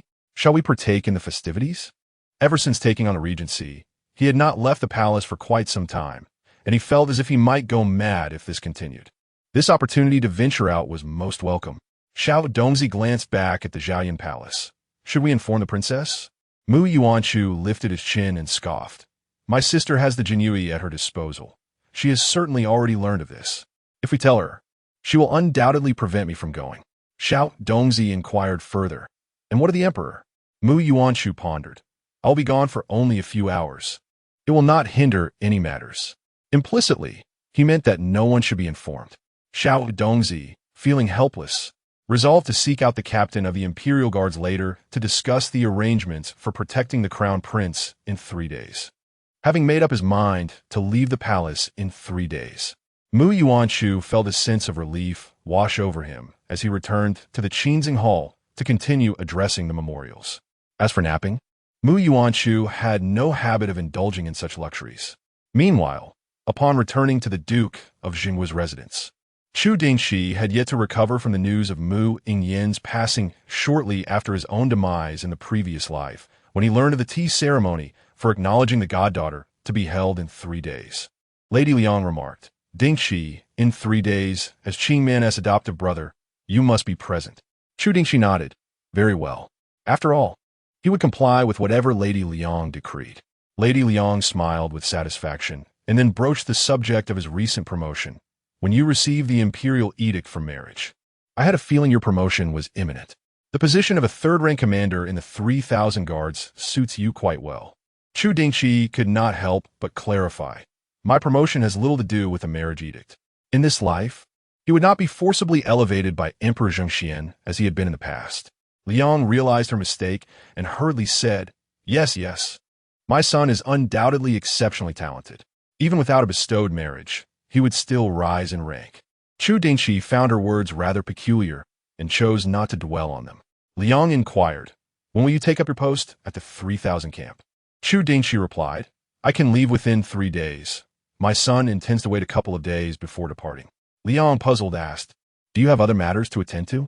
Chu Dingchi responded with a mysterious smile, "Perhaps."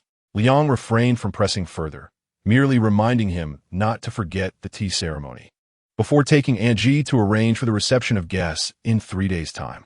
Chapter 55. The Slim Horse of Yangzhou. To have or not to have, with Li Huahui assuming the role of commander of the Western City Military Division. His inaugural decree was the formal collection of public security fees from various merchants.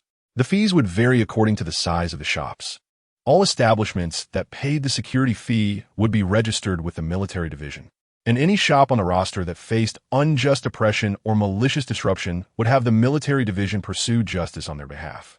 The benefits of paying the security fee had been extensively promoted by the military division, and most merchants were already aware of it. Today, as the military division collected the security fees, both large and small shops cooperated without a single refusal. At the Ruifeng silk shop, Zhao Shiming smiled as he bid farewell to the soldiers collecting the fees, then entered the inner chamber where Chun Pingshun and Wang Yulin were seated. Chun Pingshun remarked, "I never expected that after we assisted young Master Chu in his promotion, he would promptly elevate Li Huahui to the position of commander." Wang Yulin glanced at Zhao Shiming. "Master Zhao, shouldn't this fall under your purview with Minister Liu?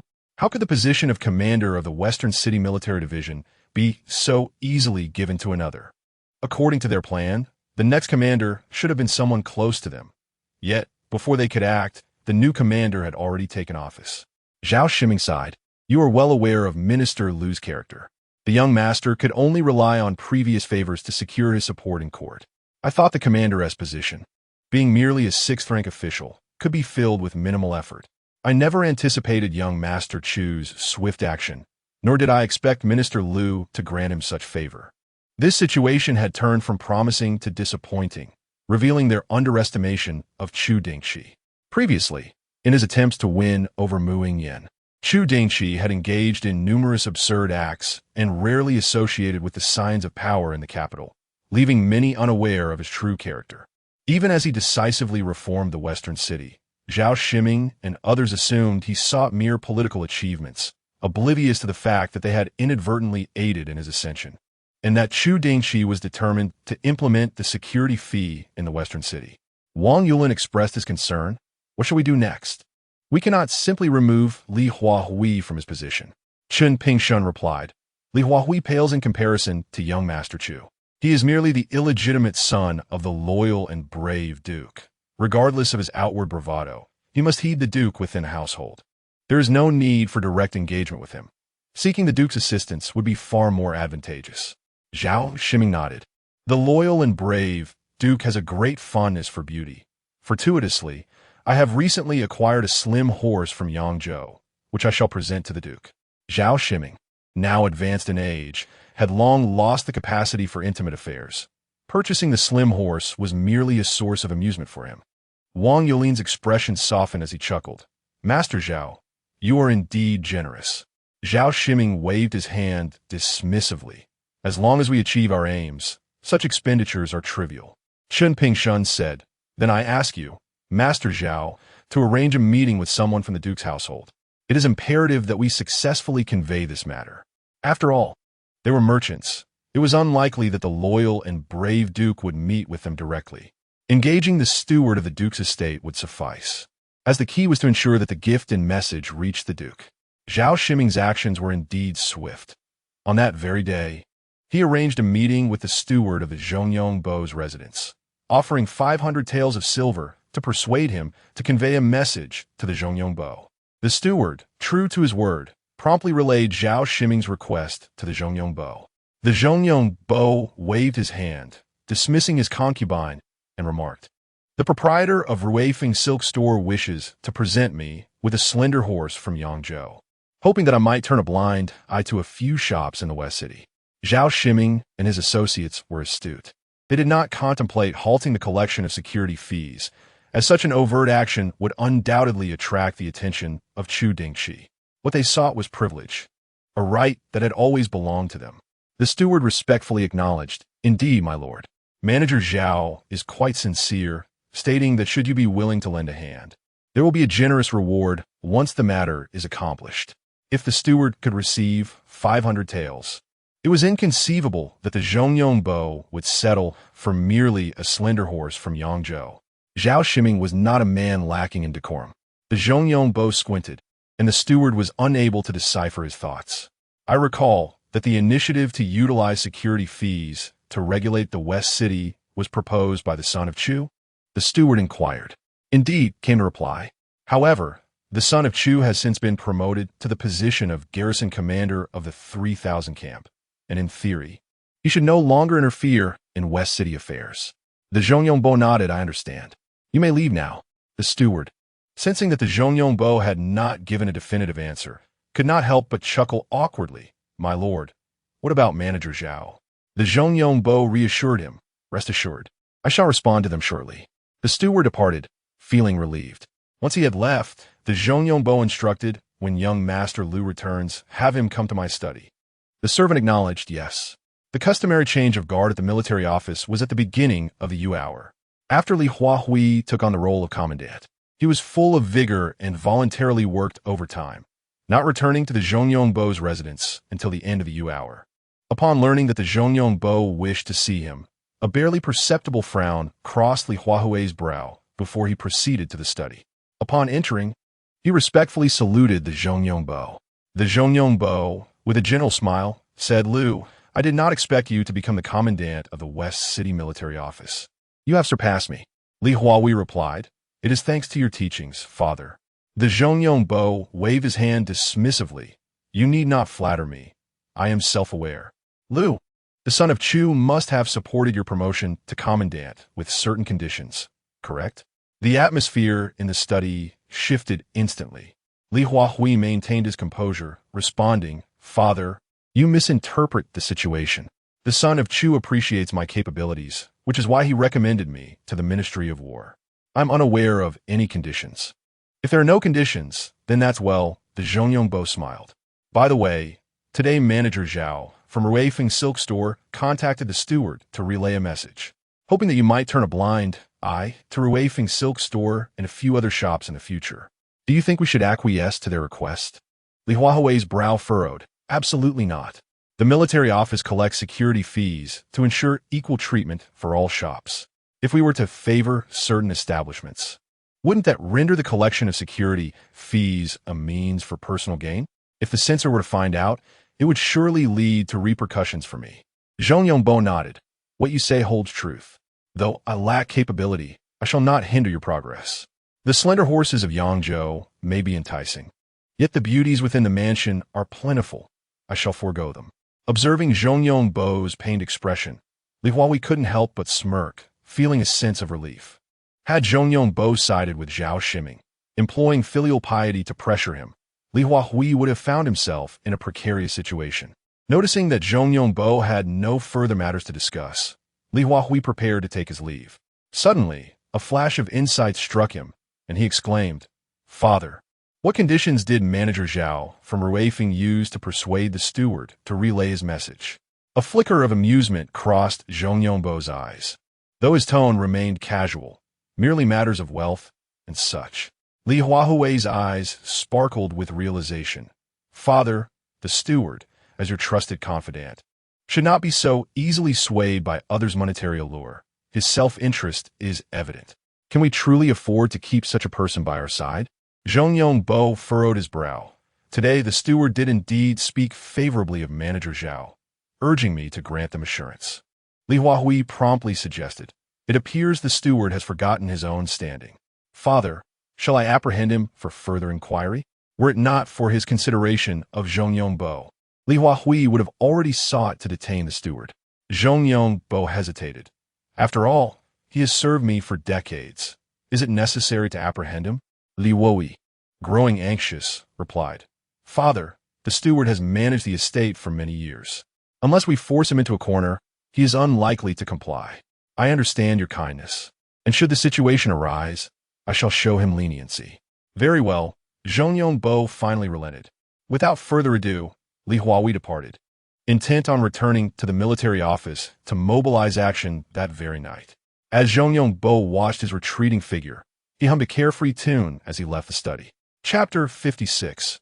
An excellent opportunity to annoy Lord Ningyuan. As Li Huahui arrived, the gates of the Zhao residence were firmly shut, indicating that its occupants had retired for the night. Li Huahui had no intention of waiting for them to awaken. He signaled to the soldiers beside him. A young flag-bearer promptly approached the entrance and knocked fiercely. The military inspectorate is here for an investigation. Open the door immediately. This loud proclamation transformed the tranquil Zhao residence into a cacophony of noise.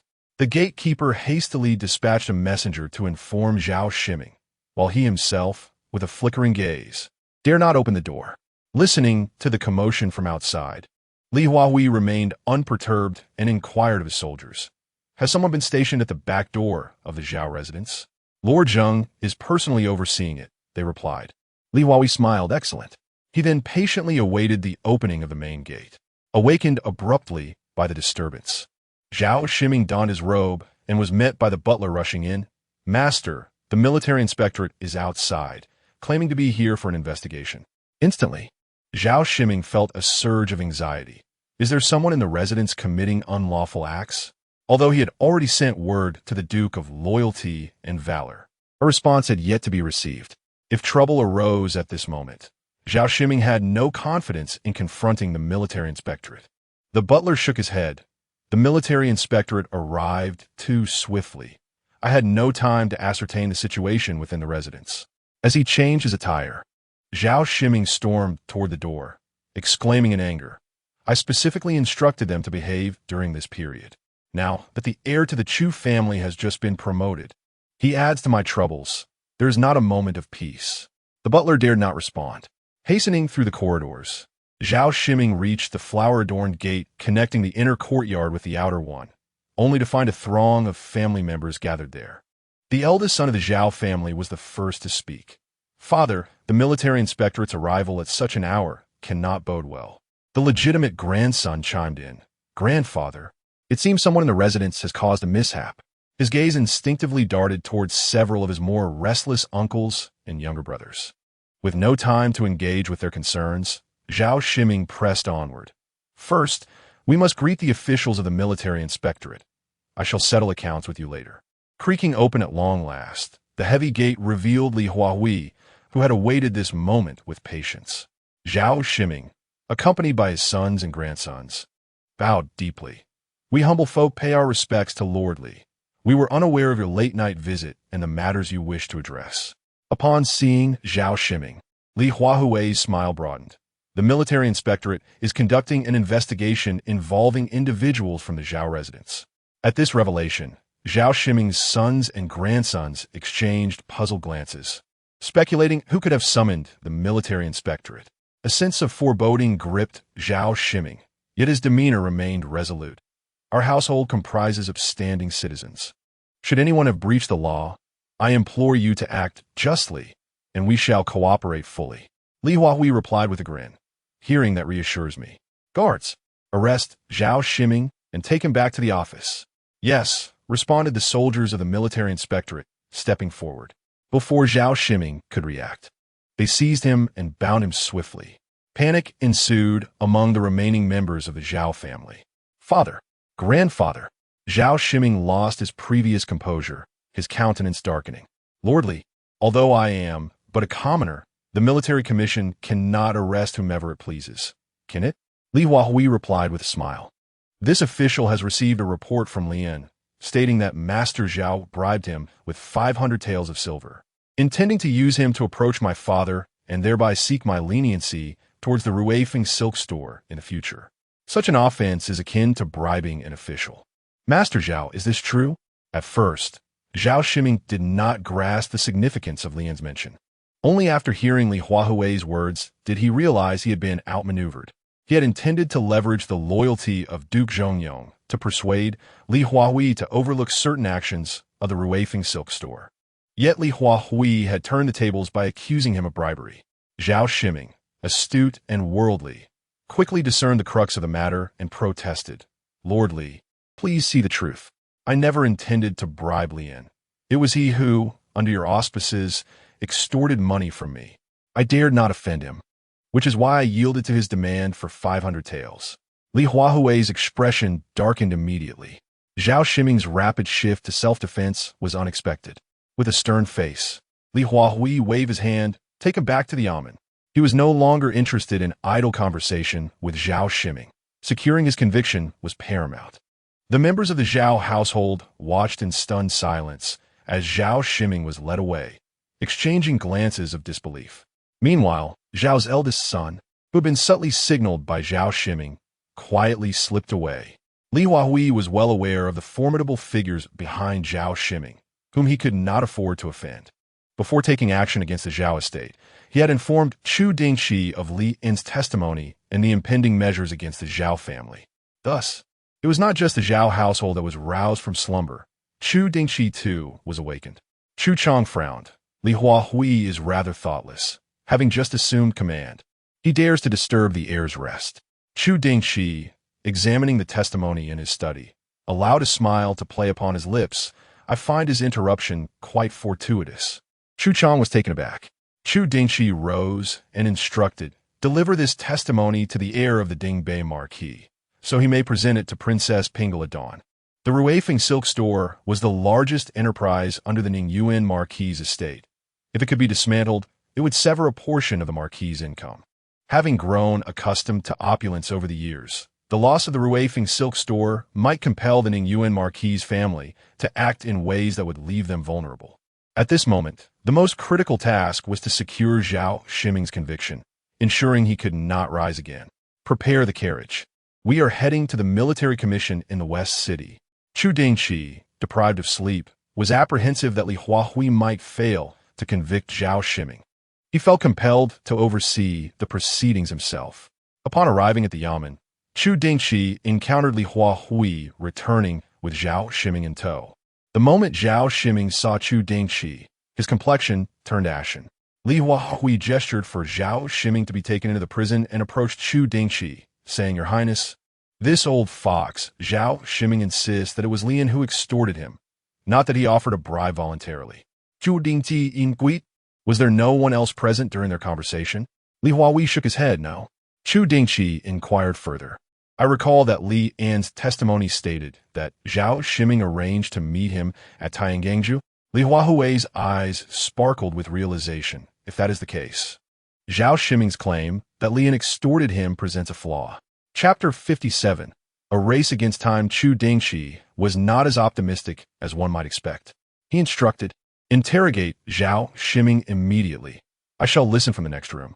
No longer holding the position of the commander of the Xiqing military office, it was inappropriate for him to appear in the interrogation room. However, given Zhao Shiming's connection to the Yingyan Marquis, he needed to be apprised of the latest developments. Li Huahui nodded. I shall comply with your orders. He was eager to have Chu Dingchi's presence. Soon, Zhao Shiming was brought into the interrogation chamber, his entire being bound to the torture rack. Gazing upon the array of interrogation instruments before him, Zhao Shiming remained composed, still proclaiming his innocence. Lordly, I am but a humble citizen, and I have never offered a bribe to Li Yin. Please see the truth, my lord. Li Huahui, with a stern countenance, replied. As I understand it, you were the one who invited Li into Tiangongju. If your claims are accurate, that he extorted you, why would you have extended the invitation? Without hesitation, Zhao Shiming retorted, Li An's extortion of me occurred previously. Unable to bear the harassment, I resolved to part with my wealth to avoid calamity. And when did he extort you? Li Huahui pressed, aware that if Zhao Shiming could provide a specific time, he could verify Li An's whereabouts on that day and expose Zhao Shiming's deceit. Zhao Shiming, however, was not so easily ensnared. I am of advanced age and my memory fails. I cannot recall the exact day. Li Huahui maintained his impassive expression. You must remember where he extorted you? Zhao Shiming nodded. Indeed, it was on my way home when I happened to be alone. Cunning as a fox. Li Huahui cursed silently. Zhao Shiming's statement effectively thwarted any attempts to corroborate his claims with witnesses. At that moment, a junior officer entered and whispered in Li Huahui's ear. Li Huahui immediately rose, instructing, keep a close watch on him. He exited the interrogation room and proceeded next door. Your Highness, he called to Chu Dingchi. Chu Dingchi Gongman. Do not waste any more time with Zhao Shiming. You will glean nothing from him. Immediately encircle the Ruifeng silk store and search it under the pretext of Zhao Shiming's bribery of officials. Regardless of any pressure exerted upon you, you must delay until we uncover incriminating evidence against Ruifeng silk store. Upon hearing Zhao Shiming's slippery words, Chu Dingchi decisively abandoned the pursuit of any breakthrough through him, choosing instead to direct his focus on the target, Ruifeng silk store. Li Huahui responded promptly, yes, I shall comply. Without hesitation, he rallied his men to set forth. Inside the interrogation room, shortly after Zhao Shiming had been bound, he was released and returned to his cell. The interrogation was halted, and Zhao Shiming, feeling inexplicably anxious, exclaimed, I am wronged. I demand to see Lord Li. The guard in charge of watching over Zhao Shiming was Zheng Chanwu, who paid no heed to his pleas. After locking him back in his cell, he exited the prison, taking his post to the main gate. His orders were clear. No one was to visit Zhao Shiming until he received further instructions from Li Huahui. Li Huahui, disregarding any disturbances, rode forth with 200 soldiers towards Ruifeng silk store. Upon arrival, seeing the shop still shrouded in darkness, he breathed a silent sigh of relief. Surround the entire establishment. No one is to approach, and not a single person is to be allowed to escape. He personally led a group into the silk shop, inquiring about Zhao Shiming's office from the night watchman, and without hesitation, proceeded to search Zhao Shiming's office. Meanwhile, the eldest son of the Zhao family had arrived at the Ningyuan Marquis's residence. Unconcerned about the late hour and the disturbance he might cause, he boldly knocked on the door, awakening the doorman. Amidst the doorman's furious gaze, he hastily declared, My father, Zhao Shiming, has urgent matters to discuss with the heir. The doorman was taken aback, seeing the eldest son of the Zhao family in a state of distress. He did not dare to delay and promptly rushed to inform Wu Yaocheng. A short while later, the eldest son of the Zhao family found himself in the grand hall of the Ningyuan Marquis's residence, face to face with Wu Yaocheng, who had just donned his attire, irritation evident in his eyes for being roused. What is the matter? He inquired. The Zhao family's eldest son replied, My lord, the military bureau has taken my father. Wu Yaocheng was astonished. Why? My father intended to leverage Duke Zhongyong's influence, hoping that Li Huahui would turn a blind eye to our family shops. To gain Duke Zhongyong's favor, my father gave the steward, Li En, 500 taels of silver. Little did he know that not only did he fail to establish a connection with Duke Zhongyong, but Li Huahui also exploited this, accusing my father of bribing officials and having him arrested by the military bureau. Wu Yaocheng's brow furrowed in concern as he paced a few steps. You must immediately go to Ruifeng silk shop and conceal all the ledgers. As for Manager Zhao, I trust he knows what to say and what not to say. I shall personally go to the military bureau tomorrow to demand his release. The eldest son of the Zhao family displayed a troubled expression. My lord, the ledgers have always been kept by my father. I do not know where they are. Then go and find them. Wu Yaocheng commanded sharply. Yes, I shall do so at once. The eldest son of the Zhao family, not daring to hesitate, swiftly made his way towards the exit. As he reached the door, He turned back with an awkward smile. My lord, may I borrow a carriage from the residence? I came in quite a hurry. Wu Yaoqing was taken aback. How did you arrive from the Zhao residence? I walked here, and in order to evade the patrolling soldiers of the military bureau, I had to exert considerable effort, the eldest son of the Zhao family explained. Wu Yaoqing immediately looked at the steward. Take my token and accompany him. Do not take the carriage, ride on horseback instead. Although the Zhao residence and the Ningyuan Marquis residence were both located in the western city, they were not in the same district. The eldest son of the Zhao family, accustomed to a life of luxury, would certainly be slower, having wasted time avoiding the soldiers of the military bureau. Consequently, they held no advantage in terms of time. Wu Yaoqing could only hope that Li Huahui's attention was focused solely on Zhao Shiming and that he had not thought to turn his gaze towards Ruifeng's silk shop. Otherwise, Wu Yaoqing's expression darkened. The steward of the Ningyuan Marquis residence, along with the eldest son of the Zhao family, hastened towards Ruifeng's silk shop. On their way, they encountered a patrol from the military bureau, revealing Wu Yaoqing's token without pause. The eldest son of the Zhao family had never experienced such tumult. His body, drained by indulgence, felt as though it might fall apart, yet he dared not protest, following the steward silently. As the two took a shortcut and arrived near the alley of Ruifeng's silk shop, they were greeted by the bright light of torches illuminating the scene. Upon closer inspection, they discovered that the silk shop was already surrounded by the military bureau. The eldest son of the Zhao family appeared pallid, exclaiming, "Butler, what shall we do?" The butler, maintaining his composure, replied, "Young master, you must confront the military inspectorate. We cannot allow them to discover the account books."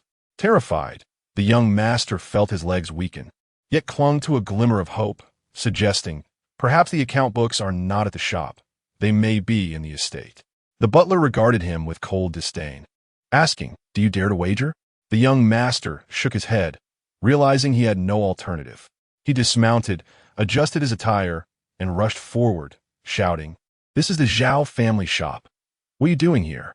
The butler observed the young master attempting to negotiate with the military inspectorate, but decided not to linger. He mounted his horse and retraced his route, needing to report this matter to Wu Yaoqing.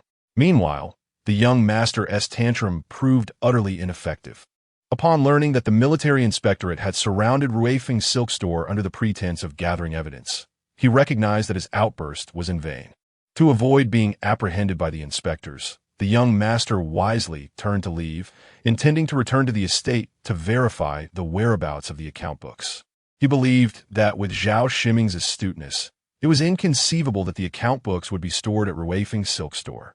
Chapter 58. She fell in love with Chu Dingchi much earlier than she had anticipated. Naturally, Chu Dingchi had not forgotten the Zhao residence. But with the multitude of individuals present and the vastness of the estate, the personnel from the military commission were insufficient for a two-pronged approach. After arranging for Li Huahui to head to the Ruifeng silk shop, he instructed Chu Chong to personally visit the Dingbei Marquis residence and dispatched Zhou Haochong to secretly investigate the Zhao residence with the imperial guards. Ultimately, the movements at the Zhao residence and Ruifeng silk shop caught the attention of certain perceptive individuals. In the dead of night, Chen Pingshun rose and gazed towards the Ruifeng silk shop. Years of intuition warned him that trouble was brewing for the Zhao family. After a brief moment of hesitation, he commanded, "Immediately sever our ties with Zhao Shiming. After dawn, send the eldest son to Yan's residence to inform manager Yan that the waters in the West City run deep. We ought to refrain from making excessive moves for the time being. Let us postpone matters regarding the security fees and advise our subordinates to remain prudent." The steward complied and inquired, "Sir, what about the Zhao family?" Chen Pingshun replied indifferently, "It is of no concern to us. Just to be safe, do not contact Wang Yulin either." Meanwhile, Wang Yulin received similar news. As a seasoned player in the game, he too sensed something amiss, but unlike Chen Pingshun, he lacked significant autonomy and dared not disturb the tranquility of the Deng residence in the middle of the night. He endured until dawn before personally visiting the Deng residence to convey the intelligence he had gathered the previous night. Deng Guangji's first reaction upon hearing the news was, "I recall there is a silk shop in the West City under our residence. Wang Yulin understood the implication behind Deng Guangji's words, and his heart sank. Young master, it is still unclear how Zhao Shiming will react, and it is unwise to act hastily at this moment. Deng Guangji nodded. I'm not so impulsive. Yet we must prepare. Ensure that the silk shop remains vigilant. Should Ruifeng's silk shop falter, we must immediately seek the formula for the renowned Fuhua silk. Ruifeng's silk shop had risen to prominence in the West City precisely due to a dyeing formula known as Fuhua silk, which produced smooth, vibrant fabrics that were resistant to fading, thus favored by the noble ladies of the capital. Wang Yulin felt a headache coming on. Young master, Zhao Shiming is backed by the Ningyuan Marquis' residence. Even if Ruifeng's silk shop were to collapse, Zhao Shiming might divulge the formula to the Ningyuan Marquis' residence to secure a future for his family. Deng Guangji shot him a glance. I did not instruct you to target Zhao Shiming. Are there not others within the Zhao family? Wang Yulin fell silent, ultimately conceding to Deng Guangji. I understand. Due to the incident at Yinyu Tower, the Deng family had lost face in the West City, and Wang Yulin had also lost Deng Guangji's trust. If he could successfully manage this situation, perhaps he would have the chance to regain Deng Guangji's favor. As dawn broke, the undercurrents of the night revealed themselves in the light of day.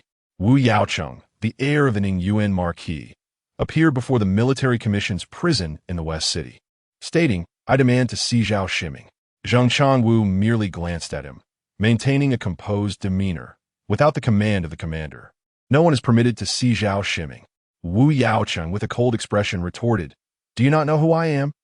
Zheng Changwu replied, I do not need to know who you are. Wu Yaocheng's face flushed with anger as his steward interjected, How dare you? This is the heir of the Ningyuan Marquis, a 1,000-man commander of the 5 armies camp. How could a mere deputy commander like you presume to offend him? Wu Yaocheng was quite pleased with the steward's display and, maintaining a stern countenance, fixed his gaze upon Zheng Changwu, attempting to intimidate him into yielding his position. However, Zheng Changwu remained unperturbed, stating, This is the Western City Military Command, implicitly suggesting that no matter how esteemed Wu Yaocheng's status might be, it bore no weight here. Wu Yaocheng's expression darkened, and he surveyed the soldiers before him, acutely aware that he lacked both the strength and the courage to force his way through.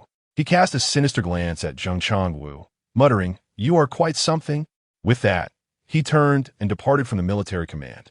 Upon returning to his carriage, Wu Yaocheng immediately instructed, Seek out the eldest son of the Zhao family and tell him to abandon the ledger. I only require the formula for the splendid silk. If he hands over the formula, I shall appoint him as the manager of the new silk shop.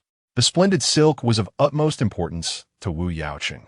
As long as he possessed the formula, even if the Ruifeng silk shop faltered, there would be another opportunity. The steward paused momentarily, then whispered, My lord, will Zhao Shiming not be rescued? Wu Yaocheng replied with a stoic demeanor, I would indeed wish to assist, but as you have seen, I cannot even enter the prison. Zhao Shiming's fate rests solely with him. And what are the matters he knows? Wu Yaocheng scoffed. What status does my Ningyuan Marquis hold? We are not to be besmirched by mere merchants. There is no need for concern. Not only was Wu Yaocheng unconcerned about Zhao Shiming implicating the Ningyuan Marquis, but Chu Dingchi also had no intention of leveraging Zhao Shiming to entangle the Marquis. His sole aim was to sever a significant financial artery of the Ningyuan Marquis, compelling them towards a desperate path. Meanwhile, at Jiayin Palace, Mu Yingyan had intended to venture out for a spring outing today, but was awoken by news from the Jinyui. Miao Shiwei reported, According to the Jinyui, following the instructions of the Chu heir, they have retrieved the ledger and the splendid silk formula from Zhao Shiming's study. They seek your guidance on how to proceed. Sitting before her vanity as maids styled her hair, Mu Yingyan responded calmly, Deliver the ledger to the Western City Military Command, instructing them to extract evidence and seal the Ruifeng silk shop, proceeding with legal action against the Zhao family. As for the splendid silk formula, Mu Yingyan's lips curled into a smile. Let it be made public. Miao Shiwei, taken aback, exclaimed, What? To publicize the splendid silk formula in the capital? Such exquisite fabric should be worn by all. She bowed, acknowledging, Your noble intent, princess. Mu Yingyan closed her eyes, allowing the maids to apply her makeup, Yet her mind involuntarily wandered to memories of her past life, where Chu Dingchi had painted her brows. At that time, their relationship was both distant and intimate. She resented him for compelling her into marriage, yet she did not resist his closeness. In fact, her moments with Chu Dingchi provided her with the sole respite from the pressures of the court, such as the simple act of brow painting. Chu Dingchi, eager to adorn Mu Yingyan's brows. Despite his inexperience, she patiently allowed him to try again and again until he was satisfied. A pang of sadness gripped her heart. She realized that her affection for Chu Dingchi had blossomed far earlier than she had ever imagined. Regrettably, it appears that both she and Chu Dingchi tacitly accept the notion that her lack of affection for him is an established fact, one that even the passage of time has failed to alter. Chapter 59. The misfortunes of the Marquis House Li Huahui did not leave the Ruifeng silk store empty-handed. Although he did not uncover Zhao Shiming's private ledger, he did find a letter penned by Zhao Shiming himself, in which he colluded with several other silk merchants in Xiqing to artificially inflate the prices of fabrics. Dated a month prior, it was relatively recent. By merely investigating the fluctuations in fabric prices from a month ago, he could charge Zhao Shiming with disrupting market stability. However, the severity of such a charge could vary greatly, and it would not suffice to warrant the closure of the Ruifeng silk store. After a night of fruitless effort yielding only a single letter, disappointment washed over Li Huahui. Upon returning to the military command, he learned that the heir of the Ningyuan Marquis had visited, which gave him a headache.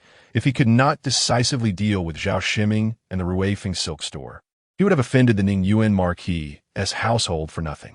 Just as Li Huahui was pondering his predicament, a clerk entered, holding a ledger, with a peculiar expression on his face. "Commander, this ledger was sent by the Jinyui, claiming it belongs to the Ruifeng silk store." Instantly, Li Huahui felt a surge of joy. He had not anticipated that the heir could command the Jinyui. In terms of intelligence gathering, the military command could hardly compare to the prowess of the Jinyui. He instructed, immediately summon personnel to examine the ledger and identify any irregular transactions within. Li Huahui was not adept at auditing accounts. Such tasks were better suited for the clerks who handled official documents. Meanwhile, the eldest son of the Zhao family had nearly turned Zhao Shiming's bedroom and study upside down in his relentless search for the ledger, yet he found nothing. Just as despair began to set in, the steward of the Ningyuan Marquis' household paid him a visit. Upon hearing the conditions proposed by Wu Yaocheng, the eldest son of the Zhao family felt a stir of interest. Could the heir truly make him the manager of the new silk store? The steward replied with a smile, "Your family has been in the silk business for many years. Your experience is unparalleled, and the heir trusts you to manage the silk store." In an instant, the eldest son of the Zhao family cast aside thoughts of rescuing Zhao Shiming and declared, "I know the formula for the splendid silk. I can share it with the heir." Without hesitation, the steward responded, "Please come with me to meet the heir." This time, the eldest son of the Zhao family received exceptional treatment. The steward had brought a carriage from the Marquis' household to collect him, and together they traversed several streets until they arrived at the entrance of the Ningyuan Marquis' residence. Wu Yaocheng awaited him in the main hall. Elated by Wu Yaocheng's regard for him, the eldest son of the Zhao family promptly transcribed the formula for the splendid silk, envisioning a promising future.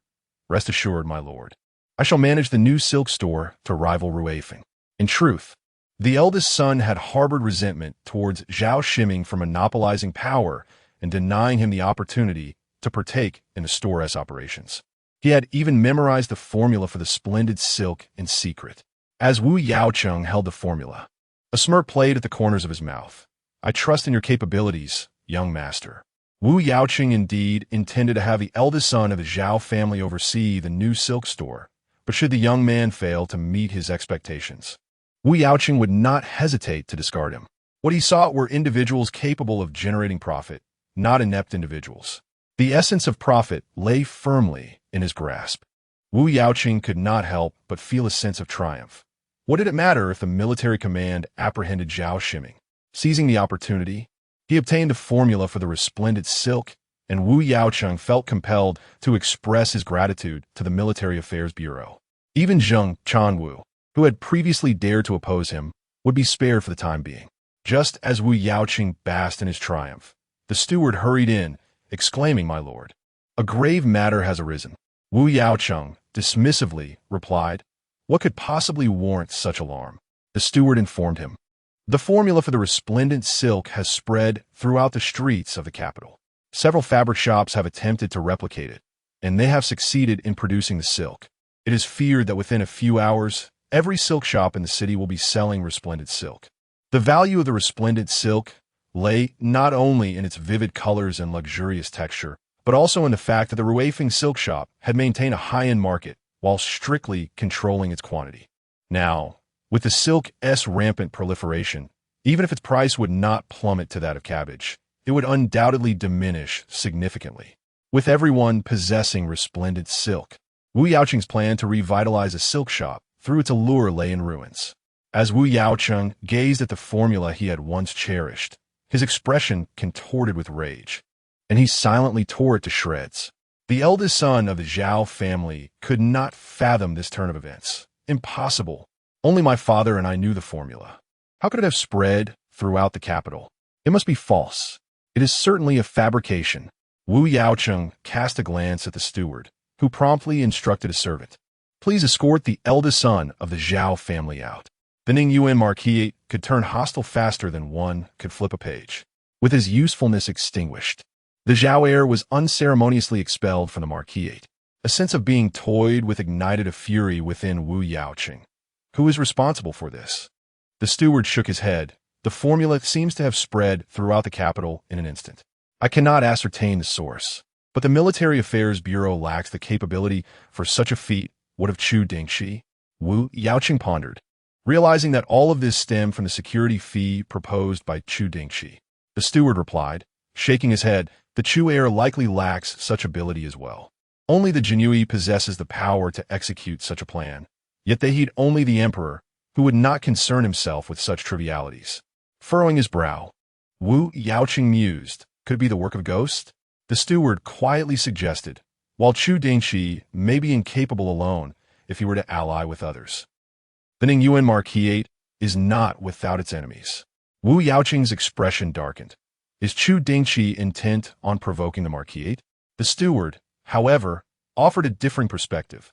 "My lord, it seems that Chu Dingchi is not targeting the Marquis specifically, but rather employing a tactic to intimidate others." Intimidate others? Wu Yaoqing chuckled coldly. The Marquis has unwittingly become the sacrificial chicken. The steward fell silent, bowing his head. Wu Yaoqing's expression fluctuated, ultimately succumbing to a despondent sigh. "Father instructed me not to provoke the Duke of Jinghua's residence. I cannot contend with Chu Dingchi. I accept my fate. However, without the Ruifeng silk shop, the Marquisite's income will dwindle. We must urgently seek new revenue streams." The steward softly remarked, "Do you recall the situation in Jiangnan?" Wu Yaoqing raised his hand to interrupt. "That region is fraught with peril. Our Marquis shall not involve itself." The steward sighed. The power dynamics in the capital are intricate. Every major merchant shop has its backers, making matters quite challenging. Wu Yaoqing rubbed his temples. "Let us first conduct a trial." Just as he grappled with the mounting headache, the citizens of Xiqing gathered around the Ruifeng silk shop, drawn by the spectacle. As the Xiqing military authority officially sealed the establishment and affixed a notice detailing the verdict upon a nearby wall. Once the officials departed, the crowd surged forward to read the proclamation, which stated, "The Ruifeng silk shop has repeatedly employed unscrupulous tactics to suppress its competitors, seizing the opportunity to acquire other silk shops at reduced prices and maliciously competing for resources, leading to the ruin of several merchants and their families. Consequently, the Ruifeng silk shop has been sealed in accordance with the Great Qian Law." The notice did not disclose the fate of Zhao Ximing, as his involvement in a homicide case necessitated that he, along with all pertinent evidence, be transferred to the Shuntian prefecture by the military authority. Even the sealing of the Ruifeng silk shop was executed on behalf of the military authority, with the specifics of the resolution to be determined by the Shuntian prefecture. However, Li Huahui's intention to make an example had been achieved.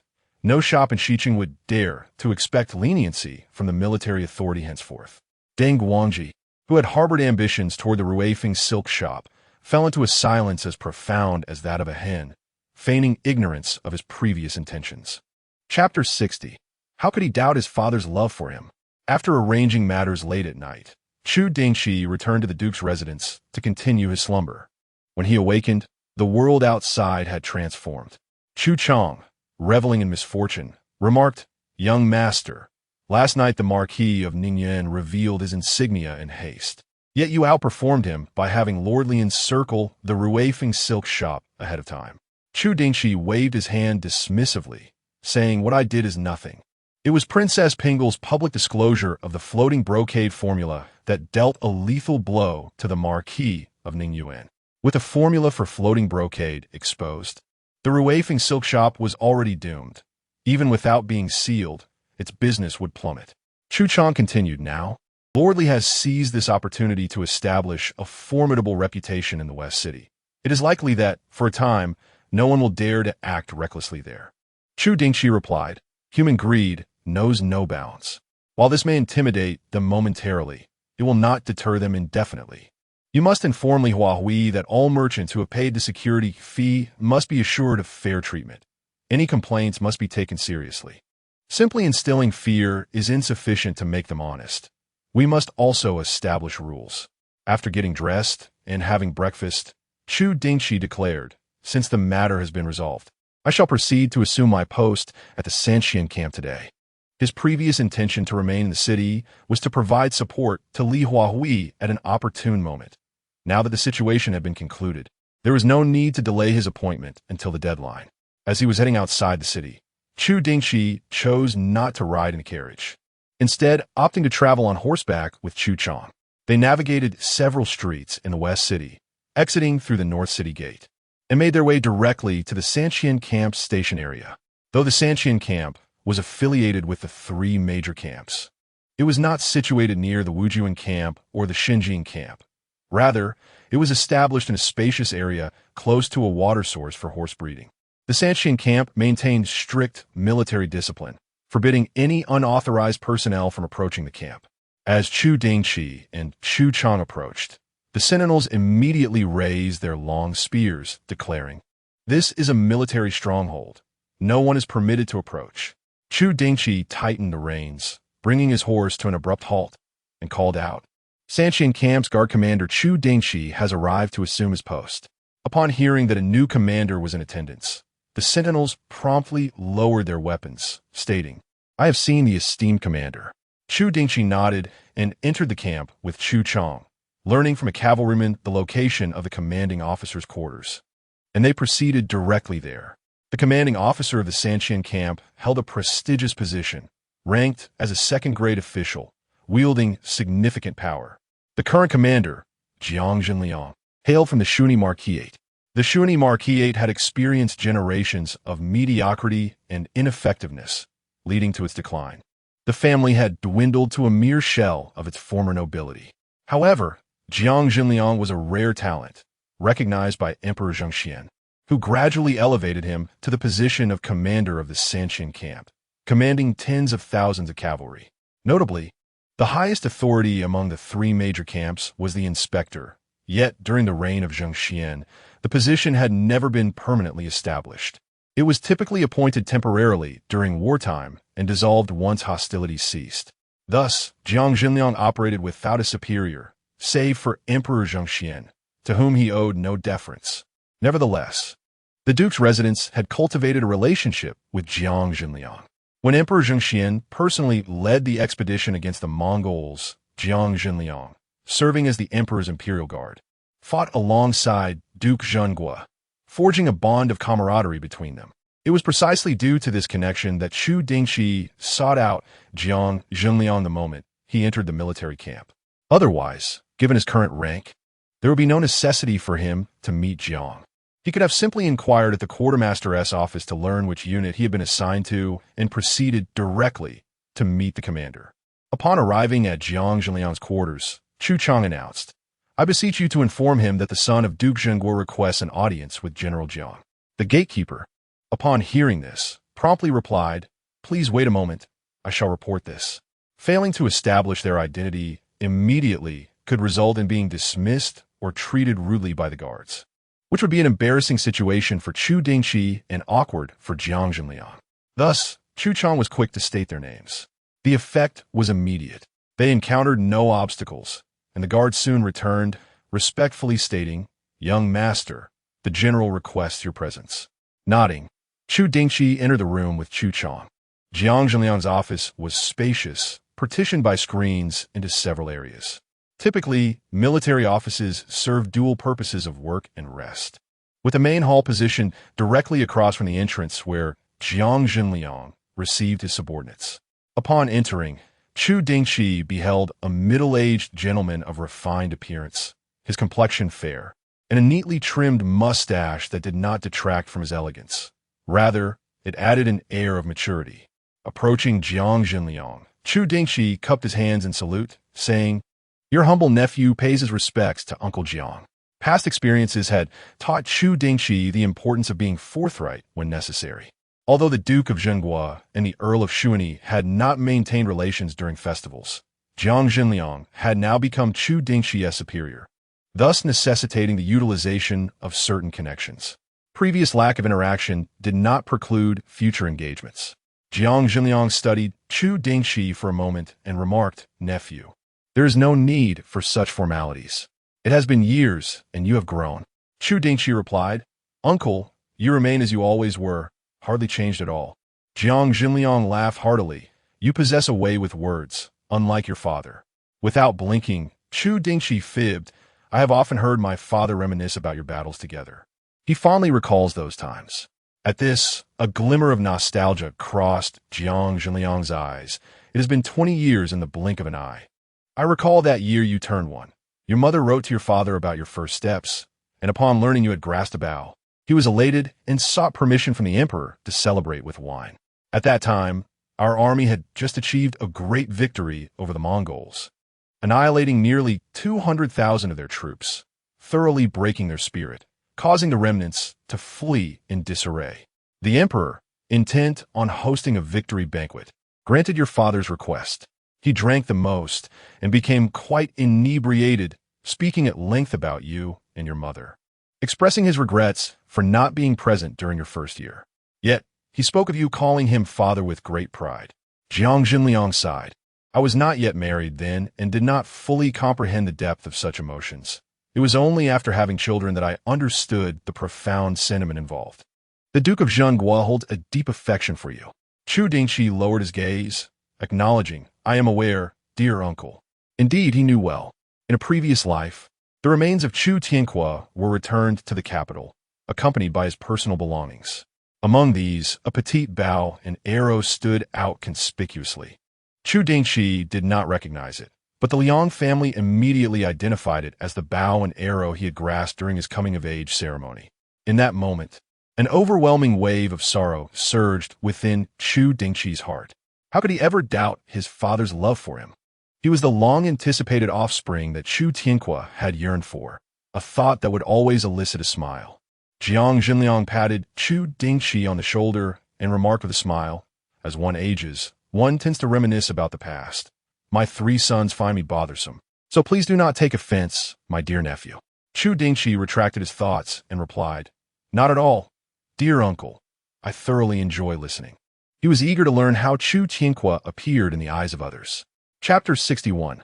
What you know, you understand. Jiang Jinliang and Chu Dingchi engaged in a delightful conversation. One was eager to learn about the grandeur of the Duke of the State's battlefield exploits, while the other relished sharing tales of his youth. Thus, they found an immediate rapport. After an extensive dialogue, Jiang Jinliang suddenly recalled that Chu Dingchi had come to assume his duties, smacking his forehead in realization. "I almost forgot the important matter. Bring him in." As soon as he finished speaking, a personal guard entered the room. Jiang Jinliang instructed, "Summon General Liu." "Yes," the guard responded and promptly departed. Before long, a middle-aged man with a bushy beard and a robust physique appeared in the chamber. Jiang Jinliang introduced, "Dingchi, this is General Liu Tianyan, who once accompanied His Majesty into battle and followed your father's commands. You may address him as uncle." Chu Dingchi clasped his hands in greeting. "Dingchi pays respects to uncle." Having already surmised Chu Dingchi's identity, Lu Tianyun stepped forward and enveloped him in a hearty embrace. "What you calling me uncle for?" "Just call me old Lu." Coughing slightly, Jiang Jinliang shot him a disapproving glance. "Dingchi is still young. Do not lead him astray." Lu Tianyun released Chu Dingchi, his hearty laughter echoing through the room. "Come, I shall introduce you to your soldiers." Without a hint of seeking permission from his superior, he took hold of Chu Dingchi and headed for the door. Chu Dingchi glanced back at Jiang Jinliang. The latter, somewhat exasperated, waved his hand. "Go ahead." It seemed Lu Tianyun's exuberant nature was indeed hard to restrain. As they departed, Lu Tianyun led Chu Dingchi directly to the camp under his command, saying along the way, "Dingchi, once you arrive, you must find a way to impress them. No need to overdo it, just establish your authority. They are simple folk. If you demonstrate greater capability, they will respect you." The officers of the three major camps predominantly hailed from noble families or had passed martial examinations. Yet the lower ranks were composed of elite soldiers selected from various garrisons across the realm. Chu Dingchi nodded. "Thank you for your guidance, uncle." Lu Tianyun patted his shoulder. "I am not a scholar. I do not fancy the intricacies of words, nor do I adhere to the ways of bookish individuals. There is no need for such formality. Your father once instilled fear in many. Do not bring him shame today." Chu Dingchi replied earnestly, "I will not." While he may not match the seasoned soldiers in individual combat prowess, he felt confident in his skills in horsemanship and archery. Before long, they arrived at the training grounds. Lu Tianyun intended to take Chu Dingchi to the stables to select a steed, inquiring, "Choose a horse that appeals to you. For cavalry, the horse is everything." Chu Dingchi replied, "Uncle, I rode here." Not only had he ridden, but he also brought along his trusted bow and arrows, prepared for any potential assessment. Lu Tianyun chuckled. "Perfect, that saves us the trouble of acclimatizing." Subsequently, Chu Dingchi had Chu Chong bring forth their horses, and under the watchful eyes of the onlookers at the training grounds, he showcased his equestrian and archery skills once more.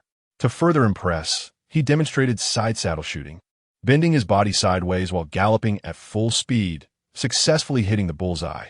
In this manner, not only is exceptional marksmanship required, but the ability to control a horse demands even greater proficiency. Lu Tianyun, witnessing this scene, clapped his hands in approval.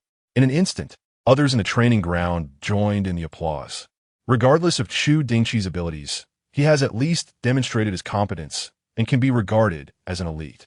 Upon Chu Dingchi's return, Lu Tianyun was accompanied by several officers, to whom he introduced. "Dingchi, this is the guerrilla General Ma Tianjun, and this is..." Each individual held a rank superior to Chu Dingchi, who respectfully greeted them one by one. Lu Tianyun introduced 5 or 6 individuals, but Chu Dingchi notably remembered 2. One was the guerrilla General Ma Tianjun, typically responsible for commanding battles, yet in times of peace he assists the deputy general in managing the camp, serving as the latter's aide. Normally, a deputy general would oversee 2 to 3 guerrilla officers, who possess command authority only during warfare. The presence of Ma Tianjun here indicated his position as Lu Tianyun's trusted confidant, suggesting that Chu Dingchi would inevitably have dealings with him in the future. The other individual of note was Du Si Han Songping, remembered solely because he was Chu Dingchi's immediate superior. Each Du Si oversait a 12 cavalrymen, with 2 guards under their command, each guard managing 500 cavalrymen. Chu Dingchi falls under Han Songping's jurisdiction. Han Songping, a middle-aged man of average height and slightly stout build, bore no semblance of a martial general. His countenance was perpetually cheerful, and his speech was smooth, resembling that of a shrewd merchant. After introducing Chu Dingchi to Ma Tianjun and the others, Lu Tianyun entrusted him to Han Songping, having already provided support. The remainder depended on Chu Dingchi himself. Once the crowd dispersed, Han Songping smiled and said, "Seigneur, allow me to show you your troops." Chu Dingchi replied, "Directoran." "You are too kind. I am now your subordinate, so you may simply call me by my name." The title of Seigneur is best reserved for other occasions, particularly within the military. Han Songping readily acquiesced. "Chu Shoubei, it seems we are fated to meet." Among the 10 guards under General Lu, the positions were originally filled, But last month, several guards took their men into the mountains for hunting in an attempt to improve their rations. Due to their carelessness, they provoked a pack of wolves led by a wolf king. Although we ultimately repelled the wolves, thanks to our numerical advantage, the previous guard lost half a leg in the confrontation and had to retire. In light of this, Han Songping spoke with deeper meaning. Over the past month, several Du Si and even guerrilla officers have recommended candidates for the guard to General Liu, but unexpectedly, General Liu had yet to make a decision, and the Ministry of War has already appointed someone. To our astonishment, it is a top-tier noble scion, which instantly extinguished the ambitions of many who were vying for this position. Chu Dingchi maintained a composed expression. It appears I am fortunate. Han Songping chuckled. This position is rightly yours. Luck plays a significant role in one's fate. Judging by the outcome, Chu Dingchi's fortune is not merely good, it is extraordinary. Chu Dingchi inquired, isn't the provision of rations for the 3,000 troops the responsibility of the court? Why is there a need to hunt in the mountains? Han Songping explained that everyone occasionally grows weary of the camp's fare and yearns for a change in flavor by hunting game. In the past, such endeavors have been quite successful, but last time was rather unfortunate. Not only did they sustain injuries, but they also returned with a trove of unpalatable wolf meat, which was tough and distasteful, leaving the soldiers reluctant to bring it back. Chu Dingchi expressed a keen interest in hunting, inquiring when they might venture into the mountains again. Han Songping replied that their regiment comprised 5,000 cavalry. Although the mountains were vast, the game within was not inexhaustible. Consequently, the commanding general mandated that the regiments take turns hunting, with 5 divisions leading 10 camps each time, occurring once a month. They had only hunted the previous month, so it would be quite a while before their next opportunity arose. Nonetheless, the spoils of the hunt were shared among all the soldiers in the camp, ensuring that they could enjoy wild game on a monthly basis. After speaking, Han Songping remembered Chu Dingchi's status and chuckled, suggesting that Chu, as a garrison commander, might look down upon such fare. Chu Dingchi shook his head, expressing his genuine interest in wild game. Han Songping continued to elaborate on the camp's regulations. The 3 main camps required daily roll calls.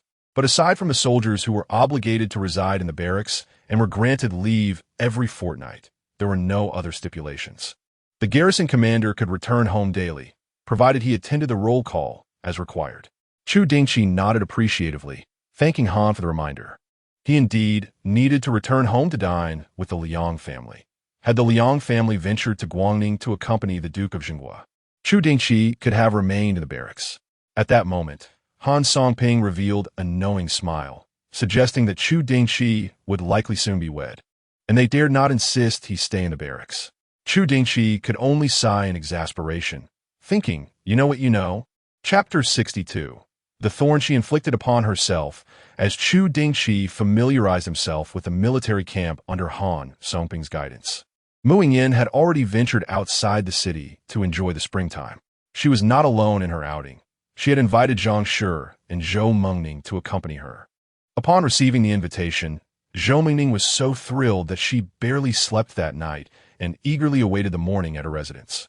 Upon reaching the outskirts of the city, she dashed about like a dog that had been cooped up for too long, exploring every nook and cranny with unrestrained joy, while Mu Yingyan stayed close to Zhang Shi. Zhang Shi broached the topic of the previous night. Did the young master of Chu send someone to find how Tsang late last night? Is Ping Lu aware of this? Mu Yingyan nodded, explaining he was inquiring about the matters concerning the Ruifeng silk workshop. My cousin informed me of it. The Dingbei Marquisate is located in the western city, so it is only natural to have heard of these events. Zhang Shi sighed, reflecting, I have encountered the young master of Chu a few times before. He was but a naive youth then. Now, just a few months into adulthood, he has changed so remarkably. S'apprécie assimile Mu Yingyan remarked. Perhaps he has simply experienced much. She pondered that he was not merely a few months into adulthood, but rather had reached the age of maturity. It would be excessive for him to remain stagnant any longer. Yet, as she considered how Chu Dingchi had turned to focus on his duties only after distancing himself from her, she found herself torn between feeling pleased for his growth and sorrowful for their estrangement. Or perhaps, she mused, she had hindered his development. Zhang Shi concurred thoughtfully.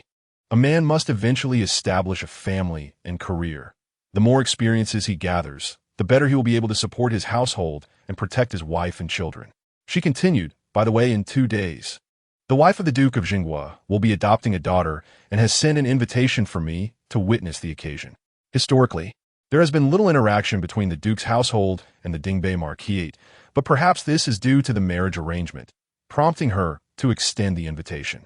Mu Yingyan's eyes flickered with interest. I have heard that it is the daughter of the Ministry of War's official, Zhang Jijia. Zhang Shi expressed her confusion. This is the first I have heard of him.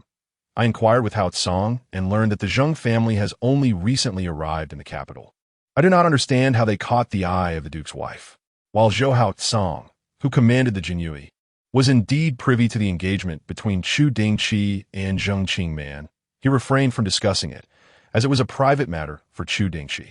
Following the emperor's decree to grant the marriage, it became even less likely that he would mention it to Zhang Shi, leaving her unaware of the situation. The thought of the matter unsettled Mu Yingyan, causing her smile to wane.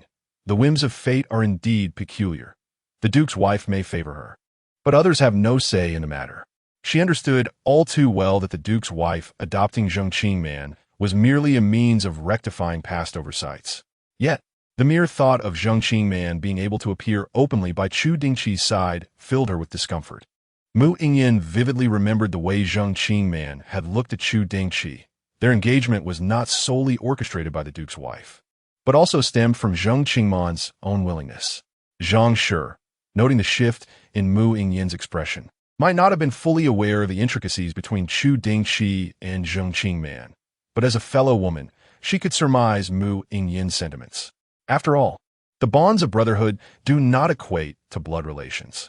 Zhang Shi gently patted Mu Yingyan's hand, smiling. You hold a distinguished position. Do not let unnecessary individuals affect your mood. The heir of the Chu family harbors deep affections for you, and he maintains a virtuous conduct on a daily basis. You ought to trust in his sincerity. Madame Zhang does not wish for Mu Yingyan to harbor any resentment towards the future prince consort before their marriage. Mu Yingyan smiled and said, I shall heed my aunt's advice. From the outset, her concern was not with Zheng Qingman, but rather with Chu Dingchi's genuine intent to betroth himself to another. This is the thorn that pricks at her heart. Yet this very thorn was self-inflicted, leaving her with unvoiced anguish. Unaware of the underlying circumstances, Madame Zhang, wishing to steer the conversation away from such disheartening matters, shifted to Zhou Hao Tsong. I am about to be wed. When will my cousin celebrate his marriage? Upon hearing this, Madame Zhang could not suppress a sigh. Speaking of that vexes me. I have presented him with numerous eligible young ladies, yet he remains indifferent to all of them. I wonder when I shall hold my grandchild? Mu Yingyan replied with a smile. Cousin is indeed a remarkable figure, serving as a deputy commander in the Imperial Guard. He should take his time in choosing. Aunt, do not rush and make a hasty decision. It is essential to find someone who will truly delight him. In her previous life, Zhou Haozong wed 2 years after Mu Yingyan, with his bride chosen by Madame Zhang. Although Mu Yingyan refrained from delving into the affairs of Zhou Haozong's household, she occasionally observed their relationship at court banquets, finding it even more strained than her own with Chu Dingchi. If given the choice, she sincerely wished for Zhou Haozong to select someone of his own liking. Madame Zhang shook her head.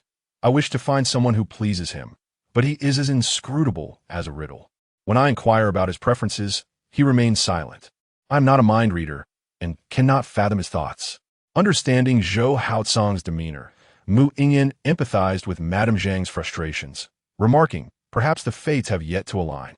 I believe so too. Madame Zhang could only comfort herself with such thoughts. Zhou Mengning, having frolicked for a while, noticed Mu Yingyan engaged in conversation with Madame Zhang and suddenly felt a pang of loneliness. She dashed back to Mu Yingyan, linking her arm. Cousin, come play with me. Mu Yingyan smiled at her. What would you like to do? Zhou Mengning glanced about before pointing towards the distant mountains. Why not have the guards procure some game, and we can roast the meat ourselves? Madame Zhang playfully tapped her forehead. You only think of food. Mu Yingyan pinchit herchek teasink. No wonder I find your face a bit rounder today. Zhou Mengning's eyes widened in disbelief at Mu Yingyan's words. and she protested, "Cousin, I am still as adorable as ever." Mu Yingyan shook her head, seemingly unconvinced by her assertion. Zhou Mengning, feeling dissatisfied, whined. Cousin Mu Yingyan chuckled, "You are even more adorable now." Zhou Mengning's face lit up with a smile. Chapter 63. The date of the grand wedding is set, receiving praise from Mu Yingyan. Zhou Mengning felt a surge of joy, further solidifying her belief that she had not gained weight. She continued to suggest that the guards go hunting in the mountains. It was at this moment that Zhou Mengning realized something. "Where is Cousin Liao, the commander?" Mu Yingyan replied nonchalantly, "Commander Liao has been promoted. I certainly cannot hinder his career." Zhou Mengning looked at her suspiciously. Could it be that Cousin is worried about young Master Chu's misunderstanding and thus deliberately reassigned Commander Liao? The reason being that the new commander is a middle-aged man. Mu Yingyan cast her a sidelong glance. "It seems you no longer wish to enjoy roasted meat." Zhou Mengning muttered under her breath, "You always threaten me, just like my brother." Ignoring her, Mu Yingyan recognized that both Zhou Mengning and Mu Yuanchu were excessively curious. The more she disregarded them, the more they inquired. Unfortunately, Zhou Mengning was restless. Glancing at the horses drinking at the banks of the White Horse River, she asked, "Cousin, is the camp of the 3,000 troops nearby?" Mu Yingyan explained, "Not particularly close. They merely come here to pasture their horses." Zhou Mengning felt a twinge of disappointment. "I thought I might see young Master Chu." Mu Yingyan raised an eyebrow. "You wish to meet him?" Zhou Mengning, hands clasped behind her back, smiled. "Whether I meet him or not is inconsequential, but I believe Cousin certainly wishes to." Unable to contain her laughter, Mu Yingyan tapped her forehead. "You little imp." Zhou Mengning laughed. "Cousin, why did you suddenly decide to marry young Master Chu?" "This has been the most perplexing matter for me," Mu Yingyan casually replied. "It is simply because I have feelings for him." Zhou Mengning exclaimed, "How wonderful!" Mu Yingyan paused. "What do you mean by wonderful?" Zhou Mengning elaborated, "Cousin, you are to marry the one you cherish. That is indeed wonderful." Mu Yingyan questioned, "Do you not fear that I am merely teasing you?" Even Mu Yuanchu held doubts about Mu Yingyan's affections for Chu Dingchi. Zhou Mengning shook her head. Cousin has never jested about whom she holds dear. How could she play with such matters? Mu Yingyan ruffled her hair. "Who would have thought that the one who believes in me the most would be you? This little girl." Zhou Mengning retorted, "I have already come of age. I am no longer a little girl." Soon, she grasped the crux of the matter and asked, "Does young Master Chu not believe you?" Mu Yingyan sighed. "He is the one who believes me the least." Hasn't Cousin told him? He is fixated on the notion that I have ulterior motives for marrying him. He refuses to heed anything I say. Zhou Mengning frowned. How could young Master Chu act this way? To disregard Cousin's sincere feelings. Mu Yingyan pursed her lips. "Do not blame him. This is all a consequence of my own making." Zhou Mengning inquired, "What will you do, Cousin? You are to be wed. Surely, it cannot remain so strained?" Mu Yingyan gazed into the distance, speaking softly. "Thus, I believe we must marry as soon as possible." "Huh, Cousin, did you mean to say that differently?" Zhou Mengning was bewildered. Mu Yingyan smiled without further comment. Just as Mu Yingyan was enjoying a spring outing outside the city, Liang was summoned into the palace by the Empress. Within Fengyi Palace, the ladies paid their respects to Her Majesty the Empress. The Empress personally assisted Liang, saying, "Madam, there is no need for excessive courtesy. In the past, during Her Highness's childhood, it was thanks to the lady's guidance that a grave error was averted." Lady Liang remarked, "The Emperor is concerned for Your Highness, instructing the imperial physician to check your pulse daily. Even without my presence, the physician would undoubtedly have noticed." The Empress shook her head, saying, "It is always better to discover things earlier." She invited Lady Liang to sit down and continued, "Time has flown by, and both the lady and I have grown older. Yingyan and Dingchi have reached the age of marriage. I recall when you brought Dingchi in the palace. Such a small child already understood that I was with child and needed to be well cared for. At that time, I knew Dingchi was considerate, and entrusting Yingyan to him brings both the Emperor and me great peace of mind." Lady Liang reassured, "Rest assured, Your Majesty and Her Highness, the Jingwa Duke's household shall spare no effort for the princess." The Empress replied, shaking her head, "Once Yingyan marries into the Chu family, she becomes their daughter-in-law. Honoring her in-laws is her duty, and we cannot allow you to indulge her." Lady Liang smiled. "The princess has been taught well by the emperor and your highness, exhibiting grace and virtue, handling matters with care. I'm overjoyed to have such a daughter-in-law. I have hardly slept these past few days, and I believe my husband will also be delighted upon hearing this news. The two children are destined for each other, and, as parents, we only wish for their future happiness." After conversing for some time, the Empress shifted the topic to the wedding date. "The Bureau of Astronomical Observations has selected several auspicious days, and the Emperor and I are considering June 6th for their marriage. What do you think, my lady? With April already in its latter days, there is barely over a month until June 6th. Lady Liang hesitated slightly. Is this time frame not a bit too tight? Although the princess's wedding does not require the 6 rites customary for common families, the preparations needed are far more extensive and naturally demand more time. I had previously thought that if they were to marry this year, it would be considered quite swift." The Empress inwardly sighed, as she too believed it was too soon. In her and Emperor Zhengshuan's view, it should be postponed for at least another year or two. However, Mu Yingyan approached the Empress, pleading in a tone almost desperate for the wedding to be arranged soon. Unable to withstand Mu Yingyan's entreaties, the Empress reluctantly agreed, even promising to persuade Emperor Zhengxian. This morning, the Empress broached the subject with Emperor Zhengxian, who was so troubled that he lost his appetite for breakfast. Understanding that Mu Yingyan's decisions were unchangeable, he sought solace in practicing calligraphy in his study, where he remained until now. The hearts of parents everywhere are heavy. What can the Emperor and Empress do? They too must worry for their children. The Empress, lost in thought, reassured, "Do not worry, my lady. All necessities for Yinyan's wedding will be managed by the Imperial Household Department. Ever since she came of age, the Emperor has ordered preparations to be made, and even with only a month, everything will be ready."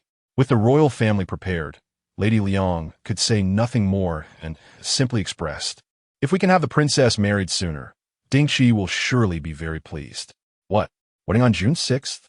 Chu Dingchi had spent the entire day in the military camp and returned to the Zhangguo Duke's residence only by dusk. Upon his arrival, he was taken aback by Lady Liang's news. He felt no joy, only shock and bewilderment. Liang remarked, "The Empress has specifically informed me of this matter today. You should prepare to take on the role of the groom in a month's time." Chu Dingchi found it difficult to accept. The imperial decree for the marriage had only recently arrived. How could it be that they were to wed so soon?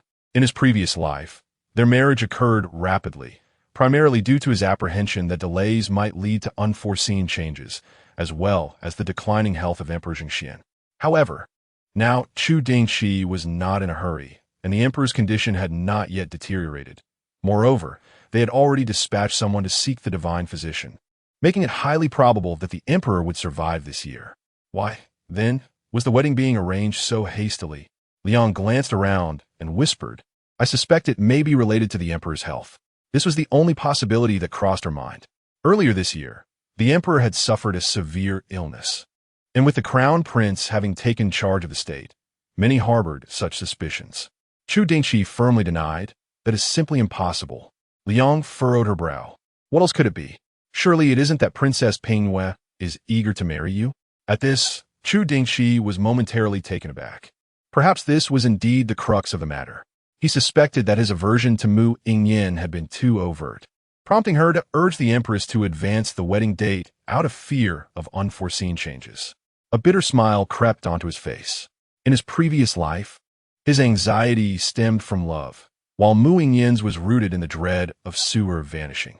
With a peculiar expression, Liang observed Chu Dingchi. "Dingchi, you cannot genuinely believe that, can you? When did my son become so self-absorbed?" Clearing his throat, Chu Dingchi replied, "How could I possibly think that? I simply find myself at a loss for thoughts. So I shall focus on preparing for the wedding."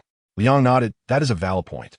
Although most of the wedding arrangements fall under the purview of the Ministry of Internal Affairs, the Duke of Zhangguo's residence cannot remain entirely uninvolved." Chapter 64. Each complains about their brother due to the impending nuptials. Liang became unexpectedly busy, yet she did not neglect to organize the tea ceremony for Zhongqingman. On the day of the ceremony, the ladies who received invitations arrived at the Duke of Zhen's residence, including Zhang, who brought along Zhou Mengning. As Zhou Mengning surveyed the opulent decor of the duke's residence, she whispered, "Mother, I believe this is my first time attending a banquet hosted by the Duke of Zhen." Zhang replied, "It is largely because we have had no prior dealings with the duke's household, and also because the Duchess is not fond of hosting banquets. In her youth, she would attend others' gatherings, but since marrying the heir, she seldom participates in such events." Zhou Mengning found it difficult to comprehend. "Doesn't the Duchess find it dull?" Zhang explained, "She simply does not attend banquets. It does not mean she remains confined within the estate. The Duchess enjoys shopping." Zhou Mengning pondered, she delights in shopping yet shuns banquets. No wonder so few have come today. She took special note, counting only 4 or 5 carriages from noble families outside, a stark contrast to those estates that routinely invite dozens to their gatherings. Zhang observed her. "What do you know? The Duchess's approach is indeed astute.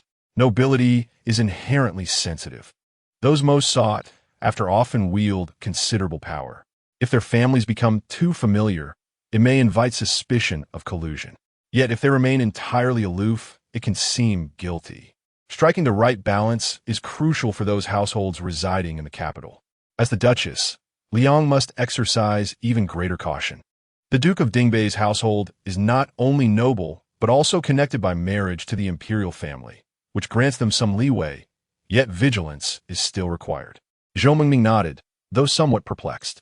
Soon, the guests were led by the servants into the main courtyard, where the tea ceremony would take place in the grand hall. Chu Dingchi did not go to the military camp today, choosing instead to support Zhang Qingman. With only female attendees present, there was no need for him to greet them at the door, leaving him somewhat idle. Zhang Qingman appeared resplendent in a lavish red gown, adorned with a butterfly hairpin, her face subtly enhanced with makeup, making her particularly radiant. "I hear your brother is to be wed in June?" Chu Dingchi noted that. "The date has been set by the palace."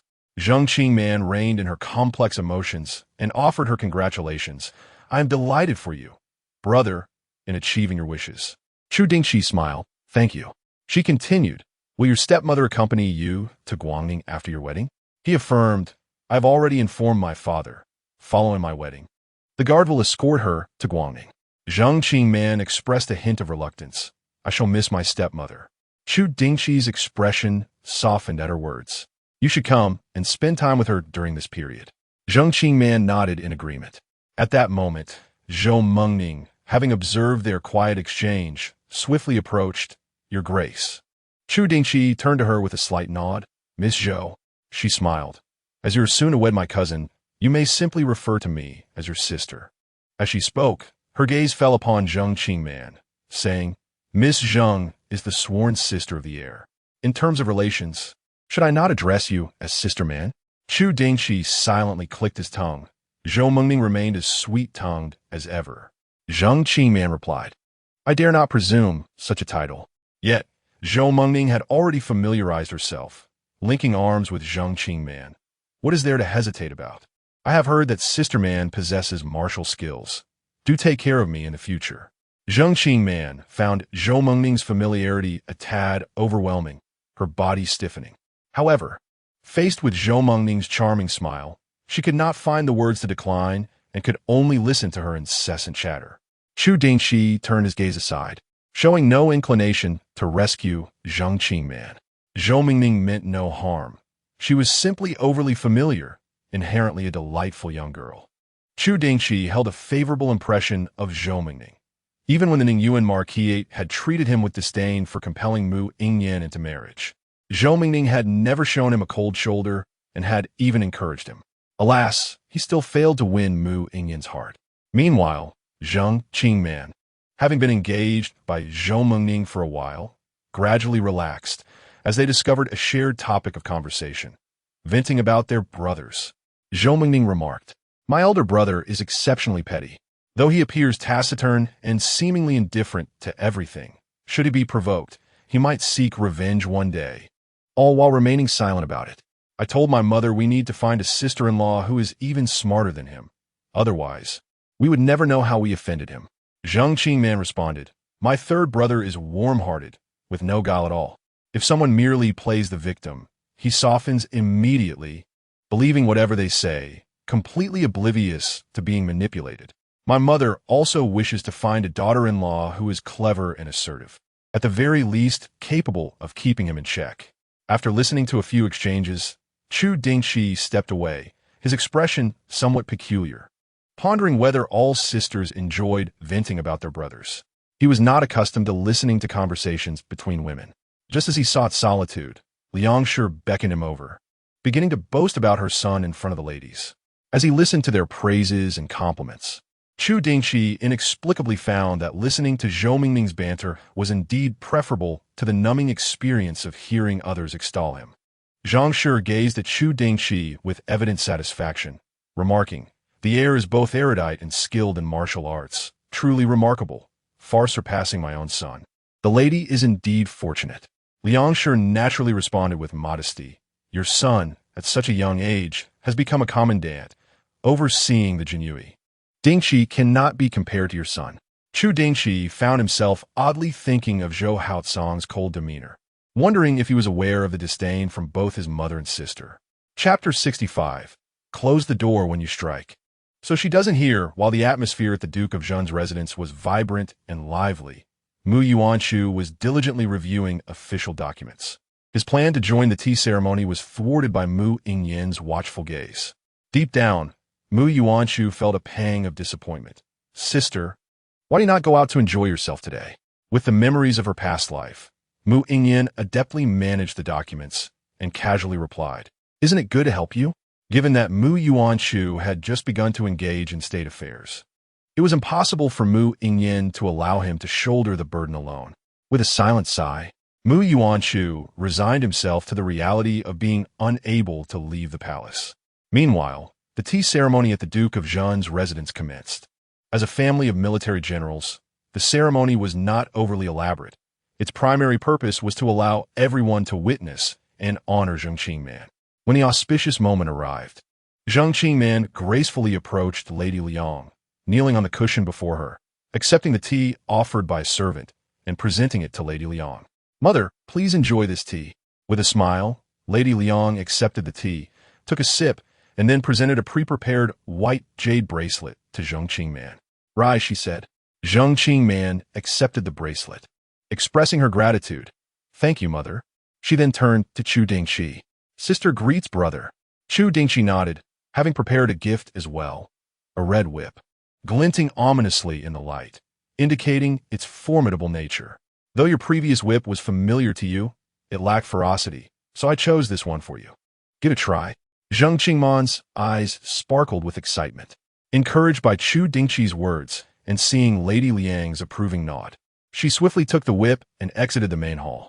In the courtyard, she skillfully executed a series of whip techniques, agile and lethal in execution. Observing the marks left on the ground by the whip, several ladies who had entertained other thoughts couldn't help but grimace. Should their sons take such a daughter-in-law, they might find themselves in grave peril one day. Madame Zhang expressed her admiration, remarking, "No wonder the lady has taken Miss Zheng as her goddaughter. She truly belongs to the Duke of Zhen's household." Lady Liang responded with a smile. "I felt an instant connection upon seeing her." Returning from her display, Zheng Qingman appeared unfazed, her cheeks unflushed and her breath steady, nearly prompting Zhou Mengning to squeal in delight. "You're incredible." "Thank you, brother. I absolutely adore this whip," she replied. The whip previously given to her by Zheng Jijia was aesthetically pleasing, but served more as an ornament than a weapon.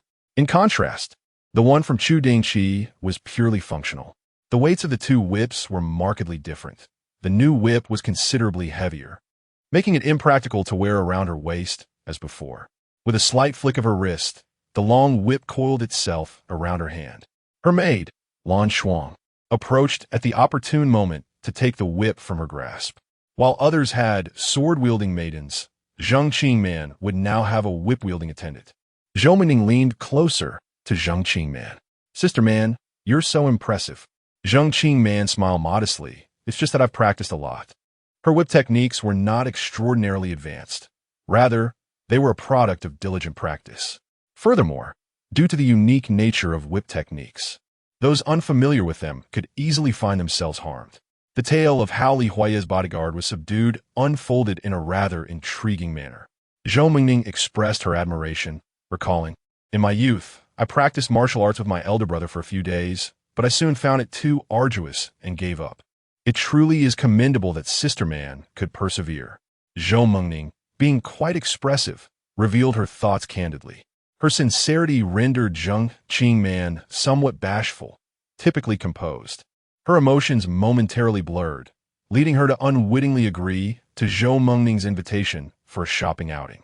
Meanwhile, Chu Dingchi observed from the sidelines, casting a glance at Zhou Mengning, thinking to himself how she remained as endearing as ever, unable to resist her charms. Not even Zheng Qingman could escape her influence. News of the lady of the Duke of State adopting a goddaughter soon spread throughout the capital. Many families eager to associate with the Duke's residence found themselves intrigued.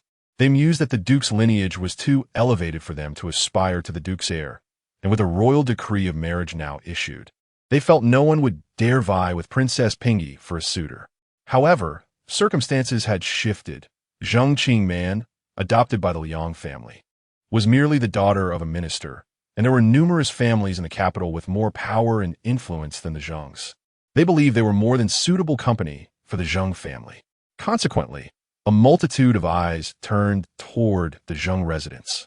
Just as someone contemplated taking the first step, news circulated that during a tea ceremony, Chu Dingchi presented Zheng Qingman with a whip, and she demonstrated an impressive display of whip techniques. Instantly, silence enveloped the crowd. The act of gifting a whip to a woman was peculiar enough, yet even more astonishing was Zheng Qingman's proficiency in its use. One might ponder why a woman would not simply engage in needlework or household management instead of mastering the whip. As word of Zheng Qingman's whip skills spread, tales of her past encounters with Li Huaye also emerged, including how she had disciplined him with the very whip now causing a stir. As the sole victim of Zheng Qingman's whip, Li Huaye became the center of attention. Many sought to glean his insights, only to discover that he remained incarcerated in the military prison due to his harassment of Zheng Qingman. Yet, for the idle yet distinguished young gentleman, this was hardly a concern. They formed a group and ventured to the Western City Military Command, seeking an audience with Commander Li Huahui to visit his brother, Li Huaye. To this, Li Huahui responded nonchalantly, "Feel free to visit." Thus, as the days dragged on in his cell, Li Huaye found his boredom alleviated, especially after Zhou Haoling's release. "Young Master Li, is it true that Miss Zheng's whip skills are remarkable? I heard you were injured in the past. Could you surmise if her whip could be lethal? If, hypothetically speaking, I wish to experience a whipping but not sustain severe injuries, could Miss Zheng accommodate that?" Upon uttering this, the crowd turned their gaze toward the speaker, eyes filled with a peculiar mixture of intrigue and amusement. The individual hastily clarified, "I was merely inquiring, should I ever marry this fierce woman? I certainly wouldn't want to be killed by her." Regrettably, his explanation fell on deaf ears, as the crowd continued to regard him with playful mockery. Meanwhile, Li Huaye was left in a state of bewilderment, utterly perplexed by the unfolding events. After a flurry of explanations from the crowd, Li Huaye's face darkened. He had already endured imprisonment, and yet these people dared to reopen his wounds. "Get lost, all of you. I've forgotten everything." Li Huaye's outburst momentarily silenced the onlookers. But soon someone scoffed, "You should be grateful for the courtesy of being called Young Master Li. Have you truly forgotten your own weight?"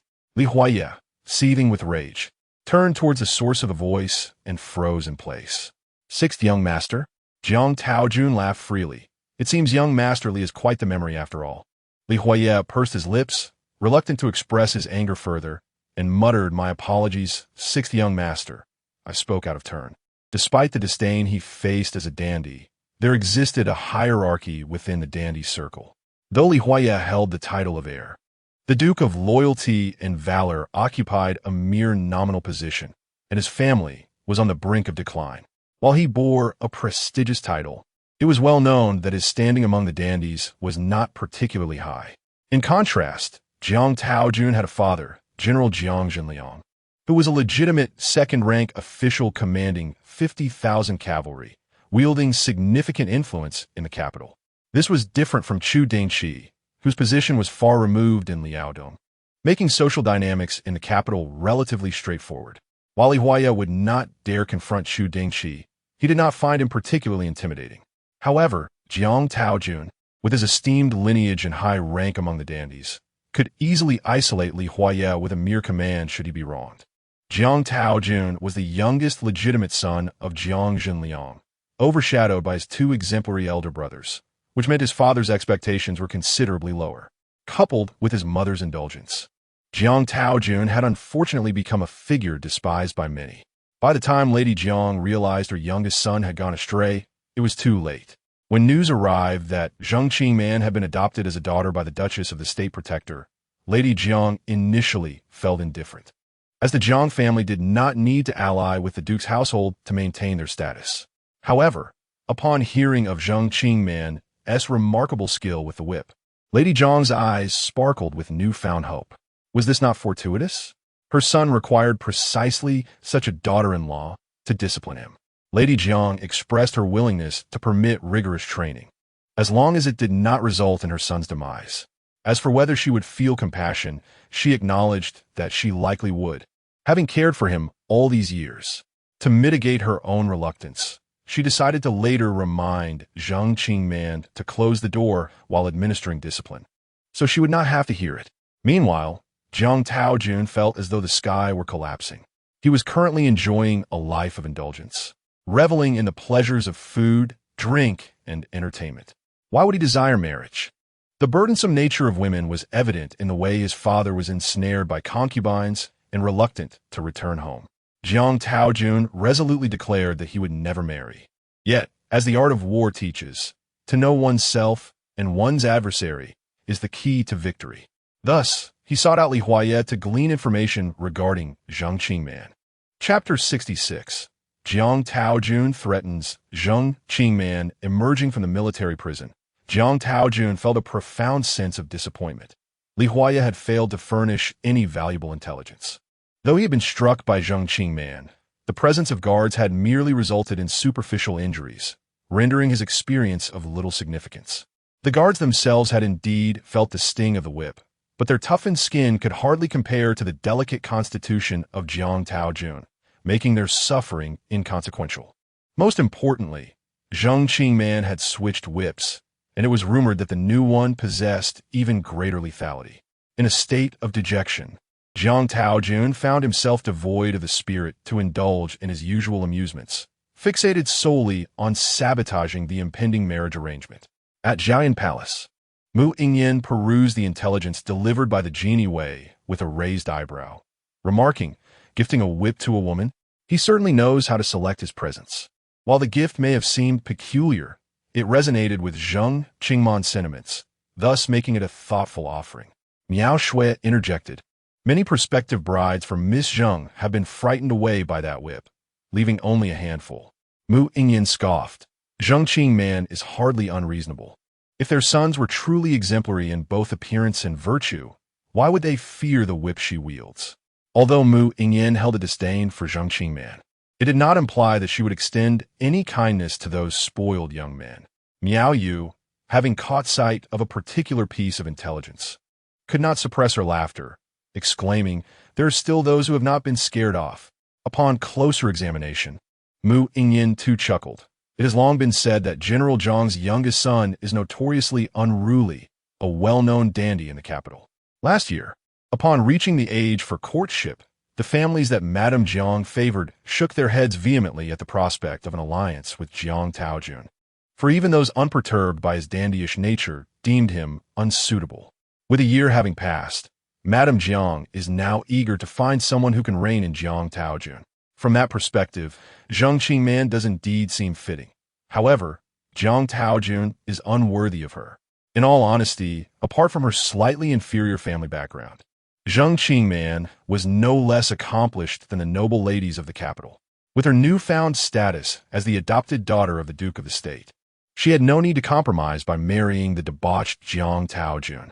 Mu Yingyan continued her assessment. The only commendable trait Jiang Taojun possesses is his ability to maintain personal integrity. Among the dandy crowd, he is somewhat of an anomaly, as he does not indulge in women or frequent brothels. Rather, he delights in revelry and amusement. He has a penchant for experimentation. having once engaged in a fishing contest that saw him spend an entire day at Bama River, ultimately catching nothing but a few exceedingly mundane carp, leading to his defeat and the forfeiture of 100 taels of silver. This incident became a source of mirth throughout the capital. It is often said that a tiger does not produce a dog. In comparison to his two elder brothers, Jiang Taojun could be aptly described as a disappointment. Miao Shui remarked, "Young Master Jiang has long asserted that women are akin to tigers, and whoever marries one is doomed. He likely has no desire to wed Miss Zhang." Miao Yu grinned. Madame Zhang's attempt to matchmake the pair may well prove futile. Unbothered by the affair, Mu Yingyan issued a directive. The emperor and empress have set the wedding date for the 6th day of the 6th month. During this period, you must frequently visit the Ministry of Internal Affairs to ensure no mistakes are made, and also the princess's residence. Any necessary repairs must be undertaken promptly. Miao Shui responded dutifully, "Yes, Your Highness." At this moment, Chu Dingchi sat before Jiang Zhenliang, utterly bewildered. His uncle wished to betroth his younger sister to the 6th young master. Jiang Zhenliang's face flushed, and he cleared his throat, saying, "Dingchi, I am aware that Xiao Lu is rather unruly and may not befit a good match. Yet, both her mother and I can assure you that once your sister marries into the Jiang family, we shall take no responsibility for how she chooses to discipline him." He added, with a hint of levity, "as long as she does not resort to lethal measures."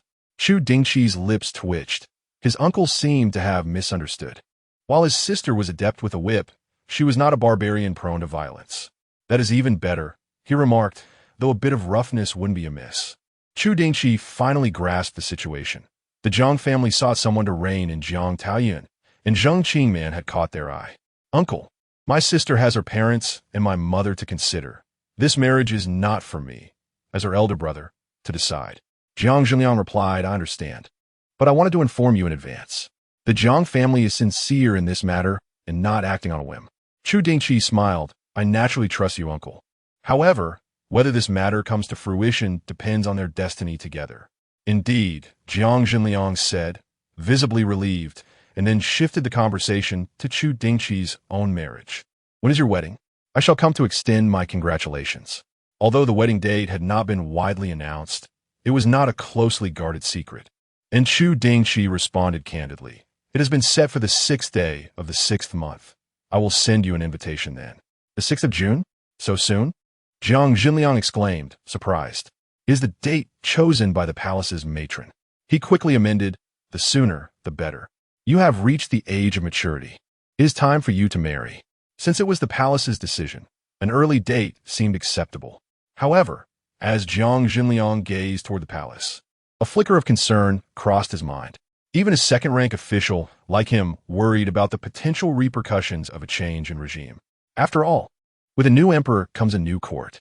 The current crown prince, being the sole son of Emperor Zhengxian, faced no rivals for pressure, which could lead to reckless behavior. Recalling the recent demotion of an official for falling out of favor with the crown prince, Jiang Zhenliang felt it prudent to prepare for the future. And before him sat an excellent candidate in Chu Dingchi. Initially compelled by his wife to discuss a potential union with Chu Dingchi, Jiang Zhenliang now found himself increasingly invested in the matter. With a broader smile, Jiang Zhenliang inquired about Chu Dingchi's experiences in the military. "The camp is filled with rough men. Did you fare well yesterday when you took command of the cavalry?" Chu Dingchi replied, "Uncle Lu has been very supportive, and with Han Ducey backing me, the men have been quite compliant. As for the future, I'm confident I will lead them well." "That is the spirit," Jiang Zhenliang praised. He then engaged Chu Dingchi in a lengthy discussion on military leadership before finally allowing him to depart. Once Chu Dingchi had left, Jiang Zhenliang summoned his guards and instructed, "Go inform Xiao Lu to behave himself. If he jeopardizes the engagement with the Zheng family, I shall break his legs." Understood. As the warning was about to be issued, Jiang Taojun had already positioned himself before Zheng Qingman. He scrutinized her appearance, contemplating her beauty, yet dismissing it as inconsequential. The esteemed young Master Jiang would never be swayed by feminine allure. "You are the adopted daughter of the Duchess of the State?" Jiang Taojun elevated his chin, gazing down upon Zheng Qingman with a look of disdain.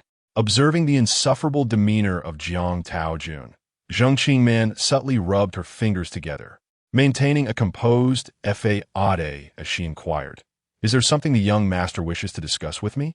Jiang Taojun scoffed coldly, declaring, "I could never marry a fierce woman like you. Remember my words." Zheng Qingman chuckled lightly. "How fortunate, for I have no intention of marrying you either." In recent days, numerous suitors had approached the Zheng residence, and Zheng Qingman paid little heed to Jiang Taojuan's identity, as she had little interest in this seemingly dim-witted individual. Jiang Taojun was taken aback. "Do you even know who I am?" Zheng Qingman shook her head. "I do not. I am Jiang Zhenliang's son," he proclaimed. "So, he is young Master Jiang." Zheng Qingman expressed her surprise, though her demeanor remained unruffled. This left Jiang Taojun feeling unsettled, torn between the urge to engage her further and the realization that it was beneath him, as the legitimate heir of the Jiang family, to argue with a woman. Ultimately, he resorted to one last admonition. "Remember your words. Do not accept any proposals from the Jiang family." And with that, he departed. Lan Shuang observed Jiang Taojuan's retreating figure, her brow furrowed in confusion. "Miss, who is that young master?" she asked, unaware of Jiang Zhenliang's significance. Zheng Qingman, however, was familiar with Jiang Zhenliang but regarded him as inconsequential, replying casually, "An irrelevant person." "Come, we mustn't keep Mengning waiting." She had ventured out today to honor an appointment with Zhou Mengning. Chapter 67. Preparing wedding gifts for the one who captivates the heart. Jiang Taojun, having delivered harsh words to Zheng Qingman, returned home in high spirits. Upon entering the door, he was met by the personal guard of Jiang Zhenliang, who awaited his arrival. "Sixth young master, the general wishes to convey a message. He places great importance on the alliance with the Zheng family and advises you to behave yourself during this period. Should you jeopardize this engagement, you will bear the consequences." Jiang Taojuan's expression stiffened. And what would those consequences entail? The vivid memory of his earlier bravado lingered in his mind. The guard replied, "The general may break your legs." With that, he returned to report back to Jiang Zhenliang. Jiang Taojun turned to the servant beside him. "Is it still possible for me to flee? Where'd you run to?" At that moment, Jiang Foreign approached and overheard the conversation, her brow furrowing in concern. Jiang Taojun chuckled awkwardly. "It's nothing, just a jest," having grown accustomed to her son's antics. Jiang Foreign warned, "Your father's words are my own. You must behave yourself and refrain from associating with unsavory characters. Focus on your studies at home. I have inquired and discovered that Miss Zheng is an exceptional person. Marrying you would be a disservice to her." Without thinking, Jiang Taojun blurted, "Then don't let her marry." Jiang Foreign shot him a glare. "Your two elder brother's sons are already running about, and yet you remain unmarried. Do you find that acceptable?" Jiang Taojun pouted. "I find it quite satisfactory." Silence. Jiang Foreign took a deep breath, feeling that further conversation would be futile. "From this day forth, you are under house arrest. You shall not leave the estate without my command." "Mother." Jiang Taojun, accustomed to a life of leisure, could hardly endure the thought of confinement. However, Jiang Foreign remained unyielding, issuing her command before turning away, leaving Jiang Taojun in despair. His attendant tried to console him. "Do not fret, young master. Once Madame is rejected at the Zheng residence, you shall regain your freedom." Jiang Taojuan's spirits lifted immediately, but a wave of worry soon followed. "What if the Zheng family is merely coveting wealth and wishes to align with me?" The attendant reassured him, "But Miss Zheng has already consented to you, has she not? Even if her parents desire an alliance with your family, Miss Zheng has the support of the Duchess of the State, so she can surely make her own choices." "Indeed." Jiang Taojun relaxed completely. "Then I shall await my mother's proposal at the Zheng residence." Meanwhile, Zhou Mengning, having learned that Zheng Qingman had been intercepted by Jiang Taojun, scoffed, "Jiang Taojun is nothing but a fool, strutting about with arrogance, oblivious to the world around him. He is either dining and drinking with others or competing in trivial pursuits, acting like a naive simpleton." Zheng Qingman reflected on Jiang Taojuan's demeanor and nodded in agreement. "He is indeed rather foolish." Zhou Mengning continued, "Sister man, you must not marry him. Doing so would ruin your life." Zheng Qingman replied with a smile, "That will not happen." Having recently faced disappointment from Chu Dingchi, she would not so easily entertain the notion of another engagement. Zhou Mengning pressed further. Surely your parents would not consent to this?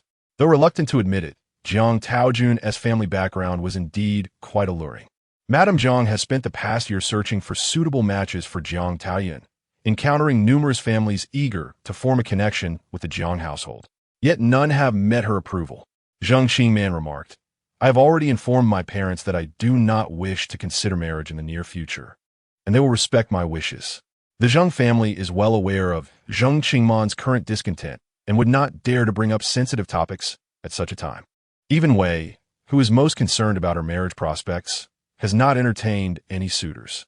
Zhang Qingman pondered for a moment and then smiled. What my parents are most eager to resolve is my third brother's marriage. With so many suitors visiting recently, Wei has suddenly realized that Zhang Changwu remains unmarried. It would be rather unseemly for his sister to marry while he remains single. Consequently, Wei has been actively attending gatherings in search of a suitable young lady for Zhang Changwu. Zhou Mengning recalled Zhang Qingman's jest. Isn't that the third brother you mentioned who isn't particularly bright? As she strolled through the streets and spotted Zhang Qingman, she intended to greet her, only to be startled by the imposing figure of Zhang Changwu approaching. Sister, is this how you tarnish my reputation? He exclaimed with a mix of amusement and irritation. Zhou Mengning, taken aback by the sudden appearance of the tall young man, instinctively took a few steps back. Zhang Qingman, somewhat exasperated, said, Third brother, you frightened her. Zhang Changwu immediately lost his inclination to reprimand her and scratched his head apologetically. My apologies. I was thoughtless. Although Zhou Mengning was lively, she was still bound by decorum in the presence of an unfamiliar gentleman. Since Zhang Changwu's arrival, she had lowered her gaze and stood quietly, appearing quite the demure lady at first glance. Zhang Qingman waved her hand dismissively. Third brother, please continue with your business and spare us your gloom. Seeing that Zhou Mengning seemed startled by his presence, Zhang Changwu felt a twinge of embarrassment and, after cautioning Zhang Qingman to be careful, continued his patrol. Once Zhang Changwu had distanced himself, Zhou Mengning resumed her cheerful demeanor. He really doesn't seem very bright. But isn't your third brother a deputy commander? Why is he out patrolling? Zhang Qingman sighed. He enjoys helping others seek justice. What might seem like a tedious task to most, Zhang Changwu approached with enthusiasm each day. Zhou Mengning chuckled. I recall you mentioning his warm-hearted nature. You were certainly correct. Zhang Qingman then inquired, but enough about my brother. What did you summon me out for today? Zhou Mengning replied, just for some fun. My mother was uneasy about me going out alone, but she allowed me to leave when she learned I was meeting you. By the way, my cousin is marrying young Master Chu on the 6th of June. We should visit Tianbao Pavilion, as I need to prepare a gift for her. Zhang Qingman paused momentarily and softly said, Perfect timing. I should prepare as well. What a peculiar situation this was. Not only had her beloved transformed into a brother figure, but she also had to prepare a gift for him. It felt quite surreal. Zhou Mengning linked arms with her. Let's be off. Chapter 68. I see you cannot escape for long since taking office in the 3000 camp. Chu Dingchi's life has become quite regimented. Each day, he rises early with his cavalry subordinates to attend roll call, engaging in tactical training with them. He enjoys a half-month break, while those on guard duty have a bit more freedom, merely needing to request leave from the commanding officer if necessary. Furthermore, each month, 2 battalions under the same commanding officer are required to conduct military drills, and every 6 months, battalions under the same deputy general must do the same. The entire camp participates in a grand military exercise annually, which draws everyone from the general to the lowest-ranking soldiers. Those who excel during these exercises may catch the attention of the higher-ranking generals, paving the way for a promising future. Undan Songping. The T-shaped battalion led by Chu Dingchi ranks first, while it is fourth under Lu Tianyun. Lu Tianyun, as a deputy general, commands 10 battalions, and the T-shaped battalion is considered above average. Overall, it ranks as moderate, not particularly outstanding, yet not poor either. This is quite normal, as the true elite units are with Jiang Zhenliang and his 2 deputy generals, along with the personal guards of various deputy generals. For the T-shaped battalion to achieve a mid-level ranking is commendable, and Chu Dingchi is pleased that Lu Tianyin has not assigned him a subpar battalion. On this particular day, as Chu Dingchi led the T-shaped battalion out to graze the horses, he encountered a group approaching, led by the chief eunuch Dongzi, who is closely associated with Mu Yingyan and destined to become the Eastern Grand Eunuch. Dongzi halted before Chu Dingchi, holding a royal edict, and proclaimed, "The garrison commander of the 3,000 camp, Chu Dingchi, is to receive the edict." Without hesitation, Chu Dingchi knelt on one knee and responded, "This humble servant accepts the edict."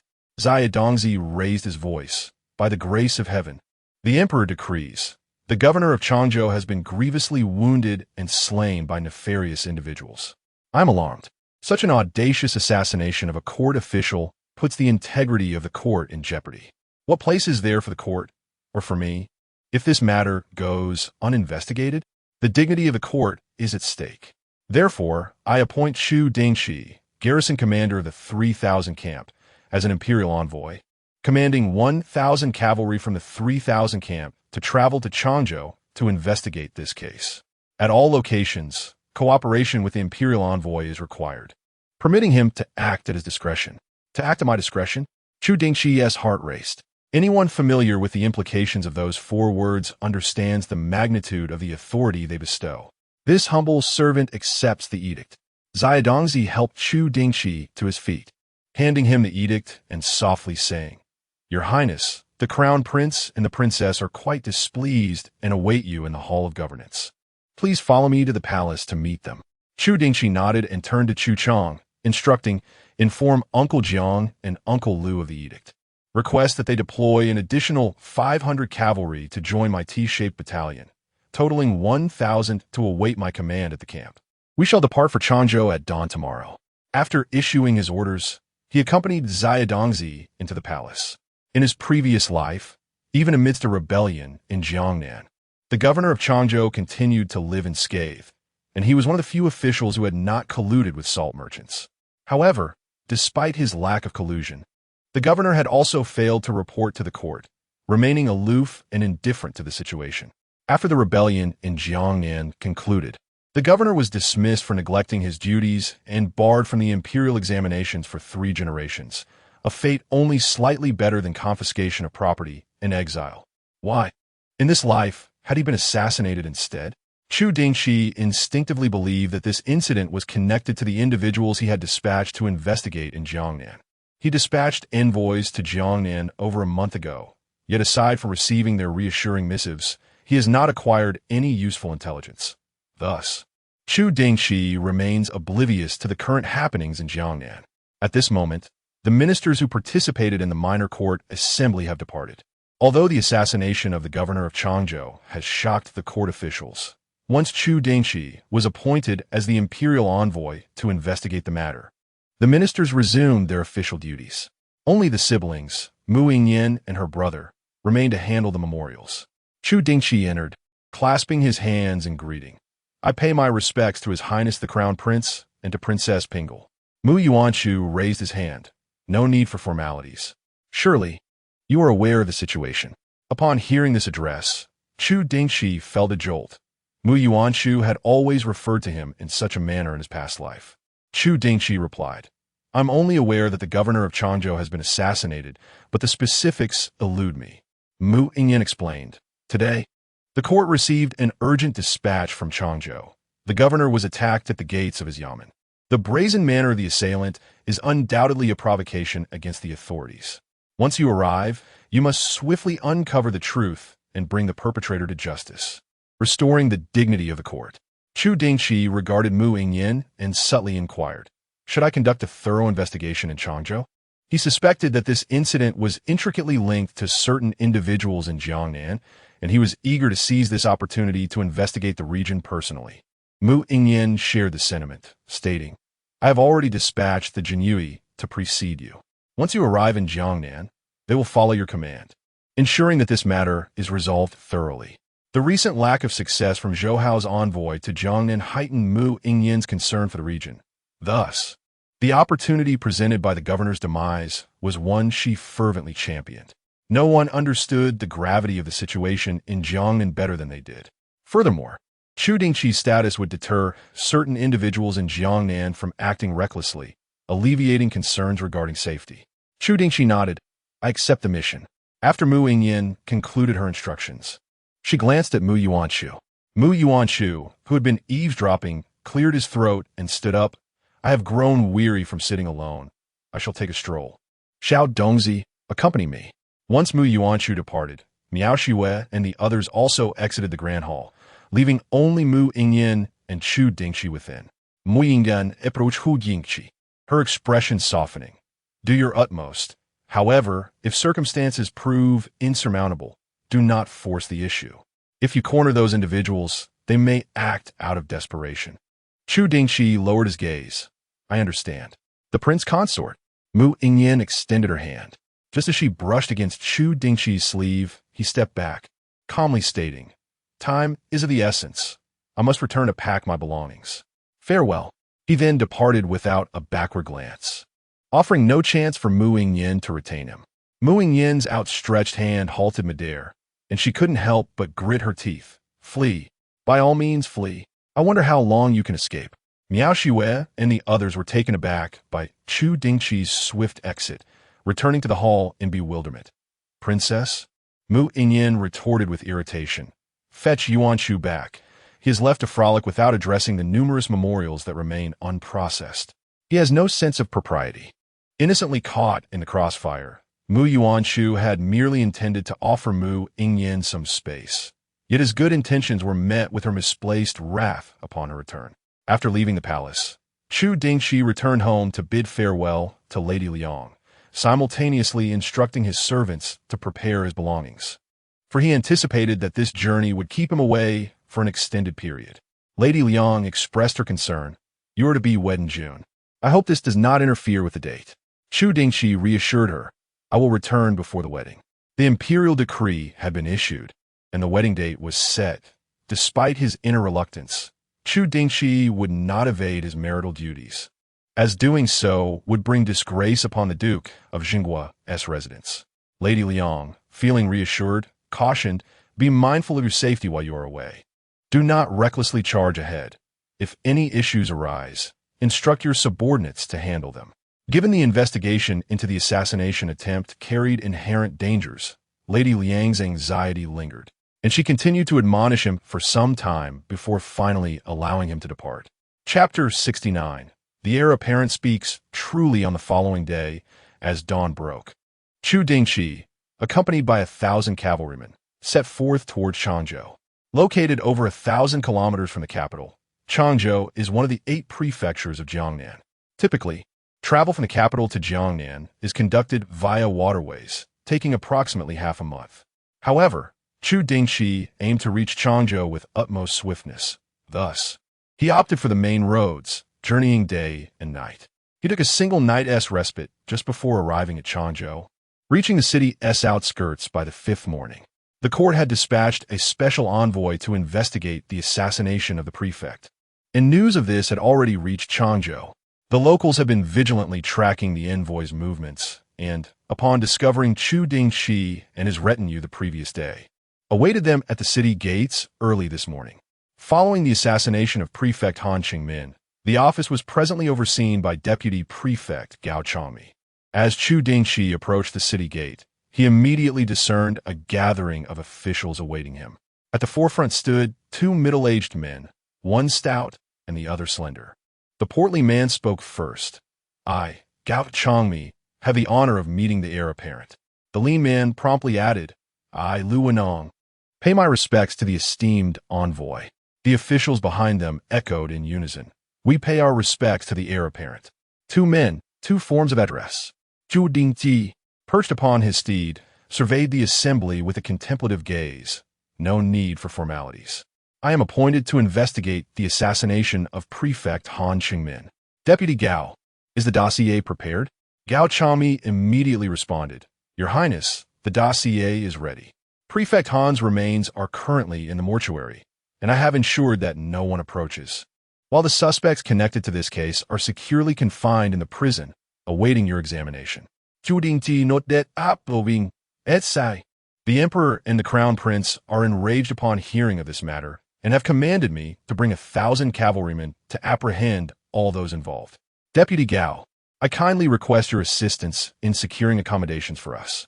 Gao Changmi quickly replied, Mr. Zhou Cheng, a local benefactor known for his charitable nature and adherence to the law, has willingly offered the Hongmei Garden for your use upon learning of your arrival. Raising an eyebrow, Chu Dingchi inquired, Zhou Cheng? One of the 4 major salt merchants of Changzhou? Indeed, Mr. Zhou had amassed his fortune through the salt trade. Chu Dingchi let out a cold snort. Even before his investigation commenced, assistance had already been proffered. He remarked, for this investigation into Prefect Han's assassination, all processes must remain strictly confidential. While I shall graciously accept Mr. Zhou's offer for accommodation at Hongmei Garden, I must insist that not a single servant remains on the premises. Gao Changmi was taken aback by these instructions. Your Highness, do you not require assistance from servants for such a large retinue? Unnecessary. We are not here for leisure. What about the chef? Gao Changmi queried. Chu Dingchi replied, I have other arrangements. Though a shadow flickered in Gao Changmi's eyes, he acquiesced. I shall inform Mr. Zhou to clear the Hongmei Garden at once. Once the arrangements were made, Chu Dingchi turned to Lu Wenong. Minister Lu, having arrived before me, you must have made some observations. Please share them with me shortly. Lu Wenong clasped his hands respectfully, indeed. The Daqian dynasty established 3 departments to oversee local military and political affairs. The Bureau of Governance managed administrative matters, with local administrative offices under its jurisdiction. The Military Command Department was responsible for military operations, with local garrisons subject to its orders. The Department of Inspection oversaw judicial and supervisory matters. Lu Wenong served as the chief officer of the Inspection Department in Changzhou, and following the assassination of the governor, he was compelled to investigate the situation for reporting to higher authorities. The Inspection Department monitored various prefectures and counties without extensive interaction with local officials, and they were known as the wind and law officials, typically not remaining in one place for long, thus minimizing potential conflicts of interest with local governance. For the time being, Lu Wenong appeared to be more reliable than the officials of Changzhou. Under the watchful eyes of the common folk, Chu Dingchi entered the city with 1,000 cavalry, first heading to the governor's office to examine the records. Upon entering the office, 3,000 cavalry swiftly secured the front and back entrances while taking control of all crucial pathways within, ensuring that from this day forth, the entire governor's office was under Chu Dingchi's command. Gao Changmi and others, taken aback by Chu Dingchi's rapid actions, exchanged uneasy glances. Your Highness, what is the meaning of this? Chu Dingchi replied calmly, from this day forth, I shall take charge of the governor's office. Lord Gao, you and your fellow officials will reside here. Without my orders, you are not to leave. At these words, a clamor erupted among those present, with many officials voicing their objections. Gao Changmi, visibly troubled, remarked, Your Highness, as you can see, we all have families at home. If we do not return for an extended period, our loved ones may become anxious, and should they act in haste, it could create complications for you. Chu Dingchi responded flatly, Do you think I am here to negotiate with you? His gaze swept over the crowd. I will post a notice at the entrance, clarifying that your presence here is to facilitate a thorough investigation. If anyone seeks to exploit this situation, there are ample cells available. I would not hesitate to restore order in Changzhou. Observing the stiff expressions of the officials, Chu Dingchi continued, I trust that the families of officials will not behave like foolish commoners, correct? Indeed, Your Highness speaks the truth. Realizing the situation was beyond their control and under the looming threat of the soldiers' gleaming weapons and armor, the officials had no choice but to acquiesce to his decision. After all, resistance was futile. Gao Changmi, with a stiff expression, said, Your Highness, several gentlemen from the Zhou family have arranged a banquet for you at Tiantianji tonight. What do you suggest? Chu Dingchi unhesitatingly refused. I will not attend. I have stated that we are not here for leisure. I will not participate in any feasts unrelated to the investigation, so do not bother me with such matters. Gao Changmi, not surprised, replied, I shall inform the Zhou family of your refusal. Chu Dingchi glanced at him, saying, There is no need to trouble Lord Gao. I will personally send someone to decline. Gao Changmi felt a sense of numbness. Chu Dingchi had barely begun to assert control over the office, yet he was already taking precautions against him. He instructed Gao Changmi to arrange accommodations for those detained in the office. The space was limited, with several individuals forced to share a room. As the office housed more than just them, it was likely that none of these individuals had ever endured such indignities in their lives. Many harbor silent contempt for Chu Dingchi. Yet, he remains indifferent. In his previous life, the entirety of Jiangnan lay in ruin, with various prefectures colluding with salt merchants, allowing them to perpetrate wrongdoing for personal gain. Among these individuals, there may exist those of integrity, but if none chose to expose the corruption during such times, their purity is rendered questionable. For the moment, Chu Dingchi has commandeered the office of Prefect Han Qingmin, not to peruse the case files, but to confer with Lu Wenong. "My lord Lu, is there something you wish to convey to this official?" Lu Wenong replied earnestly, "Your Excellency, the assassination of Prefect Han is of grave consequence. The mastermind behind it likely wields considerable power within Changzhou." Chapter 70. The one hidden in the shadows in response to Lu Wenong's astonishing remarks. Chu Dingchi expressed no surprise and inquired, "Why does Lord Lu say this?" Lu Wenong replied, "On the day of Governor Han's demise, I arrived in Changzhou City and conducted a thorough investigation of the entire incident. Prior to the assassination, Governor Han was engaged in official duties at the Yamen and only departed at the hour of view. Shortly thereafter, he was attacked right outside the Yamen, along with the two bearers of his sedan chair. I have inquired with the officials at the Yamen, and it is customary for Governor Han to adhere to a strict schedule since his appointment. Thus, it would not have been particularly difficult for the assassin to strike at the moment of his departure. However, what transpired afterward was quite irregular. At the time of Governor Han's assassination, the guards who were supposed to be on duty were inexplicably absent, and the streets outside the Yamen were deserted. This was due to a recent massacre in the city, the perpetrator of which remained at large, causing the citizens to return home early and refrain from lingering outdoors. Consequently, Governor Han, who had just been attacked but had not yet succumbed, missed the optimal opportunity for medical attention, leading to his demise from excessive blood loss. As clearly indicated in the coroner's report, I spoke with the guards who were absent on that day, and they explained that the Yamen had received intelligence regarding the previous massacre, prompting the chief constable to summon all personnel for task assignments aimed at apprehending the culprit. It was these officers, responding to their assignments, who discovered the bodies of Governor Han and the two sedan bearers upon exiting the Yamen. I have verified this matter.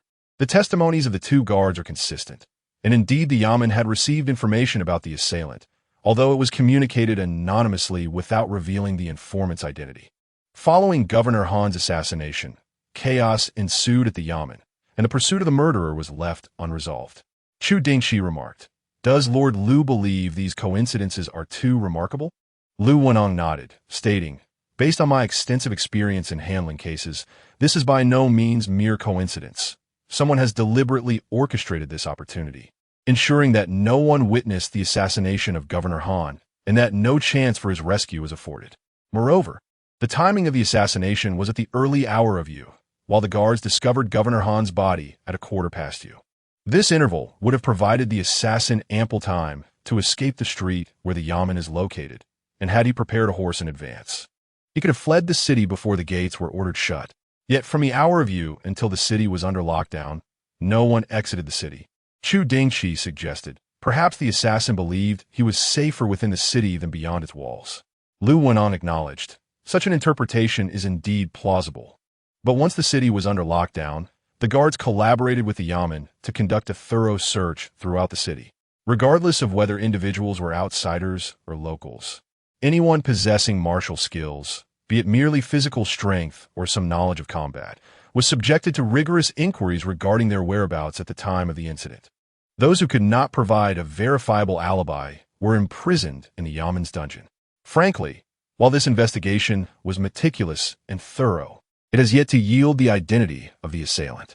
The suspects who were apprehended have undergone multiple screenings, and now only a scant few remain who cannot establish their innocence. Upon reviewing the documents of the individuals in question, I observe that they are merely laborers working at the docks, utterly incapable of orchestrating such a scheme. If one among them is indeed the perpetrator, It is evident that there must be someone pulling the strings behind the scenes. Conversely, if the true culprit is not among them, Chu Dingchi remarked, this implies that the murderer has fled the city and those guarding it have lied. The city's defenses are managed by the local garrison. Lu Wenong nodded in agreement, stating, the entire search and investigation of the suspect transpired under the public gaze. Every interrogation record is duly documented, making it exceedingly difficult to fabricate. In the absence of irrefutable evidence, I believe this record to be trustworthy, and my conjectures are based on its veracity. Chu Dingchi refrained from commenting on Lu Wenong's speculations and inquired, has the Jinyue provided any useful intelligence? Lu Wenong replied, the local government initially apprehended over 100 suspects, but it was the Jinyue who meticulously investigated them all, ultimately narrowing it down to these few individuals. And the Jinyue has no intelligence on assassins? Lu Wenong shook his head. As of now, we only have the coroner's insights, which suggest the assassin's physique based on the wounds inflicted on Governor Han and the two porters. Beyond that, we are entirely in the dark. Noticing that Chu Dingchi had no intention of further inquiries, Lu Wenong continued, I have made another discovery. Half a month ago, Governor Han visited the government office late at night to examine certain records. No one knows what he sought, nor the reason for his nocturnal visit. However, 3 days after this incident, the shocking massacre that rattled the entire city occurred. Chu Dingchi observed, it appears that Governor Han's late-night visit provoked certain individuals, compelling them to go to such lengths to eliminate a fourth-rank governor. Lu Wenong solemnly remarked, moreover, typical assassinations are conducted covertly. Yet this assassin struck brazenly in front of the government office. This indicates that the mastermind sought not only Governor Han's life, but also intended to instill fear. This was the reasoning behind Lu Wenong's suspicion that the puppet master might possess significant control over Changzhou. Upon realizing that Han Qingmin had transgressed their interests, they devised an almost flawless assassination plan within a mere 3 days, underscoring the considerable influence the mastermind wields in Changzhou. Observing Lu Wenong's unease, Chu Dingchi expressed gratitude for the information provided, stating, I shall thoroughly investigate the points you have raised. Lu Wenong, concerned, replied, Sir, the people of Changzhou are difficult to convince. If you wish to gather intelligence, you may need to seek alternative methods. I oversee the counties of Changzhou and have some connections. If you require my assistance, do not hesitate to command me. Chu Dingchi nodded. You may retire for now. Lu Darren, I will summon you if necessary. Lu Wenong rose and bowed in farewell. I take my leave. Once Lu Wenong exited and closed the door, Chu Dingchi's expression turned icy, his fingers tapping thoughtfully on the documents before him. Meanwhile, in another concealed location, a conversation was unfolding in darkness. The room lacked illumination, and the individuals present remained shrouded in shadow, rendering their identities indistinguishable. It is said that when Chu Dingchi arrived at the city gate, he was utterly arrogant, receiving numerous tributes without even dismounting from his horse. This is quite understandable. After all, he is the sole heir of the Duke of the State and the future consort of Princess Pingle. Even Han Qingmin would have to consider the young man's preferences before bowing to him, let alone Gao, Changmi, and others. Thus, what is so appealing about the capital? It is a place of constraints, whereas here in Changzhou, we reign supreme. We do as we please. I would rather not set foot in the capital at all. Now, let us not dwell on trivial matters. Chu Dingchi is far more cautious than we had anticipated. He has ordered the expulsion of everyone from Hongmei Garden, and our network of informants has been compromised. Furthermore, he has confined all personnel of the government office, from officials to attendants, within the precincts, preventing them from entering or leaving, much less sending messages. The soldiers of the 3000 camp heed only Chu Dingchi's commands, leaving us devoid of intelligence from the government office. We initially thought him to be merely a figure seeking to bask in glory, and we had arranged a performance for him. However, he has disrupted our plans from the outset. No matter, we had already devised numerous countermeasures. There are always strategies to deal with clever individuals, and as long as our hidden preparations remain undiscovered, Chu Dingchi will continue on the path we have meticulously laid out for him. Ha! I can almost envision the scene of Changzhou falling completely into our hands. Chapter 71. Sun Yaobin. I am at odds with this couple after conversing with Chu Dingchi and Lu Wenong. No further encounters were made, and only documents were perused within the office. When it came time for the meal, Chu Dingchi remarked, I possess a discerning palate, unaccustomed to the fare prepared by ordinary cooks. Have a chefs from Tianyanju sent over to oversee our dining during our stay in Changzhou. Upon hearing this, his subordinate nearly doubted his ears. My lord, with so many to feed, the chefs from Tianyanju might be overwhelmed. Chu Dingchi furrowed his brow, acknowledging the truth in the statement. Once the chefs from Tianyanju arrive, I shall request their recommendations for a few who can specifically attend to our meals. The subordinate had no choice but to act promptly. Before long, Tianyanju dispatched their finest chef, accompanied by 5 or 6 assistants. Chu Dingchi instructed, bring them forth before me, for I wish to inquire about the cuisines they specialize in to ensure they align with my tastes.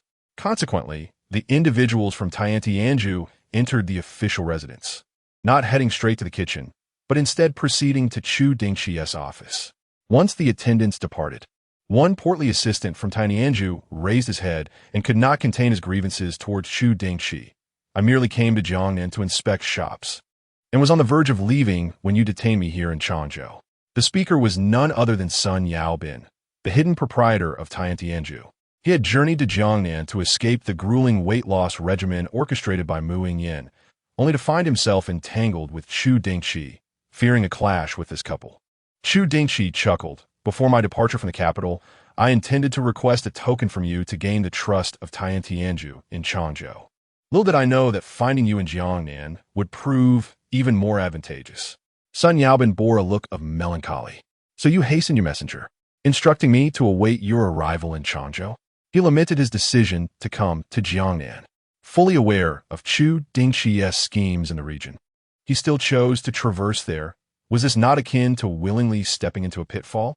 He had wasted his efforts to feign ignorance of Jiangnan affairs.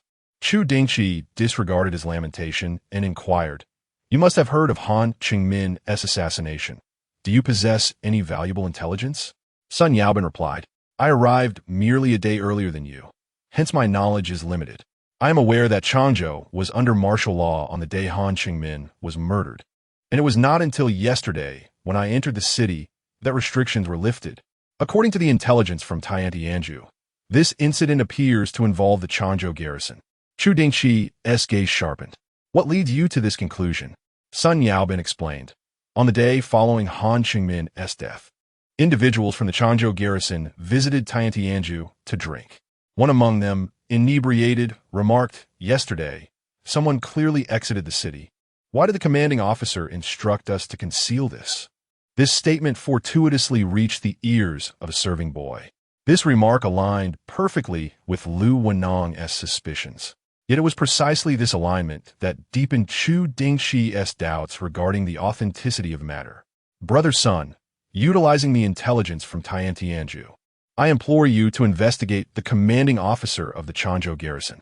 Sun Yaobin responded, I possess some knowledge regarding him. The commanding officer, Chu Dingchi, hails from a noble lineage, yet his grandfather committed a grave error, resulting in their family being stripped of nobility. Chu Dingchi is fortunate to have a supportive sister. She is wed to Wang Jiawei, the deputy commander of the Jiangnan garrison.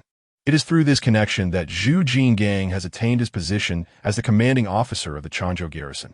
It is well known that the land of Jiangnan is prosperous, and the commanders of the 8 prefectures are highly sought after. Without the connections of Wang Jiawei, Chu Dingchi would never have secured this position. Sun Yaobin remarked, Previously, to establish a natural residence in Changzhou, I had someone investigate Chu Dingchi. He is a typical sycophant, driven by greed and lust. However, he is quite prompt in delivering results once compensated. If he cannot fulfill a request, he will not accept payment, which is rather principled for a corrupt official. It sounds odd to say a corrupt man has principles, yet it is indeed the case.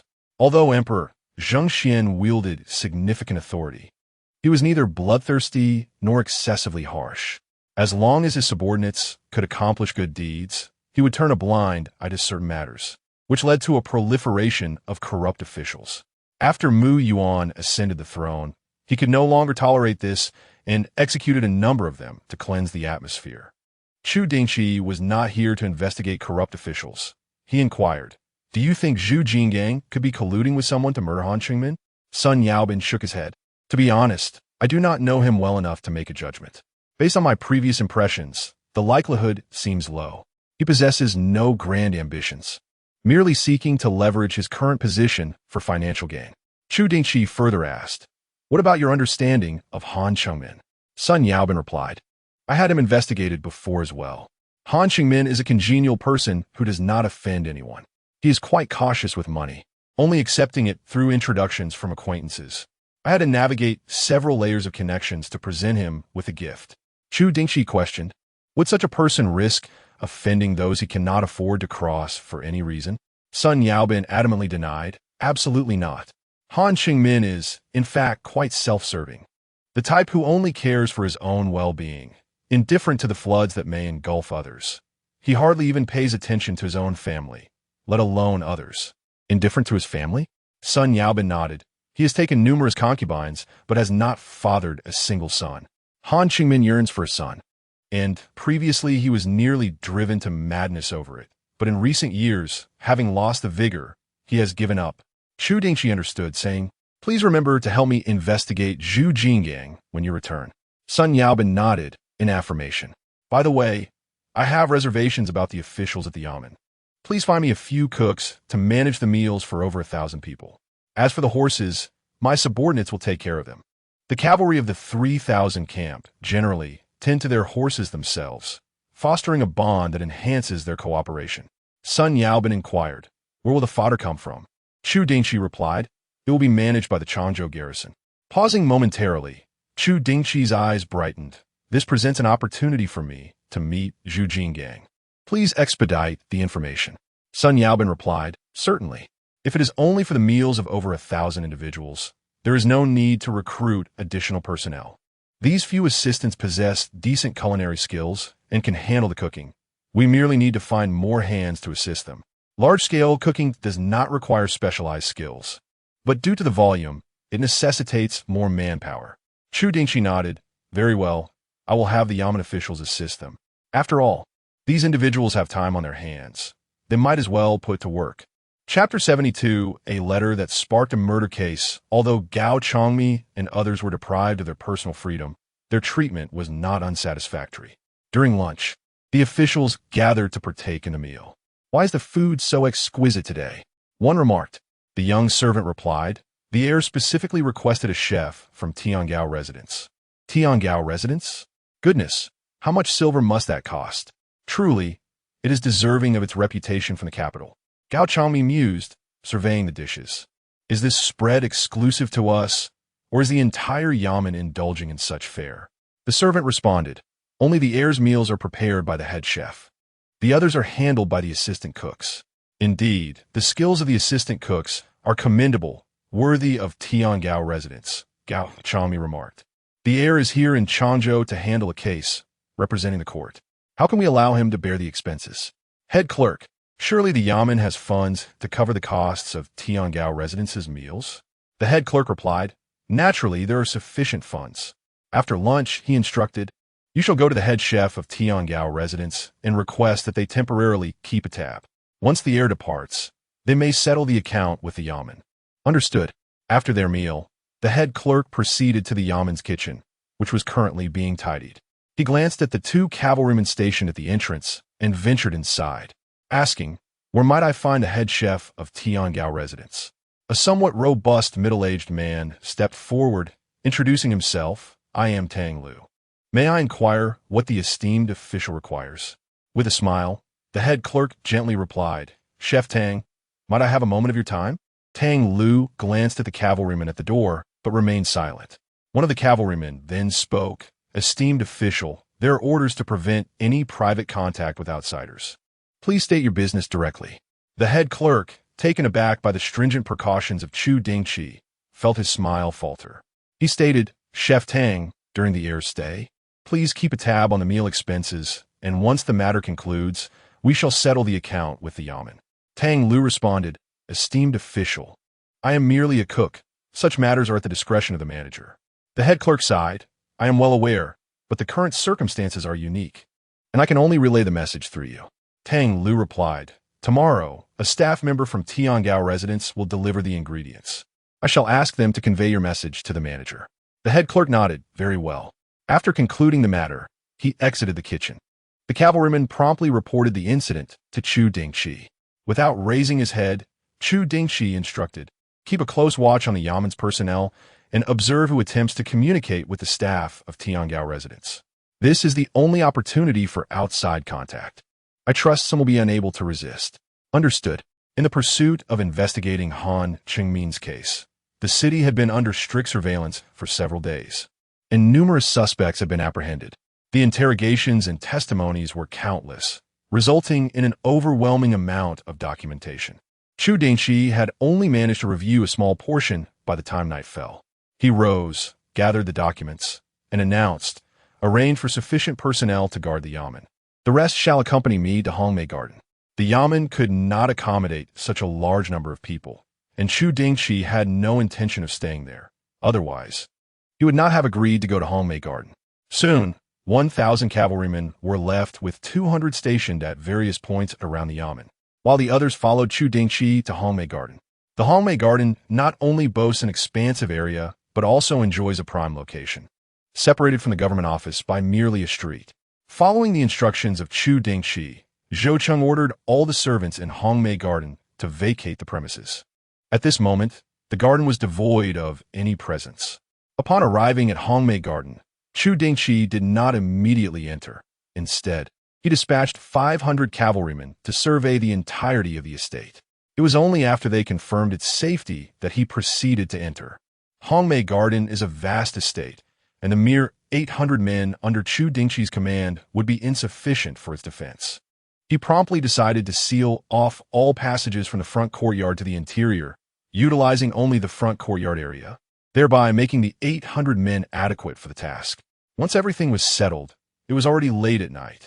Chu Dingchi chose not to engage in any further activities, opting for a brief bath before retiring for the night. The night passed without incident. The following day, upon awakening, the sentinels knocked on the door and entered, presenting the prepared washing items, saying, Your Excellency, please make use of these. Chu Dingchi nodded in acknowledgement, expressing his appreciation for their efforts. After freshening up, he casually gathered his hair with a hairpin and, upon inspecting his reflection in the copper mirror and finding no imperfections, departed the room. He left 100 men to guard Hongmei Garden, while the remainder accompanied him back to the government office to continue reviewing documents. The next 2 days unfolded calmly, with Chu Dingchi engrossed in the examination of records. Changzhou City remained as it always was, seemingly unaffected by the death of Han Chengmin, and the officials at the government office exhibited no unusual behavior. Chu Dingchi consistently assigned individuals to monitor the staff at Tiangangju, yet no one was discovered to be in clandestine contact with them. On the third night, after a prolonged absence, Chu Chang appeared before Chu Dingchi. Rising from his bed, Chu Dingchi observed as Chu Chang lit a candle and inquired, Have things gone smoothly? Since departing the capital, Chu Chang had separated from Chu Dingchi and had ventured ahead to Jiangnan, where he had joined forces with the guards of the Duke of Zhenghua to gather information about recent events. Chu Chang nodded, Your Excellency, I have uncovered the reason behind the assassination of Governor Han. Chu Dingchi's attention was instantly piqued. What is it? Chu Chang explained, It is related to our people. Since being dispatched to investigate the salt merchants in Jiangnan, they have made little progress. Even with the assistance of Tiangangju, there has been no useful intelligence until the proprietor of Tiangangju in Hangzhou revealed a significant detail that altered the course of our investigation. By chance, the proprietor of Tiangangju in Hangzhou was originally from the Tiangangju in Changzhou.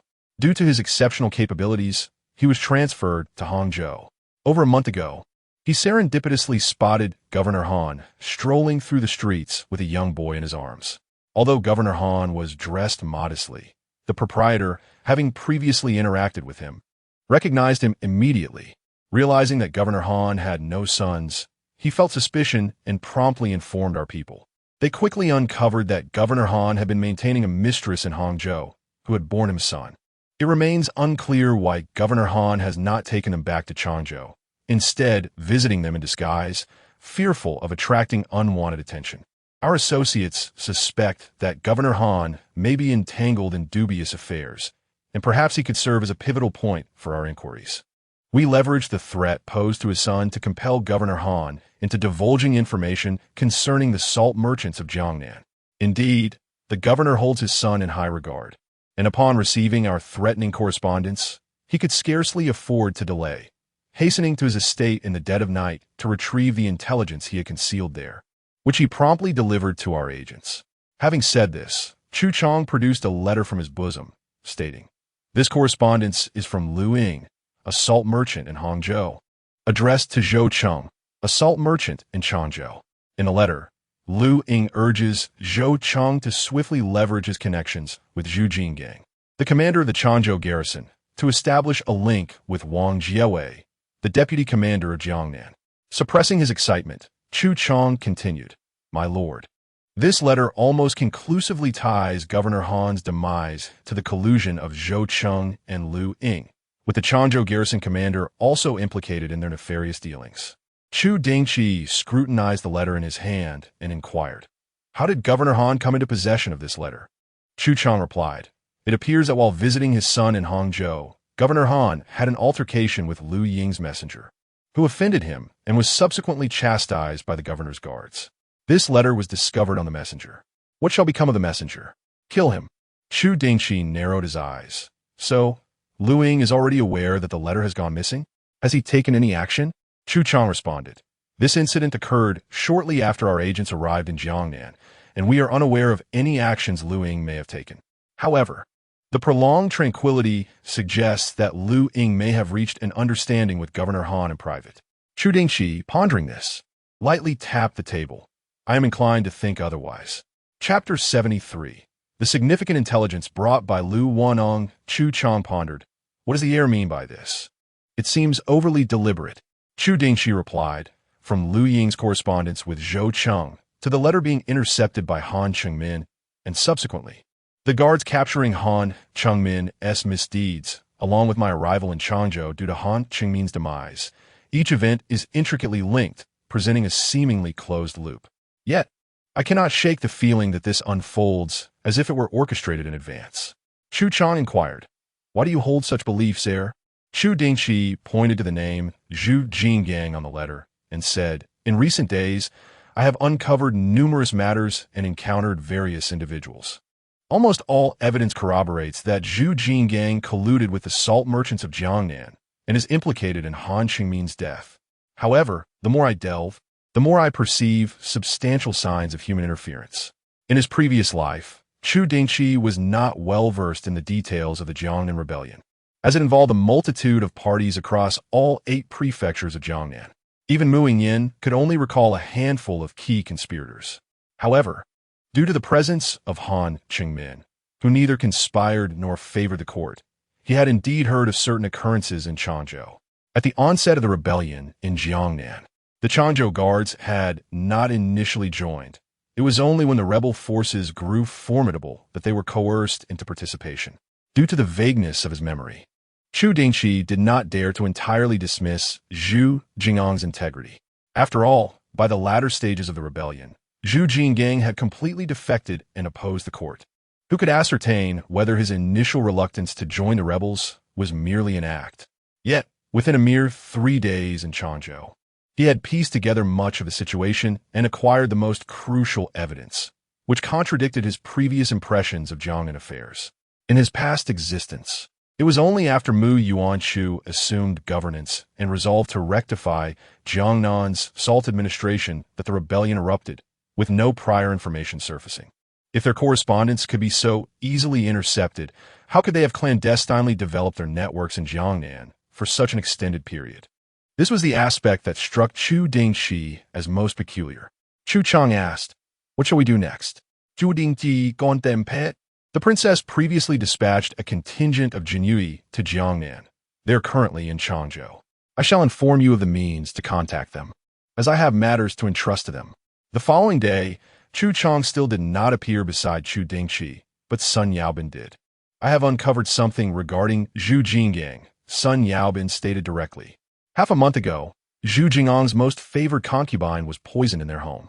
In a fit of rage, Zhu Jingyan conducted a thorough investigation of the entire estate, determining it was an external act.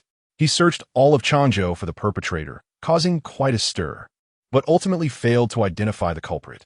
However, he traced the poison's origin to Rengsintang, which is under Han Qingmin's ownership. Shortly thereafter, a massacre that left the populace in dread occurred. Chu Dingchi asked, "Do you believe these two events are connected?" Sun Yaobin stroked his chin. "I am no expert in investigations, yet I sense these incidents are far from mere coincidence." "What are your intentions?" Chu Dingchi replied. "I await a piece of news, one that can confirm my suspicions." Sun Yaobin chuckled. "It seems you have plans of your own. May I take my leave?" Chu Dingchi zima. In the coming days, Jiangnan may descend into chaos. Remaining in Changzhou would be far safer for you. With 1,000 elite cavalrymen clad in armor at his command, he harbored no fear, even against an attacking force of tens of thousands. Sun Yaobin was taken aback, inquiring, "What are your intentions?" Chu Dingchi rose and gazed out the window, responding, "It is not about my intentions, but rather the price some individuals must pay." Initially, he had not anticipated resolving the matter in Jiangnan so swiftly, yet the public assassination of Han Qingmin, regardless of the true motives behind it, was a blatant provocation to the court. Merely apprehending the so-called assassin would not suffice to assert the court's authority. Sun Yaobin pursed his lips, "Then I shall extend my stay. After all, I am to be your future cousin, so do remember to safeguard me." Chu Dingchi replied, "I have stationed 100 men at Hongmei Garden. Should you find your current accommodations unsafe, you may retreat there." Sun Yaobin hesitated, accustomed to discretion and reluctant to reveal his identity in public. "As you wish." Chu Dingchi was aware that Sun Yaobin had numerous guards around him. As long as no one intended to target him, the likelihood of trouble was minimal.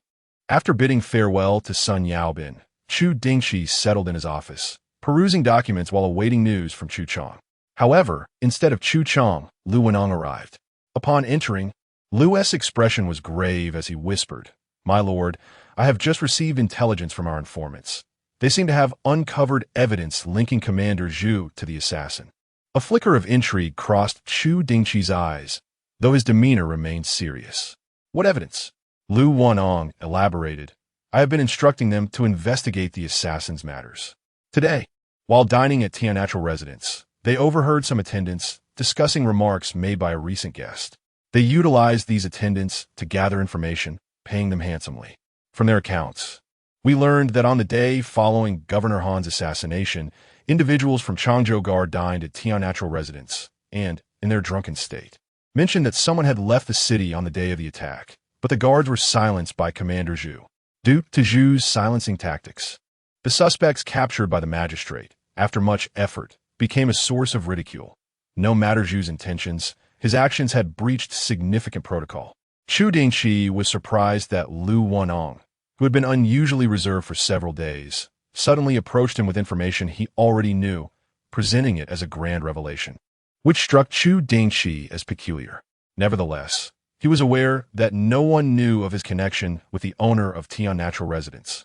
Thus, no one could fathom his comprehensive understanding of its intelligence. It was fortuitous, as Chu Dingchi sought contact with Zhu Jingyan, and Lu Wenong inadvertently provided him with an opportunity. Zhu Jingyan, the commander of Changzhou Guard, commanded over 5,000 soldiers. Even if not all obeyed him, it would be unwise to alarm them. Hence, Chu Dingchi would use the necessity of procuring horse feed for his cavalry as a pretext to meet Zhu Jingyan. To cautiously probe the situation, Lu Wenong clasped his hands in respect. "Your wisdom is unparalleled, my lord." Chapter 74. Yu Yangshu. Upon deciding to meet with Zhu Jingyan, Chu Dingchi dispatched a messenger to deliver an invitation to Changzhou Wei, requesting that Zhu Jingyan meet him at Tiantianju at the hour of Yu. Since learning that the imperial envoy would soon arrive in Changzhou, Zhu Jingyan had notably tempered his conduct, diligently reporting to the garrison each day and fulfilling his duties with utmost sincerity. However, upon receiving Chu Dingchi's invitation, he was seized with panic. Had he inadvertently offended the young master?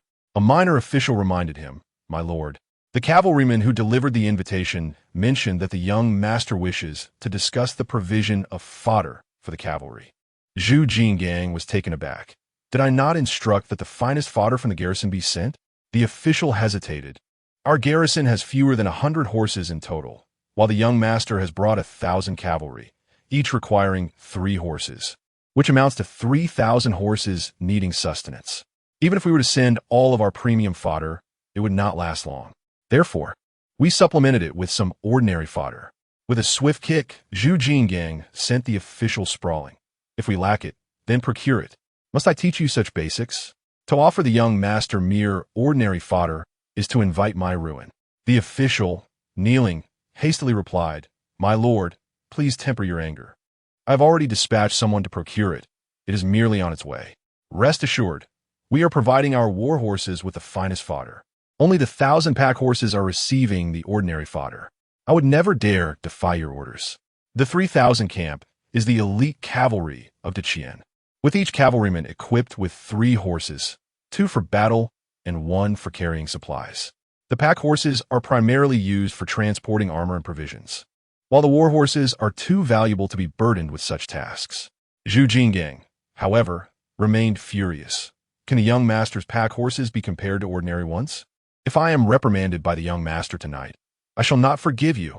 His anger flared as he recalled his apprehension towards Chu Dingchi, coming from a once prominent family. He understood better than anyone the weight of Chu Dingchi's influence. In recent days, he wished to remain inconspicuous, fearful that Chu Dingchi might unearth his past indiscretions. Yet, he was betrayed by the incompetence of his subordinate. Taking a deep breath, Chu Dingchi could only silently pray that Chu Dingchi's visit was solely concerning the fodder.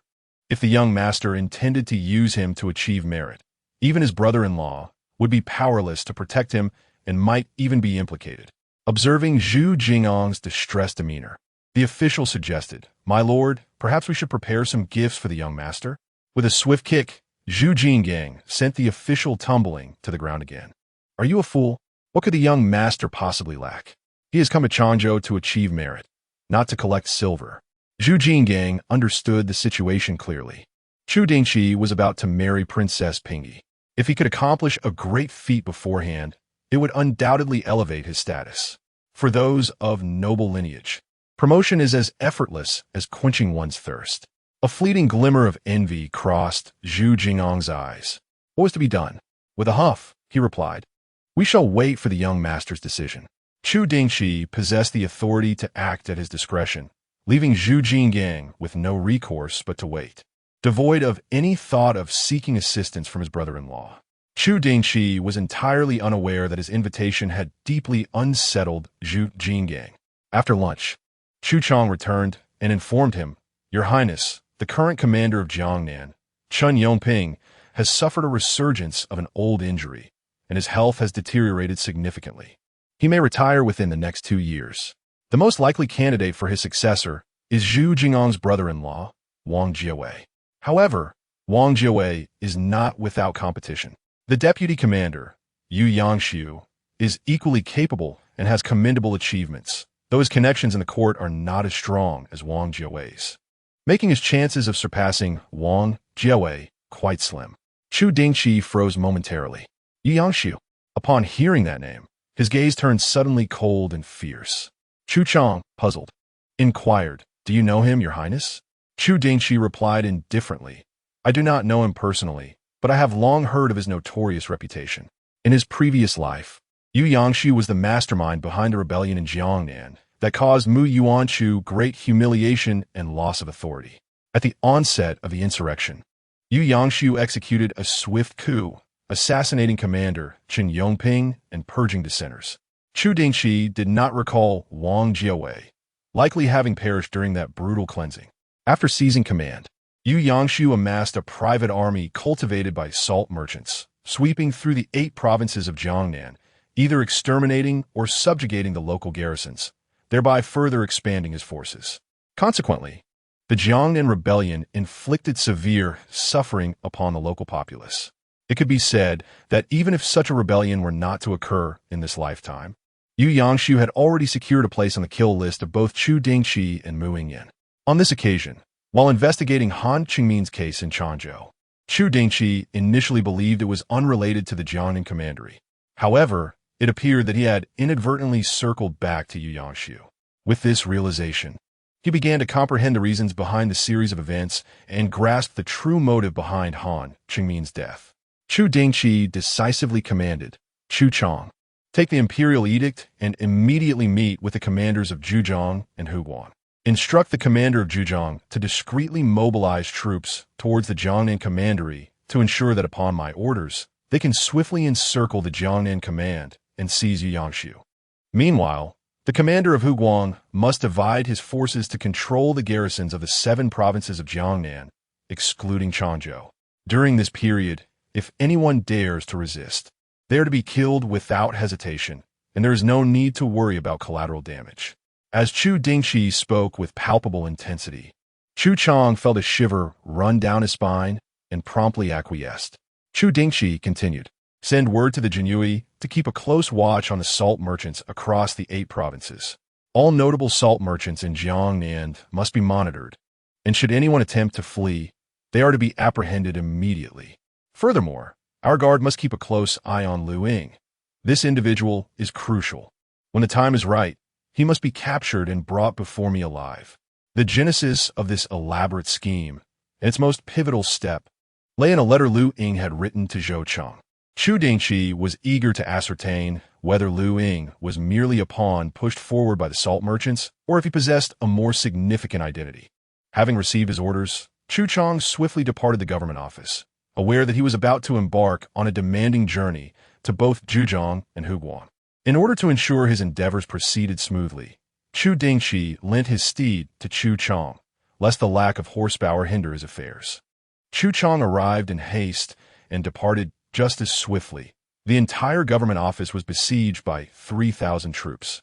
Although the officials within the office did not restrict their freedom, they dared not roam freely. Consequently, when Chu Cheng left, no one even noticed his presence. At that moment, in the chambers of Gao Changmi, the chief scribe remarked, My lord, after observing for these past few days, it appears that those cavalrymen harbor no suspicions towards the servants of Tian Ranju, nor do they monitor them. However, we remain unaware of the identities of these servants. Is it not somewhat perilous to send them with a message? Gao Changmi, well aware of the risks, feigned composure, replying, I merely wish to have someone deliver a letter home to alleviate my family's concerns. What is there to fear? The chief scribe, recognizing the lack of alternatives, sighed. It is regrettable that a moment's folly has led us to this impasse. Gao Changmi shot him a glare. In these past 2 years, you have amassed quite a sum of silver. Why, now that we find ourselves in peril, do you suddenly wish to express regret? It is too late. The chief scribe chuckled awkwardly, left without retort. Gao Changmi then retrieved a letter he had prepared earlier and instructed, find someone who appears trustworthy. Offer him 10 taels of silver to deliver this message. Do not give too much. These simple folk are easily frightened. An excessive reward may alarm them, causing them to return the letter to the Gao residence. Do not utter another word. The chief scribe accepted the letter, nodding, I understand, my lord. They were already akin to grasshoppers on the same string. There was no path forward but to continue onward. Chapter 75. Truly inept, the constable, Chang Zhufu, offered 10 taels of silver to a messenger from Tiantianju to deliver a letter. Should it be intercepted? As soon as Chang Zhufu entrusted the letter to the messenger, the matter was promptly reported to Chu Dingchi. Gaya Changmi believed that the messenger from Tiantianju was inconspicuous, yet unbeknownst to him, Chu Dingchi had secretly dispatched individuals to closely monitor the situation. Chu Dingchi had ceased perusing the documents and remarked, there is no need.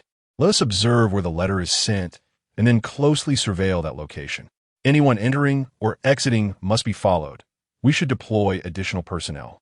Chu Dingchi had brought 2 battalions of cavalry, with a complete battalion naturally accompanied by scouts. Such reconnaissance duties fell to the scouts. As the individuals departed, Chu Dingchi smiled gently. It seems someone is becoming restless. However, he did not place much importance on this group from the government office. From the moment Han Qingmin perished, they had become expendable. Even if others managed to escape, these individuals must bear responsibility for the incident. Throughout, Chu Dingchi's target had never been them.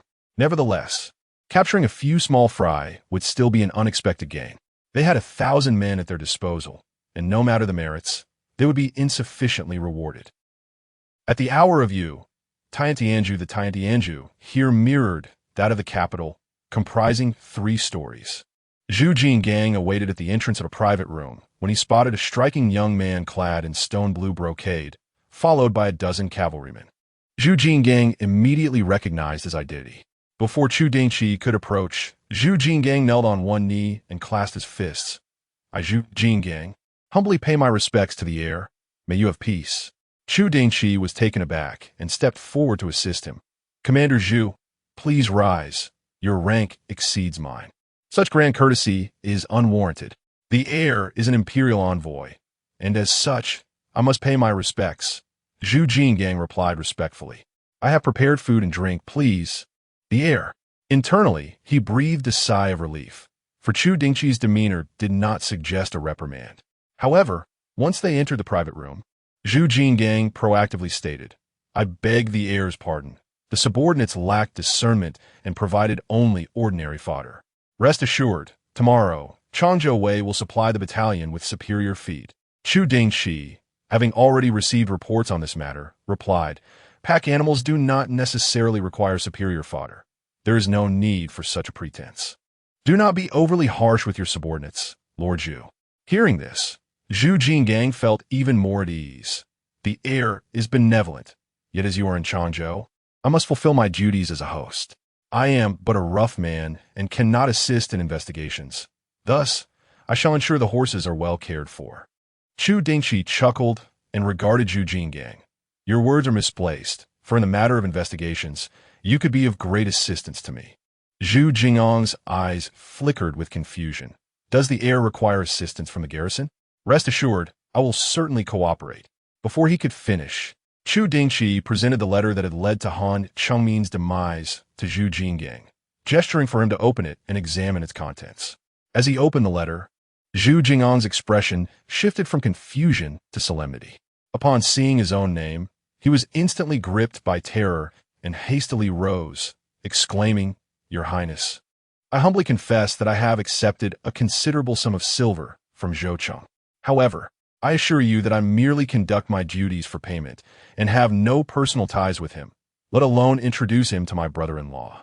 Moreover, Zhou Cheng is an astute individual. He has never suggested meeting my brother-in-law. Zhu Jinggang could not suppress his clenched teeth, exclaiming, Your Highness, this is a deliberate scheme to frame me. He had already divulged his acceptance of bribes, and his collusion with merchants to seize control of Changzhou transcended mere corruption. He would rather face dismissal for embezzlement than bear the grave accusation of treason, which could lead to the annihilation of his entire clan. Naturally timid, Zhu Jinggang trembled and pleaded with Chu Dingchi, Your Highness, with your discerning vision, you will not allow yourself to be manipulated by malicious individuals, will you? His very life now rested in Chu Dingchi's hands. Chu Dingchi was taken aback by Zhu Jinggang's timidity. A mere threat had compelled him to confess about the bribes, rendering his prior preparations futile. Yet, perhaps this was for the best. With a smile, Chu Dingchi reassured him, Rest assured, Commander Zhu, since I have chosen to meet you privately, I inherently trust you. Zhu Jinggang could feel his heart racing and gratefully replied, Thank you for your trust, Your Highness.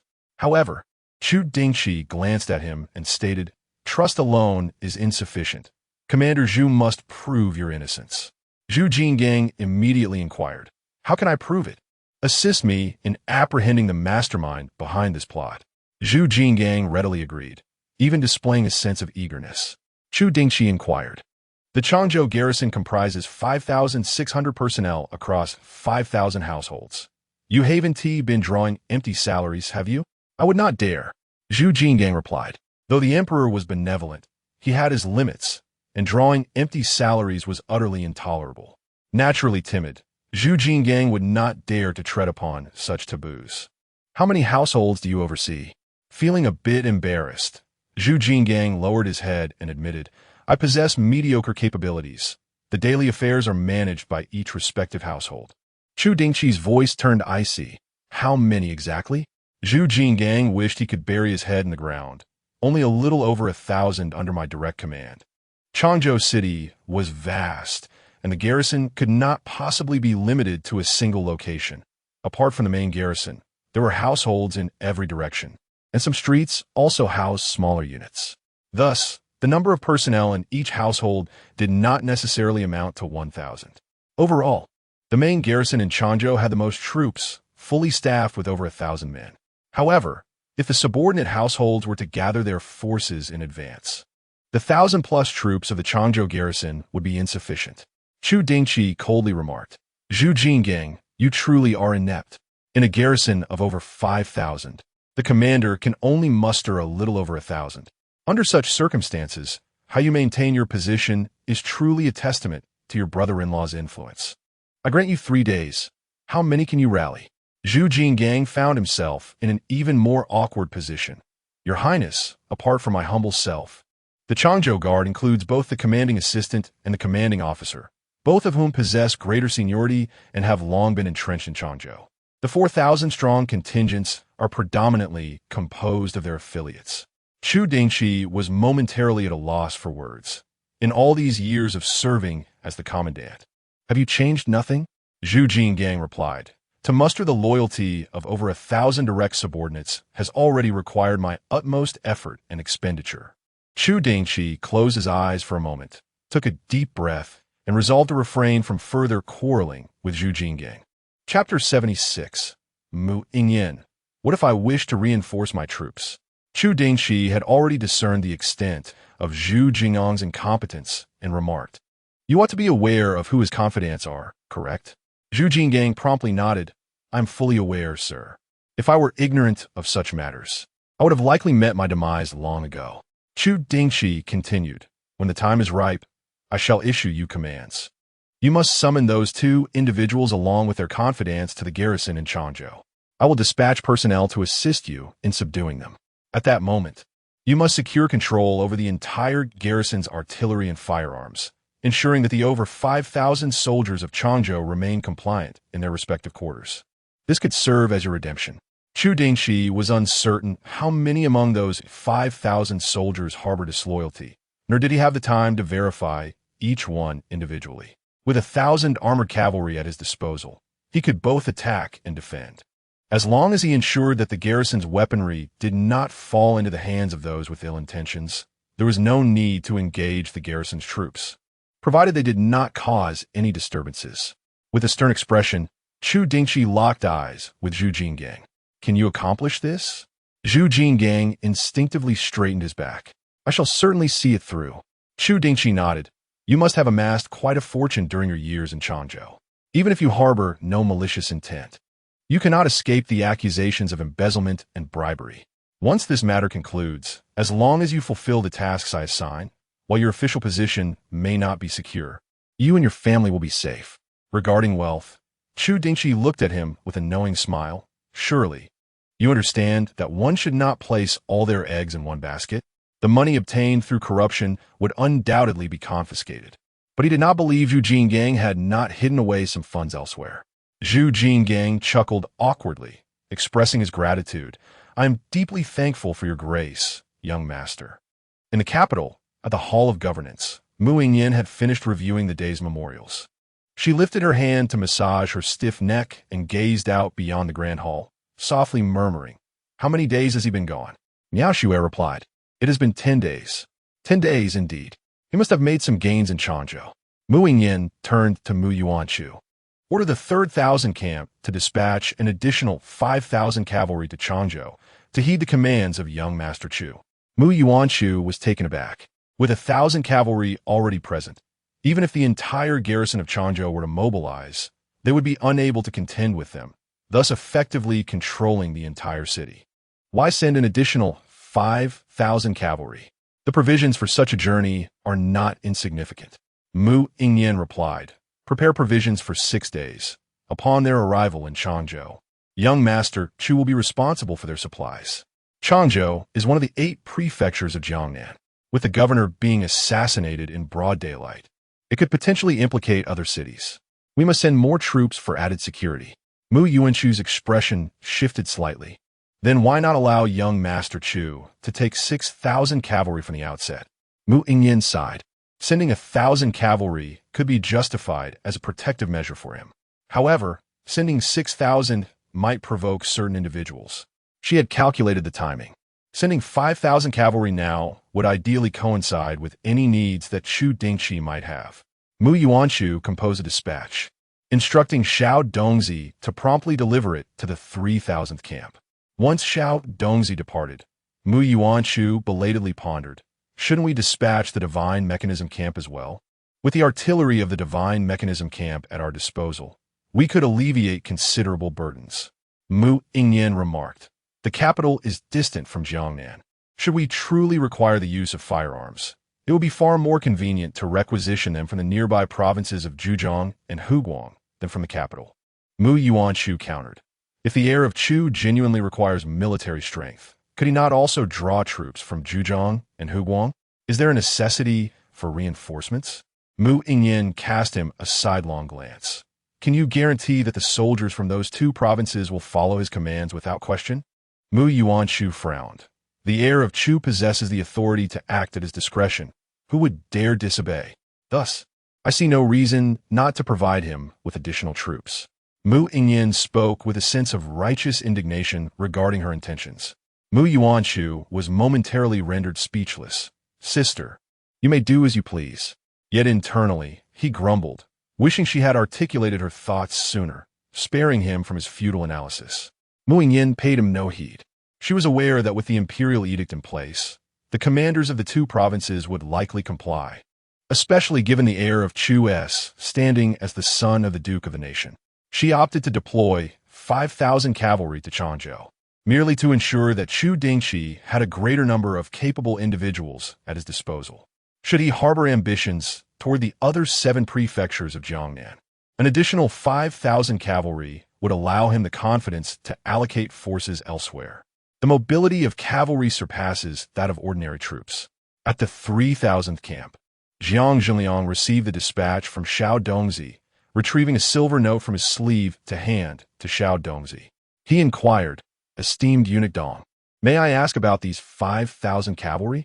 Xiao Dongzi accepted the silver note with a smile, stating, the princess is concerned about the heir of Chu. Understanding dawned on Jiang Zhenliang as he responded. The situation in Changzhou is significant. Relying solely on 1,000 cavalry is indeed insufficient. I shall immediately dispatch 5,000 cavalry to Changzhou to assist my esteemed nephew in solving the case. Xiao Dongzi nodded, indicating he would relay the message to the princess. Once Xiao Dongzi had departed, Lu Tianyun, who accompanied Jiang Zhenliang to receive the edict, remarked, it seems this marriage proposal is not merely as self-interested as the rumors suggest. Jiang Zhenliang shot him a glance. How could a dignified, third-rank general believe in such gossip? Have you lost your wits? Lu Tianyun stroked his thick beard and chuckled. I am simply perplexed. Princess Pingle had previously shown indifference to Dingchi, so why the sudden desire for marriage? Jiang Zhenliang found himself at a loss for words. How they conduct their private affairs is not for you to know. Their relationship has always been a subject of baseless speculation, and neither has ever confirmed anything verbally. Lu Tianyun came to an understanding. That is true. Jiang Zhenliang waved his hand. Regardless of the princess's sentiments, deploying 5,000 cavalry is no trivial matter. Dingchi is your subordinate. You shall lead the troops this time, and once there, defer to Dingchi's commands. Lu Tianyun nodded. I shall obey your orders.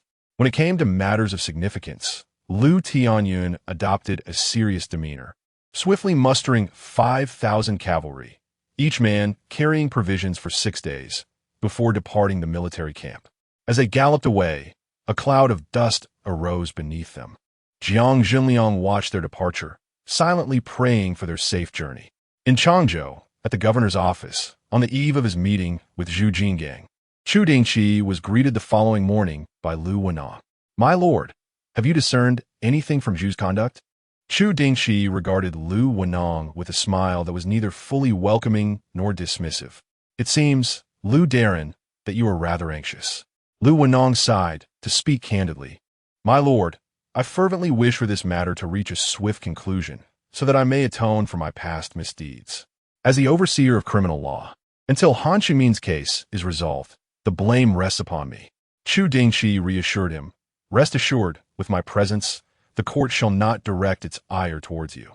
Lu Wenong offered a forced chuckle, a flicker of apprehension momentarily crossing his features. Chu Dingchi shook his head. Enough. I met with Chu Jingyan yesterday, and he was exceedingly respectful towards me. I have heard tales of his timidity, yet I cannot ascertain whether it is genuine or a fa born of guilt over misdeeds. I tested him subtly by referencing the assassination of Governor Han. Yet Zhu Jinggang exhibited no signs of distress, even asserting he would deploy the guard to assist should I require it. Lu Wenong inquired from his words and actions, "Do you believe Zhu to be without fault?" Chu Dingchi nodded affirmatively. Indeed. Lu Wenong frowned. Then the servant from Tiantianju must have lied? Chu Dingchi countered, "That is unlikely.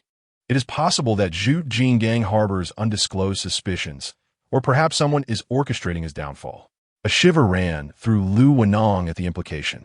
Noticing the brief flicker in Lu's gaze, Chu Dingchi felt a slight amusement. Lu Wenong quickly regained his composure. "You are correct, my lord. There is indeed a chance of foul play. What course of action shall we take next?" Chu Dingchi smiled.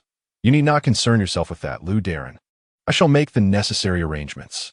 Lu Wenong understood that earning Chu Dingchi's full trust would be a formidable challenge. He refrained from further inquiries, bowing respectfully. "I hope you can unveil the truth swiftly, my lord. I shall take my leave."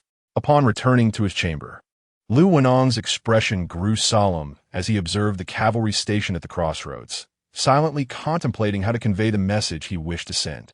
Chapter 77. Seizing the opportunity of a stomach ailment to convey intelligence in the office of Chu Dingchi, shortly after Lu Wenong's departure, a cavalryman entered to report. Yesterday, a messenger from Tianganju delivered a letter to the Gao residence.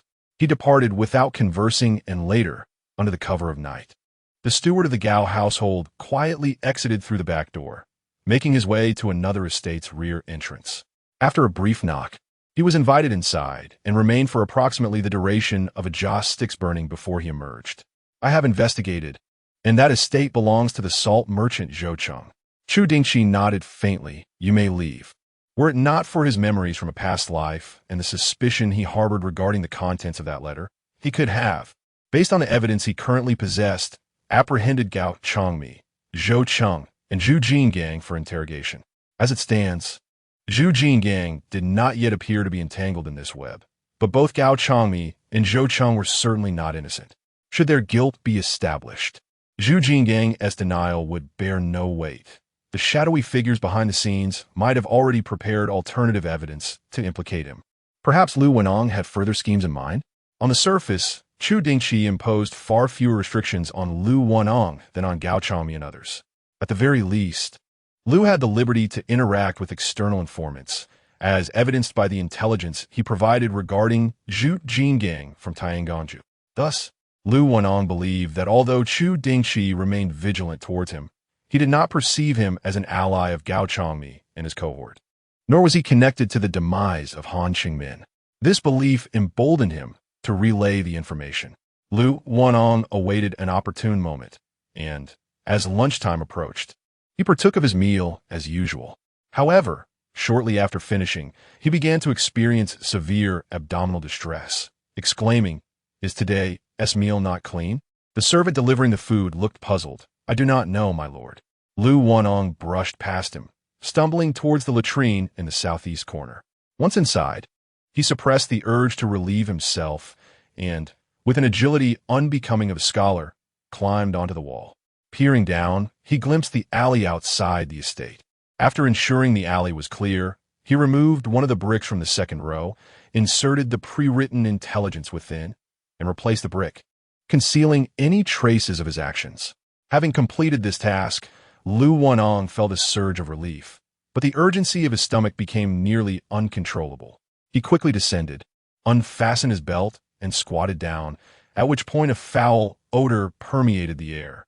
At that moment, a voice from outside called out, "My lord, do you require toilet paper?" Lu Wenong replied loudly, "Leave at the door." "Yes." Soon after, footsteps receded into the distance until they faded away. After comfortably attending to his needs, Lu Wenong returned to his office, only to find an unexpected visitor, a bearded old man carrying a medical kit. The The cavalryman at the door clasped his hands in salute, saying, "The guard learned of your stomach troubles and specially sent a physician to attend to you." With a grateful expression, Lu Wanong replied, "Please convey my thanks to the Lord for his concern." He then walked over and sat down, extending his hand to the physician with complete composure. After examining his pulse, the doctor remarked, "You must have consumed something that did not agree with you, leading to a weakness in your spleen and stomach. I shall prescribe 2 sets of medicine for your recuperation." Lu Wanong nodded. "Thank you for your assistance, doctor." After the doctor prescribed the medication, the cavalrymen outside took it upon themselves to fetch the medicine. Lu Wanong quietly closed the door once more, a flicker of triumph illuminating his eyes. What could Chu Dingchi do, no matter how prudent he was? He had stealthily placed the intelligence, and by nightfall, when the world was enveloped in silence, those outside would retrieve the information. He had faith they would devise a means to allay Chu Dingchi's suspicions regarding Chu Yingyan potentially being framed. A scout responsible for monitoring Lu Wanong entered Chu Dingchi's office, presenting the intelligence he held with both hands. "Commander, this is the information Lu Wanong intended to disseminate." He recounted the entire process of Lu Wanong's actions to Chu Dingchi. Receiving the intelligence, Chu Dingchi chuckled softly. Lu has truly gone to great lengths to convey this information. However, I must admit, I did not anticipate such skill from him. Increase the surveillance on Lu Wanong. Chu Dingchi opened the letter and glanced through it. Essentially, it conveyed his suspicion that someone was scheming against Chu Yingyan, with Lu Wanong urging those outside to find a way to dispel his doubts. After reading, Chu Dingchi returned the intelligence to its original place, commanding, "Put it back." Unlike those from Gaochang, who had been deemed expendable, Lu Wanong bore the significant responsibility of ensuring Chu Dingchi would convict Chu Yingyan. The individuals he could potentially contact might very well be of great consequence. In the dead of night, within a shadowy alley on the southern side of the Changzhou government office, a ghostly figure suddenly emerged. The individual leaped lightly, kicked off, and effortlessly ascended the wall. Casting a glance at the silent office, he hesitated not a moment, extracting a loose brick and casually reached inside, a spark of surprise glimmering in his eyes. Abandoning his nonchalant demeanor, he replaced the brick and swiftly darted away into the distance. This person had evidently trained for such agility, running through the streets. He made nary a sound, ensuring not to disturb others. Soon, he arrived at a small courtyard, vaulting over the wall without knocking and vanishing into the night. Shortly after his entrance, dozens of figures materialized, none uttering a word. The leader gestured, and they dispersed, encircling the entire courtyard. However, after waiting for an hour without anyone emerging, the situation began to feel increasingly ominous. Chapter 78. His corpse is the evidence outside the courtyard. The leader sensed something amiss and immediately signaled to his companion. The man understood the cue and, like the previous individual, scaled the wall to enter the small courtyard, cautiously making his way toward the house. Shortly thereafter, he emerged from the small dwelling, his footsteps no longer concealed, and opened the door from within, stating, "Captain, there is no one inside." The figure referred to as the captain changed countenance, promptly summoning all present to enter the house together. Inside, the room was furnished with all necessary items. The cupboard held dishes and utensils, yet the bed was meticulously made, and a thin layer of dust coated the corners of the table. It was evident that no one resided here. It likely served merely as a place cleaned periodically. The captain commanded, "A living person cannot simply vanish without a trace. Search thoroughly." The room was not large, comprising 3 areas: a reception hall upon entry, a bedroom to the left, and a kitchen to the right. With dozens of individuals crammed inside, it felt quite cramped. They soon discovered that a plank beneath the wardrobe was loose, which they lifted to reveal a hidden passage. Glancing at the unknown path, the captain ordered, "Let us proceed and investigate." Under his leadership, except for a few left to guard the exit, the rest entered the secret tunnel. The tunnel's walls were polished smooth, with torches illuminating the way at intervals, making it relatively well lit and navigable. Perhaps due to overconfidence or the challenges of constructing such a passage in Changzhou, the tunnel lacked any forks, presenting a singular route. After approximately 15 minutes of walking, they finally reached an exit. A scout emerged first, only to find themselves in an unfamiliar courtyard. It was similar to the previous one, small and devoid of inhabitants. The captain coldly declared, "No need to search further. The tunnel was merely a means to elude pursuers. We shall investigate to whom these two courtyards belong tomorrow. Although it may not yield results, it is worth attempting." "Captain, do you mean to say we have been discovered?" The captain shook his head. "That is unlikely. It is more probable that the other party is simply cautious." Meanwhile, in a hidden location within the city, a conversation was underway. "You have all seen Lu Wenong's letter. Chu Dingchi is not as easily deceived as we might have hoped. We must devise a means to allay his suspicions. I believe there is no need for excessive concern. Lu Wenong still possesses undisclosed evidence. As long as all evidence indicates that Chu Dingchi colluded with us, any further doubts from Chu Dingchi would merely reflect his excessive paranoia. This plan is of utmost importance. It pertains to our ability to control the Jiangnan Dusi. We cannot afford a single misstep. After years of planning, we have finally reached this opportunity. We must ensure absolute success. How, then, shall we dispel Chu Dingchi's suspicions? Chu Dingchi has always been timid, although he has accepted substantial sums of money from us. He has never corresponded with us. Moreover, we must conceal our identities. Even if there were letters, they could not be delivered to Chu Dingchi. Then let the assassin who has vanished reappear. I believe that upon seeing him, Chu Dingchi will harbor no doubts. How can one ensure that the assassin remains silent? The deceased, after all, cannot speak. What a pity to lose such a capable hand. For the sake of our grand endeavor, his death was not in vain. The following day, Chu Dingchi received word that the reconnaissance team had returned empty-handed. No matter, the enemy's caution was anticipated. A few individuals should be stationed to monitor those two courtyards. Chu Dingchi now hoped for a period of tranquility, devoid of any disturbances, until Chu Chong completed the tasks he had assigned. Only then would it be time to settle accounts with them. Alas, while Chu Dingchi's intentions were noble, they did not unfold as he wished. Having just finished lunch, while taking a leisurely stroll to aid digestion at the yamen, a cavalryman approached him briskly, exclaiming, "Commander, the assassin has appeared." Chu Dingchi was taken aback. "The one who killed Governor Han? This person, who should have vanished without a trace, has resurfaced? How can we be certain it is he?" The cavalryman replied, "Today, a tragedy occurred at the Han residence. All of Governor Han's wife and daughters were murdered.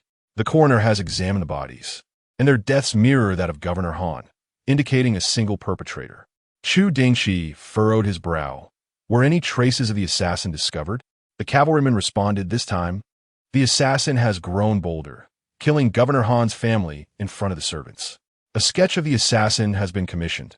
As long as he remains within the city, he will not escape." Chu Dingchi nodded. "I await your good news." Upon returning to his office, Chu Dingchi instinctively sensed something amiss. Based on his analysis, the mastermind behind the scenes intended to exploit Han Qingmin's death to achieve certain objectives. The identity of the assassin was, in fact, inconsequential. Perhaps the assassin had long since perished in some hidden corner. Yet, the assassin not only remained alive, but had also brazenly re-emerged, audaciously committing murder once more. Regardless of Chu Dingchi's thoughts, he had to capture the assassin swiftly to restore the court's dignity. However, he could not help but recall the intelligence disseminated by Lu Wenong the day before, making it difficult not to suspect a connection between this event and that intelligence. The appearance of this assassin might be an attempt to substantiate Chu Dingchi's suspicions regarding Chu Dingchi. All that was left was to await the unfolding of events to ascertain whether Chu Dingchi's conjectures were accurate. This assassin proved exceedingly elusive.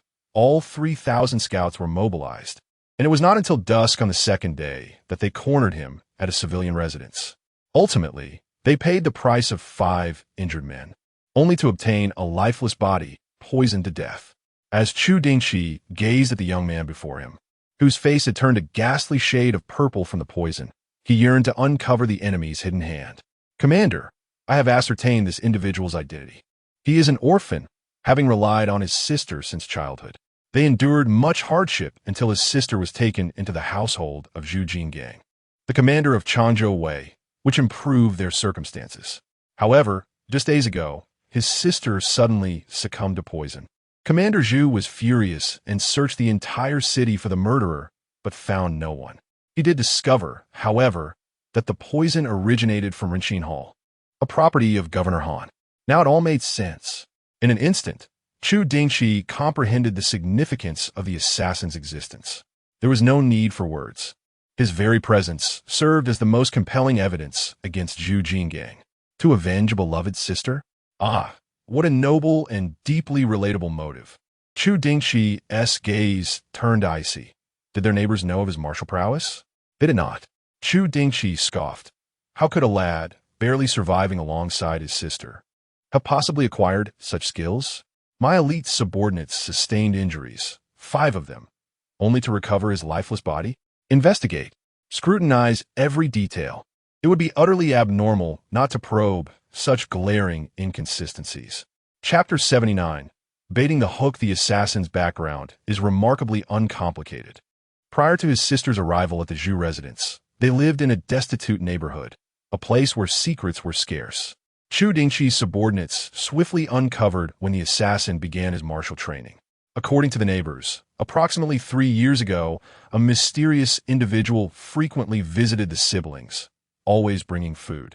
During that period, their lives improved significantly. The neighbors speculated that they might be adopted by this enigmatic benefactor. However, this arrangement lasted only a few months before the benefactor vanished without a trace. Before this, the young and frail assassin had often been bullied by local ruffians. Not long after the mysterious visitor's departure, during one such incident, the assassin retaliated, inflicting considerable injuries upon his tormentors, suggesting he had begun his martial arts training by that time. I had an artist create a portrait of this mysterious benefactor, and I believe clues will soon emerge. Chu Dingchi, with a hint of contemplation, remarked, after all this time, how could those individuals still recall the benefactor's appearance? Do common folk possess such remarkable memories? The truth is, their memories were not particularly clear, yet everyone who had encountered the individual was certain that he bore a prominent birthmark on his forehead. Chu Dingchi nodded. If the assassin has trained for 3 years and is capable of injuring 5 of us, he must indeed be a martial prodigy. Perhaps this is why the mysterious benefactor treated him kindly. Chu Dingchi said no more, instructing, report back to me once you ascertain the identity of that benefactor. Yes, sir. Shortly after the messenger departed, Lu Wunong arrived, wearing a relaxed expression. My lord, the assassin has surrendered. I believe we shall soon uncover the puppet master behind this scheme, and this case will be resolved. Chu Dingchi chuckled. I have been in Changzhou for quite a while. If the truth remains elusive, there may be discontent within the court regarding my performance. You worry too much, my lord. The esteemed officials will surely understand your predicament. Lu, I have not seen Lord Gao and the others for some time. Have they voiced any grievances? Lu Wunong replied. I am not well acquainted with them, and our residences are distant, so I have not interacted with them. Chu Dingchi remarked. I was curious why you chose to reside in such modest quarters. It appears it was to avoid the likes of Lord Gao. Lu Wunong internally chuckled, realizing it was actually to be closer to the only restroom without a roof. Chu Dingchi, aware of the truth yet feigning misunderstanding, sought to maintain Lu Wunong's composure. Lu Wunong feigned embarrassment, my lord jests. His demeanor, however, suggested that Chu Dingchi's surmise was indeed correct. Chu Dingchi scoffed inwardly. Lu Wunong, hailing from the inspection department, ought not to engage too closely with local officials. Once this case concludes, he should return to his former post. By the way, Lu, having spent many years in Jiangnan, you must be acquainted with the local commandants, yes? Lu Wunong's heart skipped a beat. What instructions do you have, my lord? Chu Dingchi waved his hand, smiling. No specific orders? Merely a thought. If Zhu Jingyan is indeed involved in the case concerning Governor Han, then his brother-in-law, Wang Jiawei, may not be innocent. Wang Jiawei serves as a deputy commandant in Jiangnan, likely commanding significant military forces. Given the commandant's advanced age, he may struggle to keep Wang Jiawei in check. To prevent Wang Jiawei from resorting to desperate measures, I must notify the commandants in advance to remain vigilant. Lu Wunong felt a surge of excitement upon hearing those words, instinctively wanting to speak out. However, He quickly recalled the admonition of that individual, which cautioned him against revealing their acquaintance. The impulse within him was instantly quelled, and he managed a wry smile, saying, "Your Excellency is aware that I am a member of the Inspectorate, neither favored by the Board of Revenue nor by the military command. The officials of the board, although they may harbor disdain, would not publicly display it, for they are scholars at heart. Yet, the military officers have no such reservations. They regard me with disdain, as if I were the harbinger of misfortune." This sentiment resonated deeply with Lu Wenong's own experiences. Chu Dingchi expressed genuine sympathy, stating, "You have endured much, Lu Darren." He then stroked his chin thoughtfully and continued, "Given this uncertainty regarding the trustworthiness of the military personnel in Jiangnan, it would be unwise to employ their ranks. Therefore, I shall send someone with my insignia to consult with the military commander of Zhejiang, requesting troops to apprehend Wang Jiawei and his associates." Lu Wenong was taken aback by Chu Dingchi's decisiveness, feeling a surge of joy within. Yet outwardly he inquired, "Is it prudent to issue such orders without confirming Wang's involvement?" Chu Dingchi replied coolly, "If Wang Jiawei is innocent, I shall not wrong him. However, I have been dispatched to Changzhou to investigate, and I cannot allow a military uprising to transpire." "Your wisdom is commendable," Lu Wenong thought, silently admiring the audacity of the Duke of the State's only son, who was capable of making bold decisions in critical moments. Alas, this would ultimately lead to our own sacrifice. Lu Wenong felt a rush of exhilaration. Having concealed his identity and endured disgrace for so long, at last he had the chance to wield power that was rightfully theirs. In his quiet excitement, Lu Wenong failed to notice the shadowy glint in Chu Dingchi's eyes. Chu Dingchi's intention to seek assistance from the Zhejiang military could not remain a secret. Yet this time, Lu Wenong resolved against using the method of subterfuge that had previously served him, as repeating such tactics could lead to unnecessary suspicion. As the case began to reveal its clarity, surveillance on most officials had diminished, except for a few who were suspected of collusion, such as Gao Changmi. Lu Wenong was no longer under watch, which allowed him to calmly enter the restroom, discreetly place the information within a hidden cavity, and exit with an air of nonchalance, as if he had merely taken a brief respite. Upon returning to his chamber, the intelligence was promptly delivered to Chu Dingchi. He cast a cursory glance, confirming it was indeed the news of troop deployment from Zhejiang. With careful monitoring in place, this represented a singular opportunity to capture the masterminds behind the scenes. He was determined not to receive any adverse news. "Rest assured," he assured his guards, "they have accompanied me to Changzhou to achieve merit, and the prospect of capturing significant targets has invigorated them more than anyone else." "Proceed," he instructed. Chu Dingchi then conveyed the news of the troop mobilization from Zhejiang to Lu Wenong, both to express his trust in him and to further his own ulterior motives regarding Lu's hidden connections. As the plan unfolded and neared its conclusion, failing to seize this opportunity would require considerable effort to extract individuals from Changzhou with uncertain success. In the pursuit of catching fish, one must always have bait. In the depths of the night, in a clandestine location, a secret conversation commenced once more. Lu Wenong conveyed intelligence that Chu Dingchi, in a bid to thwart Wang Jiawei's desperate measures, intended to dispatch troops from the Zhejiang command to suppress him. Such audacity from Chu Dingchi was astonishing. He dared to order troop movements without even confirming Wang Jiawei's culpability. After all, Wang Jiawei was the sole heir to the Duke of the State, and even if his judgment proved erroneous, he would merely face reprimand. However, should his assessment be correct, it would be a monumental achievement, elevating him several ranks. The young Master Chu would undoubtedly owe us a debt of gratitude for allowing him to claim such a significant triumph. Ha ha ha ha! Echoes of laughter resonated in the darkness. Proud and arrogant. Chapter 80. Wei Xiaohui in the darkness of the night. The once tranquil Hongmei courtyard sprang to life as the flickering candlelight illuminated Chu Dingchi's study, prompting the guards to heighten their vigilance. The captain of the scouts, still clad in his dark attire, spoke in a steady voice. "I have awaited at the small courtyard by the secret passage for some time. Once the informant made an appearance, my comrades and I discreetly followed him to a residence with 3 courtyards. I circumnavigated to the front gate, which bore the name Wei Mansion, the abode of Wei Xiaowei. Chu Dingchi paused, taken aback. Wei Xiaowei, the deputy commander of the Changzhou Wei? It dawned on him why there was such a pressing need to eliminate Chu Dingchi. Aside from the ambition to seize control of the Jiangnan command, it was likely also to clear a path for Wei Xiaowei. The scout captain continued. Wei Xiaowei has served in the Changzhou Wei for over a decade, rising from the ranks of the common soldiers to the position of deputy commander. Given his accomplishments, the position of commander should rightfully belong to him.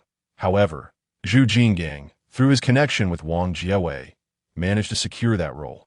Yet, despite holding the title of commander, Chu Dingchi commands merely over 1,000 troops directly under his authority. Of the remaining 4 battalions, 3 are loyal to Wei Xiaowei, while the last is a confidant of the deputy commander. Thus, Chu Dingchi's orders hold little weight within these battalions. Hearing once more of Chu Dingchi's incompetence, Chu Dingchi remained unperturbed. Have you observed any other individuals entering or exiting the Wei Mansion? The captain shook his head. The Wei Mansion is exceedingly quiet, with no other visitors. I suspect there may be secret passages within, as they are unlikely to engage openly. Chu Dingchi found merit in this speculation and commanded, "Tomorrow, disclose the identity of the assassin, and summon Chu Dingchi and Wei Xiaowei to the Yamen to meet with me. Seize the opportunity to infiltrate the Wei Mansion and gather intelligence." The Yamen was currently under strict lockdown, making it difficult for information to be leaked, especially as Chu Dingchi had taken measures to suppress any rumors regarding the assassin's identity. Understood, the captain replied. Chu Dingchi then contemplated Chu Dingchi's cowardice, wishing to prevent any missteps on his part. Be sure to send word to Chu Dingchi that our meeting tomorrow is merely to reassure certain individuals. I have never doubted him. Such a useless character. If not for his fortunate connection to a powerful brother-in-law, Wei Xiaowei might have already orchestrated his assassination. After the scout captain departed, Chu Dingchi found himself restless and devoid of drowsiness, seated in his study as he pondered the forthcoming arrangements. Initially, he intended for Chu Dingchi to stabilize the Changzhou Wei. But upon discovering that Wei Xiaowei was the true mastermind behind the scenes, possibly just one of several, it became apparent that Chu Dingchi, in his ineptitude, might not be able to quell Wei Xiaowei's influence. Moreover, Wei Xiaowei had meticulously cultivated his position within the Changzhou Wei for a decade, embedding numerous allies within, making it difficult to assess the extent of his network. Even 1,000 troops that Chu Dingchi believed he commanded might not be entirely loyal to him. Previously, Chu Dingchi had thought that 1,000 cavalry would suffice, but with the unpredictable variable of Wei Xiaowei now in play, merely suppressing the 3,000 soldiers under his command would require 500 cavalry. Yet, Changzhou was not only home to Wei Xiaowei. There were also other restless figures like Gao Changmi. Chu Dingchi could not help but press his forehead in frustration. He had overestimated his capabilities, believing that the command from Hu Guang need not come to Changzhou, only to discover that he was unable to manage the situation alone. It appears that once Chu Chang returns, he must be sent back to the Hu Guang Dusi to request some garrison soldiers for Changzhou. However, such back and forth will likely consume a considerable amount of time. And what if unforeseen circumstances arise? Chu Ding's expression turned somber as he contemplated potential solutions. Where else could soldiers be sourced? The following day, the government office publicly revealed the identity of the assassin, who, to everyone's astonishment, turned out to be the younger brother of Chu Dingchi's concubine. This revelation instantly sent shockwaves through Changzhou. Many citizens recalled the incident of Chu Dingchi's concubine being poisoned, with the toxin originating from Rexentang, and speculated that this was Chu Dingchi's revenge against Han Qingmin. Amidst the bustling chatter and fervent speculation of the populace, both Chu Dingchi and Wei Xiaowei were summoned to the government office. Upon their arrival at the entrance, Chu Dingchi, reassured by Chu Ding's confidence-inspiring words, felt a sense of calm, though a semblance of unease flickered across his face. "Lord Wei, you must assist me in explaining to the heir. How could I possibly murder a dignified fourth-rank governor for a mere concubine? Have I lost my senses?" Wei Xiaowei, a man of moderate stature with a steadfast countenance, was still in the prime of life, approaching 40. Upon hearing Zhu Jingang's words, he replied, "Rest assured, Commander, I shall speak well of you.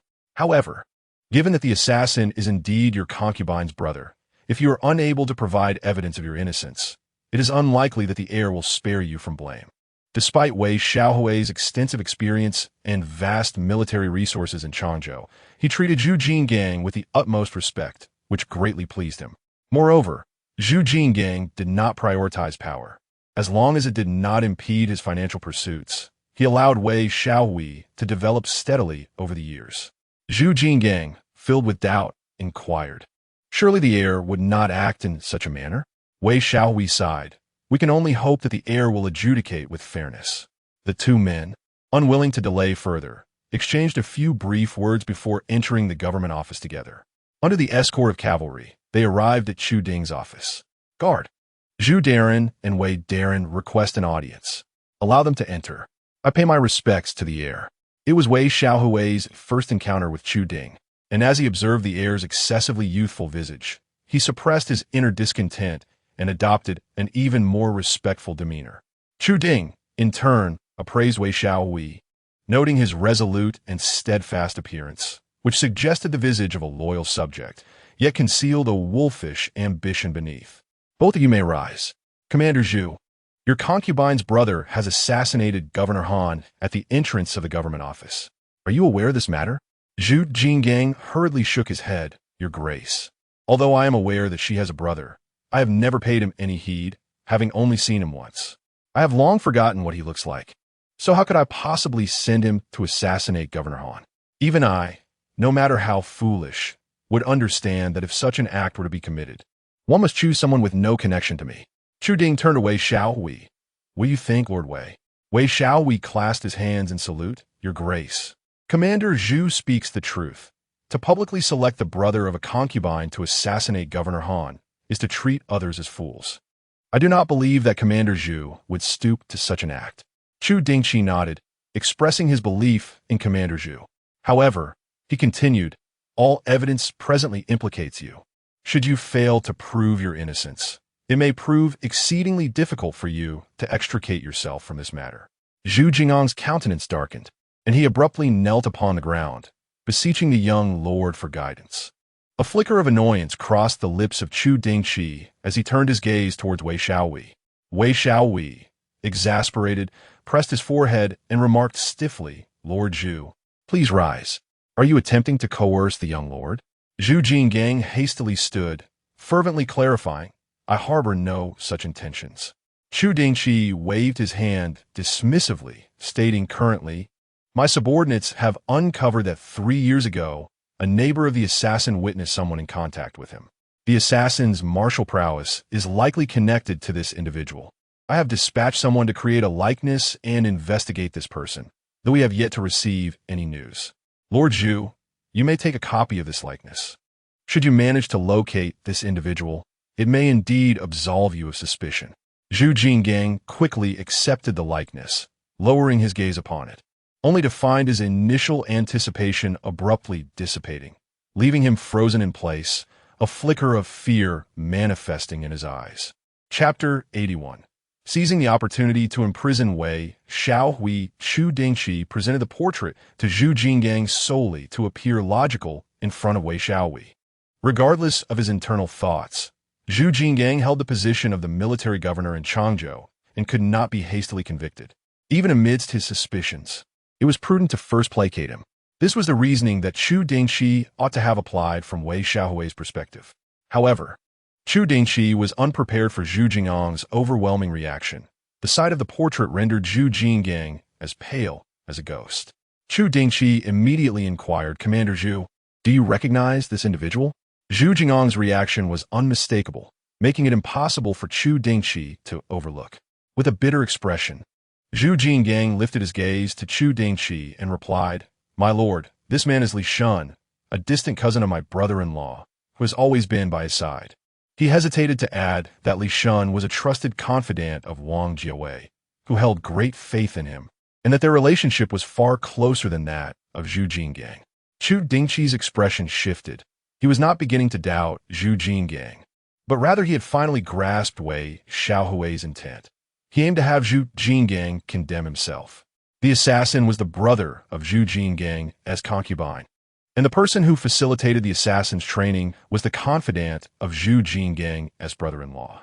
This situation not only jeopardized Chu Dingchi, but also implicated Wang Jiawei. A masterstroke indeed. Chu Dingchi knelt once more, exclaiming, "My lord, I truly have no knowledge of how this transpired." He was bewildered, firmly believing he had no connection to the deaths of Han, Qingmin, and others. Yet he now questioned whether Wang Jiawei had any involvement or had used him as a pawn. With a stern demeanor, Chu Dingchi replied, "Commander Zhu, you have personally identified this individual. It is difficult for me to place my trust in you. To avert irreparable losses, you two shall remain in the Yamen from this day forth, with the public rationale being that you are assisting me in the investigation." Wei Xiaowei, who had been watching with amusement, was taken aback by this declaration. "My lord, why must I also be detained?" Chu Dingchi shot him a glare and retorted, "If it were to become known that a distinguished commander is held in my Yamen, what would become of the soldiers below? Both of you shall stay," providing a rationale to outsiders. "Rest assured, Lord Wei, as long as you remain within the Yamen, you may act freely. However, Commander Zhu will not enjoy such liberty. You must remain within your quarters and may not venture out without my express command." With that, Chu Dingchi gestured, "Take Commander Zhu away, arrange a room for him, and ensure he is closely guarded." Two cavalrymen immediately flanked Chu Dingchi, escorting him. "Commander Zhu, please." Chu Dingchi looked at Chu Dingchi beseechingly, but met with his impassive countenance. He resigned himself to the reality of his impending imprisonment. With his head bowed, he rose and followed the cavalryman out. Once only Chu Dingchi and Wei Xiaowei remained in the room. Chu Dingchi's demeanor did not soften. He coldly remarked, "You are the deputy commander of Changzhou. Are you truly oblivious to Zhu Jingang's grave error, or have you willfully turned a blind eye to his transgressions, hoping to reap the benefits?" Wei Xiaowei was taken aback. He had not anticipated that rather than offering him comfort, Chu Dingchi would direct accusations at him. In that fleeting moment, Wei Xiaowei comprehended that Chu Dingchi aimed to seize the initiative, preemptively silencing him to avert any potential disturbances. Wei Xiaowei sighed inwardly, acknowledging the shrewdness of Chu Dingchi. With a facade of panic, he declared, "Your Highness, I harbor no such intentions. However, the commanding officer is, after all, a superior. How could I dare to inquire too deeply into the matters he undertakes? Furthermore, based on the commanding officer's usual demeanor, he does not strike me as one who would engage in such actions." Noting Wei Xiaohui's lingering disbelief in Zhu Jingang's guilt, Chu Dingchi silently applauded his acting skills and decided to partake in the performance. He scoffed, "He is merely putting on a show. Did you not see the irrefutable evidence presented moments ago? Is he still acting? I care not whether you are implicated. You shall instruct your guards to send word that you too are cooperating in the investigation and will depart shortly. Ensure the Changzhou Wei is pacified, for should anyone dare to cause a disturbance, I shall first take aim at you." Wei Xiaohui's face darkened, but he replied, "I shall obey." Internally, he felt a wave of relief. Chu Dingchi's decision to allow him to communicate outwardly indicated that his suspicions rested solely on Chu Dingchi, merely using him as a decoy. Chu Dingchi, growing impatient, commanded, "Leave now, and in the coming days, be on your best behavior. Do not trouble me further." Observing the dismissive manner in which Chu Dingchi waved him away, Wei Xiaowei bowed respectfully and departed, gaining a profound understanding of the ways of the powerful youth of the capital. Even though his rank exceeded that of Chu Dingchi, he recognized that, in Chu Dingchi's eyes, local officials were still deemed inferior. With a cold smile, Wei Xiaowei embraced the fact that Chu Dingchi considered him inconsequential. He wished for Chu Dingchi to remain oblivious to his presence forever. As soon as he exited the room, he encountered Lu Wanong. Their eyes met, yet neither altered their expressions, and without a word, they passed by each other. Lu Wanong entered the office and inquired, "Your Highness, did you just have Zhu, the commanding officer, taken away by your men?" Chu Dingchi replied, "In the case of Governor Han's assassination, Zhu Jingyan is a prime suspect. I have dispatched someone to detain him." He refrained from elaborating, and Lu Wanong did not press further. He merely donned a concerned expression and remarked, "Your Highness, With Zhu Jingyan imprisoned, will there be any repercussions from the Changzhou Wei? Chu Dingchi responded, not only Zhu Jingyan, I have also forbidden Wei Xiaohui from leaving the Yamen. What? Lu Wenong exclaimed, nearly losing his composure. Does Wei Xiaohui pose a problem as well? Chu Dingchi, recognizing Lu Wenong's growing importance, realized that he had underestimated him as merely a pawn. Yet, given Wei Xiaohui's status, even a pawn could be of utmost significance. He poses no issue. If I were to confine only Zhu Jingyan, my subordinates might incite a ruckus. Adding Wei Xiaohui into the mix should help keep them subdued for a few days. I have already sent for reinforcements from Zhejiang. Once they arrive, this matter will be resolved. Lu Wenong exhaled in relief, fearing that their plans might unravel, causing his heart to race. Your wisdom is unparalleled. With Wei Xiaohui present, the Changzhou Wei will remain in the dark regarding your intentions. Chu Dingchi advice. Keep an eye on Wei Xiaohui for me. While the probability of his involvement is low, it is wise to remain cautious. Lu Wenong, filled with delight, feigned hesitation, saying, shall I engage him in conversation to gauge his sentiments? Chu Dingchi nodded yes. Remember to discern what ought to be said and what should remain unsaid. I understand, Your Highness. Chapter 82.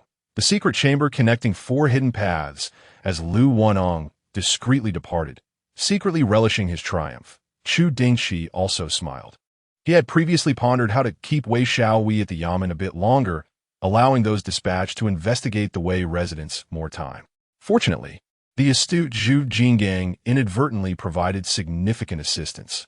Upon learning that the individual depicted in the portrait was a distant cousin of Wang Jiawei, Chu Dingchi promptly resolved to retain Wei Xiaohui at the Yamen.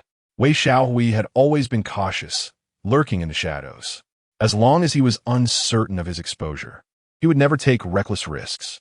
This particular juncture provided an opportune moment for Chu Dingchi. Meanwhile, Wei Xiaohui was conversing with his confidant, fully aware of the multitude of watchful eyes around him. Even if Chu Dingchi had not dispatched anyone to surveil him, he had merely instructed his associate to inform the housekeeper at his residence that he would be assisting the heir with the case at the Yamen, thereby alleviating any concerns and maintaining the status quo. Wei Xiaohui conducted himself with decorum, and after issuing his instructions, he turned to return to the rear courtyard, refraining from wandering aimlessly. However, since Chu Dingchi had yet to arrange his accommodations, Wei Xiaohui intercepted a cavalryman, inquiring, the heir has retained me at the Yamen to assist with the investigation. Where am I to reside? Just as the cavalryman was about to respond, Lu Wenong appeared. Lord Wei, I shall escort you to your quarters. Wei Xiaohui's pupils constricted, yet his voice remained composed. And who might this esteemed gentleman be? Liu Wenongi replied. I am Lu Wenong, humbly serving as the chief officer of the inspection division, here in Changzhou to investigate the assassination of Governor Han. Wei Xiaohui clasped his hands in greeting. I appreciate your assistance, Lord Lu. Lord Wei is too gracious, Lu Wenong replied. The two proceeded down the path, passing through the courtyard to a row of vacant houses. Wei Xiaohui continued to gaze forward, quietly stating, did we not agree to feign unfamiliarity? With an air of nonchalance, Lu Wenong remarked, Chu Dingchi instructed me to monitor you. To feign ignorance would be overly contrived. Wei Xiaohui's taut demeanor relaxed, accustomed to caution. He had mentally devised numerous escape plans the moment Lu Wenong had called out to him. He had not anticipated that Lu Wenong was acting under Chu Dingchi's orders. It seems Chu Dingchi places considerable trust in you, Wei Xiaohui observed. Lu Wenong chuckled lightly. To say he trusts me implicitly would be an exaggeration. He remains wary of me. Yet, with limited personnel at his disposal and no real suspicions against you, he has sent me here, ostensibly to monitor you, but in truth to ensure you do not cause any disturbances. Wei Xiaohui replied coolly, Chu Dingchi hails from the capital and is of the esteemed Duke of Jingguo lineage. He hardly regards any of us with respect. Lu Wenong concurred wholeheartedly. Even in gentle tones, his arrogance is unmistakable. We, the provincial bumpkins, cannot compare to the lofty heir. Would it not be far more intriguing to allow the esteemed heir to act according to our plans? Wei Xiaohui proposed. Lu Wenong smiled. Thanks to your astute strategy. My lord, The two exchanged knowing smiles, and without further discourse, they arrived at the designated room. Lu Wenong did not linger, but departed immediately. Wei Xiaowei, reflecting on his earlier conversation with Chu Dingchi and confirming that he had erred not, reclined upon the bed to rest. The personnel dispatched by the Chu Dingchi faction have thoroughly searched both the study and bedroom of Wei Xiaowei, yet they have uncovered no evidence of hidden passages. The captain mused, perhaps the Wei residence lacks a secret passage. Shaking his head, he replied, typically, in affluent households, even if there is no hidden passage, there will be concealed chambers or compartments, as there are always matters worthy of secrecy. The absence of any findings is indeed unusual, indicating that Wei Xiaowei has concealed his secrets with great skill. Captain, the steward is approaching the study, one of the scouts informed. We must depart immediately. Just as they were preparing to escape through the window, the scout leader glanced at the beam above and halted, declaring, "You all go ahead. I shall conceal myself in the rafters and observe for potential discoveries." The study was constructed exquisitely, with the beams crafted from premium timber, resulting in numerous visual blind spots, ample space for one to hide. In the military, orders are to be followed without hesitation, heeding their leader's command. The scouts each exited through the window, seeking suitable places to conceal themselves. Upon the steward's entrance into the study, the room appeared devoid of life, save for the scout leader, who remained hidden in a blind spot of the rafters. Unless the steward were to scrutinize carefully, he would see nothing amiss. Unaware that anyone was present, the steward entered the study and locked the door behind him. After surveying the surroundings and confirming the environment, he approached the bookshelf and pulled out half of the 5th row of the Book of Songs. At that moment, the sound of the mechanism activating echoed through the room, and a large door swung open before the steward, who stepped inside. The scout leader, observing from above, witnessed this scene unfold clearly and noted the descending passage revealed beyond the door, likely a secret tunnel. As the steward entered, the door was on the verge of closing, prompting the scout leader to act decisively. He leaped from the beams just before the door sealed shut. Torches flickered along both sides of the passage, illuminating the path ahead. With the sound of the steward's footsteps resonated distinctly. The scout leader need not follow too closely. He merely had to trail the sound. After approximately 15 minutes, the steward's footsteps came to an abrupt halt, followed by the noise of a door opening. The scout leader deduced the situation and hastened his pace, just in time to see the steward vanish into a room. At the passage's end lay a concealed chamber. The scout leader approached the door of the secret room and pressed his ear against it, yet no sounds emanated from within. Unsure when the steward might emerge and wary of lingering too long, he resolved to leave the passage, returning to the rafters to await the steward's exit. The steward emerged far sooner than the scout leader had anticipated, and upon his departure, he quickly restored everything to its original state before leaving the study. After waiting a moment to ensure the steward had gone, the scout leader descended from the rafters. At that moment, the other scouts, who had previously hidden outside, began to re-enter through the windows. "Captain, have you noticed?" The scout leader remained silent and approached the bookshelf, swiftly extracting the Book of Songs, which promptly revealed a concealed passage before everyone. No wonder we could not find it. It was ingeniously designed, truly extravagant. The scout leader cast a stern glance at them. "Do not speak recklessly. Follow me inside to investigate." With the scout leader guiding them, they quickly arrived at the secret chamber previously entered by the steward. The chamber was not locked, and, out of caution, they listened at the door for a moment, ensuring there were no sounds within before gently pushing it open. The chamber was modest in size, furnished only with a desk and a few chairs, adorned in the simplest of decor. However, to their surprise, the chamber held not one, but 4 doors. They opened each in turn, discovering a hidden passage behind every door, indicating 3 additional locations that could lead here. "Captain, look!" one scout exclaimed, having spotted a letter on the desk. The scout leader opened it, his eyes gleaming with excitement. "The guard have detained Wei Xiaowei at the Yamen. We need not rush and can proceed at a leisurely pace.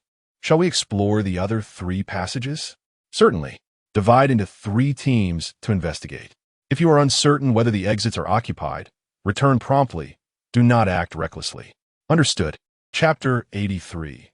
The secret passage to Hongmei Garden in the hidden chamber. There lay but a solitary letter upon the desk. The scout captain harbored suspicions that had they not discovered it in time, once Wei Xiaohui's accomplices perused its contents, they would have swiftly destroyed it.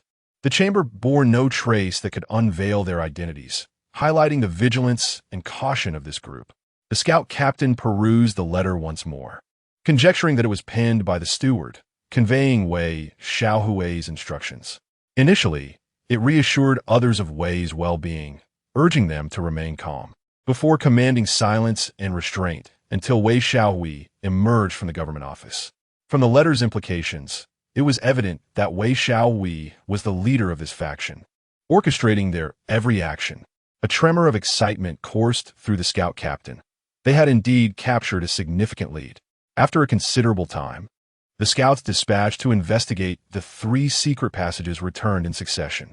Captain, the western passage leads to a woodshed of a brothel. I feared alarming the snakes in the grass, so I merely glanced outside and faintly heard the sounds of merriment between men and women. But I could not ascertain the specific establishment. The scout captain replied, upon our return to the surface, you should be able to deduce the brothel's location based on the distance from the passage to the Wei residence. We shall investigate further then. Understood, Captain. The southern passage's exit is also within a study. From the study's window, one can behold nearby pavilions and towers, resplendent and grand, affirming that the owner of this residence is of no ordinary status. Upon our return to the surface, you two must deduce the location of that estate. Understood. The final group of scouts bore grave expressions as one intoned, Captain, the northern passage's exit is at Hongmei Garden. What? The scout captain felt a chill run down his spine and promptly inquired, Are you certain? Affirmative. We made a concerted effort to scout around and even encountered our comrades stationed at Hongmei Garden. The passage's exit is concealed within a dry well in the front yard. It would have been nearly impossible to detect without a thorough examination. Since arriving in Changzhou, Chu Dingchi had resided at Hongmei Garden. To ensure his safety, the 3,000 troops had maintained uninterrupted patrols throughout the night, meticulously devising a patrol plan based on the layout of the garden. However, their primary focus had been on guarding against enemies stealthily infiltrating from outside the estate, and with the rear courtyard sealed off, their vigilance within the estate was at best minimal. Should a significant force emerge from the dry well into Hongmei Garden, even the elite 3,000 troops would struggle to withstand a meticulously prepared enemy, especially in the night without armor or horses. As the scout captain contemplated the dire consequences, beads of cold sweat dripped down his back. We must go. Immediately return to the government office and report this matter to the guards. He had lost all inclination to continue his exploration of the hidden chamber. He needed to inform Chu Dingchi of the secret passage's existence in Hongmei Garden. The captain of the scout team respectfully reported, Defender, I have discovered a secret passage in a hidden chamber in the study of the garrison. The hidden chamber connects to passages in all 4 cardinal directions. The eastern exit leads directly to the garrison, while the western exit opens into Hongyu Tower, a brothel teeming with people and intrigue. I refrained from entering to investigate further. Thus, I cannot ascertain who has been utilizing these secret pathways. The southern passage leads to the residence of Feng Zhongjin, a salt merchant from Changzhou. With the exit located in his study, it appears Feng Zhongjin is the one utilizing it. The northern exit, however, leads to Hongmei Garden. Chu Dingchi paused, his expression shifting. The captain gritted his teeth, exclaiming, Defender, Zhou Cheng harbors ill intentions, putting you in grave danger. His actions are utterly unforgivable. The captain was overwhelmed with fear. Should anything happen to Chu Dingchi while under their protection, the survival of these men during an attack would be uncertain. And even if they managed to return to the capital, their fate would not be favorable.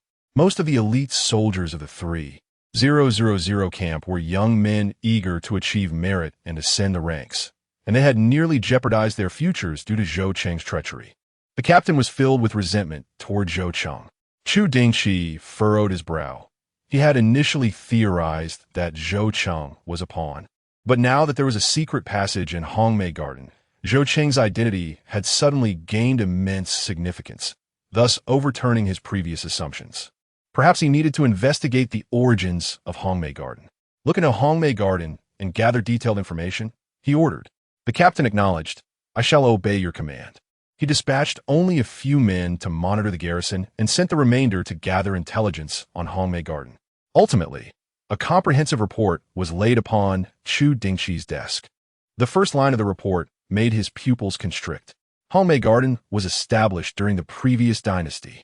It was built by the wealthy merchant Sun Kai, and over the past century, it had changed hands numerous times and undergone several renovations.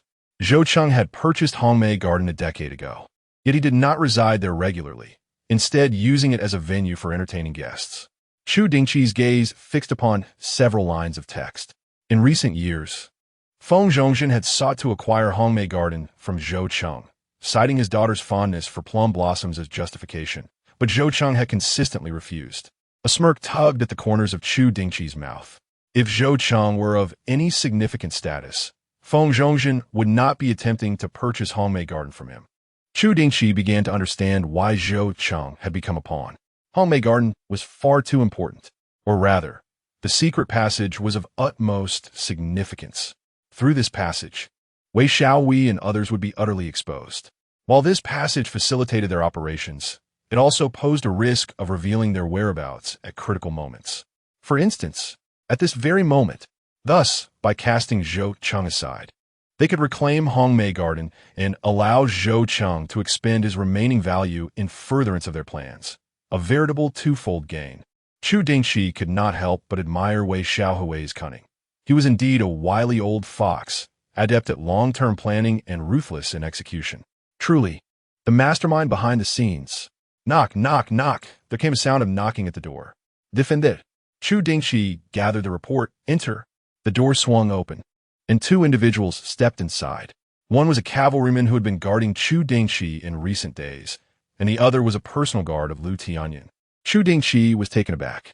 The loyal soldier respectfully stated, I, a humble servant, pay my respects to Commander Chu. What brings you here?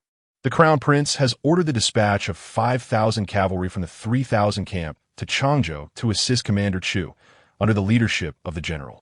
I have been commanded to ride swiftly and deliver this message. The general shall arrive by tomorrow.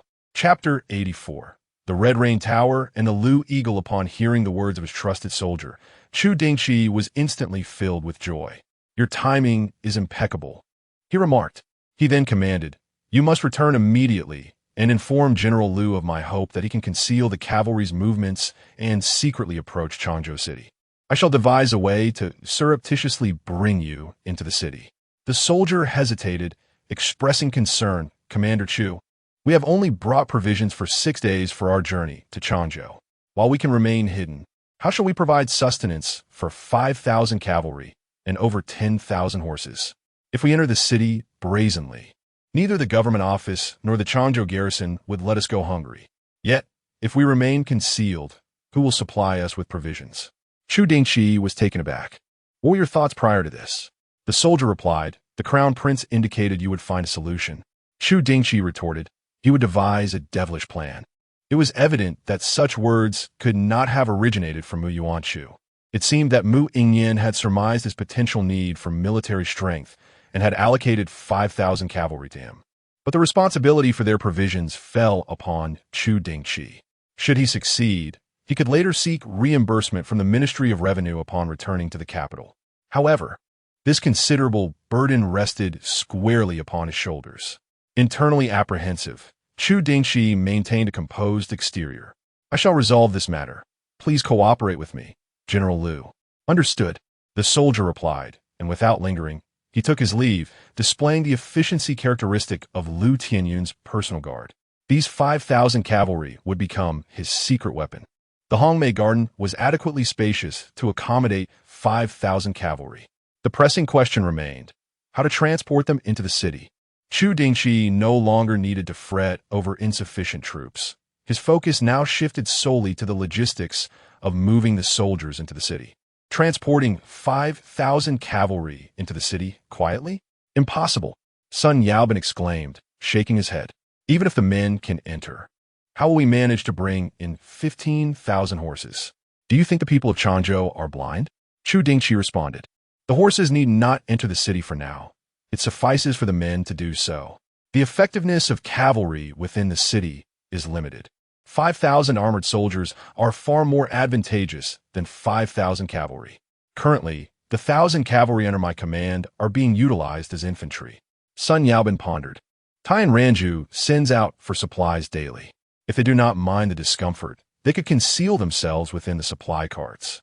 Taiyan Ranju has many patrons and a thriving business, dispatching over 20 large custom carts each day, which could accommodate nearly 300 individuals if they were squeezed together. Chu Dingchi frowned. There are 5,000 men in total. Even if 1,000 remain to tend to the horses, we still have 4,000 left. How long would it take to bring them all into the city if we can only transport 300 at a time? Sun Yaobin replied. Taiyan Ranju possesses over 100 such large carts, which could likely hold more than 1,000 people. It would only require 3 or 4 trips. I could dispatch them all tomorrow, but a reason will be needed. Without hesitation, Chu Dingchi declared, I shall publicly issue a command for you. Henceforth, Taiyan Ranju will be responsible for procuring fodder, and the Changzhou garrison will no longer be required to provide it. This matter transcends mere pretense. You must genuinely undertake this responsibility. Whether within the city or beyond its confines, you are to oversee the fodder for nearly 20,000 horses. Do you take me for a simpleton? Sun Yaobin exclaimed, visibly agitated. Must I not only assist in transporting people, but also in sustaining the horses? Am I also to be accountable for the provisions of those 5,000 cavalrymen? Chu Dingchi exhibited no hint of embarrassment. Indeed, that is correct. Their journey has brought only 6 days' worth of supplies, and upon reaching Changzhou, they will face a shortage.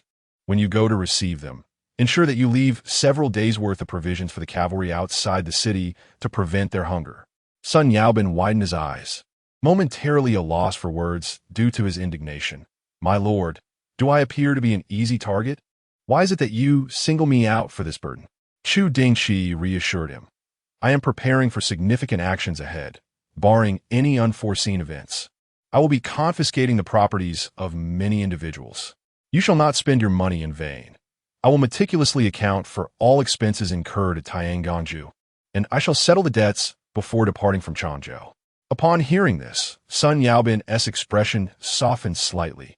To my knowledge, the proceeds from confiscation should normally be deposited into the national treasury.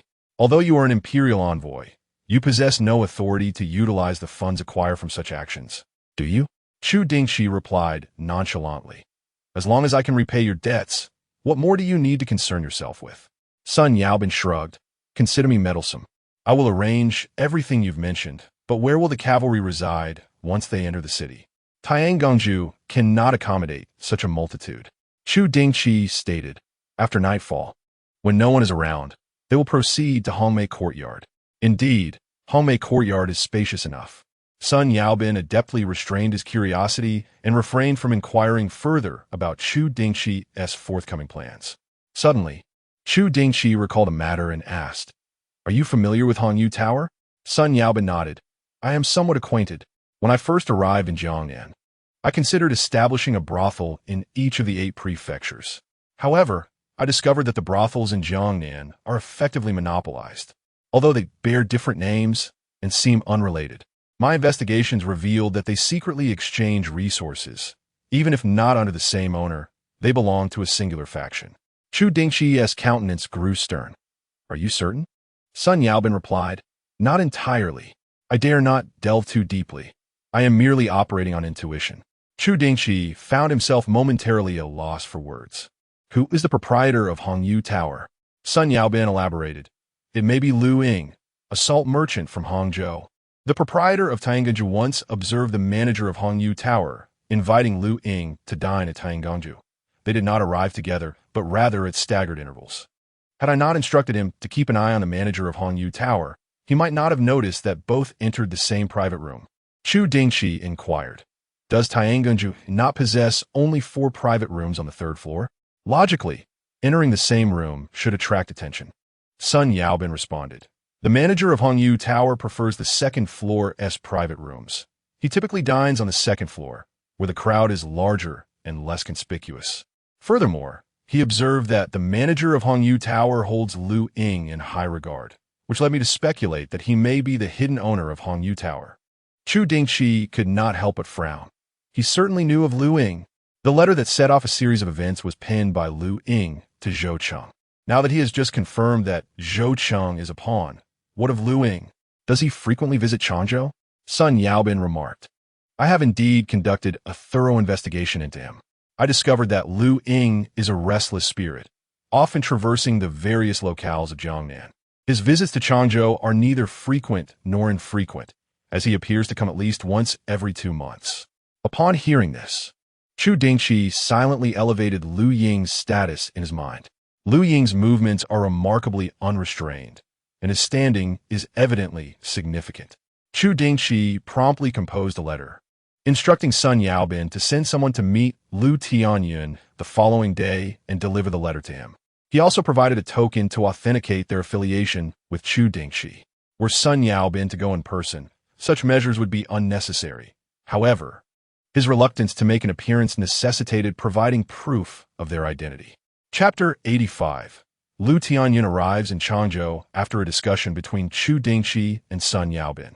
They promptly dispatched a message from the government office declaring that from this day forth, Tai and Ranju would be responsible for the fodder of the 3,000 horses.